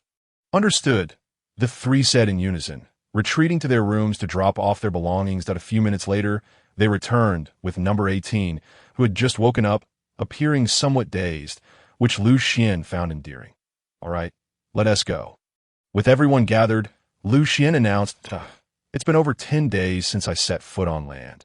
I must admit, I prefer the sensation of being on solid ground, Locke exclaimed as soon as they reached the shore, drawing curious glances from those nearby. Lucian and the others felt a bit embarrassed, turning their heads away as if to say they did not know him. What's wrong with you all? Locke turned back, puzzled. Don't talk to him. Just keep walking and pretend you don't know him, Lucian instructed, taking number 18's hand and leading her away, ignoring Locke entirely. Fix mimicked Lucian, pulling his sister along behind, leaving Locke standing there, bewildered. Hey, wait for me. Upon regaining his composure, Locke hastily pursued the others. Unbeknownst to them, they arrived at a restaurant, where Lucian came to a halt and suggested to number 18. Let us first have breakfast. We shall seek out those 5 troublesome fellows shortly thereafter. Number 18 nodded and followed Lucian inside. Captain, do you truly have the luxury of dining at a time like this? Shouldn't we be confronting them directly? Locke voiced his confusion as Lucian entered the restaurant, struggling to comprehend the captain's mindset. Reluctantly, Locke joined them inside. Owner, bring me the dishes, Lucian called out after finding a seat. Addressing a busy-looking proprietor nearby. Coming right up, what would you like to order? The owner approached eagerly upon noticing new customers. Bring forth all the delectable items your establishment offers.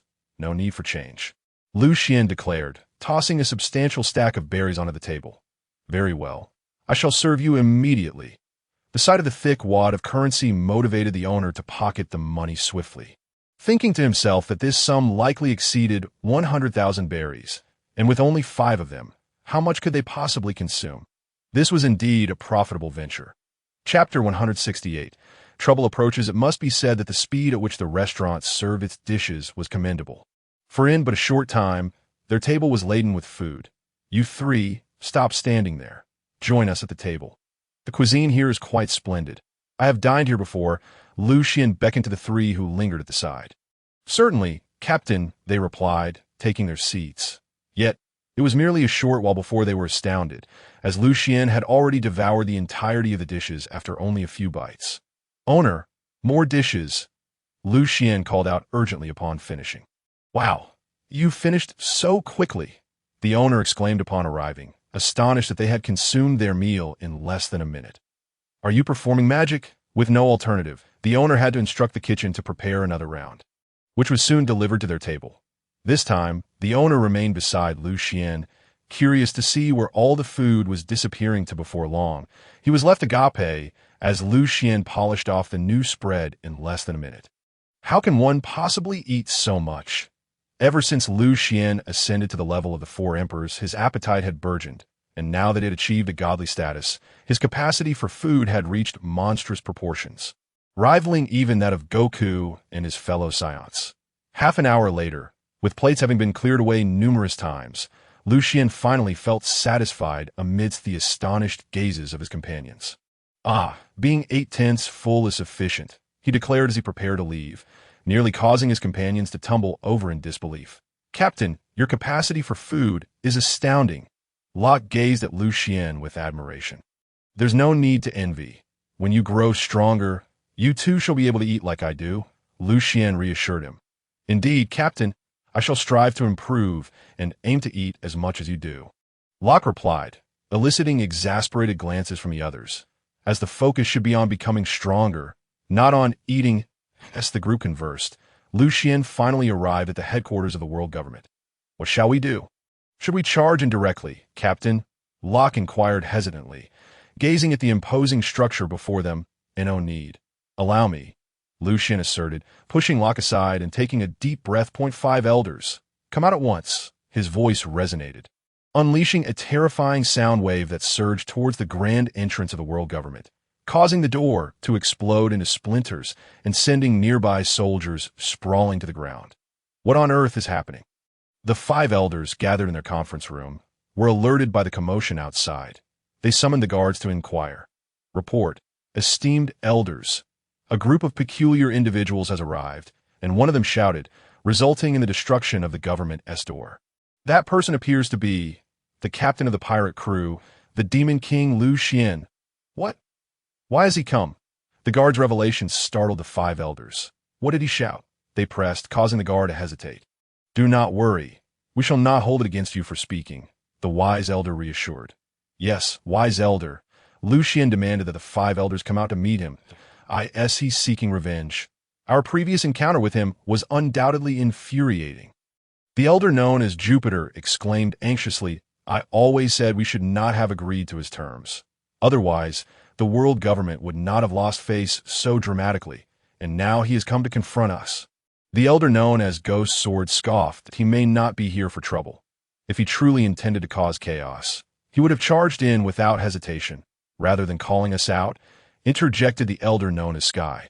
Indeed, he must have matters to discuss with us. We should go out, he urged, eager to avoid facing Lucian's wrath. Wouldn't it be too humiliating to simply stroll out? We are, after all, the face of the world government.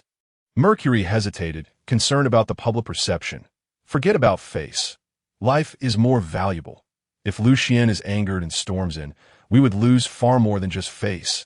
Our very lives may be at stake.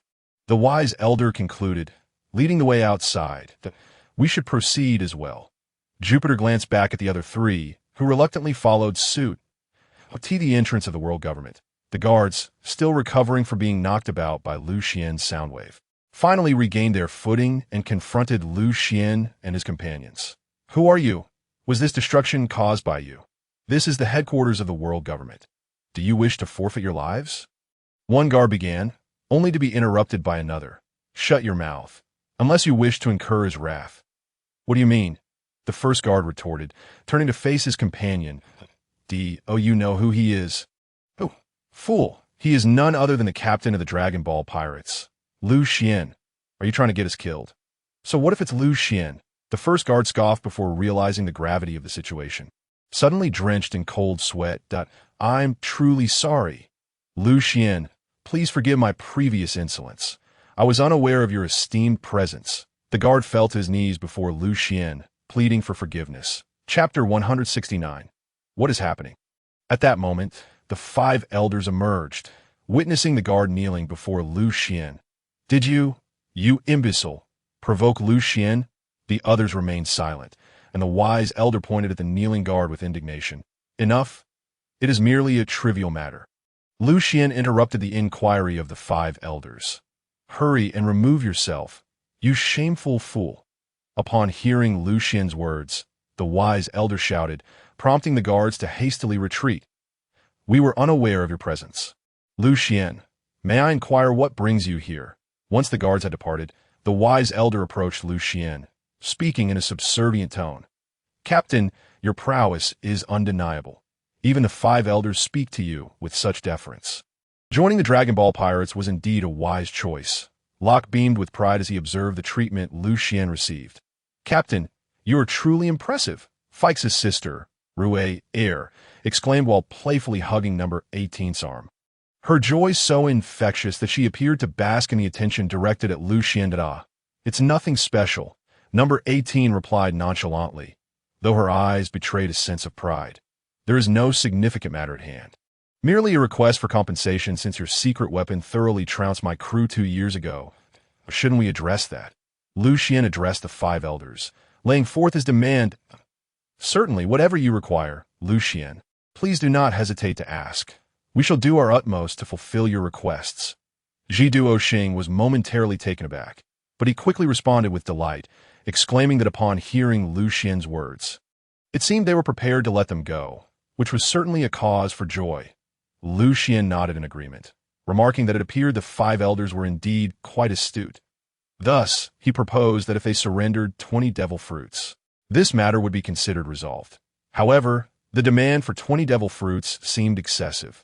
They currently possessed only 11, and it was simply impossible to produce the required quantity. Jinxing, the custodian of the devil fruits, was well aware of the limited stock held by the world government. Lucian fixed his gaze on him, firmly stating that there would be no negotiations if the world government could not fulfill the request. Then the celestial dragons would have to step in, for he could hardly believe they would lack devil fruits. Just as Jinxing was about to speak, he was interrupted by Jiduo Xing, who raised a hand to silence him and assured Lucian that the 20 devil fruits would indeed be delivered. That's more like it. Please provide me with the 10 devil fruits first, and the remaining 9 can be sent to my base, Lucian instructed, Upon hearing the 5 elders acquiesce to his demands, Lucian nodded appreciatively. Shortly thereafter, 2 guards approached with a treasure chest, which Lucian opened to reveal the 11 devil fruits inside, promptly handing them over to Locke. Acquire 20 devil fruits in such a short span is simply astounding. I remember it took me immense effort and countless hardships to obtain just 1 impact fruit. Truly, the disparity between people can be infuriating, Locke remarked, observing Lucian's effortless acquisition of the fruits. Seeing Ji Duo Xing's compliance, Lucian nodded in satisfaction and turned to the others, declaring, "Let us depart."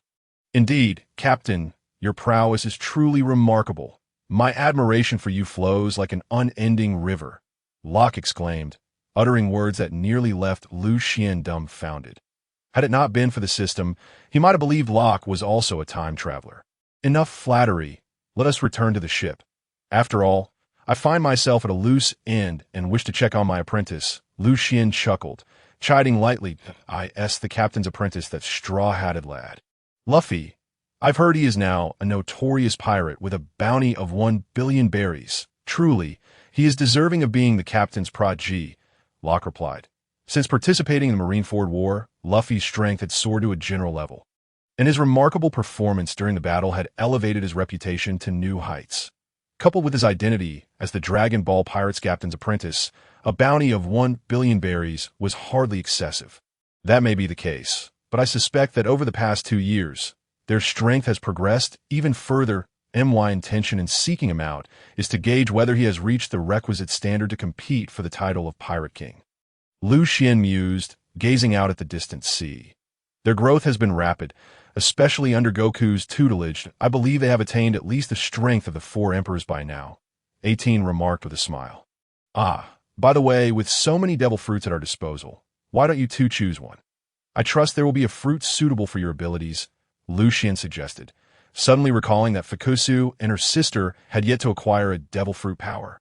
He addressed them, "Please, do take one. This is far too precious. We should decline. Besides, as a navigator, consuming a devil fruit would prevent me from sailing." Fukusu respectfully declined Lucian's generous offer. "In that case, I shall give you this instead," Lucian said, pulling out a manual on Haki cultivation and tossing it to Fukusu. This truly a method for cultivating Haki. Such a treasure is even rarer than a devil fruit. Am I truly allowed to take it? Fukusu exclaimed, her eyes wide with excitement as she held the Haki manual. Of course, consider it yours, and this devil fruit shall be given to your sister. Her strength is quite lacking. With it, she will at least possess some means of self-defense, Lucian stated. Before Fukusu could refuse, Lucian tossed a white devil fruit to her, a mythical Zoan-type angel fruit. Upon detection by the system, Lucian had deemed it a waste to absorb its energy, preferring to bestow it upon someone who could utilize it. This is unacceptable. It is far too valuable. "Captain, please take it back," Fukusu protested, feeling a sense of discomfort at receiving such a costly item, worth several 100 million berries. "This devil fruit is not for you. It is intended for her. You are merely delivering it on my behalf. If you refuse to accept it, then you are not one of the Dragon Ball pirates," Lucian asserted firmly. "Very well. I shall express my gratitude to the captain on Rayur's behalf." Fukusu finally relented, accepting Lucian's generosity. That's the spirit. Furthermore, this fruit is a mythical Zoan-type angel fruit. Consuming it will not only allow one to transform into an angel, but also enhance physical attributes, enabling one to become a martial arts master. "You need not worry about Rayur in the future," Lucian explained, detailing the fruit's powers for Fukusu to relay to Rayur. "Thank you, Captain. I had no idea this devil fruit possessed such incredible abilities." "It seems I will soon be outshone by Rayur," Fukusu admitted, her expression a mix of astonishment and gratitude as she gazed at Lucian, realizing the captain had truly made a wise choice in bestowing such a rare gift upon her. "Congratulations, Fukusu. However, you may soon find yourself the weakest member of our crew. Be sure to train diligently, lest you find yourself relying on your sister for protection." "Now that would be quite embarrassing," Locke teased, causing Fukusu to momentarily freeze as he envisioned the scenario, his face flushing with embarrassment. That it was clear she would need to step up her training efforts. "Locke, The Haki cultivation method I just handed to Fukusu is something you should also practice. Relying solely on your devil fruit ability will not lead to significant achievements. Lucian suddenly addressed Locke. Yes, Captain, Locke acknowledged, recognizing his own weaknesses. His martial arts skills were only marginally superior to those of a mid-level Marine. And it was only due to his devil fruit powers that he had achieved a bounty of 400 million berries. Should he ever encounter an adversary capable of countering his powers, he would undoubtedly face defeat. Now, let us continue our journey to S. Guide the way, and Locke. Utilize your devil fruit powers to propel us toward Kairi Island. That I believe their training should be nearing completion. And as their master, I must be present, Lucian commanded. After several days of sailing, Lucian and his companions finally reached the New World, with Kairi Island just a day's journey ahead. On that day, Lucian and 18 lounged on deck chairs, basking in the sun, while Locke and Fukusu diligently practiced the Haki cultivation techniques Lucian had imparted to them. In just over a week, they had begun to see progress, and nearby, was honing her angel fruit abilities, having already achieved the form of a two-winged angel.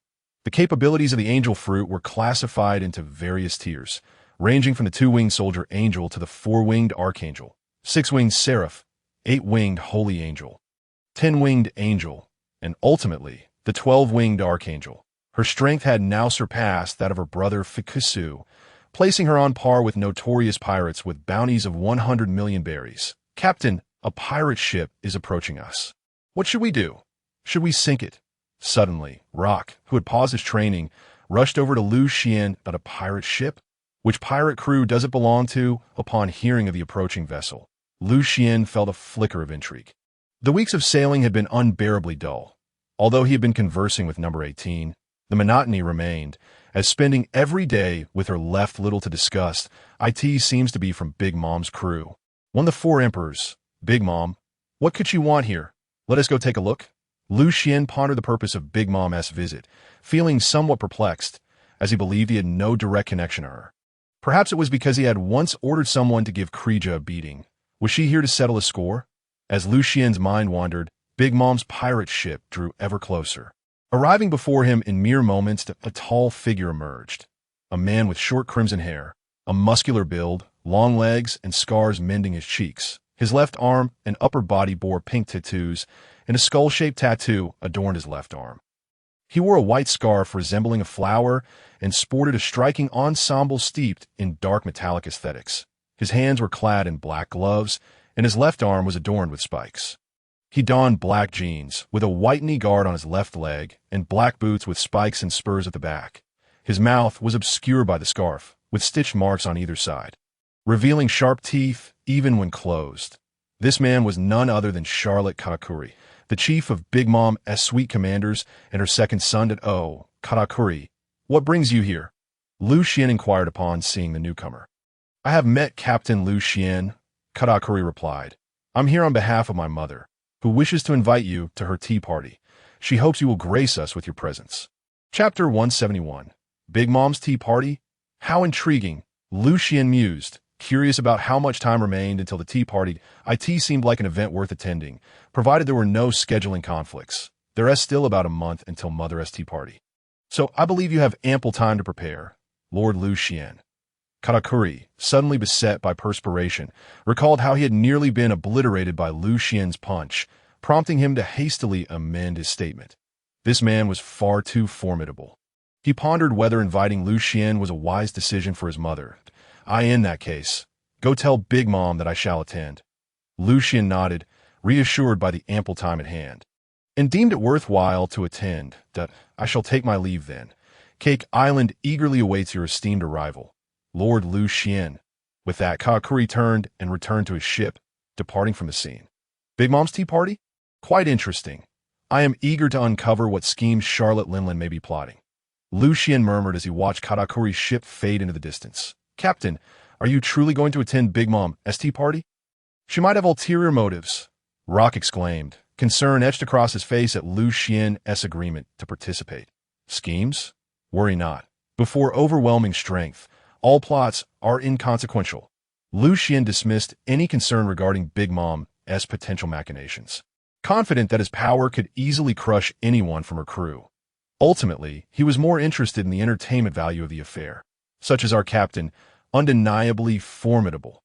Kakuri's unexpected visit had alleviated Lucian's earlier tedium, and after another day of sailing, they finally arrived at Kairi Island. Kairi Island, an uninhabited isle in the New World, was a place discovered by Wukong by chance, and its name was bestowed by him. The island teemed with powerful beasts, making an ideal training ground that could yield remarkable results. For the past 2 years, Luffy, Ace, Zoro, and Sanji had all trained here. Rock, let us disembark. This is the place. Lucian beamed at the sight of the uninhabited island. Aye, Captain, with Rock's abilities, landing was a mere instant. Let us proceed. I can sense their presence. We can go directly to them. Upon reaching the shore, Lucian leaped down, embracing number 18 as they ventured deeper into the forest. Captain, wait for us. Rock called as he hurried to catch up.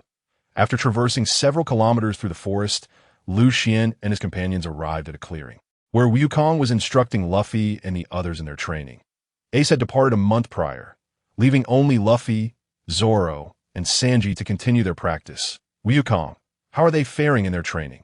Upon hearing the voice, the trio turned to see Lucian and some unfamiliar faces, rushing over to greet him. Master, what brings you here? Luffy was the first to ask. My disciple is setting sail. How could I not come to see him off? Lucian grinned. Fate has brought us together. May I inquire your name? Fair lady? Sanji suddenly exclaimed, running towards number 18 with a rose in hand. However, he was quickly silenced by Lucian. Sanji, behave yourself. This is your master's wife. Do not entertain any thoughts. What? Sanji stood frozen, as if turned to stone. Hey, are you all right? You seem injured, Ray. A user of the angel fruit inquired with concern upon seeing Sanji on the ground, mistakenly believing he was hurt. A beautiful being. Upon seeing you, I have fallen irrevocably in love. May I ask, do you have a boyfriend? Upon laying eyes on Rue, Sanji instantly revived, handing her the rose with a smirk. Ray, already a beauty, had transformed after consuming the angel fruit, her skin becoming even fairer and more radiant, exuding an aura of mystery and light that captivated Sanji. Dodo, I don't. Rue's cheeks flushed at Sanji's words. Really? Then Sanji began, but was interrupted by Fukusu, blocking his path. What are you doing? Who are you? Move aside. I wish to speak with this lovely lady. Sanji protested angrily at Fuku. Apologies, he is my brother, Rue said, pulling Fukusu back apologetically. Brother? He is your brother, Sanji stammered, pointing at Fukusu in disbelief. Indeed, oh dear. So you are my brother-in-law. Sanji bowed, embarrassed. How humiliating. Lucian and the others watched Sanji's antics, feeling too embarrassed to admit they knew him. This fellow was truly incorrigible. Sanji is quite amusing. Luffy erupted into a carefree laugh at the side. Chapter 172. Sanji, please stop the commotion. Unable to withstand the endless antics of the group, Lucian interjected. His words carried weight, as one was his own apprentice and the other his subordinate. Satisfied to see them cease their ruckus, Lucian beckoned. Come here. Let me introduce you. Upon hearing Lucian's words, the group obediently approached him. These three are my apprentices, Luffy, Zoro, and Sanji. They are my crew members along with Rock, Fikes, and his sister Rur. From now on, you shall all be friends. Lucian introduced each party to the other. Observing their handshake, he nodded in satisfaction, then suddenly recalled, Luffy, you three come here. Let me assess your current strength. Responding to Lucian's request, the trio approached him. System. Check their attributes. Lucian silently commanded the system, focusing on Luffy and his companions. Race. Human name. Monkey D. Luffy ability. Rubber Devil Fruit Power Conqueror's Haki. 14 Armament Haki. 16 Observation Haki. 15 Combat Power. 896,984 power level. Intermediate of the 4 Emperors Affiliated Force. Straw Hat Pirates. Captain Race. Human name. Roranoa Zoro ability. Swordsmanship Conqueror's Haki. 16 Armament Haki. 16 Observation Haki. 15 Combat Power. 837,563 power level. Intermediate of the Four Emperors Affiliated Force, Straw Hat Pirates. Swordsman Race, Human Name. Vin Smoke's Sanji Ability. Kicking Techniques Conqueror's Haki. 16 Armament Haki. 15 Observation Haki. 15 Combat Power. 817,607 Power Level. Intermediate of the Four Emperors Affiliated Force. Straw Hat Pirates, all three, had reached the intermediate level of the Four Emperors. Remarkable. It seems you have all been diligent during this time. You are ready to set sail. After reviewing the attributes of Luffy and his companions, Lucian informed them. Really? That's wonderful. I'm nearly suffocating here. Adventures on the high seas are far more exciting. Luffy exclaimed joyfully. Hey Luffy, don't cause chaos like before once we set sail, Zoro warned, sensing an ominous premonition from Luffy's expression. However, the thought of reuniting with Robin and Nami filled Sanji with such overwhelming excitement that he felt as if he might burst. Ah, Nami-san, Robin-san, I wonder if you are as eager for this reunion as I am, Sanji declared, jumping up in glee. Brother, that Sanji is quite amusing, Rayer remarked. Amusing? He's nothing but a pervert. Sister, you must keep your distance from him. Rock advised, is it really appropriate to speak ill of someone right in front of them? Although I suppose you are right, Rayer responded, though Lucian and the others had long since grown accustomed to Sanji's antics. However, for Rock and his companions, meeting the captain's perverted apprentice was quite an adjustment. Sanji, do you intend to continue your training for a while longer? Lucian, with a dark expression, had unexpectedly appeared behind Sanji. His face filled with anger. Sanji had truly embarrassed him that, please no, master. I promise I won't do it again. Sanji cried, clinging to Lucian's leg in desperation.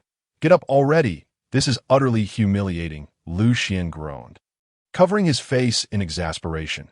Thank you, master. Are we setting sail now? Sanji inquired with a beaming smile, as if he had just learned the art of face-changing in Sichuan opera. Why the rush? Have you all figured out how to gather? Lucian questioned. Right? What should we do now? It seems we completely forgot about that, Luffy exclaimed, realization dawning upon him. Sanji and Zoro exchanged glances, both recognizing the guilt in each other's eyes. I knew it. Never mind. I'll handle this, Lucian sighed, shaking his head. Truly, they were a bunch of fools. It seemed that time spent with them had a contagious effect. Thank you, master, but what should we do? Luffy asked curiously. Rest assured, we can use the transponder snail that Buma made to discreetly inform them of your departure location. You can use some coded signals familiar to the Straw Hat Pirates to gather there. This way, you can convey the location to everyone while keeping the meaning concealed from others. Lucian explained his plan to Luffy and the others. Excellent. That's a brilliant idea. Let's get started quickly. The world will see me, and surely many lovely ladies will take notice, Sanji eagerly exclaimed. Dream on, curly brow. With your current appearance, you'll only repel those women, Zoro retorted, as he and Sanji had always been at odds. What's that, Mosshead? What did you say? You want to die? Sanji shot back. Come on, curly brow. They soon found themselves embroiled in a brawl, leaving the onlookers dumbfounded. Chapter 173. Lucian, are they really companions? Why is their relationship so poor? Rrr, inquired, observing the two engaged in a tussle. They often behave this way. You'll get used to it. This is their way of showing affection. After all, hitting is akin to love. Lucian teased, unable to resist amusing himself at Rayer's expense. So, their bond is that strong? Rayer remarked innocently, genuinely believing Lucian's words. Who has a strong bond with him? Zoro and Sanji shouted in unison. Both equally incredulous. What a harmonious duo. And they claim their relationship is poor. Rayer pointed at them, bemused. Stop mimicking my speech. Do you want a beating? As if they had rehearsed, the two spoke in perfect sync, ultimately abandoning their argument to engage in yet another physical altercation that let's ignore those two for now. It's more important to relay the news to Nami and the others, Lucian decided, opting to disregard the fighting pair. He retrieved a transponder snail and addressed the group. Setting the transponder snail atop a wooden post, he activated the video link button. This transponder snail could control the images for various locations around the world, having previously been used by Lucian to livestream the Dragon Ball auction in Roger Town. Its capabilities were truly remarkable. Hello, can everyone see me? Luffy exclaimed, promptly striking several poses only the Straw Hat Pirates would comprehend. Lucian had spent considerable time on Luffy's ship, so he understood the meaning behind Luffy's gestures, essentially indicating a reunion in a month at a previously lost location. All right, since the arrangements are complete, let us set sail. After I escort you back, I must attend Big Mom's tea party. I've heard it's quite entertaining, Lucian declared, separating the grappling Zoro and Sanji and tossing them onto the ship. Set sail, Lucian called out as everyone boarded the vessel.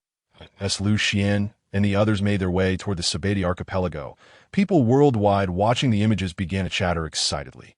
Whitebeard pirates. Hey Ace, it seems your brother has stirred up some trouble again. Come quick and take a look. Marco, who was training, suddenly noticed the image snail broadcasting the scene and, upon closer inspection, recognized it as Ace's brother. Rushing to call him. What is going on, Marco? Ace asked, stepping out. Your brother, quickly, come see. Marco urged. Luffy, what kind of trouble has he caused this time? Ace pondered, stepping outside to witness Luffy earnestly striking poses on the image snail. I see. That makes sense. Ace, having spent time on Luffy's ship, understood the context. What makes sense, Ace? What are you up to? Marco inquired, puzzled. Ace merely smiled without responding to red-hair pirates. Captain, come quick! It's Luffy! Lori exclaimed, munching on a chicken leg while calling to the red-haired captain, who was drinking nearby. Da-da. It seems Luffy is finally setting sail again. Boys, let us celebrate. The red-haired captain shouted joyfully after downing a large cup of alcohol. Captain, you've had enough to drink already. We can't have a celebration now. Fool! How can one not drink when happy? Keep pouring. Admiral of the Navy headquarters. It's bad. Emergency. In the midst of his affairs, Sengoku was startled by the sudden intrusion of an intelligence officer. What is it? Must you make such a fuss? Are you not aware that I am currently attending to military matters? He remarked, his irritation palpable upon seeing the clumsy intelligence officer. I apologize, Marshal. A significant event has occurred. The imaging snail from the intelligence department has transmitted a scene featuring the Straw Hat Kid. Luffy, I'm not certain what he was doing, as he performed several incomprehensible gestures before the transmission abruptly ceased.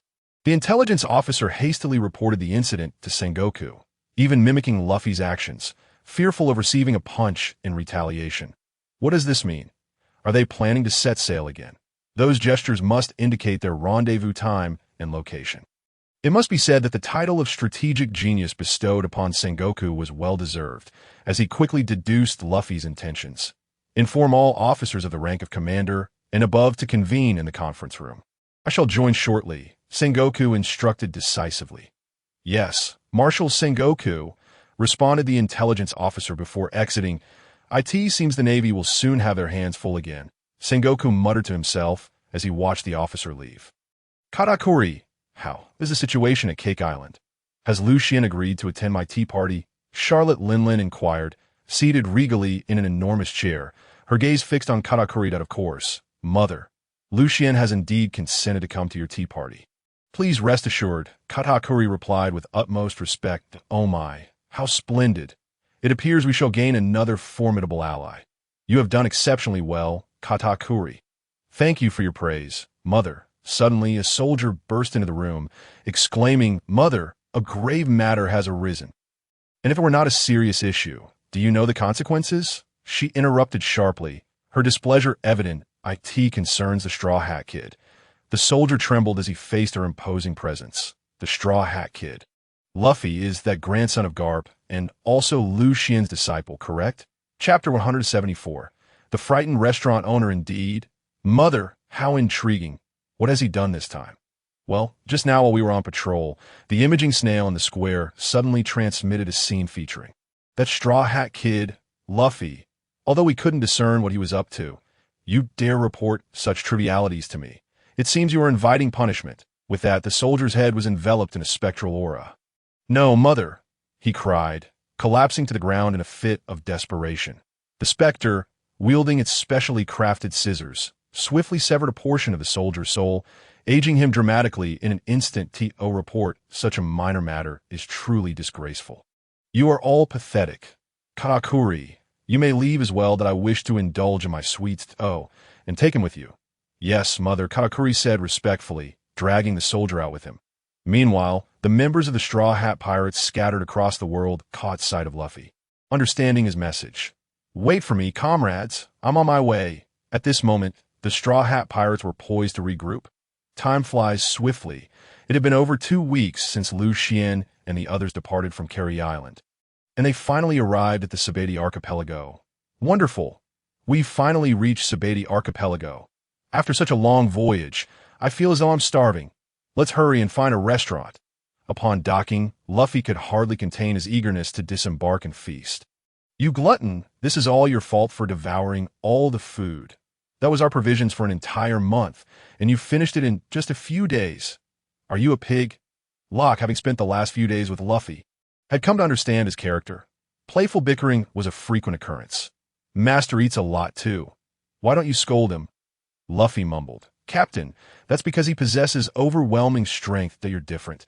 Your abilities are not on par with his. Yet you manage to eat even more. That is your issue. You're a bottomless pit." Locke's frustration boiled over at Luffy's words, angered by the audacity of his gluttony. "Indeed, Locke, I concur with your statement." Sanji, the cook of the Straw Hat Pirates, chimed in, fully aware of Luffy's insatiable appetite. "This is the first time I've agreed with you, Locke. Luffy is indeed a bottomless pit. No matter how much food we prepare, he devours it all within days," leaving me haunted by those memories. Surprisingly, Zoro chose not to contest Sanji's assertion this time. "Huh, a bottomless pit is a bottomless pit. It matters not. I'm off to find a restaurant. Are you all coming with me?" Luffy's disposition remained ever optimistic, unfazed by the teasing of his friends. "Just as well. I'm a bit hungry too. Luffy, let's go together. I know a place with delicious food and plenty of it, enough for the two of us to fill our stomachs." After several days aboard the ship, Luffy's insatiable appetite had consumed all the provisions. Although they could catch sea kings to eat, the waters here had few of them, and thus Lucian was already quite hungry. Lucian's mention of food halted the bickering, as respect for their captain and master prevailed. Upon hearing about food, Luffy sprang to Lucian's side, asking eagerly, "Where's the restaurant, master? Let's hurry. Follow me." Lucian beckoned, leading the way with a wave of his hand. Before long, they arrived at a restaurant's entrance. "This is the place. What do you think? Not bad, right?" Lucian pointed to a luxurious establishment. Indeed, it looks splendid. While the dishes may not be extravagant, the cleanliness is commendable, and the aroma of the food is delightful.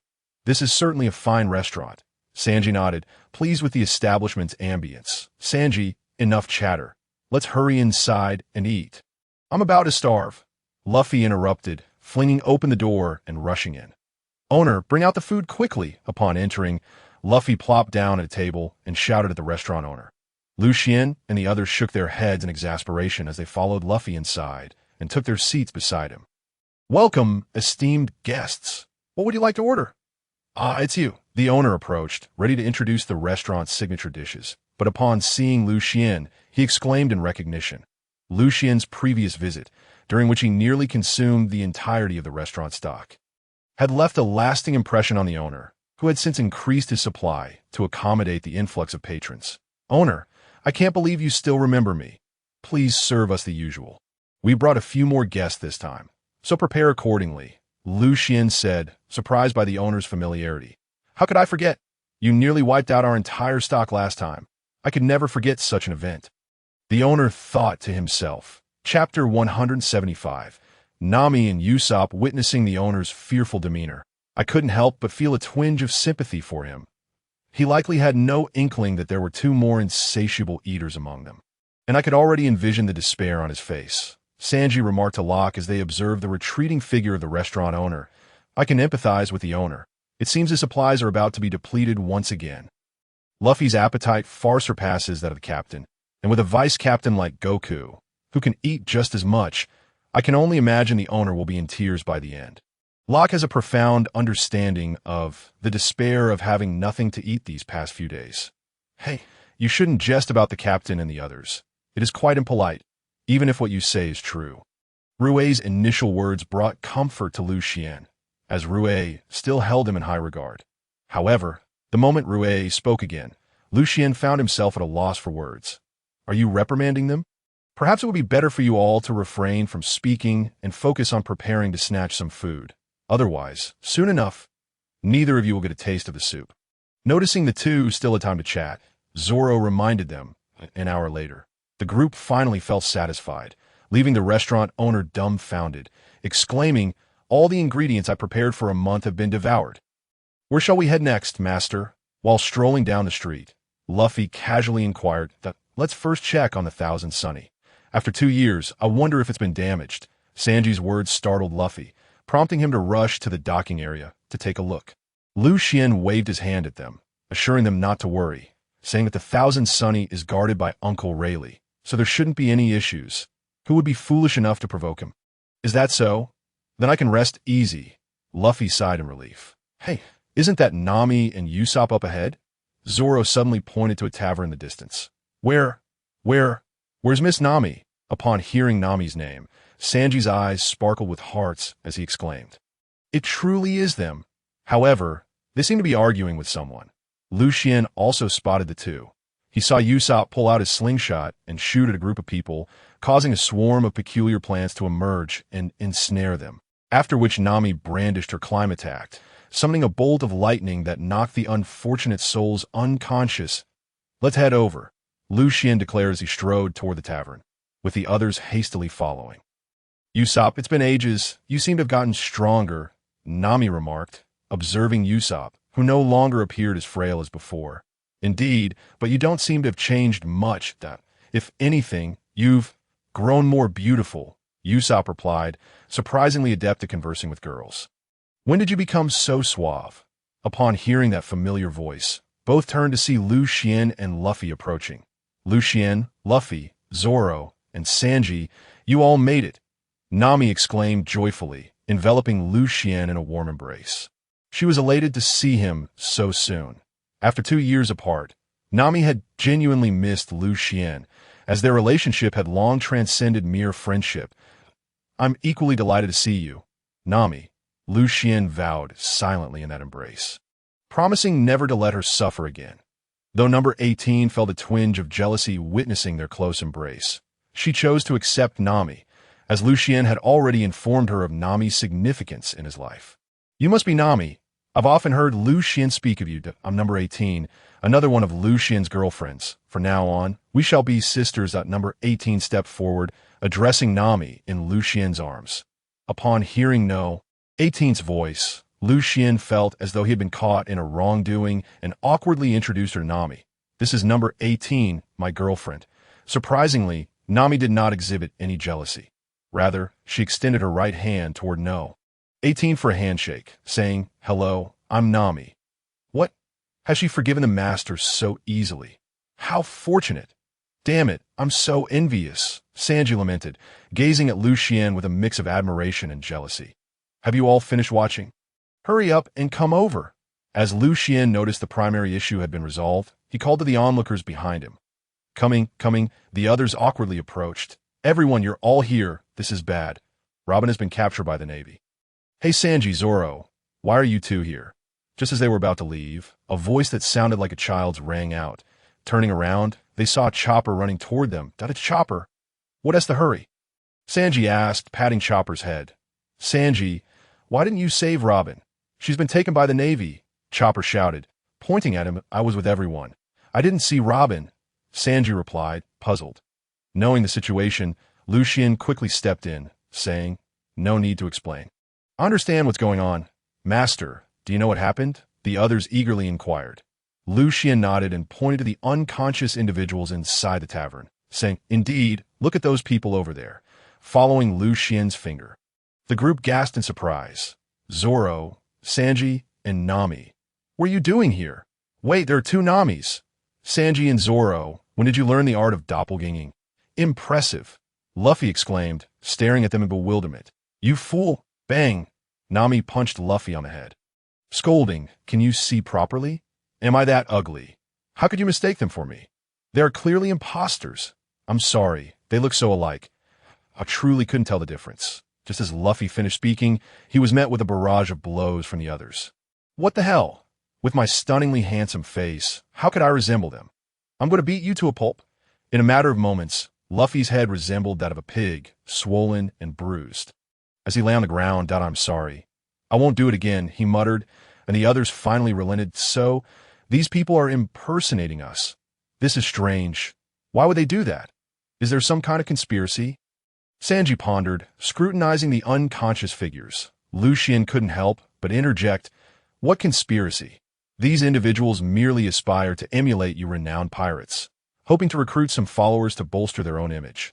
After all, Luffy, your performance during the Marineford War was truly remarkable. Under your name, no one would dare to provoke you. They are merely capitalizing on that. That's so. So we have become this formidable, the members of the Straw Hat crew remarked, their cheeks flushed with bashfulness, leaving Lucian speechless. Was it really necessary for them to react this way? All right, let's hasten to find 1,000 Sunny. I believe someone has already returned there. Lucian could no longer tolerate their self-absorbed demeanor. The 1,000 Sunny was located not far from where they were, and after a brief while, they arrived at the docking area, where they indeed found that someone had already arrived. The 1,000 Sunny had been adorned with a fresh coat by Rayleigh, and from a distance, they could see Frankie and Robin chatting on board. The group called out excitedly, Robin, Frankie. Upon hearing their voices, Robin and Frankie turned around, beaming with smiles. Luffy, you all have finally arrived, Robin exclaimed. Now we just need Brook. Has he not arrived yet? Haven't you seen this? Robin produced a poster. This is the Soul King's concert. Brook is now so popular. That's incredible. We must go find him. Luffy's eyes sparkled upon glancing at the poster. Now that Brook is so remarkable, perhaps this is the life he truly desires as a pirate. Usopp expressed his concerns while gazing at Brook on the poster. I don't care. Brook is our musician. How can we sail without him? I must go find him, Luffy declared resolutely. Luffy, don't be reckless. If Brook doesn't wish to leave with us, we cannot force him. After all, a reluctant fruit is never sweet. Zoro calmly advised Luffy. That's right, Luffy. You need to remain calm. In no way. I insist on having Brook as my musician. Luffy persisted. Lucian was acutely aware of Brook's predicament. He certainly did not wish for the Straw Hat Pirates to lose such a pivotal character. He hastily reassured them. Rest assured, Brook will undoubtedly return. However, you must expedite your search for him. I fear the Navy will lay traps for his crew during this concert, so swift action is paramount. Really, Master, Luffy exclaimed, springing to Lucian's side with fervor. Indeed, Brook is eagerly awaiting your arrival. So hurry, Lucian replied with a smile. All right, friends, we shall rescue Brook. The crowd rallied at the concert venue. Brook stood on stage, serenading the audience. This was to be his final performance, as he intended to reunite with his comrades for another adventure at sea. Unbeknownst to him, his manager, threatened by Brook's desire to leave, had betrayed him to the Navy. Revealing his true identity, the Navy had surrounded the area, poised to apprehend him the moment the concert concluded. Finally, as the concert reached its end, Brook addressed the crowd. Thank you all for your unwavering support. But this shall be my last performance. No. Soul King, we cannot bear to see you go, the audience cried, confusion etched upon their faces. In regard to the reason, Brook continued, I am a member of the Straw Hat Pirates. My comrades have gathered, and they await my presence that I must embark on new adventures with them. The Soul King is actually a member of the Straw Hat Pirates? How is that possible? Regardless, we will forever cherish the Soul King. Indeed, Soul King, Soul King, Soul King. The crowd erupted in cheers. Chapter 177. Rear Admiral Oma Soul King, you are under arrest. Raise your hands. At that moment, the Navy surged forward, surrounding the area. Why has the Navy arrived? Are they here to capture the Soul King? Surely. Did you not hear? The Soul King is a crew member of the notorious pirate Monkey D. Luffy. Do not confess, Soul King, overwhelmed by the sight of the audience. Brook was moved to tears.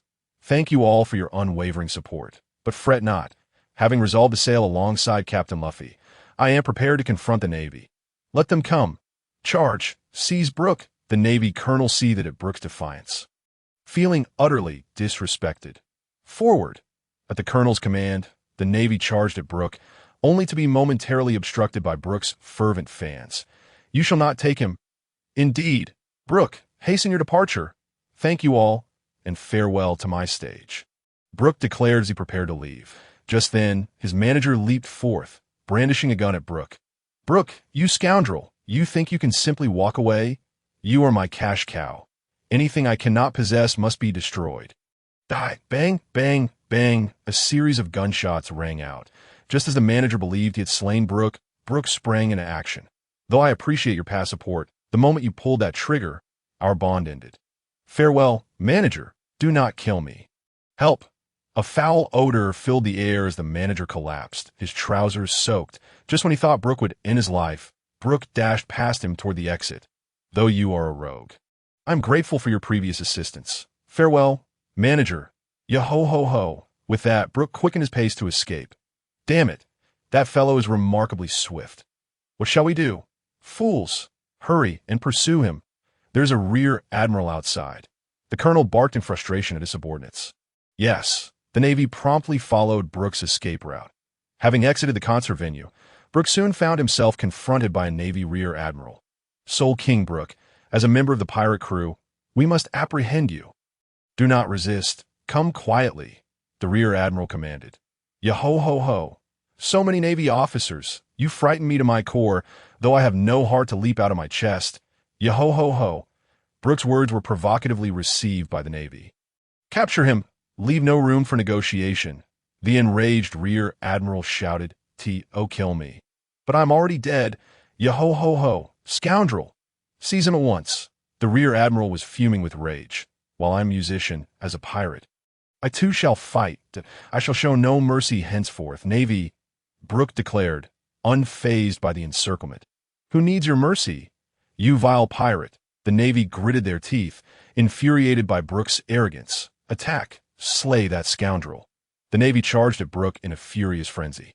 Hypnotic melody, rondo. Brook waved his right hand, and with the emergence of musical notes, the surrounding Navy soldiers collapsed to the ground, fast asleep. "What is happening? Wake up, you fools! Damn it, they have been hypnotized. They cannot be roused. Step aside. You are no match for him. Allow me to handle this." A Navy rear admiral pushed past the dazed soldiers, stepping forward. "Admiral, we still have you. Brook, surrender."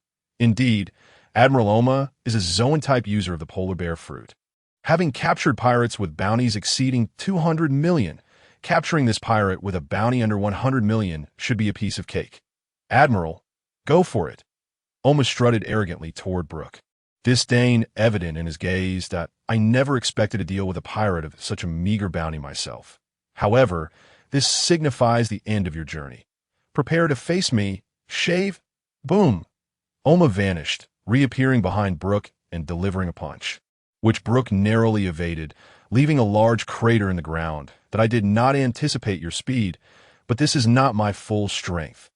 Allow me to demonstrate my devil fruit ability." Roar! Oma transformed into a towering 6 to 7 meter tall white polar bear hybrid, exuding a terrifying presence. "Yo-ho-ho-ho. You are quite large. You nearly frightened me to death, though I'm already dead. Yo-ho-ho-ho. You insolent wretch. You shall soon regret underestimating my power." Polar Bear Blitz, Chapter 178. Brook's crisis, his speed increased and strength multiplied several times, a testament to the power of his Zoan-type devil fruit. Yet, it was still not enough to capture me. Song of the Wind, Snow Slash. Brook swiftly maneuvered past Oma, delivering a swift strike that left a wound on Oma. Encased in IC, Brook prepared to flee.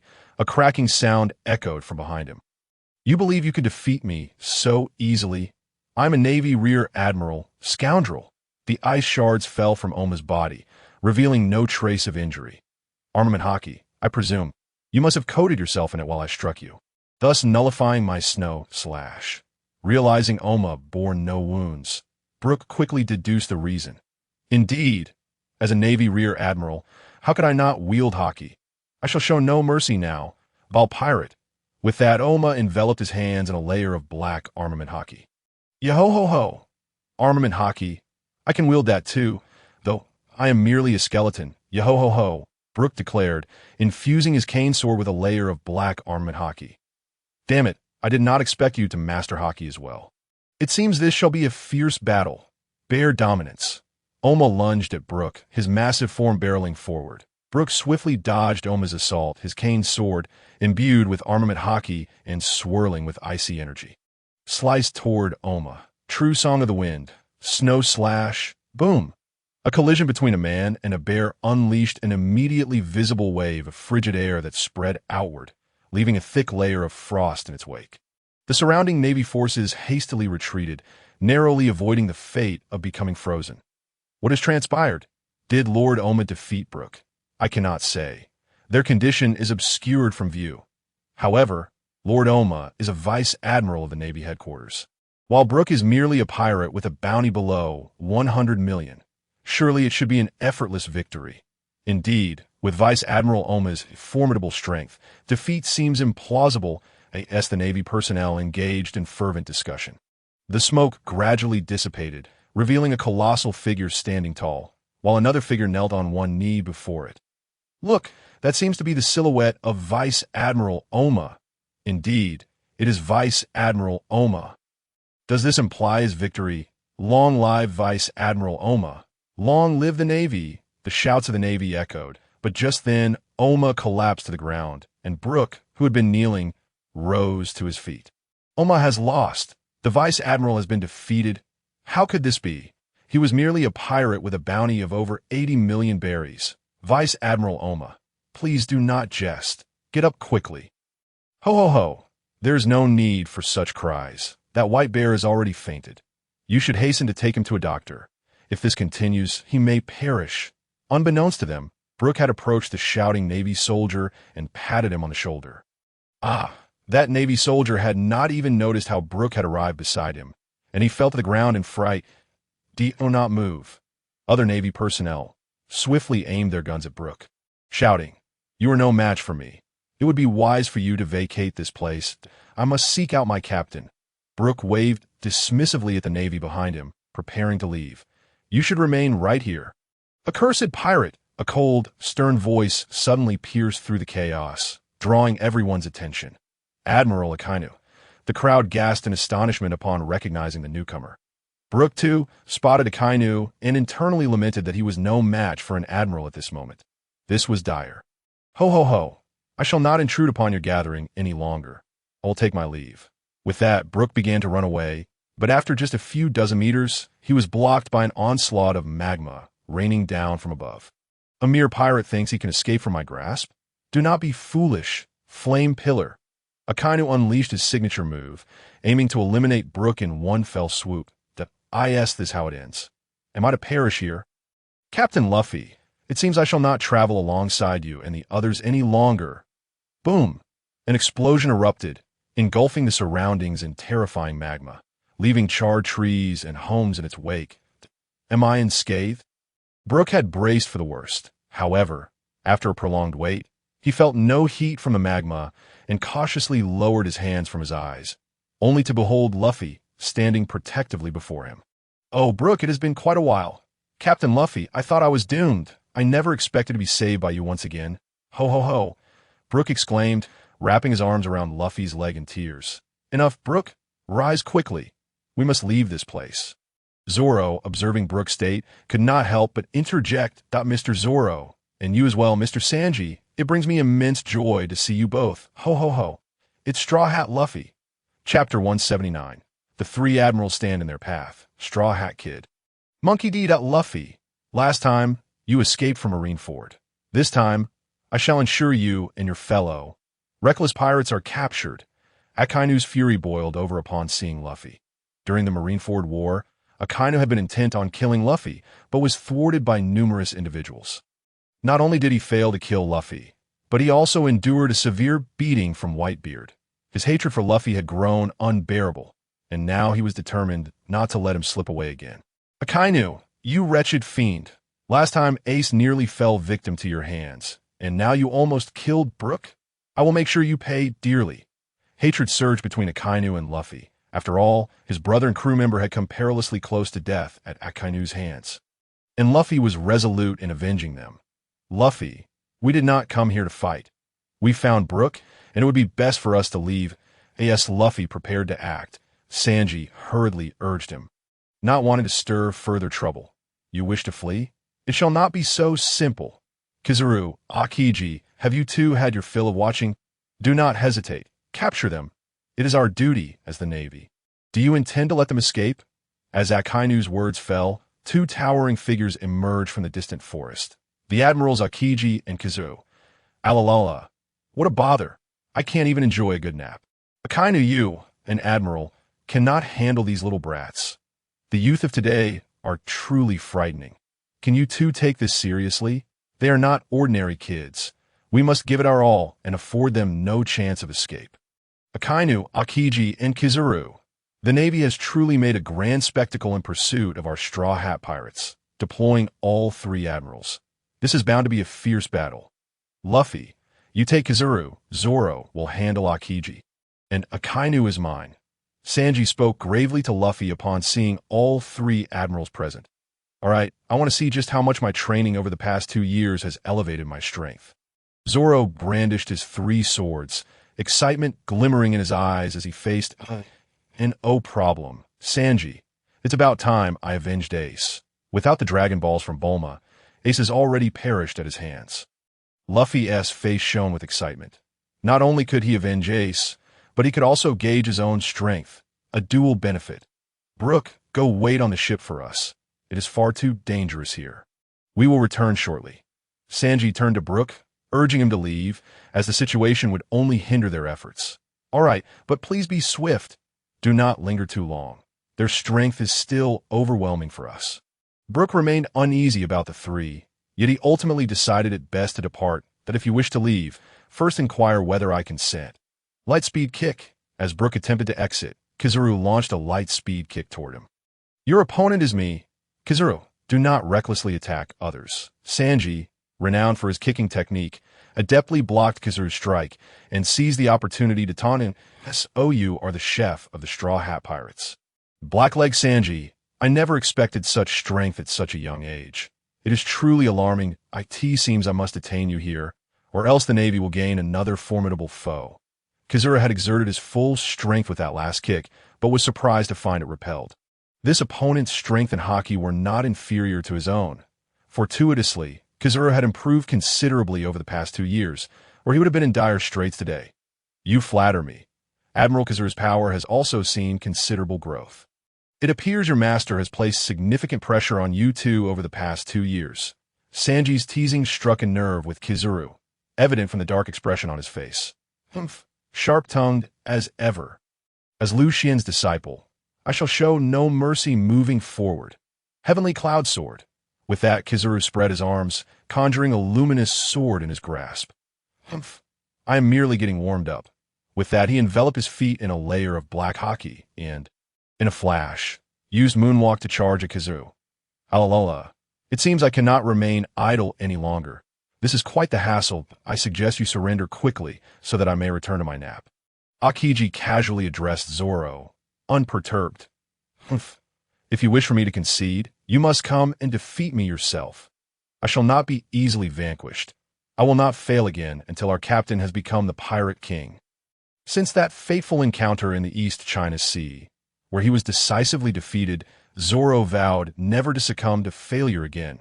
He has fulfilled this promise, vanquishing every adversary that crossed his path, becoming the most steadfast support behind Luffy. Indeed, the battle must continue. What a nuisance, Akiji shouted, channeling cold energy in his right arm, unleashing a formidable iceberg that surged forth with tremendous force, freezing everything in its wake and forming a broad, icy pathway. Is this truly the attack of an admiral? It seems rather unimpressive, that one-sword style. Lion Song, Chapter 180. Akainu's Ruthlessness. Zoro cleaved with his sword, releasing an overwhelming wave of sword energy that severed Akiji's massive iceberg in twain, scattering shards of ice across the ground. What astonishing sword energy, Zoro! It appears your strength has significantly improved. Truly, you are our mightiest swordsman, Luffy exclaimed, his eyes sparkling with admiration at Zoro's display of power. Indeed, the pirate hunter, 3-sword style Zoro, is formidable. It seems I cannot afford to be lazy either. Ice Blade. Akiji's demeanor shifted from languor to seriousness. Recognizing Zoro as a genuine opponent, he exhaled sharply, summoning an ice blade into his hand, his body radiating battle intent as he faced Zoro. Meanwhile, Akainu was taken aback to see Aokiji and Kizaru thwarted by Zoro and Sanji. In merely 2 years, the Straw Hat Pirates had ascended to such formidable heights. If they were granted a few more years, they would undoubtedly evolve into a crew of Yonko caliber. This cannot continue. They must be stopped. Great fire! Akainu launched a full-force strike, a colossal fist of magma hurtling toward Luffy. As if to obliterate him and everything in sight. The temperature surged dramatically, transforming the surroundings into a natural steam chamber. I am no longer the person I was 2 years ago. This attack will not affect me. Fourth gear. Bound Man, Luffy transformed into a giant rubber figure, shattering the magma fist with a single blow, igniting nearby trees and structures into ashes due to the dispersing magma. Through 2 years of training, Luffy had mastered the usage of fourth gear, allowing him to maintain it for extended periods and switch between several forms. He had even begun to grasp fifth gear, a testament to his relentless dedication. You little brat, I cannot deny your significant progress. However, to defeat me with such tactics is sheer folly. You must have witnessed the awakened abilities of a devil fruit. Now, allow me to demonstrate the power of my awakened magma fruit. Akainu's words startled Luffy. He was well aware of the awakening of devil fruits, vividly recalling the devastation wrought by Whitebeard's quake fruit during the Marineford War. The sheer destructive force was terrifying. Should Akainu's magma fruit awaken, his strength would undoubtedly escalate. This battle is about to become exceedingly challenging. Hey, the awakened power of Akainu is far too dangerous. It could harm innocent people, Aokiji interjected, unable to contain his concern upon witnessing Akainu's intentions. This is a concert venue, with thousands in attendance. If Akainu unleashes his awakening here, none shall survive. Is he truly going to use it? How terrifying, Kizaru remarked, though his expression bore no fear. As a light fruit user, magma posed no threat to him. Thus he feigned concern. Awakened abilities? Akainu has truly lost his mind, contemplating the use of such powers here, showing utter disregard for human life. Sanji, engaged in battle with Kizaru, called out loudly, "Hey, it's not my intention to awaken my abilities. What use is it to discuss this with me?" Kizaru responded, perplexed, glancing at Sanji, indicating that he would not take the blame for this situation. "Look over there. Aren't those the 3 admirals? How did they end up here? Those individuals are members of the Straw Hat Pirates. Straw Hat Luffy, Pirate Hunter Zoro, and Blackleg Sanji. The 3 mainstays of the crew are present. They must be here for the Soul King's performance. But where is the Soul King?" As concert-goers gradually exited, they were met with the sight of the Straw Hat Pirates clashing with the 3 admirals. "Hey, you all need to leave this place at once. It's extremely dangerous," Luffy shouted urgently to the onlookers amidst his battle with Akainu. Yet his warnings fell on deaf ears. What is that Straw Hat brat saying? It's dangerous here. Huh. This guy is quite the joker. What danger could there possibly be with 3 admirals present? Indeed, is his mind not functioning properly? Akainu, there are too many people here. Perhaps we should relocate the battle elsewhere. Luffy turned to Akainu, who remained unresponsive, instead merging with the ground as his body transformed into magma, the environment gradually shifting into a volcanic landscape. Lava hell, with Akainu's shout. Magma erupted around them, akin to a volcanic explosion, spreading everywhere, incinerating those nearest in an instant. What is happening? How can Admiral Akainu be attacking us? This is impossible. An admiral would never assault us. There must be some mistake. Witnessing the instant demise of those who had just been nearby, panic spread among the crowd. Is this truly the Navy, which is meant to protect the people? This is nothing short of a cold-blooded demon. Chapter 181. Infighting among Admirals. Akainu, have you lost your mind? How could you attack innocent people? Luffy shouted at Akainu, horrified by the sight of fans consumed by magma. To eradicate you all, it is worth sacrificing everyone here. After all, it is your actions that have led to their demise. Who told you not to surrender? This scoundrel. Luffy was incensed by Akainu's callousness. How shameless could one be? Are you truly going to kill me while expecting me to submit to your will? Hey, did you hear what Admiral Akainu just said? He seems to be declaring his intent to kill us all. That's impossible. He must be joking, but he has already taken so many lives. This is no jest. Fools, don't you want to escape with your lives? This realization spurred them into action. Regardless of whether Akainu would continue his onslaught, they simply needed to flee. With this thought, the crowd began to scatter in the opposite direction, recognizing the imminent danger. As he observed the fleeing masses, Akainu, engulfed in magma, clenched his fists skyward, unleashing a torrent of molten rock that rained down for over a minute before subsiding. This is the very technique Akainu employed during the Marineford War. That blast seemed directed at those concert-goers. Akainu truly insane. The onlookers exchanged incredulous glances at Akainu's reckless actions. Could he truly be attacking innocent fans? Akainu, how could you do this? They are merely ordinary people, not pirates. Akiji, who had always been at odds with Akainu, could no longer remain silent. Akainu's actions were unforgivable in his eyes. They aided the pirates in their escape. Such behavior is utterly inexcusable and warrants extermination. Akainu retorted coldly, his expression devoid of remorse. As their dialogue continued, the magma began to descend, massive blocks crashing to the ground, transforming the area into a hell of molten rock. Fans were consumed by the magma, leading to widespread panic. Help! Someone save me! I don't want to die. My child and wife are waiting for my return. Save me! As the death toll rose, Luffy and his companions could no longer contain their outrage. You scoundrel! I will not allow you to indiscriminately take the lives of innocent people.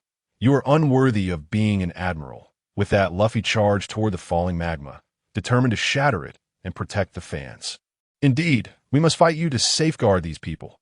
Then let us see you try. Great fire! Akainu prepared to assault Luffy as he ascended into the air. Ice block, just as Akainu's attack materialized. It was intercepted by Akiji, who stood resolutely beside Zoro. What are you doing?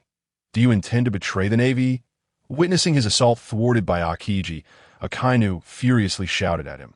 Even Zoro and Sanji, who stood nearby, were taken aback by this internal conflict. Were they truly at odds with each other? I simply cannot abide your actions. The people here are ordinary civilians, individuals whom we, the Navy, are sworn to protect. How can you be so reckless as to slay them at will? This has always been the aspect of you that I detest the most, Akainu. Akiji's words incited Akainu's fury. These individuals had aided pirates and were utterly unworthy of our protection. Moreover, even if they did not shield the pirates, it would be their honor to sacrifice themselves in the fight against them. It seems there is no way to communicate with you. You must hurry and ensure those people depart from here. We will resume our battle shortly. Akiji resolutely positioned himself before Akainu, addressing Zoro and the others. How could comrades turn against each other? It was terrifying. Witnessing the clash between his two colleagues, Kizaru stood in silence, pondering whom he should support. Ultimately, he decided to confront the cook of the Straw Hat Pirates, abandoning the quarrel altogether to seek out Sanji for a fight. Akiji, you scoundrel, step aside at once. Akainu was on the verge of losing his temper. Could Akiji not choose a more opportune moment to create chaos? We are currently engaged in battle with the Straw Hat Pirates. Akainu, once those civilians have vacated the premises, I will gladly move aside. They are innocent individuals, with families awaiting their return, that if they perish here, how devastated their families will be. Do you comprehend this? Will you step aside or not? No. Very well, since you wish to engage me. Come forth, Magma Dog. Akainu, in his exasperation, ceased the debate and charged at Akiji. I fear you not. Icebird, boom. Both were formidable users of Logia-type devil fruits, each strike imbued with the destructive force of nature.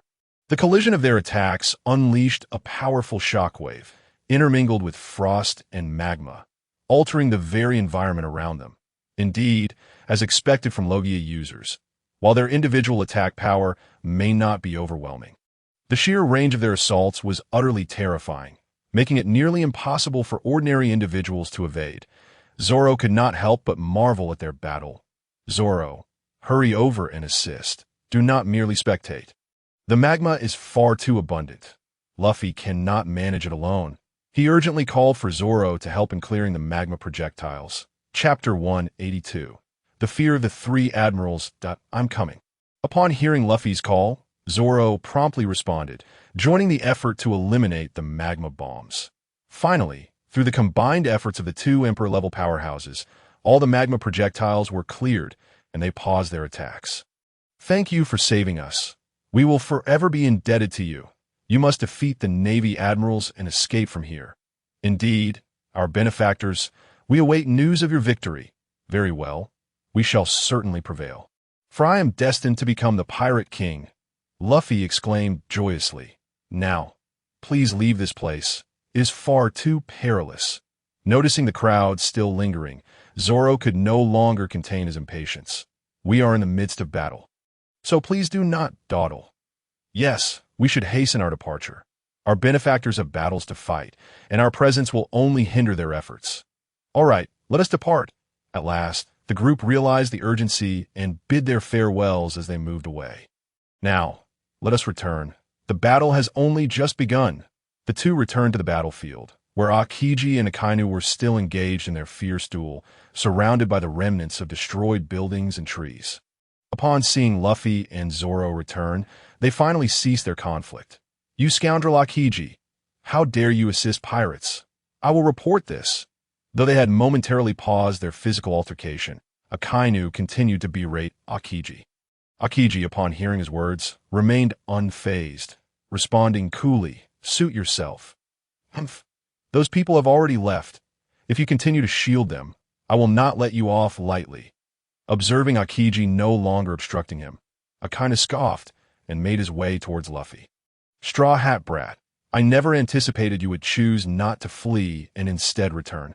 You will soon regret this decision, for this place shall become your grave. I will not perish here. I am destined to be the Pirate King. I shall defeat you and reclaim the title of Pirate King. In that case, prepare to meet your end." Stop. Just as the two were about to clash, a voice interrupted. Upon hearing the voice, Luffy and the others turned to see Lucian perched atop a nearby tree. Observing the scene, "Master, what brings you here? Lucian, how did you arrive?" Luffy and Akainu simultaneously exclaimed, though their emotions were starkly different. Luffy was elated at the arrival of his master, while Akainu felt a surge of dread. Recalling the torment he had endured at Lucian's hands 2 years prior, "I noticed you were taking too long to return, so I came to check on you. Dead on the way, I encountered Brook, who informed me of the situation, prompting my arrival. Now cease your hostilities and set sail. I still need to attend a tea party." Lucian spoke with a hint of impatience, exasperated by their persistent troubles. "I wish to join the Big Mom Pirates for tea and snacks." Should anyone overhear Lucian's words, they would surely be horrified. This man treated Big Mom's territory as if it were a simple tea house. "I apologize, Master. We will leave immediately." Upon hearing Lucian's words, Luffy quickly responded, eager to avoid incurring Lucian's wrath and the prospect of intensified training. "Lucian, do you think this is your domain? You cannot simply leave." Just as Luffy, Zoro, and Sanji attempted to depart, Akainu bellowed. Aokiji and Kizaru nearly cursed him for his foolishness. "You fool! Let Lucian go. Why would you want to keep him here to deal with us?" Just as Lucian was about to turn away, he halted at Akainu's words. "What is this, Akainu? Do you wish to keep me here for tea? However, I have other matters to attend to and cannot linger." With Lucian's words came an overwhelming aura that surged forth. Everyone felt an immense weight upon their bodies, nearly collapsing to the ground as they struggled to maintain their footing. "Bastard! This guy has grown even stronger. His mere presence renders me immobile. He is truly a monster." Feeling Lucian's aura, Akainu was filled with regret. Why did I speak so recklessly and suggest keeping this monster around? Aokiji and Kizaru also cursed him internally. He was about to leave, and you had to provoke him. It seems we are destined to perish here today. Meanwhile, Luffy and his companions were filled with admiration for Lucian. "This is my master. His strength is unparalleled. With such a formidable master, what is there to fear? So, Akainu, do you still wish to keep me here for tea?" Observing the 3 admirals drenched in sweat, struggling against his aura, Lucian smiled amiably. Just as Akainu was about to respond, Aokiji interjected, "Lord Lucian, since you have matters to attend to, we shall not disturb you, though we must return to the Navy headquarters to report." Indeed, indeed. You should leave quickly. Otherwise, you may miss the tea party, Kizaru chimed in, his expression resembling that of sycophant. Very well. I shall take my leave. Luffy, Zoro, Sanji, let us depart, upon hearing Akiji and Kizaru's remarks. Lucian's overwhelming aura gradually dissipated, and he turned to Luffy and the others. All right, Master. Chapter 183. Farewells. Lucian cast a glance at the three admirals, remaining silent as he turned and walked towards the Thousand Sunny, followed closely by Luffy and the others.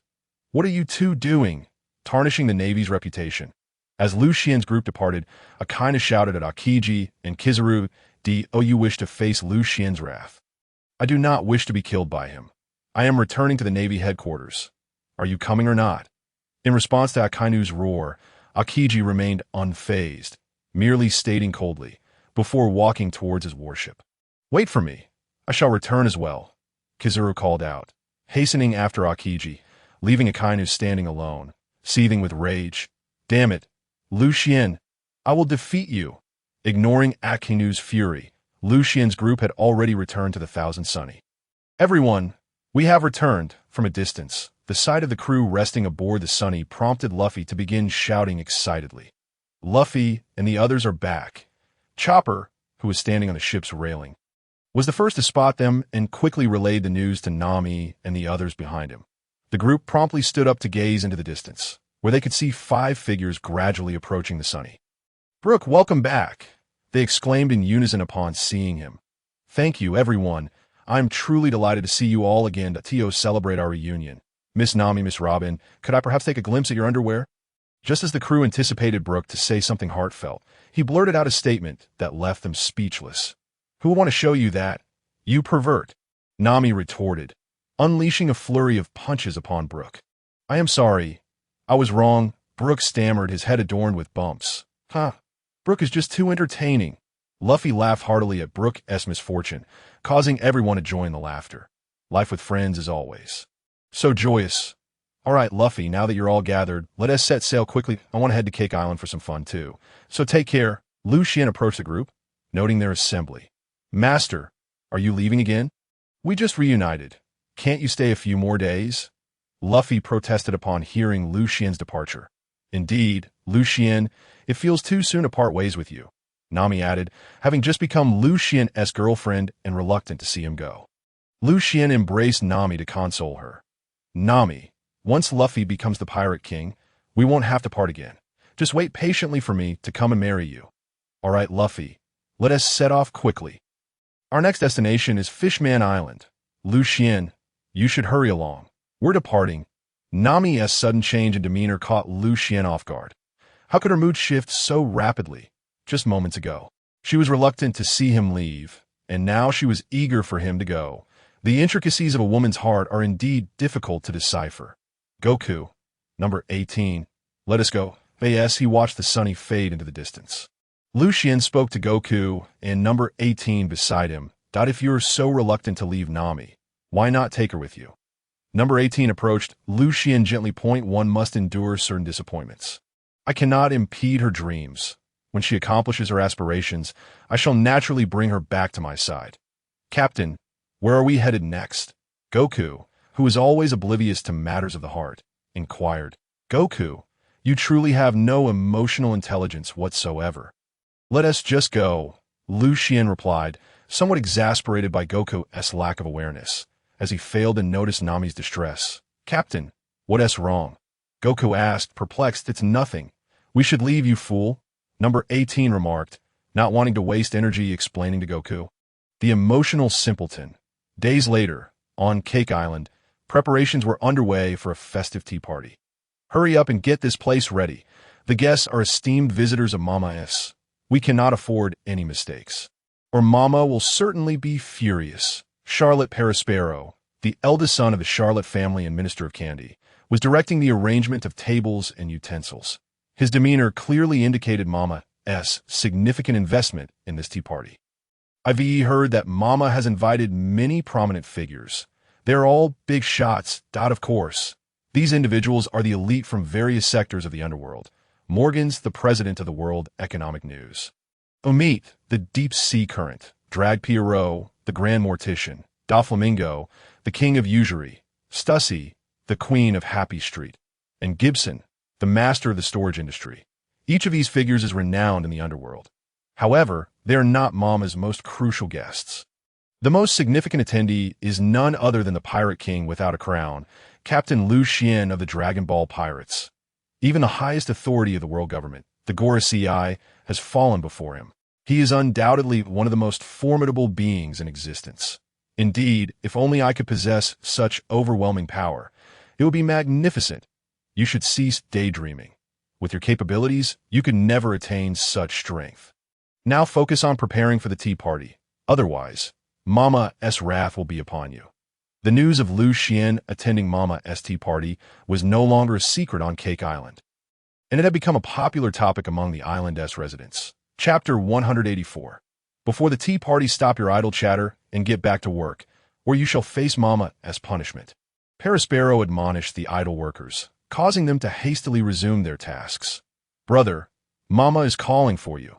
Just as Perospero was about to inspect another area, a man with fiery orange hair styled like flames, sporting a beard and dressed as a boxer, approached him. Oh, it's Owen. What does Mama need with me? Perospero wondered, slightly surprised. He still had much to do and was unsure why Mama was summoning him. It might be regarding the design of some building, as his brother was the finest architect here. Owen was unaware of Mama's intentions and merely speculated that she needed Perospero for construction matters. Never mind, I'll just ask Mama myself. With that, Perospero proceeded to Mama's palace. Before long, Perospero arrived at the palace, where he found Mama indulging in a meal. Mama, may I inquire why you called for me? Ah, Perospero, I just received word from Cracker that aside from Lucian of the Dragon Ball Pirates, all other guests for the tea party have arrived. I would like you to greet them. I see.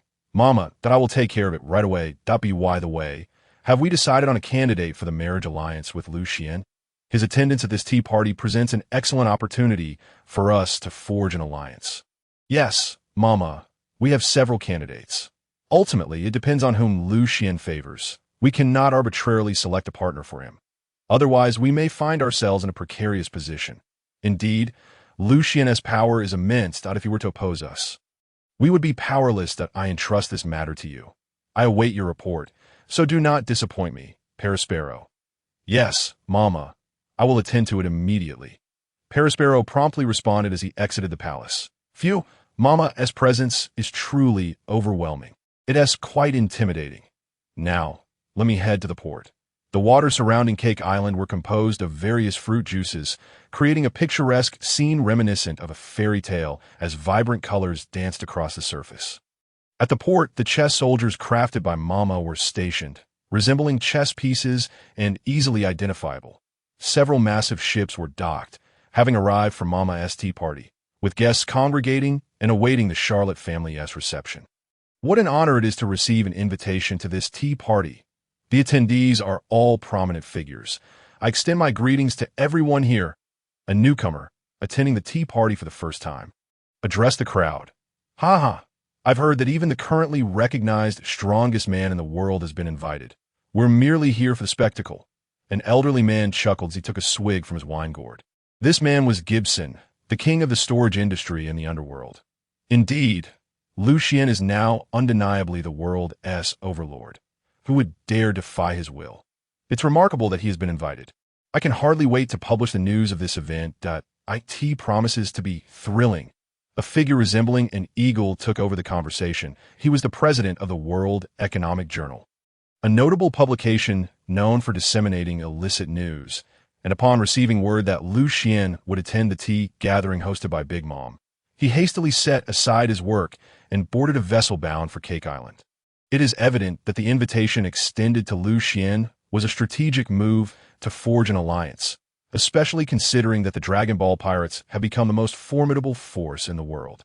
A presence so powerful that even the world government dares not provoke them, that if they could cultivate a friendship with him, there would be little left to fear in this world. It is likely this very consideration prompted the invitation. The man, dressed akin to a gangster, was none other than the king of usury, the god of fortune, feared. His conjecture was already veering closely toward the truth of the matter. Xiao Lingling certainly had a knack for strategy. If she could ally with Lucian's Dragon Ball pirates, who could possibly stand in her way? The Queen of Pleasure Street, Stussy, a beauty whose allure rivals that of Hancock, possessed not only stunning looks, but also formidable intelligence. Ostensibly the queen of the dark realm of Pleasure Street, her true identity as a member of the world government's Cypher Pole Zero had evaded detection for years, which speaks volumes about her acumen. Haha, we could seize this opportunity to befriend Lucian as long as we present something that piques his interest. I find it hard to believe he would decline. The conversation flowed. Chapter 185. Guests arrived, the words of a meet. The king of shipping stirred a ripple of excitement among the crowd.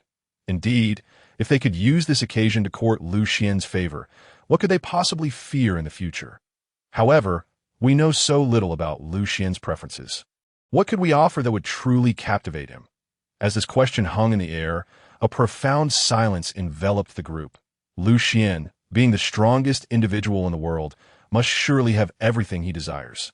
It seemed they had little of value to present. Fools, of course he has things he favors. Have you forgotten what he used to auction the Dragon Balls? Stussy remarked, shaking her head in exasperation at their ignorance. Such a simple question, and yet they had overlooked it. How could they still claim to be the rulers of the dark world? Indeed, how could we forget that? Stussy, you are truly clever. It's no wonder you are the queen of Pleasure Street. I happen to possess several devil fruits. If we could establish a rapport with Lucian, offering a few of these fruits would be quite advantageous. I, too, have a few devil fruits that I believe everyone here does. So let us not be stingy. Gaining the favor of the Demon King Lucian would be worth far more than a mere devil fruit. I have some as well. One by one. The attendees procured their devil fruits, and soon they had amassed a collection of over a dozen. Each of them was a sovereign in their respective domains of the dark world, and parting with a few devil fruits was hardly a burden.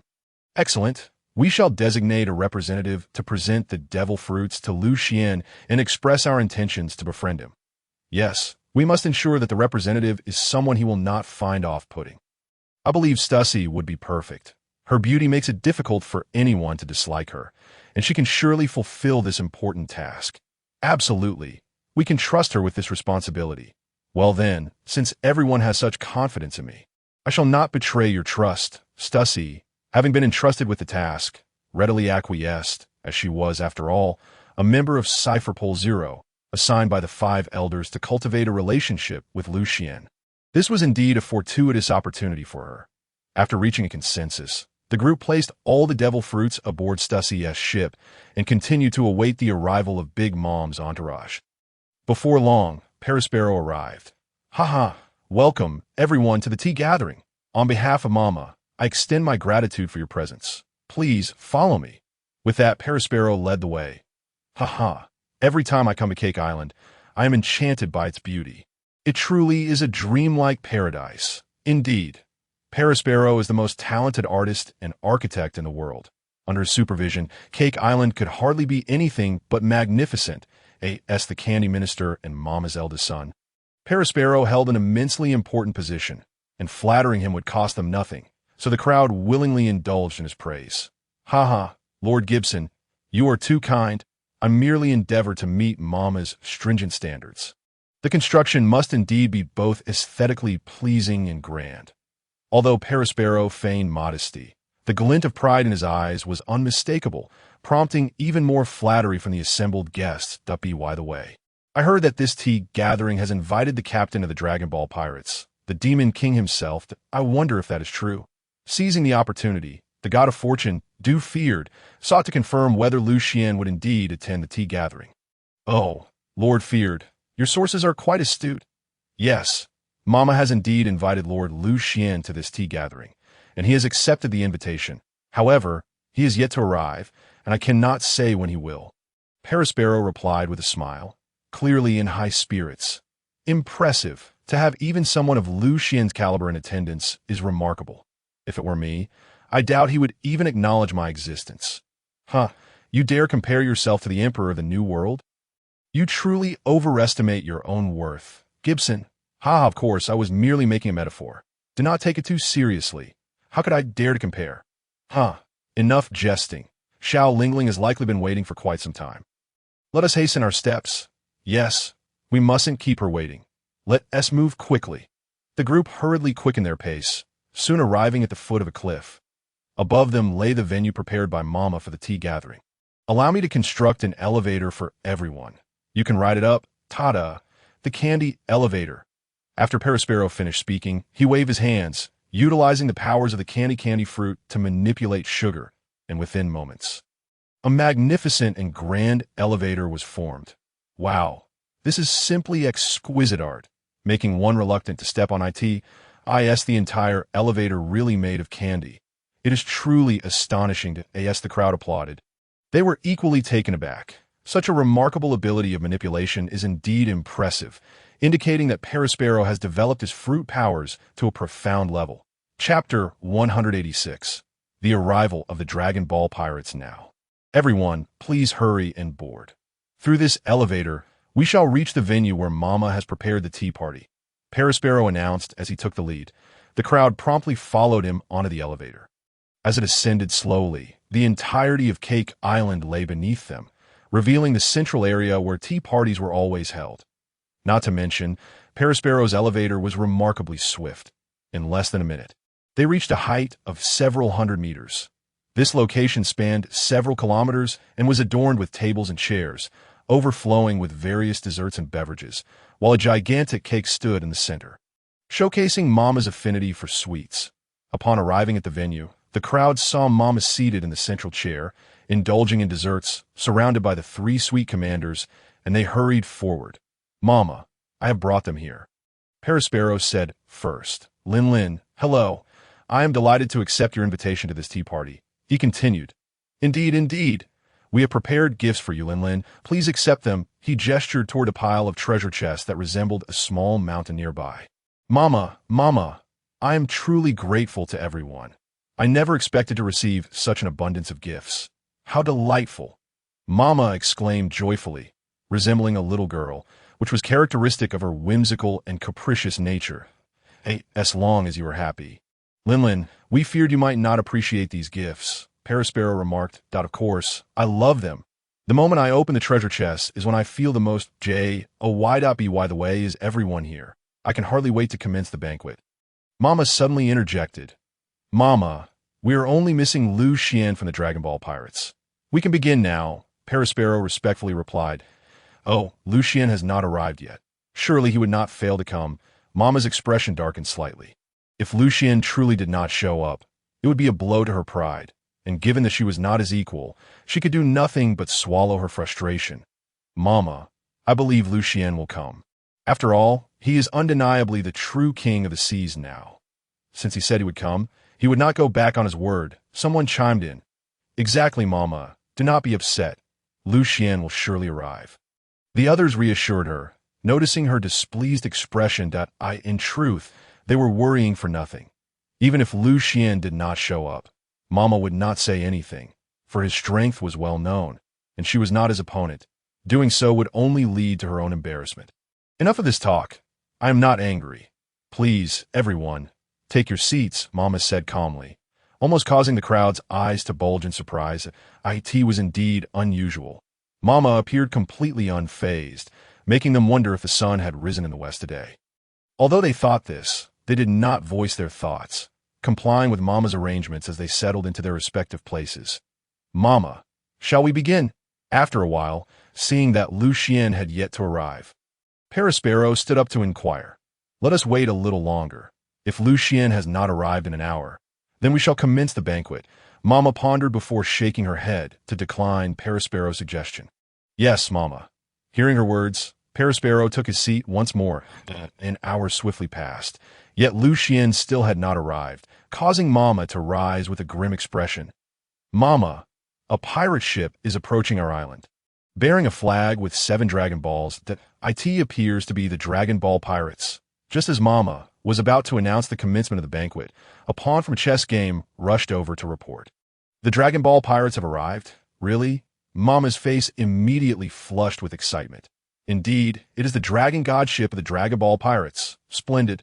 Let us go out to welcome Captain Lucian, Mama declared, standing up and heading toward the port. Mama, let me go to welcome Captain Lucian. You should rest here, Perispero interjected as he saw Mama, intending to greet Lucian personally. And no need, I shall go with you. After all, Lucian's current status is not merely that of an equal emperor. My attendance will also demonstrate my sincerity. Mama interrupted Perispero and led the way towards the candy elevator. Seeing the situation was unavoidable, the others followed suit. Upon reaching the dock of Cake Island, Mama and the others spotted Lucian standing at the forefront of the Dragon God ship, flanked by Goku and Android 18. With Krillin, Bulma, Master Roshi, and Gohan trailing behind.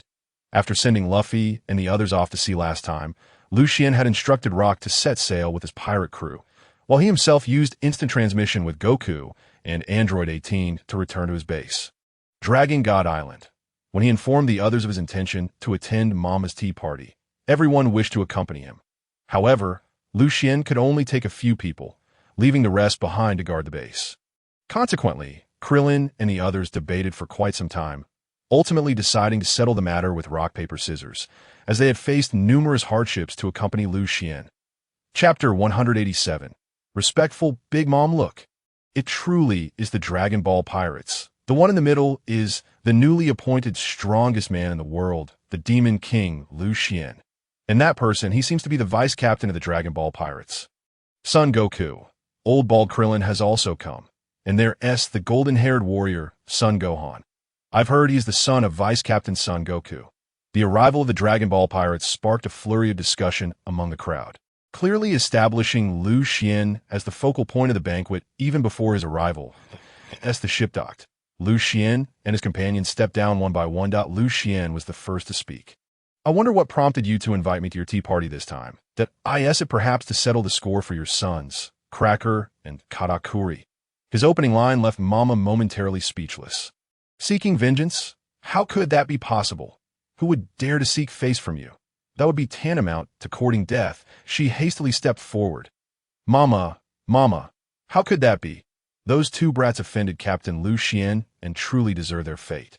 I apologize on their behalf, AS, for my reason for inviting Captain Lucian here. I merely wish for you to enjoy some sweets and tea. How could I possibly cause you trouble? Mama's words astonished the crowd. Was this truly their Mama? Surely, she wasn't he impersonated? After all, Mama was notoriously capricious, and it was unthinkable for her to explain anything to others, let alone apologize. Did Mama truly apologize? This is utterly incredible. There's nothing incredible about it. Mama has sensed the overwhelmingly powerful strength of Captain Lucian, which is why she is speaking to him in such a manner. Is he really that strong? He seems just an ordinary person to me, lacking the aura of an emperor, remarked Charlotte Daifuku, the third son of the Charlotte family. Fool, do not judge others by their appearance. I once considered making a move against him, but the moment I glimpsed into the future, I immediately ceased my actions, Katakuri admonished. While Katakuri was exceedingly ruthless towards outsiders, he was exceptionally protective of his family, not wishing for them to perish due to underestimating their foes. Brother Katakuri, what did you see? Daifuku pressed. I saw myself being defeated by a single punch. No matter how I attacked, I would be vanquished by one blow. That feeling was utterly despairing, which is why I refrained from acting. Otherwise, I would not be here now. It is truly unfathomable what kind of world-destroying power lies within that seemingly ordinary body. Gulp! Is it truly so terrifying that even Katakuri would be defeated with a single blow? What manner monster is that individual? Swallowing hard, Daifuku expressed his trepidation, grateful for Katakuri's warning. Had he sought to provoke the creature, he surely would have met a gruesome fate.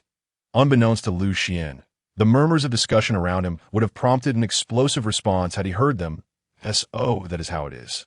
Then please lead the way. Upon learning that Big Mom merely invited him for dessert, Lucian nodded in understanding, realizing that Big Mom sought an alliance with him. It was no surprise, considering his Dragon Ball Pirates were arguably the most formidable force in the world. And Big Mom's penchant for forming alliances was well documented, as evidenced by her attempts to leverage her daughter for an alliance with giants in the original story. Captain Lucian, please, Big Mom gestured for him to proceed, her right hand sweeping aside. Very well. If that is the case, I shall graciously comply, Lucian replied, stepping forward while Big Mom walked alongside him. guiding the way. The sight of Big Mom's respectful demeanor resembled that of a subordinate toward a superior. Leaving a group of astonished subordinates and friends in a state of disbelief, is this truly the same Big Mom, the one known for mercilessly taking lives at a whim? They were unaware that upon encountering Lucian, Big Mom had initially intended to chastise him for his tardiness, but the moment she laid eyes on him, cold sweat began to trickle down her brow as a wielder of the soul fruit. She could distinctly sense the immense power contained within Lucian's diminutive frame. She realized that should a confrontation arise, she would likely be defeated in an instant, prompting her to alter her tone entirely. After a few steps, noticing her children still frozen in place, Big Mom turned and admonished. "What are you all doing standing there? Hurry along." Yes, Mother," the startled group quickly responded, hurrying to follow suit. They dared not entertain any rebellious thoughts. With Big Mom behaving in such a manner, how could they possibly dare to harbor any defiance? In a brief span, they arrived at the venue for the tea gathering. Under Big Mom's direction, everyone took their designated seats, with Lucian placed at the head of the table, while Big Mom, as the host, sat beside him to introduce the attendees. "Captain Lucian, my invitation extends beyond merely attending the tea gathering. I trust you have surmised my ulterior motive. What is your stance on this matter?" Chapter 188. Lucian's anger. "Oh, you mean forming an alliance?" Lucian deduced Big Mom's intentions effortlessly. "Precisely. Although our pirate crew may not possess the same strength as your Dragon Ball pirates, we still rank among the elite forces. Should we ally, world domination would be well within our grasp. What say you, Captain Lucian?" Lucian refrained from giving a direct answer, instead lifting a cup of red tea to his lips and drinking it down before addressing her. Do you truly believe that my Dragon Ball pirates require assistance in conquering the world? For me, ruling the world is merely a trivial endeavor. However, I have chosen not to pursue that path. Do you know why? I would be most curious to learn, Big Mom replied, intrigued by Lucian's inquiry. It was unfathomable that anyone could lack interest in world domination, and even Stussy and others invited by Big Mom couldn't help but lean in to listen. With a resigned expression, Lucian scratched his head. "It is simply because such an endeavor would be exceedingly dull. Consider it. If you ruled the world, countless responsibilities would weigh upon you that I prefer my current life, free from worry and filled with liberty." Upon finishing his statement, Lucian reclined in his chair, smiling at the onlookers. His words elicited involuntary twitches at the corners of their mouths. Was he truly so indolent as to find ruling the world bothersome? "Ha ha! Captain Lucian indeed has a unique perspective," someone remarked. "Indeed, this lifestyle is undeniably joyous. Captain Lucian, you are truly remarkable. Even your thoughts diverge from the norm," another added. For individuals like Lucian, the notion of world domination held little appeal. Who would dare provoke Captain Lucian? That would be tantamount to courting death. "Ha ha! The words of Captain Lucian are to be heeded without question. It's akin to ruling the world without the accompanying troubles. Truly the pinnacle of existence. Let us raise our glasses to Captain Lucian." While not all present agreed with Lucian's sentiments, they willingly offered praises, as if his words were undeniable truths, though Lucian did not explicitly reject Big Mom's proposal. His meaning was unmistakably clear. He could conquer the world on his own, so why join forces with her? Despite being turned down, Big Mom did not express anger. Rather, she appeared slightly perturbed. Typically, few dared to refuse her. If she desired something, she would see it through to fruition. Lucian's rejection undoubtedly stoked her ire, yet she dared not show her displeasure, opting instead to sit silently. However, Big Mom's silence did not deter her children. Suddenly, one of her sons surged to his feet, shouting at Lucian, "Lucian, Mother has shown you favor. How dare you refuse her? Do you think our crew is made up of pushovers?" The speaker was her fourth son, Charlotte Oven, a user of the heat fruit. Known for his fiery temper and unwavering loyalty to the family, he approached matters with earnestness, often fighting on the front lines, even when injured in the original story. Oven had a profound trust in Katakuri and was incredulous and enraged upon hearing of Katakuri's defeat. He doted on his sisters, yet had a clear sense of right and wrong. While he was exceedingly protective of siblings like Broly, he could not forgive traitors like Smoothie It was precisely this temperament that led Oven to confront Lucian directly. A reckless provocation. Oh no, this fool is challenging Lucian. Daifuku thought, alarmed. Katakuri, too, was taken aback. He hadn't anticipated his brother would openly defy Lucian, a blatant invitation to disaster. True to expectations, Lucian erupted in fury. It seems your son holds you in high regard. However, his brazen shouts towards me may not bode well for him. Such recklessness could lead to dire consequences. With that, Lucian's aura surged, pressing down upon everyone present. Instantly, all were rendered incapacitated, collapsing to their knees under the weight of his presence. Remarkably, the surrounding environment remained unscathed, revealing Lucian's extraordinary control over his power. How can this be? I cannot move. Is this the power of his aura? Just his presence is enough to suffocate us. If he were to strike, we would all be obliterated in an instant. Moreover, his aura's restraint over the surroundings demonstrated an unparalleled mastery of control. Is this the strength of the world's mightiest man? It is truly terrifying. All were affected, even Big Mom, who found herself momentarily stunned.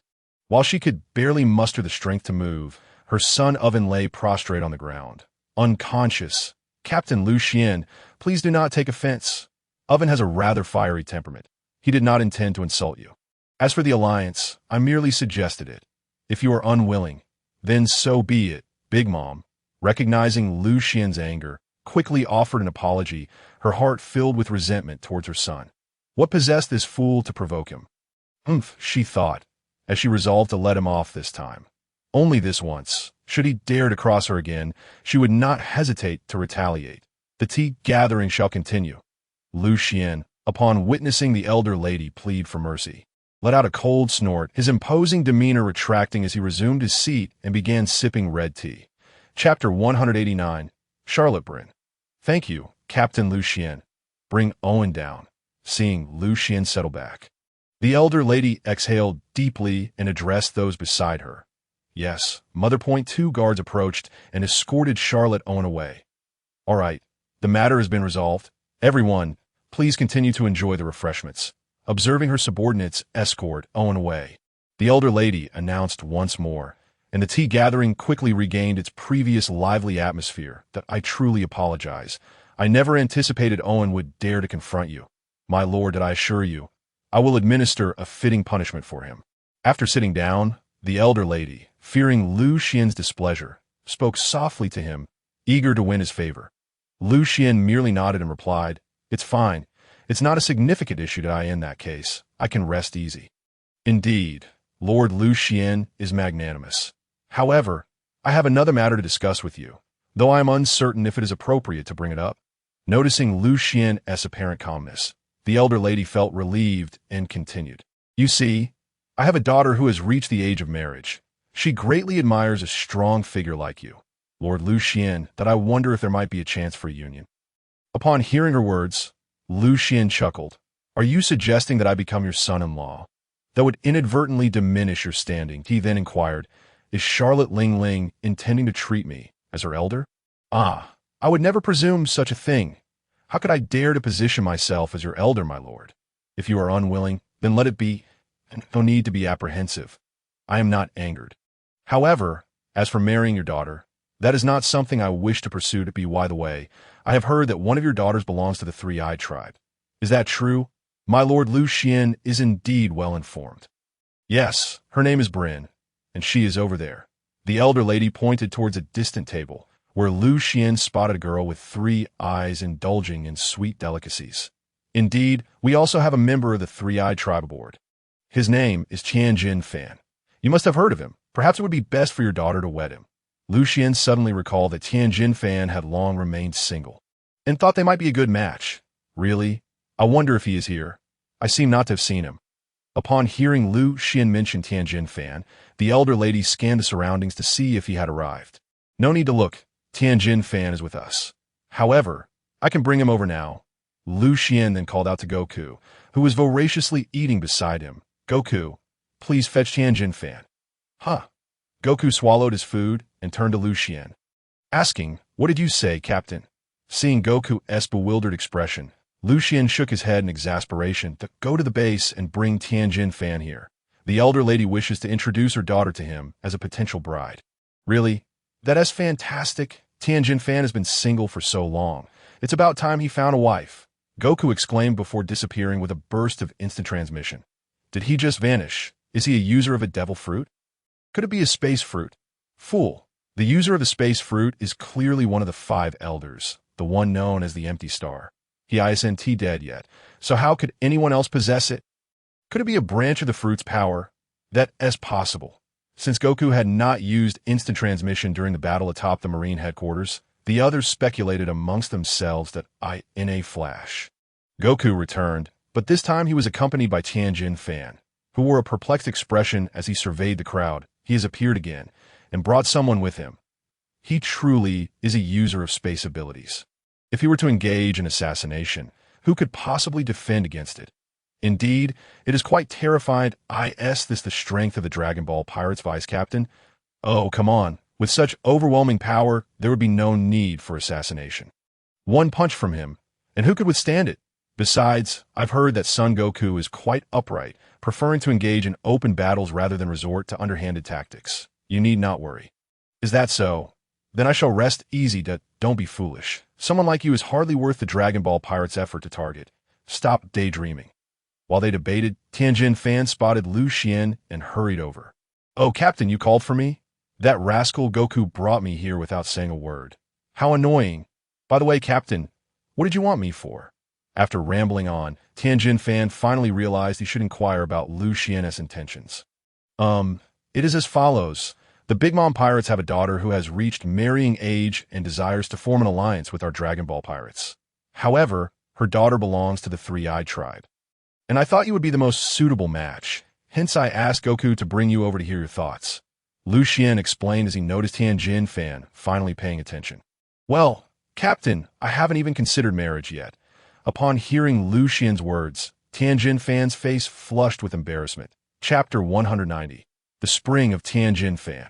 Seeing Tianjin Fan's reaction, Lucian felt speechless. Does your demeanor suggest that you have not contemplated marriage? All right, Tianjin Fan, you should at least take a look at this girl before deciding. Lucian then turned to the elder lady, who understood his cue and called out, Bryn, come here for a moment. Engaged in conversation with others, Bryn did not hear her mother calling her. However, Katakuri nudged her, saying, Mother is calling you over to... Brother Katakuri, are you saying Mother is calling for me? Bryn asked, rising to her feet. Indeed. Hurry along. Mother seems to be discussing your marriage. She has long wished to form an alliance with the Dragon Ball Pirates. This is a rare opportunity, and she certainly will not let it slip by. Just be cautious. Even if you dislike the suitor, do not provoke them. Otherwise, we pirates may face dire consequences that I understand. Brother Katakuri, I will not anger them. Bryn responded and made her way toward Lucian and the others. Lord Lucian, Bryn has arrived. What do you think? The elder lady inquired, her expression filled with anticipation as she looked at Lucian. Lucian took in the approaching Bryn, assessing her appearance. She resembled her characterization from the original work. Bryn possessed 3 round, ruby-red eyes and wavy, light brown hair. Her petite figure was complemented by full lips that would pout when displeased. Occasionally, a blush would grace her cheeks, adding to her charming demeanor. In the original narrative, Sanji would be utterly captivated by her when she performed mimicry. Mother, did you call for me? Bryn sweetly asked as she reached Lucian and the elder lady. Observing her, Lucian recognized this as merely a fade. While Bryn was not inherently malevolent, her experiences of bullying in childhood compelled her to feign strength, resorting to bullying others to shield herself from harm. Deep down, she harbored profound insecurities, perceiving herself as an ugly monster. She was also adept at acting and mimicry, successfully deceiving Luffy and Sanji into believing she was a kind-hearted girl, thus capturing Sanji's attention. Yet, Lucian, aware of her true nature, was not easily fooled. He turned to Tianjin Fan beside him and said, Tianjin Fan, this is Miss Bryn. You two should have a nice chat. Well, all right. Tianjin Fan, being emotionally inept, a trait well established in the original Dragon Ball series, had never reciprocated the affections expressed by Launch and instead devoted his energy to training in hopes of catching up to Goku. Although he was hesitant about arranged marriage, he could not dismiss Lucian's request and thus steeled himself to comply. "Are you Tianjin Fan? What an interesting name you have." Bryn initiated the conversation with him. Upon hearing someone address him, Tianjin Fan turned to see a beautiful girl and responded, "Are you speaking to me?" "Ah, you are that Three-Eye Tribe member, Tianjin Fan." In the fleeting moment when Tianjin Fan turned his head, Bulin caught sight of his three eyes and immediately let out a loud CRY.AS for Tianjin Fan. Bulin had long been acquainted with him. When Lucian initially set sail to establish the Dragon Ball pirate crew, and Tianjin Fan had just received his bounty, Bulin had noticed him and became intrigued. This was her first encounter with a human who shared her distinctive trait of three eyes. Over time, her admiration for him had quietly blossomed into affection. So upon finally seeing Tianjin Fan, she was filled with joy. "Ah, you have three eyes too. Are there others like us?" Tianjin Fan, puzzled by Bulin's exclamation, replied, "It's me," Bulin said, lifting her bangs to reveal her third eye, leaving Tianjin Fan momentarily taken aback. "I never imagined there was someone else like me.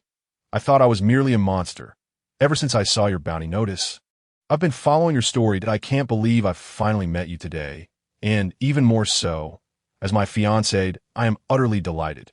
Noticing Tianjin Fan's silence, Bulin continued, her happiness overwhelming her, as she had never expected to meet the one she admired so dearly.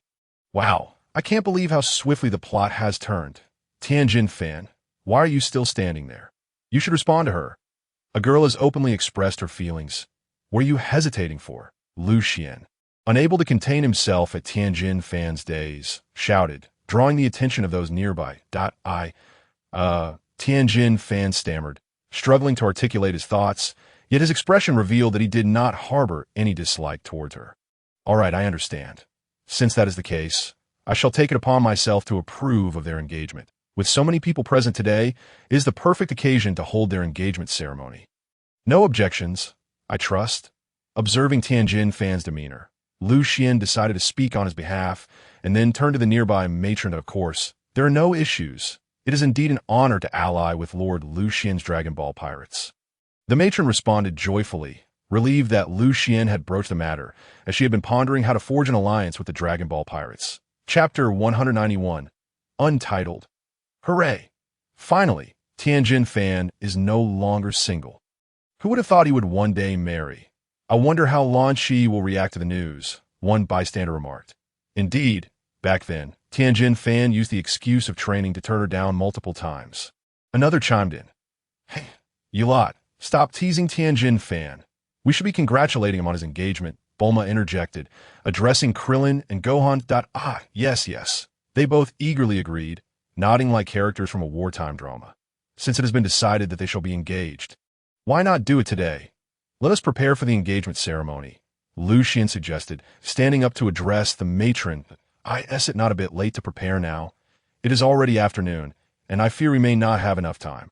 "Perhaps it would be better to hold the ceremony tomorrow," the matron replied, glancing at the sky, noting the sun's descent. "Well then, it seems tomorrow will be a day of great excitement. Tianjin Fan, make sure to prepare well tonight. Goku, you and the others, as seasoned individuals, should impart some knowledge to Tianjin Fan on this matter, lest he embarrass himself," Lucian stated, agreeing to the matron's suggestion before turning to Goku and the others. "Yes, Captain, we will ensure that Tianjin Fan receives thorough guidance. You need not worry," Goku promised. Before he could finish, Krillin jumped in. "Absolutely, Captain, you can count on us. My time spent has not been in vain." The Turtle Hermit chimed in as well. Lucian considered this and thought it made sense. The Turtle Hermit had lived for many years, and, though he had not married, he must have attended countless weddings and surely possessed ample knowledge on the subject. Entrusting the matter to him seemed wise. "Then I leave this task in your capable hands. Please do not let the Dragon Ball pirates down," Lucian instructed. "You can rest assured, Captain, tomorrow you will see a brand new Tianjin Fan," Krillin assured confidently. "Indeed, with me here, you need not worry. Captain, my years of experience have not been without purpose. I will take care of Tianjin Fan's affairs," another added, filled with confidence. Seeing their unwavering determination, Lucian felt reassured and sat back down to speak to the matron. "The venue for tomorrow's engagement is entrusted to you. Please do not disappoint me. Do not worry. Captain Lucian, the arrangement for the venue are in my capable hands. With my son, Pelos, involved, tomorrow's engagement ceremony will be splendid. Let us all eagerly await the arrival of tomorrow, the matron proclaimed, rising to clink her glass with Lucian's. Indeed, I believe tomorrow will be a day filled with joy. Cheers, Lucian replied, raising his glass in unison with her. The alliance between the Dragon Ball pirates and the thieves is a momentous event in the pirate world, leaving those present at the gathering astounded. Charlotte Linlin, being one of the four emperors, possesses formidable strength and influence. Meanwhile, Lucian's Dragon Ball pirates stands as the most powerful force in the world today, unparalleled. With two superpowers joining forces, who could possibly stand against them? Everyone, since we have such joyous news tomorrow. Let us raise our glasses in celebration of the union between Bulin and Tianjin Fan, a member of the Dragon Ball pirates. As the crowd stood in stunned silence, a voice pierced through the tension, snapping everyone back to reality as they raised their glasses to toast the couple Dada. That voice belonged to none other than Stussy, the queen of Sweet City. It is said that her beauty rivals that of the pirate empress, Boa Hancock, and today, she certainly lived up to her reputation. Moreover, her cunning intellect was evident in her swift reaction to celebrate us, a testament to her sharp wits. Upon hearing this voice, Lucian turned to see its owner, Stussy, the queen of Sweet City. Ostensibly, she held the title of queen, but in truth, she was an intelligence operative for the world government. Observing her actions, Lucian could not help but admire her. Mamo. Thank you for your congratulations, Stussy. I am equally delighted.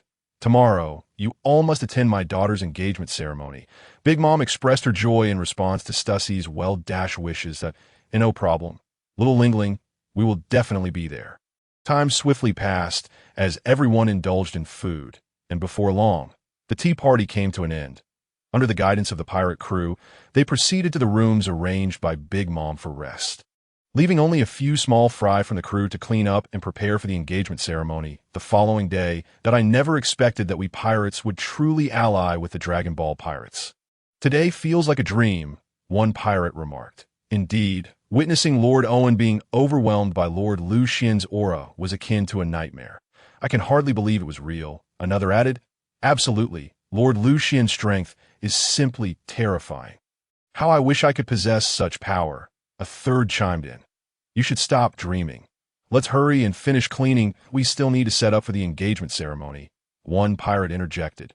Hearing this, everyone promptly fell silent and resumed their diligent cleaning. Chapter 192. Early the next morning, Lucian was roused from sleep by a cacophony of noise. How noisy? Are they not going to sleep? Unable to rest, Lucian donned his clothes and stepped out of his room, immediately encountering the bustling members of the crew. Hey, have you all risen already? Lucian called out to a pawn who was sweeping the floor. The pawn, upon recognizing Lucian, quickly greeted him. Good day, Lord Lucian. Mama and the others are already awake and having breakfast. How may I assist you? Never mind. It's nothing. You may carry on, Lucian replied after a moment's thought, deciding he did not require their service. After a brief tidying, Lucian followed the pawn to the reception hall, where nearly all the pirates had gathered, including Goku, who appeared to have been there for quite some time. Nearly finishing his breakfast. Captain, come here. The breakfast is delightful. We've ordered a portion for you. Just in time to eat, Goku exclaimed with his mouth full, drawing everyone's attention. Lucian felt a wave of embarrassment as he noticed the eyes of the crowd upon him. Goku, must you be so loud while eating? It's quite shameful. Cannot you see the gazes of everyone? Gulp. My apologies. The food here is simply too delicious. Captain, come sit down and enjoy. It's truly fantastic, Goku replied after swallowing. Lucian could only shake his head in exasperation and sat beside him, picking up his chopsticks to enjoy breakfast. After finishing their meal, everyone gathered in the beautifully decorated square, which had been transformed into a stunning venue after a night of meticulous preparation by the crew.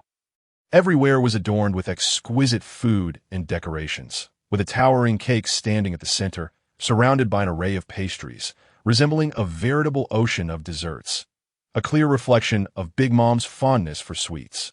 Hey, is there only dessert here? Eating nothing but sweets can be rather overwhelming, Lucian remarked, Upon hearing his words, the members of the Dragon Pirates, except for Goku, stared at him in shock, as though he had committed an earth-shattering offense. "Captain, why are they looking so surprised?" Goku asked, bewildered. "How should I know?" Lucian replied, equally puzzled. "Did I say something astonishing? I merely inquired whether there were other food options. Must they react this way? Oh, Mama seems on the verge of exploding. Should we hide?" Charlotte Daifuku whispered to Kakudori, slightly fearful.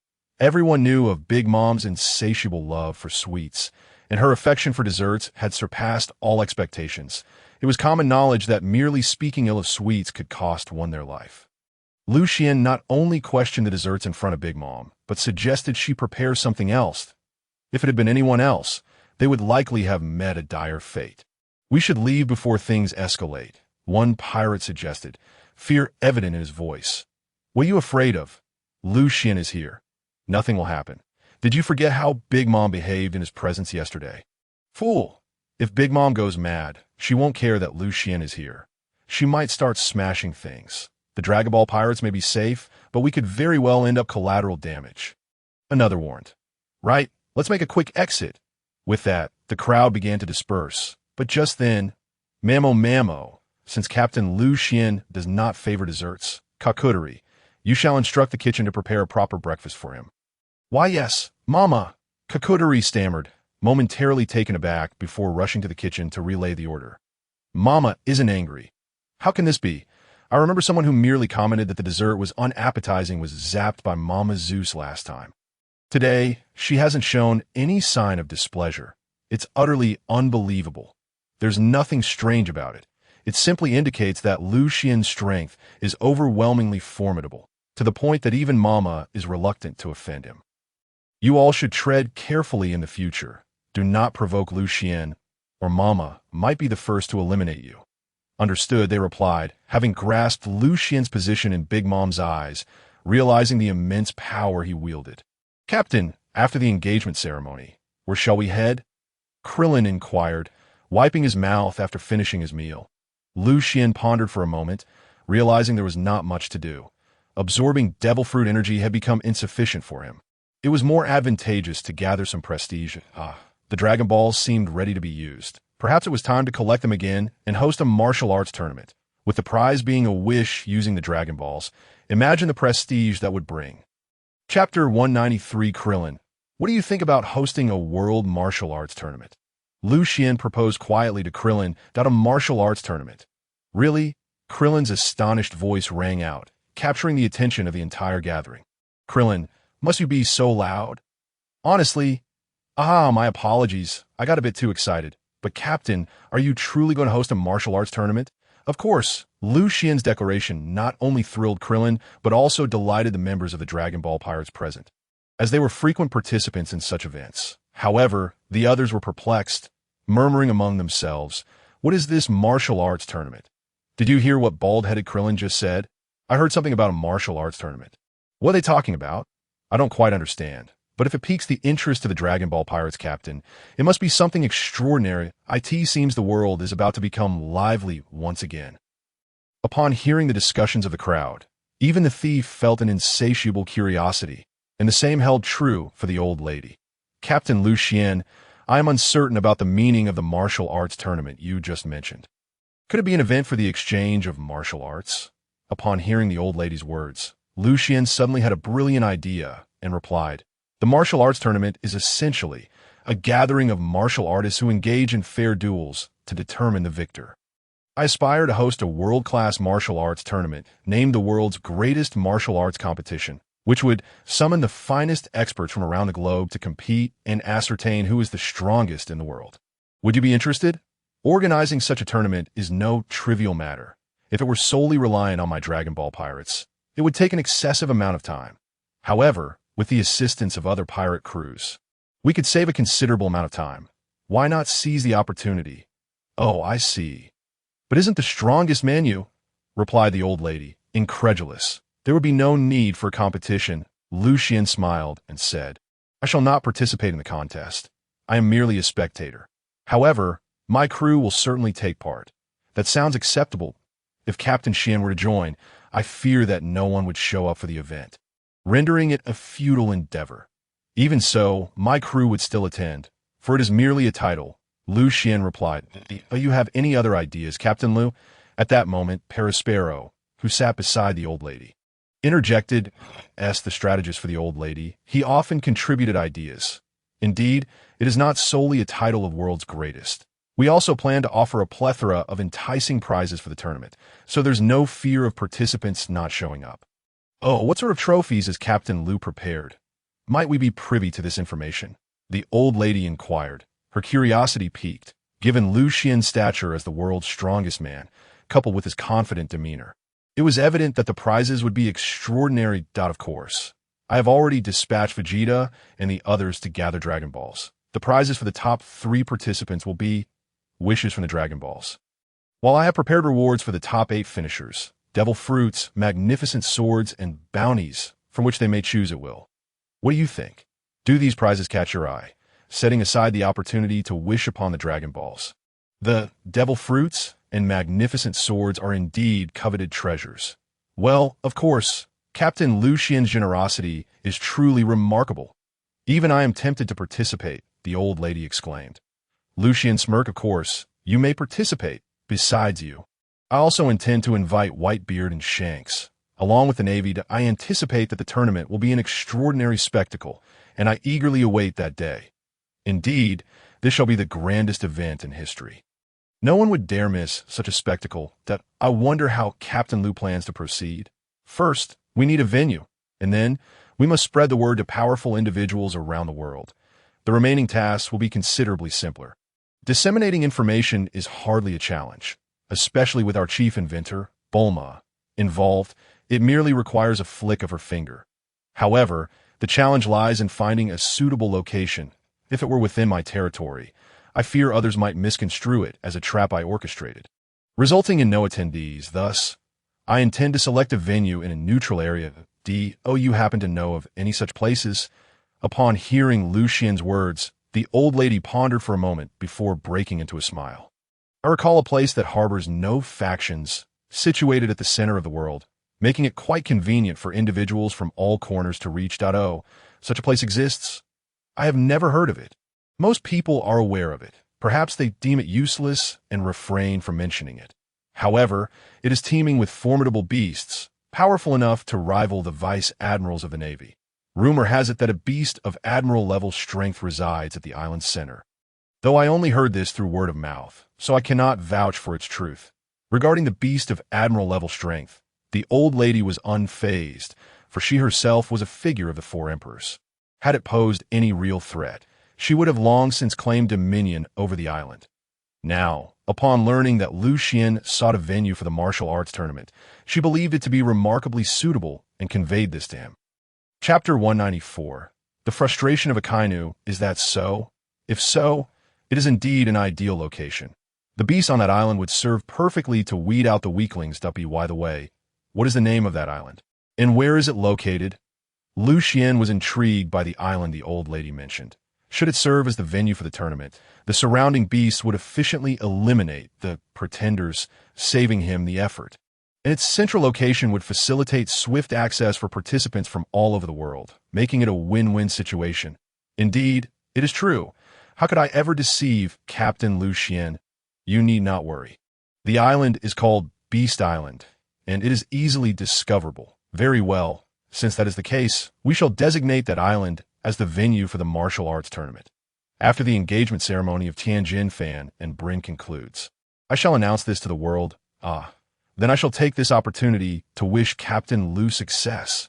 The old lady exclaimed, raising her cup of wine towards Lucian. Cheers.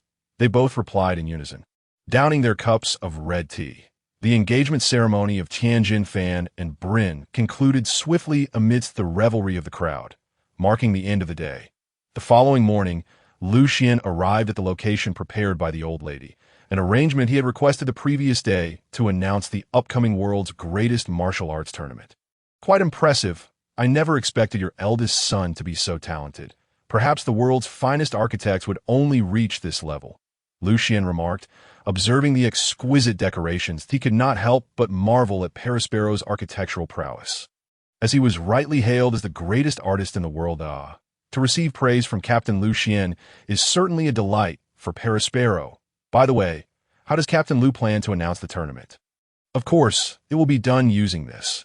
Lucian replied as he produced a small transponder snail from his pocket and placed it on the table, its eyes facing both Lucian and the old lady. Isn't that a transponder snail? What makes it special? We pirates have those too. Lucian glanced at the old lady and explained, this is no ordinary transponder snail. It has been modified by our chief inventor, Bulma.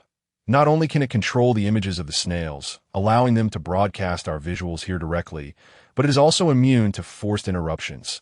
This means that when I press this button, it will forcibly broadcast our signal worldwide.